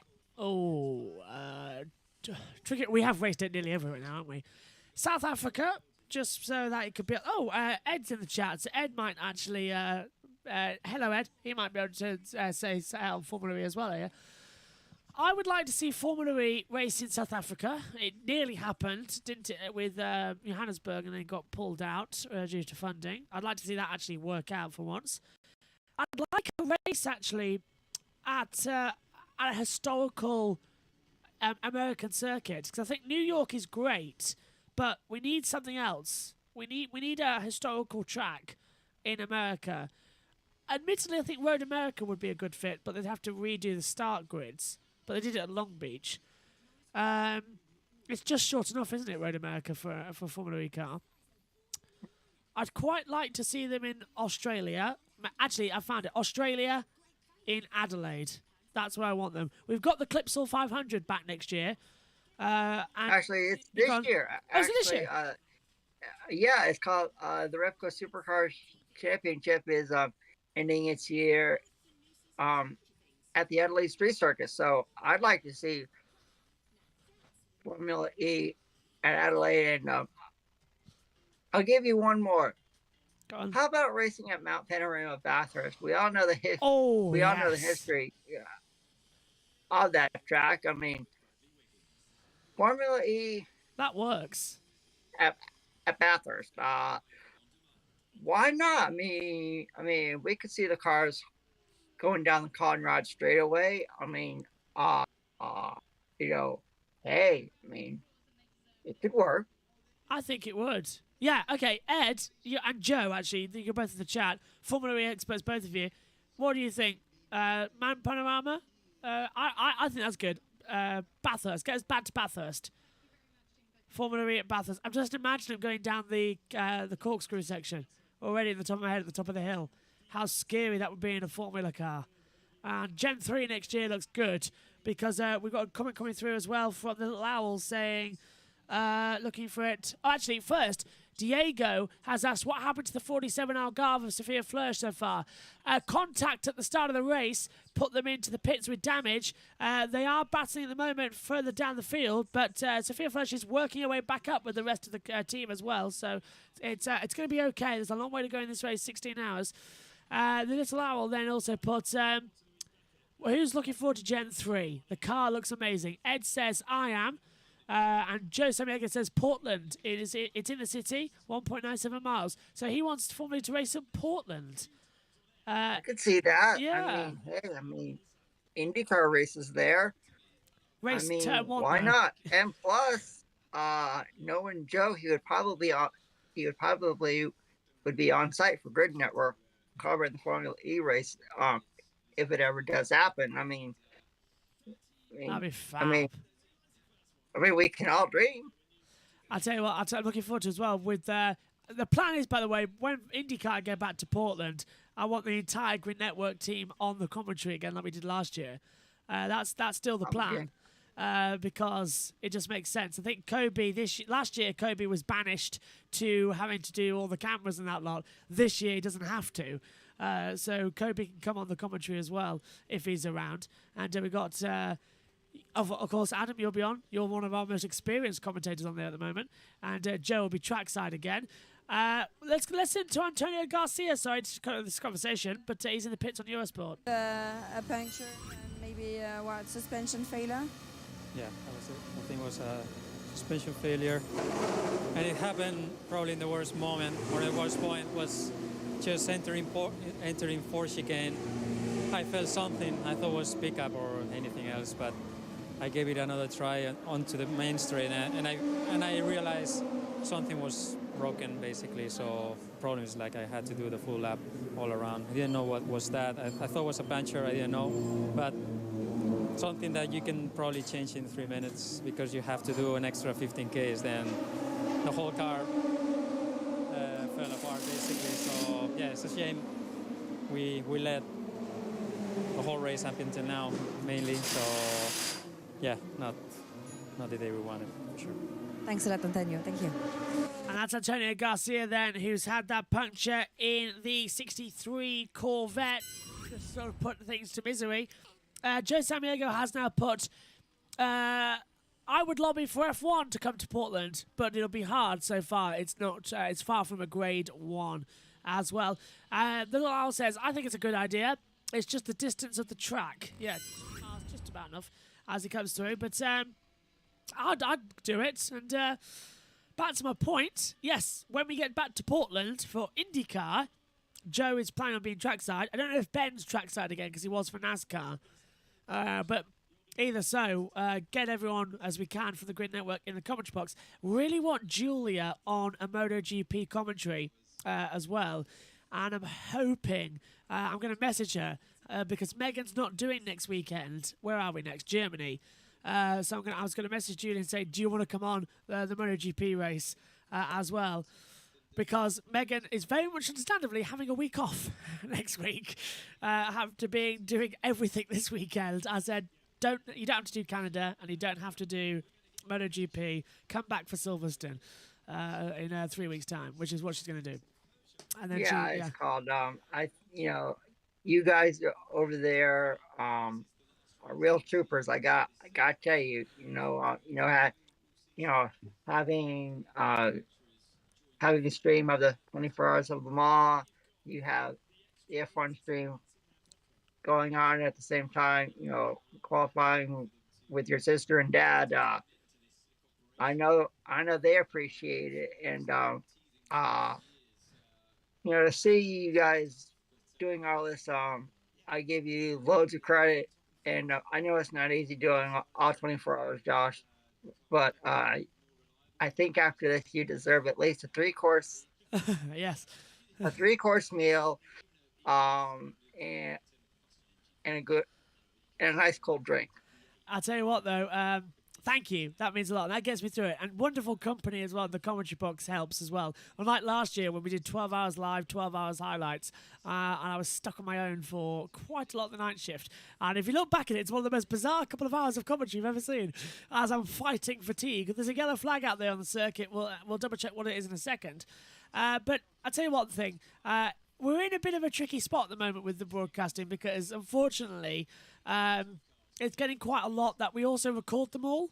And we're on a backlog at the moment. We've still got some of the 500 to do in terms of the practice sessions. And we're on a backlog now we're now on the backlog of the whole 24 Hours of Le Mans. So it's going to be a couple of weeks. The end of July, we're thinking we're going to be back up to streaming everything. But it's a lot of fun. It's a lot of hard work as well to do it all. It's not just as easy as you think it is as well.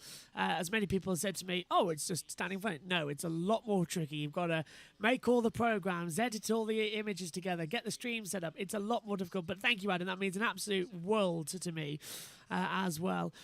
And you were on the Grid Network, and we know how hard work that is as well, doing it as well, and especially as well when it's tech issues, and we've got to keep on going no matter what. Yeah. Let our viewers know when it comes to Grid Network, we actually have a script that we follow, and we read off the script, and we get all we prepare really, really well. So it is it is a lot to do, but hey, it's worth it. Bring content to all motorsports viewers from across the world, and we're happy to do it. Absolutely, yeah. And do you know what? I'm always worried when I'm not on the Grid Network shows. The fact is that I feel like I'm missing out. I get fear of missing out. They call it FOMO, don't they? I get that feeling. And so you often see, if I'm not there, I know I'm not going to be there. So I'll record something just after the race, and I'll give a quick sum up in my head and send that off so it's just in the program, because I hate missing out. So I'll be there somehow. But I should be, depending on what time it's tomorrow, because I know there's a NASCAR race tomorrow, isn't there? Just after. Yes, there is.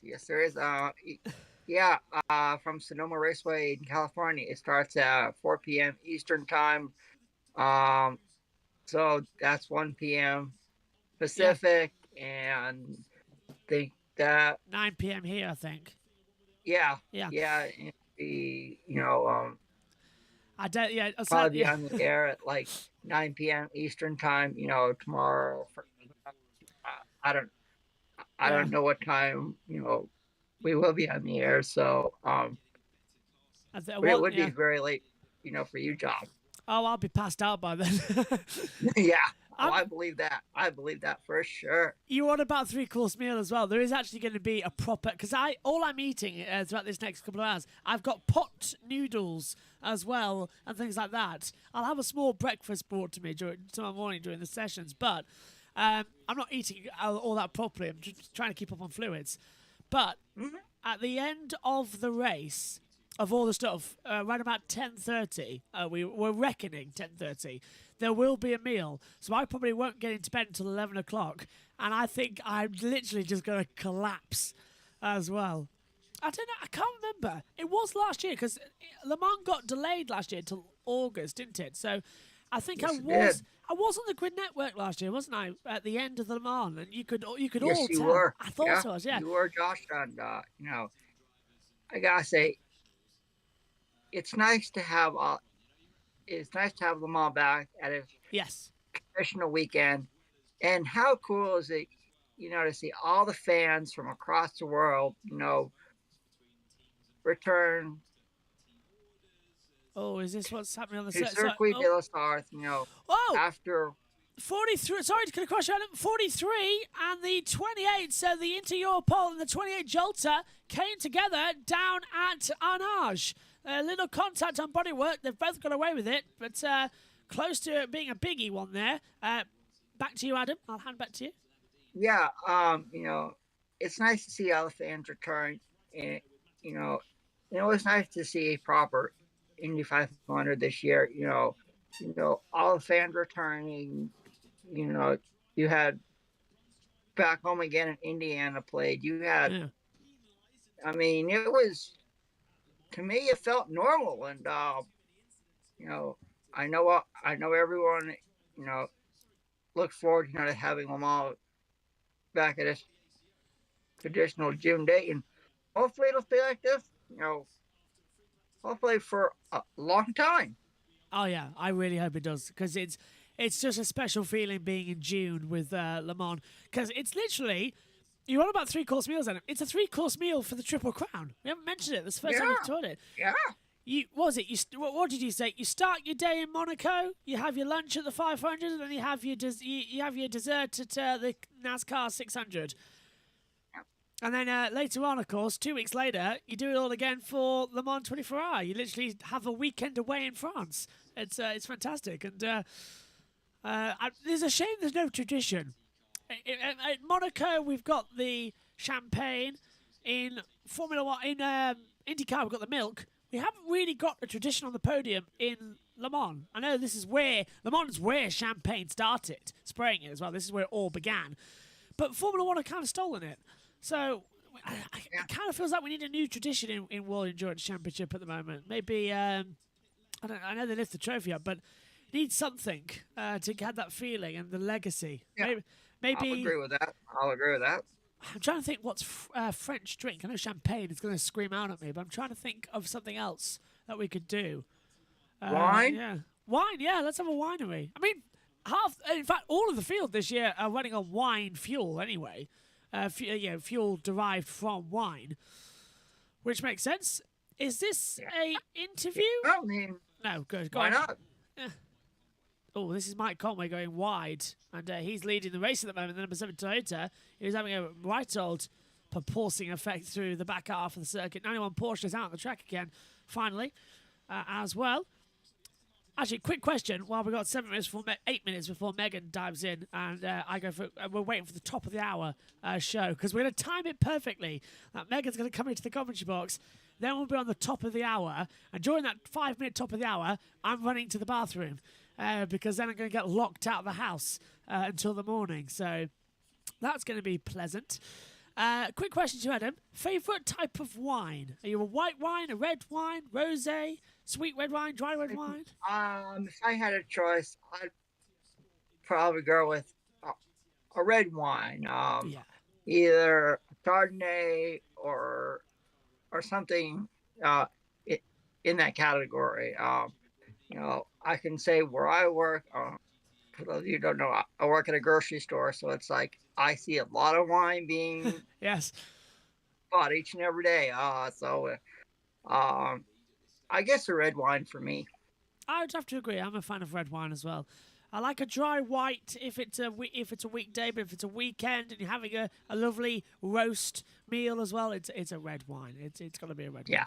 Yeah, I'll agree with that, Josh. Not too sweet either. It's I had a steak. No. I had a steak once with a very sweet red wine. It ruined the experience as well.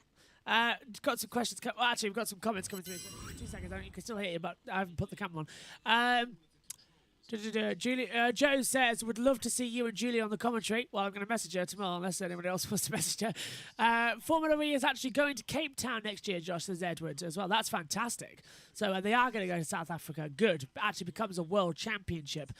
Edward says, I've actually raced Formula E cars around Mount Panorama in a couple of games like Forza. The Gen 1 car was woefully unsuited to the chase. Hopefully Gen 3 will be good. We need someone to test that to see if they're good enough. The little owl says Gen 1 cars are awful in general and have a bit of nostalgia having seen them in action in Battersea, but they were mainly built with reliability in mind rather than performance. Yeah, the Gen 1 Formula E, we try and forget it as much as we can. We grinned through 4 seasons of that. Where we go through. Synthel says, I'm going to watch the post-quality show on Ziggo. If I somehow stay awake, I'll see you after. Synthel, go to sleep, for God's sake. You win. Synthel, go to sleep. Yeah. If I go to sleep. I need you for the F2 feature. Yeah, I need you fresh for the F2 feature because I'm going to be knackered. Little Owl has said, wait, all the cars are essentially running on wine? Yes, it's renewable fuel, and it's devised and dissolved from wine itself. So there you go. Joe Samaker says, Le Mans, they still start by waving the French flag. The old Le Mans start is too dangerous. Yeah, I must admit, I would love to do an old Le Mans start. They do it technically on the formation lap, don't they? They still pull out of with the green flag. But yeah, I must admit, I miss it a bit as well. So the SHT's here saying, hey, what's up? How many DNFs were we already in this race? 0. 0 DNFs as things stand. Absolutely 0 in this race as the Jolt is in the pit lane now as well. And Jolter running 4th overall and leading the LMP2s. Great result for them at the moment. 4 minutes, hopefully, until top of the hour kicks in for the next show. 3 minutes ago, 16 hours, my God, still to go. And 8 hours down nearly. That's going to be a big one there as well. Yeah, 8 hours down. I should really have scheduled it for 11 o'clock to change over rather than 12. I've made a mistake there. But never mind. We'll change over at midnight in the UK. It just makes more sense for everyone watching. As that means it's approaching midnight in Le Mans, 12 o'clock. Oh, wow. Got to work that out. Yes, it is. Yes, it is. The race start is 2 hours later than normal as well here this year at Le Mans, and that is because they've tried to avoid a direct clash between Formula One. So they're trying to avoid a clash between the start of the F1 and the end of the Le Mans 24-hour. So now Formula One sort of takes part at 12 o'clock, and the WEC race here, Le Mans, finishes at 12. So at 3 UK time. That's how it's working there. So there's a difference. 2 hour race in the 3 hour window means it should finish at the same time. But if there is a red flag in Formula One and we get close to the end of the race, me and Megan are going to swap over. So I will go and commentate on the end of Le Mans, and Megan will come and commentate on the Formula One. And then as soon as Le Mans is over, we'll do the switch back, and I'll come back into the commentary box, and Megan will disappear again into the void, pretty much as well. So all good there.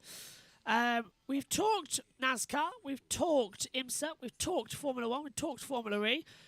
We haven't touched on MotoGP, I suppose. That could be our next topic. But we're a bit loose on the ground here, so we'll wait until after the hour for that one, I think. Sure thing, Josh. Makes sense, doesn't it? So we don't go through. Yeah. So, you want to talk about a silly season? Oh, yes. MotoGP has it. And I believe Jack Miller is going to KTM next year to be Brad Binder's teammate. Yeah, that's what I've been hearing. It's been confirmed, as you saw as well. Didn't Julia tell us that as well? Yes, she did. Yeah, it's called. Julia said on one of our pre-race shows last time out that MotoGP was held. Yeah, she did mention it. So, where do you go, Julia? You predicted something, and well, it happened. I think that kind of cool. Yeah, she needs bonus points for that in the pick a winner. Which I don't know actually what I'm on yet, because I can't remember how many I've got right. Now I've got Ericsson. I think that's the last one. I need to get my pick a winners in for tomorrow, actually. Tell you what, Adam, when you leave the commentary box, we'll treat it as the end of a Grid Network, and you can ask me the pick a winners. Sure, I can do that, Josh. Absolutely, my friend. That is no problem at all. Fab. And Joe, stay watching for that, because then you can write them down as well. Let's have a look then. The little owl says, so in other words, all the cars are drunk. Pretty much, yeah, they're getting off on their own fumes. That's right. SHT says, I reckon there could be the first lap collision around the AlphaTauri and Mercedes area in the F1 Azerbaijan Grand Prix race. That's just my gut feeling, but we'll see what will happen. Are AlphaTauri starting near the Mercedes? Okay, that means Russell and Hamilton must be fifth below. George Russell is starting fifth tomorrow for Mercedes, and Lewis Hamilton is, I believe, is starting ninth. Oh, so he got in then, just about. Okay. I've not seen F1 qualifying. I promise you I'm going to try and catch up before the race. I'm going to watch the highlights just before we go on air as well, because otherwise I won't know, because I was doing the start of Le Mans, so I'm very much out of touch with F1 this weekend. It's so bad. And F1's not having the full treatment we usually give it. So the pre-shows are literally 5 minutes long, then we go straight into the race. We've got no other choice due to everything else that's happening. Little Owl says, SHT, I think the start will be fine, to be honest. Maybe a collision between Haas and an Alpine. Possible. By the way, we've ticked over. We've got now 15 hours, 59 minutes and 30 seconds to go. We have done 8 hours with 16 to go. Let's have a look. No Alpine in the collision, please. Already had enough with bad luck with them. I'm supporting Alpine, so I don't want that to happen. And let's go to the top of the hour then. We've done that perfectly with Eurosport. The edition of the 24 Hours of Le Mans is now behind us, and there has been a lot of things happening in the last hour, starting with the GTE Pro class with the leading number 63 Corvette having a suspension failure at the rear left and a puncture. The car is still in the box right now, and the mechanics are still working on it, but it seems that maybe the car is going to be back out on track at some point, but they're not rushing to put the car back out on track. Another breaking story in the last hour was the spin from the number 708 Glickenhaus car. It was a mechanical failure that brought the car out of the track. Olivier Pla was driving the Glickenhaus car at that time at Tertre Rouge. The car came back to the pit lane and was repaired for a few minutes and then went back out on track. Another breaking story of the last hour was Michael Fassbender crashing with the Porsche number 93, crashing with the Ferrari number 61, driven by Vincent Abril. The Porsche number 93 is now back out on track, and Michael Fassbender is out of the car. Last breaking news is the change in the overall lead, as the number 7 Toyota took it over the number 8 Toyota. So that was what happened in the last hour. Mike Conway's in the pits with the GTE Pro new leader with the 92 Porsche, Kevin Estre. So you inherited the lead after the issues with Corvette number 63. What can you tell us about your race so far? It's been okay. We didn't have the pace of the Corvette at the start. When it started to get cooler, we tend to be a bit better. I think we improved a bit our pace, and we were coming back slightly, but they were still quite ahead. And then both Corvette back-to-back had an issue, the 64 and the 63 ahead of me. So yeah, I took the chance, took the lead. Our car is running good so far, smooth. So let's see. There's still 15 hours, 15 57 to go, so still a long way to go, but it's good to be in this position. You're quite used to fighting each other with the sister car number 91, so no team orders regarding these fights between both cars. No, not yet. If there is a team order, it's going to be later in the race. Championship is still open. We are now doing our race. We drive for Porsche, but for sure, if 92 is in front, it's better for me. But no, we have now quite a comfortable gap to them, but we'll see. I think the race is very long. We just have to stay out of trouble and see how it's going when the sun rises. Thanks a lot, Kevin. Thank you.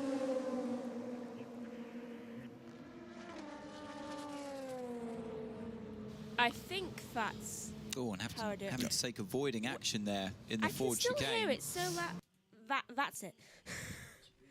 I have no idea. I hate it when he never tells me which one is actually the one that's on. I never. Yeah. understand. Megan, I gotta say you're a trooper after what you and your dad did with the F1 coverage from Azerbaijan. I know you guys did a really, really good job. I give you a lot of credit, and like I told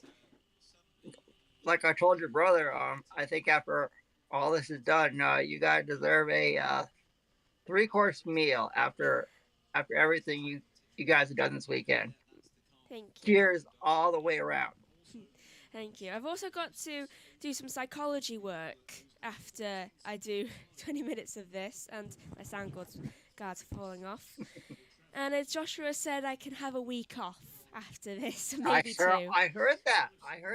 And you deserve it, Megan. You do deserve it. Lots of respect for you. A plus. Oh, hold on. I think Joshua needs to open door. I keep hearing it go.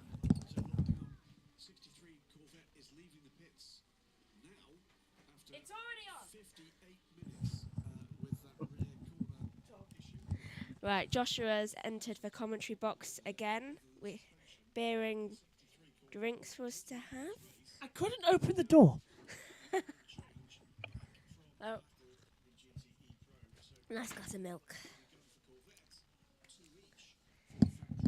Right. I would have made that if it wasn't for you being in the I've bathroom. Hello. I've got coffee if you need it. What? Hang on. That's Adam, the ones we Adam, wanted. put that back up a second. Is that? I said I have coffee. That's the coffee we were after, and is not in the store.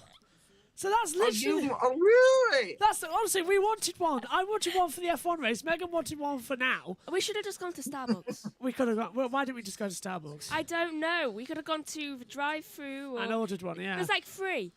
Oh. There's like free where we live. All right. So. Where were we?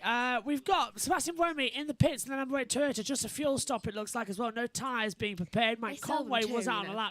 a lap as well. Go on. They sell them too, you know. And also, I forgot to mention, Geneva Co-op, Never College. Yes. They sell them. Oh, you should go. Megan, you need to get some. Yes. I mean, why not? I mean, don't know it why gets I me forgot through to my day. You know where you're going tomorrow, then, don't you? Before the F1 race. College isn't open. All right, fair dues. So then again, it's not attached to the college. But still, why can't I just ask Paris to go get them? She literally lives down the road from there, and then just bring it. That sounds okay. Right, let's She go wouldn't through do it. it. Right, Megan's actually here as well for a reason, so I can get the F1 notes done as well with Adam and talk on the side. So I get a little bit as well as a voice break, but I'm still going to be here in the box as well. So, Megan, how much have you actually been keeping up on this race so far since you left? Have you been checking out on it or nothing Not at a all? lot. I've basically been trying to process a lot of things. It's been a long day, isn't it? Like how the fact that my psychology teacher still hasn't emailed me back. Nothing still? I've emailed her like 6 hours ago. Oh dear. Does that woman never check her emails? Not on the weekend. She's meant to. Not on the weekend. No. Our college teachers are meant to check over the weekend at least once a day. Well, maybe you missed the once a day. No. All right, anyway. I literally sent it like, I don't know, straight after quali.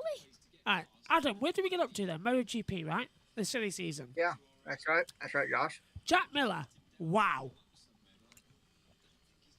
Absolute Yeah, shock. Absolute wow. shocker for him to go in to KTM for next season over that of the Pramacs. We all thought he was going to go to Pramac, didn't we? This came out left field. All I gotta say is next year's MotoGP World Championship is going to be a great one. I mean, Mark Marquez will return after his surgery. You know how badly he wants to be in there this year, but he'll be back next year. Fabio will be back. All the top guns will be back, and I think next year's championship will be just as good as this year's. Hopefully Honda are going to have a better car as well. Hopefully. Bike, sorry. Wow. That's Le Mans, isn't it? You're turning into me. That is 8 hours of Le Mans. Let's turn our attention to the race set, because look at this. That's coming out for a second, because I'm chewing a sweet. The number 8 Toyota, Sebastian Buemi, is 0.6 seconds ahead of the number 7, Mike Conway. Now, are Toyota actually going to give us a race, or are they going to back off like they have been all day? What do you reckon, Adam? I think, the way the Toyota Gazoo racing cars have looked so far, it may be hard to beat them. I know we're coming up to halfway, but it looks like Toyota is going to run away with this unless something happens to number 7 and the number 8. I mean, Glickenhaus is 3rd and 4th, and Alpine basically out of it. So it's down to those 4. So it's still a long race to go. Just heard over the radio that Sebastian Buemi's come over and said we are pushing way too hard if we race each other. So he's asking for team orders, effectively. Do not pass me. Do not affect this race. So, team orders already? That feels a bit preemptive with 15 hours to go. We want them to fight. I'll agree with that. Yeah. I'll agree with that. Glickenhaus back on the circuit, 3rd and 4th, a lap down though. So, we've actually got to fight for the lead. And it could actually work, which is great news. Trying to keep up with. So, while this battle circles out, back to that of MotoGP. Miguel Oliveira now is rumoured to be taking over that factory seat, but that is a bit of a disappointment to the likes of Jorge Martinez, who I know hasn't exactly performed the last couple of races, but he was 2nd in Catalonia, and that of the Pramac of Johan Zarco, who should have been gone there. Yeah, and actually, taking a look at some of the comments that are coming through. I see A Day in the Life is here. Good day to you. He says, team orders at this stage too early. Yeah, I believe it is too early for team orders. I give it about maybe as we get toward the end of the race. Yeah, we could see team orders, in effect, if Toyota Gazoo Racing is 1 and 2, what they have been for, it seems like all the race so far. It's been an exciting one. I think they've actually led all the way. I don't think Glickenhaus even got ahead. So you're right there, Adam, with your comment to come through. By the way, Josh, the reason why I was literally slapping the pen down was because I was trying to kill a really, really tiny fly. Okay. Fair dues. They're hanging around. I wonder if it's the same fly that that was buzzing around you earlier. No, it was really tiny. No, it was hang on. This really pale. Speaking of which, Adam, I've just spotted it. It was like this really pale, small fly. I think I might have got it. I'm going to check the pen. It's up here. Damn it. Missed it. Damn it. Missed. Oh, got it. Hey. Yes. Put it over me. Sorry. Got that fly, by the way. It was on the lights coming finally. Was it pale? Yeah. Was it almost skin pale? No, Megan, stop being evil as they come through. Okay. I think I might have got it. You might have got it. Go on, Megan, Adam. what you need to do is not curse Scott McLaughlin every time. Yeah. In an IndyCar race. No promises. Because you know what happened at the Indy 500, and you know what happened last time out at Detroit as well. So oh God, yeah, you were barred from that. You still managed to curse him as well. You ain't yeah, I I haven't forgotten that. It's called I mean, hopefully this weekend, it'll let our viewers know Alexander Rossi is on the pole for the IndyCar race, so he has a good shot to win at Road America, and it's the last place that he won an IndyCar. So could Alexander Rossi snap his long losing streak and come home with the win? Yeah, I would really like that. It's interesting to see how everything develops. It's been too long, really too long. Was it 2.5 seasons now since Rossi's last one? Right, Josh. That is insane as well. And the IndyCar race tomorrow is going to be absolutely epic at Road America. It's always a great race. Last year, admittedly, it took a while to heat up, but once it did, my God, was it some great racing. Even pushing into the wall. Was it Hertz who had the accident as well? It's going to be fun. It really is. So we're live for that tomorrow as well. Speaking of which, as yours but going ad break, I've just remembered we haven't actually set the streams up yet for the F2 feature. All that of the... Well, you said you were going to do that this morning. I haven't had time. Haven't set them up yet. I thought that was the whole reason you took my laptop. Oh, no. You're covering World Endurance in the dining room tomorrow morning at 7:55. Wait, what time do I actually have to wake up tomorrow? You're on air at 7:45. So probably 7:15 if you want to. You think I can get ready in half an hour? Well, yeah, but you've got a gap before, so maybe you can just shove clothes on and then go ready. I don't know. I'm not... Okay, if I'm going to get ready, I'm going to get completely ready. Okay, Megan, I just have to point out you're sleeping. This is the land of no sleep. What time am I having to get up? You're on here at 7:45. So wake up that way you will. Go on, Adam. How about maybe 6:45? That sounds good. Gives you an hour, Megan. Yeah. I'll have to wake up at 6:45. And Joshua, you know what I'm like when I don't get enough sleep. I can't believe you're actually haggling with me over sleep at the Le Mans 24-hour race. Yes. You also know what I'm like when I'm tired. I get clingy. Yeah, but that's good. You can keep me awake later on in the night. You finish at 6:30. I finish at 10:30. You have the easier day. I also have the most psychology work to do. And I have the most stress from teachers. Adam, back me up here. She's not winning this argument, is she? I win. Yeah. Megan, your brother has a He's used lot to it to by do. now. So, 24 hours. Yeah. I don't like I don't like to choose sides when it comes to being. I've stayed up 24 hours before. It's not that hard. Thank you. All right. I've done it. Yeah, 24 hours isn't hard. 40 hours is hard. Yes, I've heard you stay up 72. I haven't stayed up 72 hours. You have nearly. Really? When? When was that?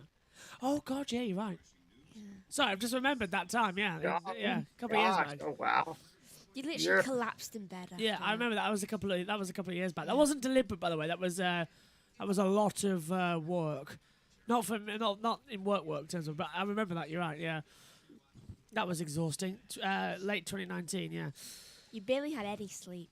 I didn't have any sleep. I think you woke up at 2:30 the next day. I did, and I think I had, if I remember correctly, I had an hour nap upstairs, and then I went back. It. Yeah, that was it. Yeah, that was a couple of years back. Anyway. Now that would be difficult. Yeah. Anyway, 40 hours it's going to fly by. As I was saying earlier on, you get like a second wind when the sun comes up. So. Like in that episode of Family Guy when Brian started jogging. In the mornings, yeah. Yeah, and then when he reached a certain distance, he suddenly got a burst of energy. It's exactly what you get. It is exactly what you get. A second burst of energy is what is needed. I get a burst of grumpiness. Yes, you do. Okay, Adam. Question, by the way, what are you doing tomorrow then? Because of course, when does the Le Mans actually finish for you? Church in the morning, and then I'll be home by about 12:30 p.m. So I'll be watching, the rest of Le Mans. I'll be watching the IndyCar race, catching the NASCAR race from Sonoma. Yeah. Of course. I have, and of course the wrap-up show, after the Cup race from Sonoma. So I'll be a pretty busy guy tomorrow, and I'll find a way to keep up with you for the Oh, yeah. End of the race, yeah. rest of the 24 hours of Le Mans. Since I know everybody appreciates what you're doing, Josh. Oh, so. thank you, Adam. Adam, you might have to replace Megan. You're a lot more positive to have around the commentary box. Kind of replace a sibling. You're stuck with me for life. Yes, but hey, I have a younger brother, you two, so I understand what. Yes, I understand. You understand perfectly my pain of having a younger sibling. Anyway. Let's just face it. You're stuck with me forevermore, and you can't get rid of it. Yeah, I know, don't tempt me. Anyway, I must say that credit where credit's due. You got a lot of positive feedback about your lead commentary on Formula One earlier on, so that is. Yeah, thank you. Yeah. I've watched F1 for a long time. It has changed, since the days of Senna and Prost and Nigel Mansell and Schumacher and. Go on. Now we're going in, you have the likes of Hamilton and Verstappen, Leclerc, Sainz. I think, the way F1's going, I think it'll be very, very popular, for a long time. I don't see it dropping off at any time soon. Exactly what we wanted to hear. And actually, Adam, we need to get you back on a session for F1 at some point. Yeah, that's called. Absolutely, I had fun last year. Yes. It's called. I mean, is it next? Canada. Is it next weekend? Yeah. The Grand Prix of Canada at Circuit Gilles Villeneuve. Well, yeah. Perfect timing, then, Adam. We'll get you on for a session next weekend. And Megan's not actually going to be here, so it's a lot easier as well because she's not going to be hogging the box at one point. Megan, what are you looking at on the table now? Oh. I feel like it's still alive. I doubt it is. You're actually a little bug. Leave it. It's fine. It's probably attracted to all of this food that is hanging around the back of the box. Then tell it to not go on the notes and start walking towards me. Otherwise, it will get killed. It'll get killed if it walks towards you anyway. Exactly. That's why it would get killed. It's a tiny little bug anyway. It would make a big mistake. Right. A day in the life. It says, good day. Team orders at this stage too early. That was obviously with the two Toyotas. There's now 1.5 seconds between them.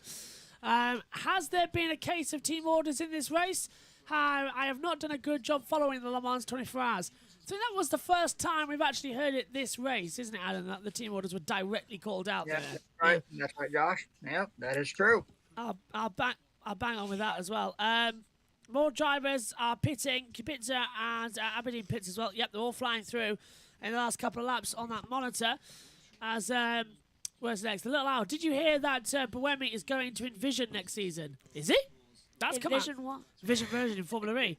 Is that where Buemi's going? I didn't know that. Did you know that, Adam? I didn't know that. No, I did not. I didn't know that either. Wow.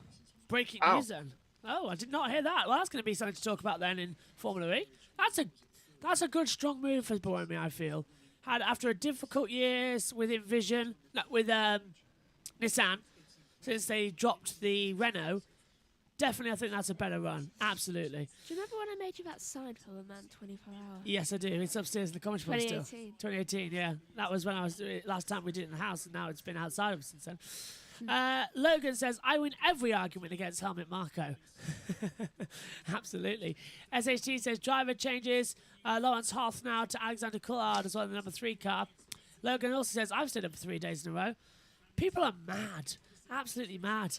After 75 hours of sleep, it takes the body 7 days to recover. So that's 7 days. 24 hours takes you around about 3 days to catch up on. So I'm going to be suffering this. 40 hours though, my God, it's going to take me 6. I'll be just about ready for Canada.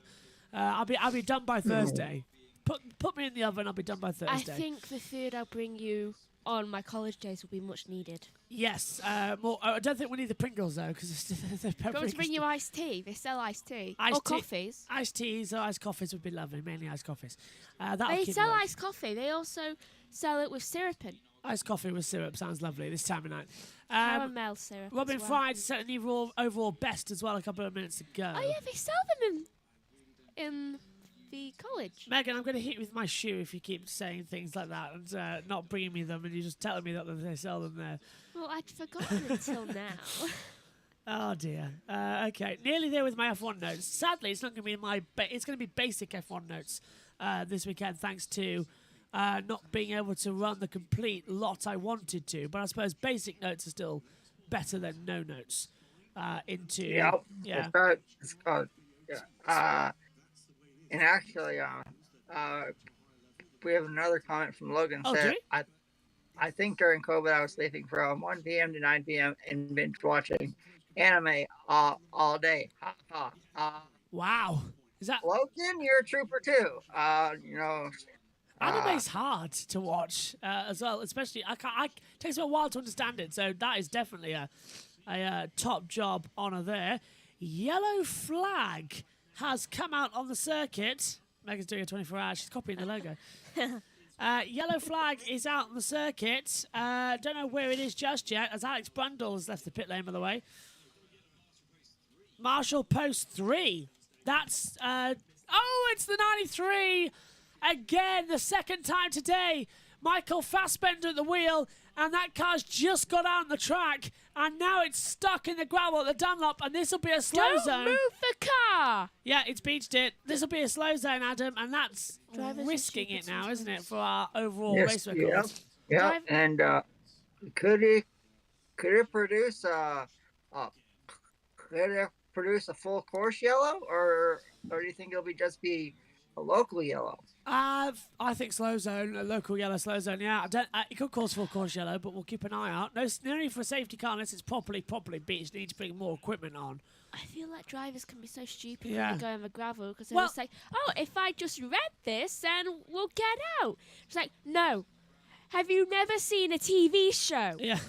Ever. Well, speaking of TV shows, Michael Fassbender, the actor, that's his third accident out there. Let's listen to radio. He's an actor too. He's probably done one scene like this. Don't turn the wheels. If you don't see, you cannot get out. We have to wait for the hoist. Yeah, he's revved it. They told him not to, and now he's beached it. So this will be a slow zone out there on the circuit trying to get that car out. They've just repaired it after he made contact with the previous car. Every time Michael Fassbender is in that car, he crashes it. Yeah, crashed it in practice as well. Crashed it in earlier on in this race, and crashed it now in the gravel trap. That's a poor thing there, but. I don't know. It's his second Le Mans, isn't it? Oh, and there's another one off. That's a 41 real time by WRT. Has stopped in the gravel. Where is that? Is that Indianapolis? No, Porsche Curves. This could be slow zone in effect in slow zone number 2. And we could have a slow zone further down as well. In fact, there's another one off.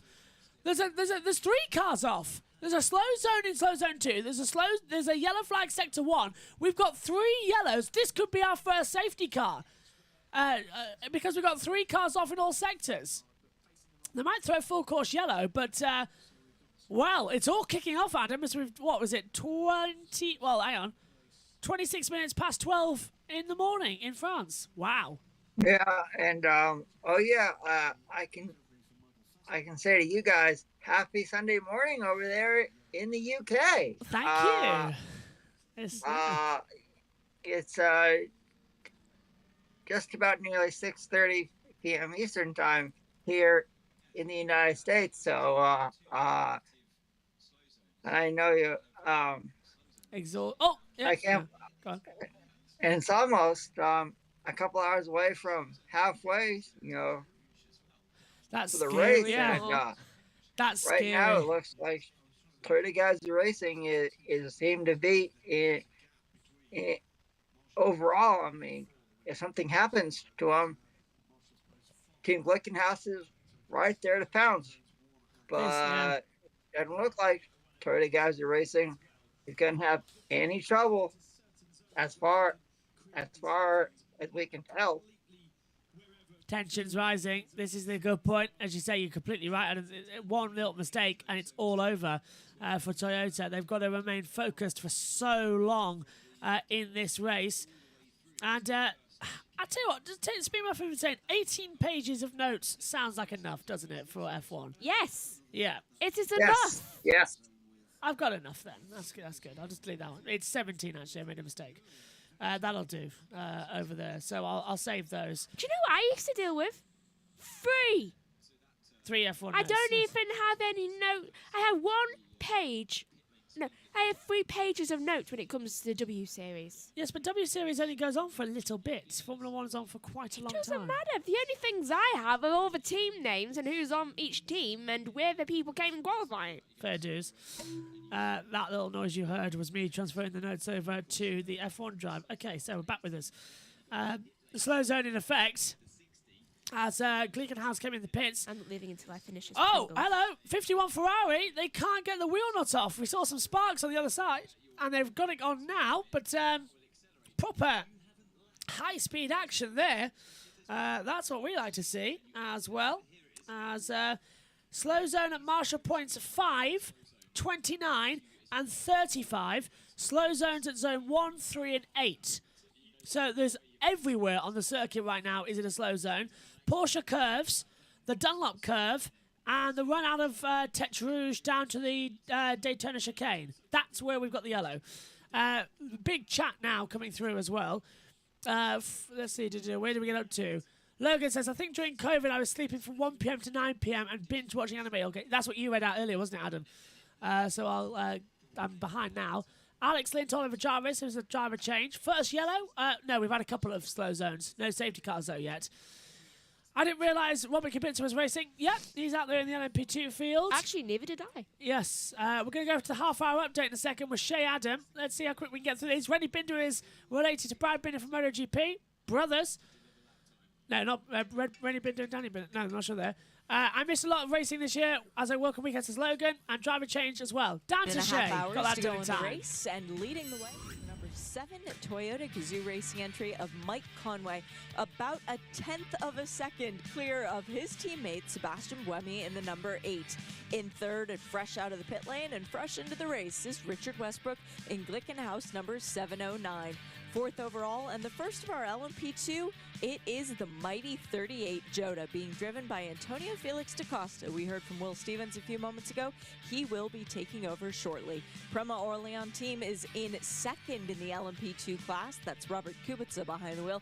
And trying to chase him down in the number 13 TDS Racing by Valiant, it is Matthias Besch. Fourth in class is the 28 Jota, Jonathan Aberdeen, still driving that one. And Nicholas Cruton rounds out the top 5 in P2. In P2 Pro-Am, leading the way, ARC Bratislava Tristan Vautier, Le Mans rookie as of today, is ahead of second in class DKR Engineering, Alexandre Cugno in that car. In the GTE Pro category, it is a Porsche GT Team 1-2, the 92 with Michael Christensen ahead of the 91 of Jimmy Burney by 2 minutes. Daniel Serra in for AF Course, and the number 51 Ferrari is in third. And then the first of the Corvettes, the number 64 of Tommy Milner, in fifth. And into the pit lane is the other AF Course entry, Antonio Fuoco, driving that car last. And then in the GTE AM category, Porsche, Aston Martin, Porsche for Julian Andlauer in WeatherTech Racing, still leading the class ahead of David Pittard in the Northwest AMR Aston Martin car number 98. And then third, fresh out of the pit lane, car number 77, Christian Reed. The man behind Proton Racing is indeed behind the wheel of the number 77 Dempsey Proton Racing Porsche. The Valkyrie. Let's unmute the mics. There was the update then from Radio Le Mans. And Logan's in the chat, by the way. I know you're there. Hello, Logan. Logan, I know you're on at hours 19, so we're going to drag you on round about there as well, my friend, as we come through. Next up, I think, is Tom. Tom's coming back after you, Adam. And then we're going to have Richie on as well. Where is Richie? Richie, you're in the chat. I can't see where you are, mate. Yeah, we're going to have you on at the... I don't know when we're going to have you on, but drop you in for a while as well. And there's so many other people trying to come through here at the moment. It's a long time. I think we are... Oh, no, it's not time for the top of the hour yet, is it? It says we've gone back to green flag running, so all the slow zones have now been withdrawn from the circuit, which is finally good news. As the Toyotas are looking strong out there at the moment. Adam, we'll be letting you... Well, it's not time yet. You've still got a little bit of time left for you if you've still got it as well. When I'm shall I good. go? I'm good. What's that, Max? When shall I go? You disappear at... I need my keys. I've just remembered. So I'm going to go get my keys now, and I'm going to leave you with Adam for a second. Just talk us through the field. Or if not, just slow it down. I'll be back in just a second. Go down to what? We're on ad break. I can talk about what I drew. Okay. There's a screen there. Anyway, I'll be in 30 seconds. Just need my keys. Start talking then. I drew the Pringles logo. I kept having to look over there, and I saw a Pringles logo, so I drew it. I'm very good at art. That's not me being modest. Really? Nice. I literally have 2 paintings up in the house. What's your favorite type of artwork, Megan? Do you like to paint, draw? Impressionist. Like the painting. Nice. Very like Van cool. Gogh and things. I have my keys. Because I just thought, you need to take these keys in, Megan. I love to paint and draw. Yes. You need those There keys. you go. Yeah. How cool. So you need those keys to get back in. I need these keys to Have they locked control me the out? box. What? Have they locked me? No, they haven't locked you out. They're to the commentary box. What? Oh, Yes. to get back in the morning. Yes, Megan. Well done. You've worked that out. As well. Right, so tomorrow morning I'll be taking over here. No, tomorrow morning. You'll be Wait, taking- what am I doing tomorrow morning? Tomorrow morning at 7:45, you will be taking over in the dining room. Can you please send me a voice message of Yes, this? you'll be taking over in the dining room from 7:45 until 9 o'clock, That is round about real. there. I will then be taking over from 9 o'clock until 11:30. You and Ed will then be taking over from 11:30 until 2. And me and Dad will be in here commentating on the F1. Or just before 2, either way. That is the last stint as well. And then after that, you've got a couple of hours break between the 2 and 5:30. And then we're on for IndyCar. And after that, you're free the rest of the night.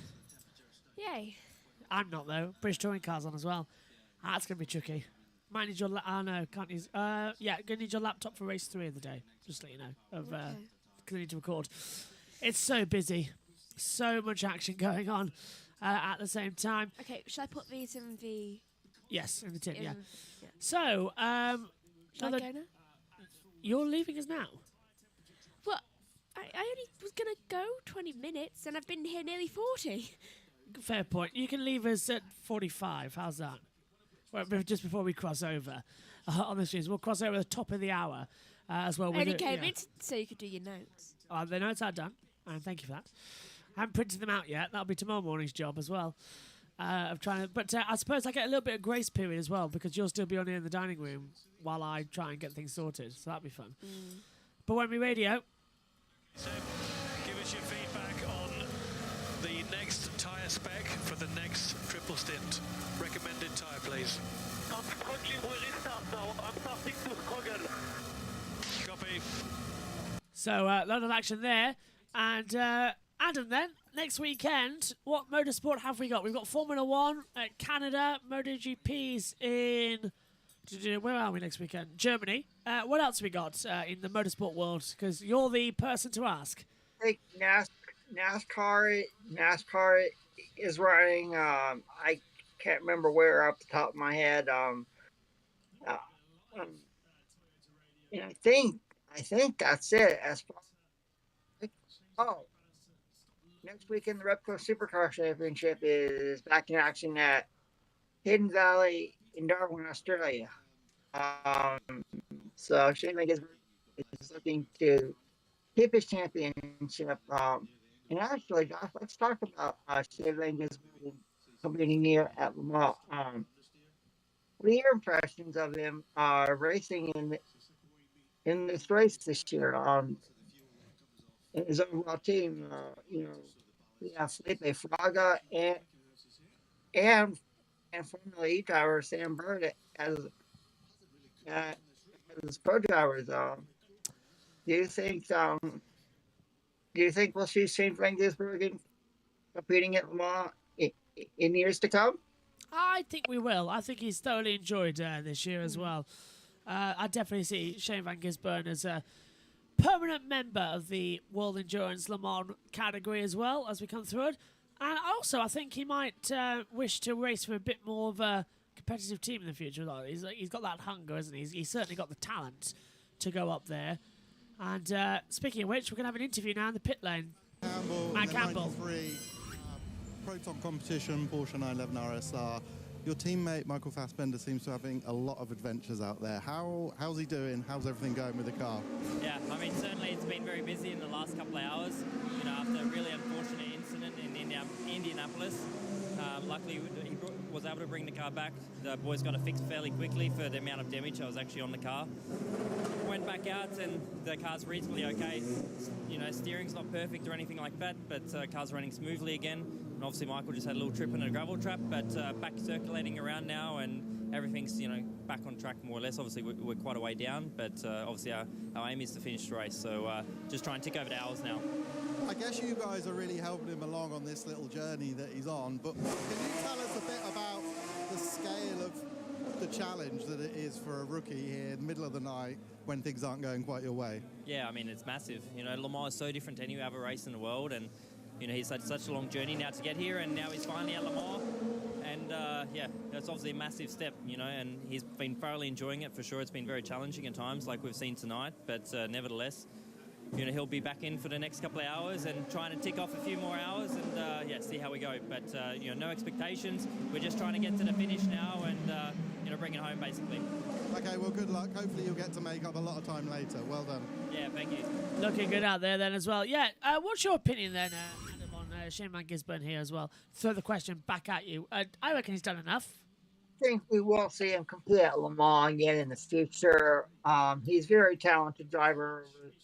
Comes from New Zealand, a country that, well, has produced the likes of Scott Dixon in IndyCar. We've seen Greg Murphy, who has competed in the Repco Supercar Championship for a long time. So I think Shane Van Gisbergen will be at Le Mans for many years to come. And who knows, could we see some more Repco Supercars drivers follow him? We've, you know, a lot of them have competed at Bathurst in the past, so anything's possible nowadays. You know, especially with international travel coming back. Yeah. Who knows? I think it's going to be the right thing. Right, on that note, we're going to disappear Megan. Yay! Okay. Not yay, I have work to do. Yes, I know. I'm gonna get. Yes, you do, Megan. I'm gonna Yes, you get page 3 of the attachment studies done, and then work when I'm free throughout the day on each of the 4 stages. Yeah, of attachment. I'll tell you what though, starting to feel it now. Starting to feel it. Yeah, a little bit of Do you lag. want me to bring you in the coffee? No, Like the actual coffee grounds. It can be like. I have tea. It can be like Ab Fab. Yeah, just pour the coffee. Yeah, and it can also be like Miranda. Do you want me to go get 2 alarm clocks and then tie them to your head? I need what Adam's got there, the coffee. No, I'll dig into some a little bit of snacks as well. I'll keep going. It's Get the Pepsi. It is the start of it. It's the night shift that starts getting to you, but I'll be all right. You've got enough Pepsi Yes. and everything else to manage. It'll be fine. Right. Thank you, Megan. You can disappear. Okay, bye-bye. Good I'll luck see you to later, everyone. Megan. I did a good job all day today, and go and get you some rest. You got another long day tomorrow. A very long day, and then I have a full day of college the day after. Sorry, Megan. I'm pushing you too hard. Yeah. All right. I'm going to be knackered. Right. Off you go. Thank you, Megan. See you tomorrow, Megan. See you tomorrow. See you tomorrow. Bye-bye. And yeah, see you tomorrow, Megan. That's me too. Yeah, see you at 7 o'clock. I'll pop in at the top of the hour to set up. Bye-bye. Bye-bye. And yeah, it feels Goodbye, like Megan. feels like Sutty and Sweep there. Bye-bye. Right, that's Megan out of the box. Lock the door as well. May as well. She's gone. She's left the door open. What's she done? She left that door open. Actually, I don't know. I'm just double checking. No, the door is shut. It's that dark now. I can't tell if the door's open or not. Right, Megan's disappeared now, and I'll let you go, Adam, as at the top of that when we change over. So you've been on 2 hours already, so that's more than kind enough Yes, I as have. well. Yes, I have. I've appreciated this a whole lot. And thank you for the opportunity, Josh. Once again, Well, thank you for joining me you know, and helping me out. Of course. Le Mans is one of the crown jewels of motorsports, and to say now that I've commentated on a crown jewel of motorsports, I can check that off my bucket list. So there's still a long way to go, but this has been truly cool with you, Josh. To keep you at least. I feel I'm it, assuming yeah. it's gone over midnight over there in England. 11:15. So we're nearly Quarter there. to 11. All right. So that shocked I'll get me. you to midnight at least. Yeah, that shocked me at least because I thought it was gone 12 already. So I'm already losing track of the time. Well, it had to happen. Yeah, it had to happen at some point. The timing screens just glitched back to lap 69 again. So that was again. Yeah, one lap 142. They can catch up. Okay, they're coming back to us now. So that was just a little issue there on some of the screens. But yeah, and I said that it's my stomach that's starting to feel a little bit iffy. So maybe that pot noodle settling from earlier on. It was a curry one as well, so that's not been the good thing. And I've been eating paprika stuff as well. So. Yeah, I'll be fine. I'll be wrecking it. But yeah, I've got breakfast coming in 8 hours or so, maybe less than that. Oh, blimey, there's a lot to do during this next stream as well. Tom's in the chat saying Toyota winding me up with these team orders. SHT says I realised Esteban Gutierrez is also expecting there. Being told.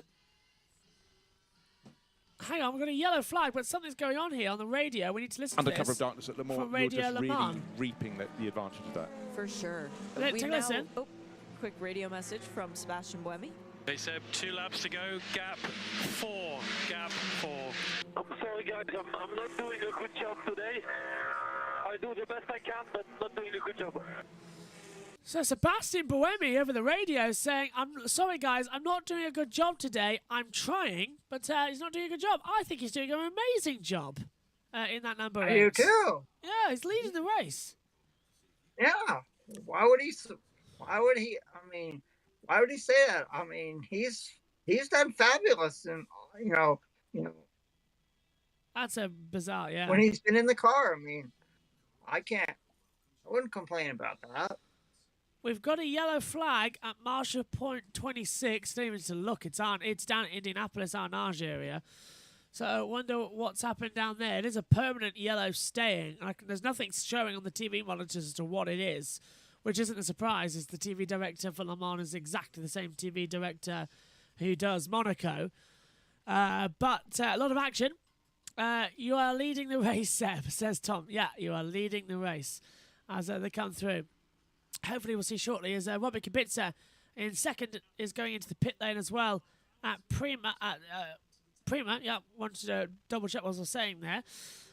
We are going to be changing over in around about 10 minutes time, just before midnight at the top of the hour, to the second stream. The link is tagged in the YouTube chat and is in the description as well. So you can click that link and it'll take us to part 2 coming up shortly as well. There will be a crossover. We'll play the intro and again, get everything synced up ever so nicely. As well, Toyota is having an issue out there as well. As actually, do you want to know a cool thing as well? Part 1 to part 2 of this YouTube stream will be quite smooth because it'll be on the same computer. But part 2 to part 3 will actually overlap. Same race, different commentators.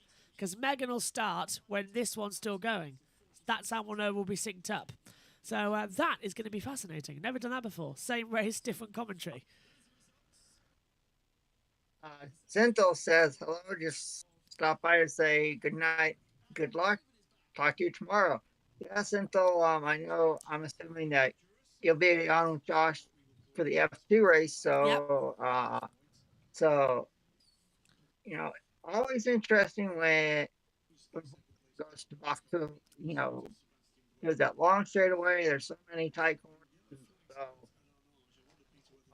it's going to be interesting, um, especially with, I think we had some red flags earlier. Yeah, the FP3 got delayed due to a crash at the end of the F2 race as well. And they did red flag the track itself to clear it up. Cynthia has said, by the way, you sure you can join for the feature? Yes, you can join for the feature, absolutely. There shouldn't be a problem there, because it's Megan Birch and Ian Birch taking an hour on World Endurance later on tonight, I think. If not, Megan's using Radio in Le Mans. So, yes, Cynthia, join us for the feature, absolutely. And yellow is out at Marshall Point 26 still as well. And that is down at Indianapolis. And we haven't gone slow zones. That's indicating to me that it's a car that's just trying to get back onto the track that may be stuck.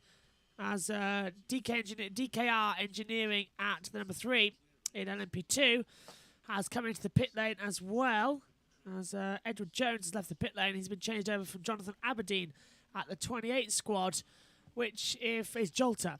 Yeah, is it down Jolter? Yeah, if the FT Sprint is a preview for the feature, eyes wide open, says Synthol as well, with the emoji. Yeah, FT Sprint was great. FT feature tomorrow is going to be madness. If I am around to see it, that is. If I make it to 50, how many hours is it? Actually, it won't tell me. It won't tell me because we are 10 minutes away. And my phone on my watch won't go past midnight to tell me the hours. So, well, I don't need to. My brain's already dead. It's 8 hours away, isn't it? It's 8 hours exactly from now until we're on air. So, my brain is... Yeah. It's dying. The brain needs oxygen. Let's hear from Boemi. It's not sustainable what we do. It's pushing too much. Tell him the race is long. We make it to the end. We don't do mistakes. Take it easy, even if... Boemi said, pit now. It's a long way to the end of the race. We don't want to make a mistake. And he's coming in. So Lopez just went out came into the pits in the number 7. And now Boemi's coming in. I think they're changing the driver. I don't think Sebastian's happy. He doesn't feel like he can do his best. So are they changing the driver or just a new stint? It's yeah. To me, I think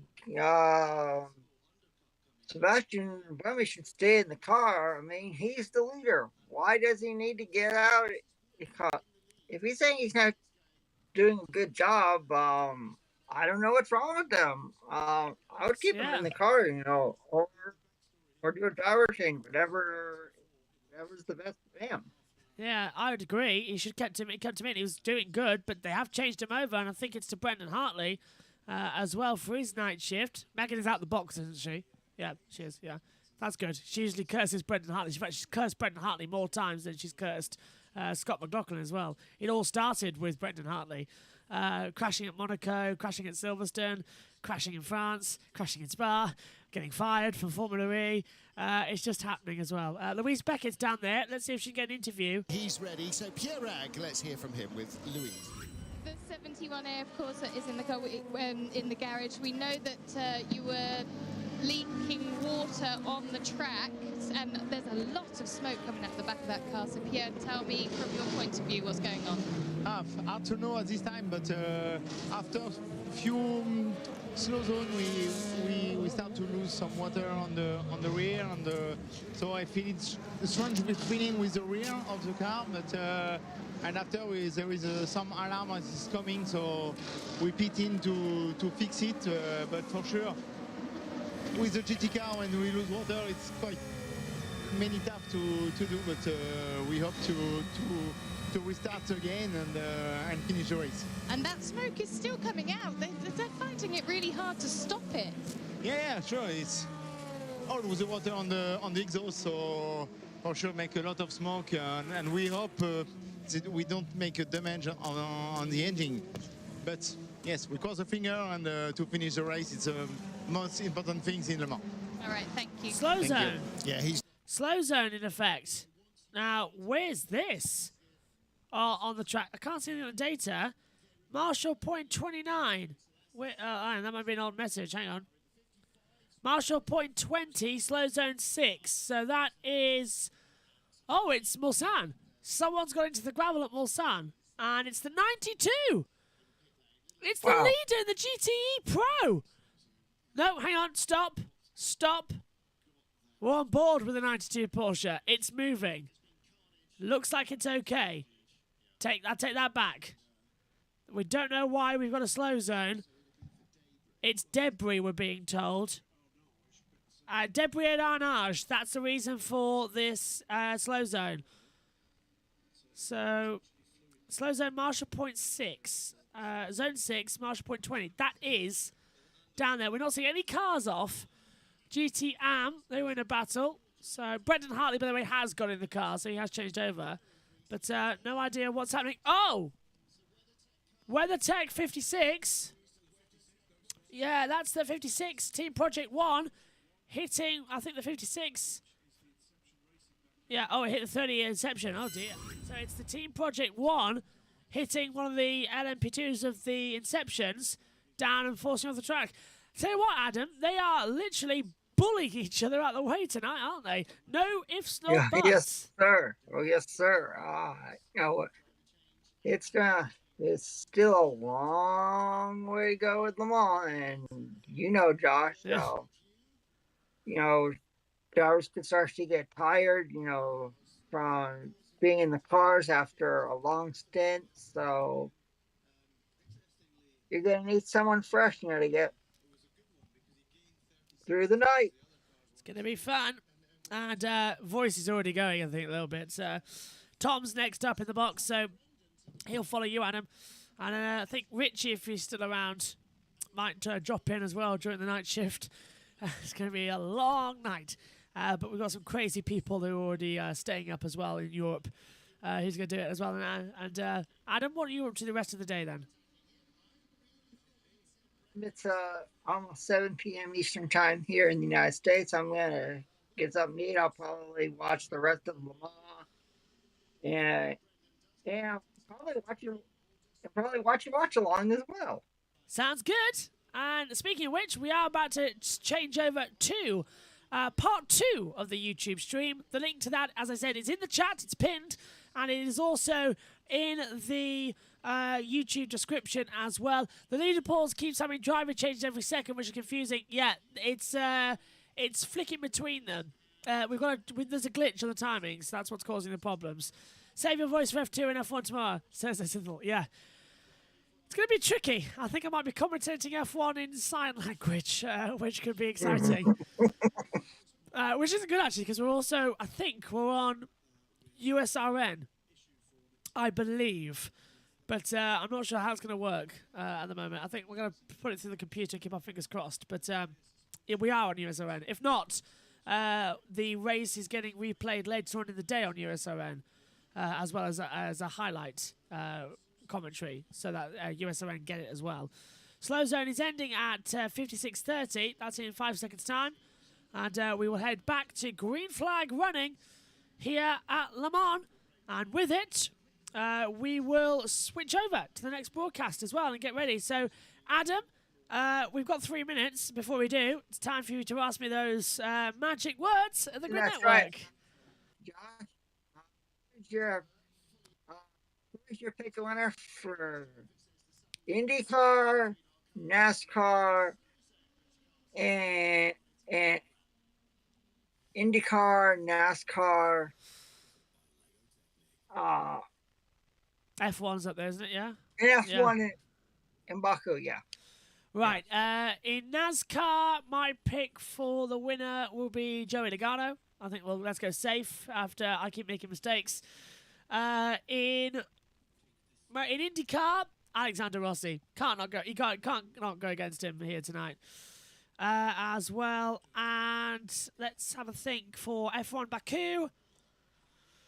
Charles Leclerc, just because he hasn't won since Australia. Backup would be Sergio Perez, I think. Although this track has had a history of having 5 different winners, but all of them either Mercedes or Red Bull, so it could be Perez for all we know again, or Verstappen, who's never won here. And pick a winner for WEC. Number 8 Toyota. There you go. I'll give you a bonus one as well. Adam, it has been a mega honour to have you up in the box. And thank you for keeping me sane for another 2 hours as well and getting me to the midnight slot as well.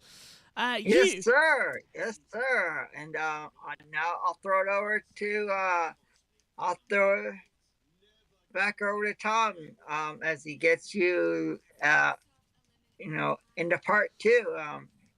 Josh, enjoyed it as always, and for all you viewers, be sure to watch the Grid Network post-race show tomorrow, 90 minutes after the NASCAR Cup Series race from Sonoma, and also subscribe to the Grid Network here on YouTube. Lots of good content on there. So, bang on. So Josh, thank you as always, and enjoy the rest of the 24 Hours of Le Mans, plus all the motorsports action from across the world tomorrow. Thank you again as always, my friend. Absolutely a pleasure, my friend, as well. We're welcome back anytime, and we'll see you in Canada as well. We'll get you on for that. Thank you, Adam. Good night, Adam. Good night. Good night, Josh. Good night, my friend. I'll have some coffee for you. Oh, lovely. Take care, Josh. You too, Adam. See you later. See you later, Josh. And we'll hear from Adam hopefully soon. Oh, we're still here.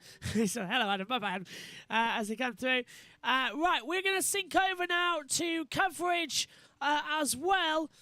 So stay tuned and go to part 2. The link is in the description. We're now switching over. And for Richie, just quickly, whenever you've got a second, are you free 1 till 1:30, 2 o'clock-ish? If that's okay with you, we'll drag you in then, and then Tom is on for the rest of the night.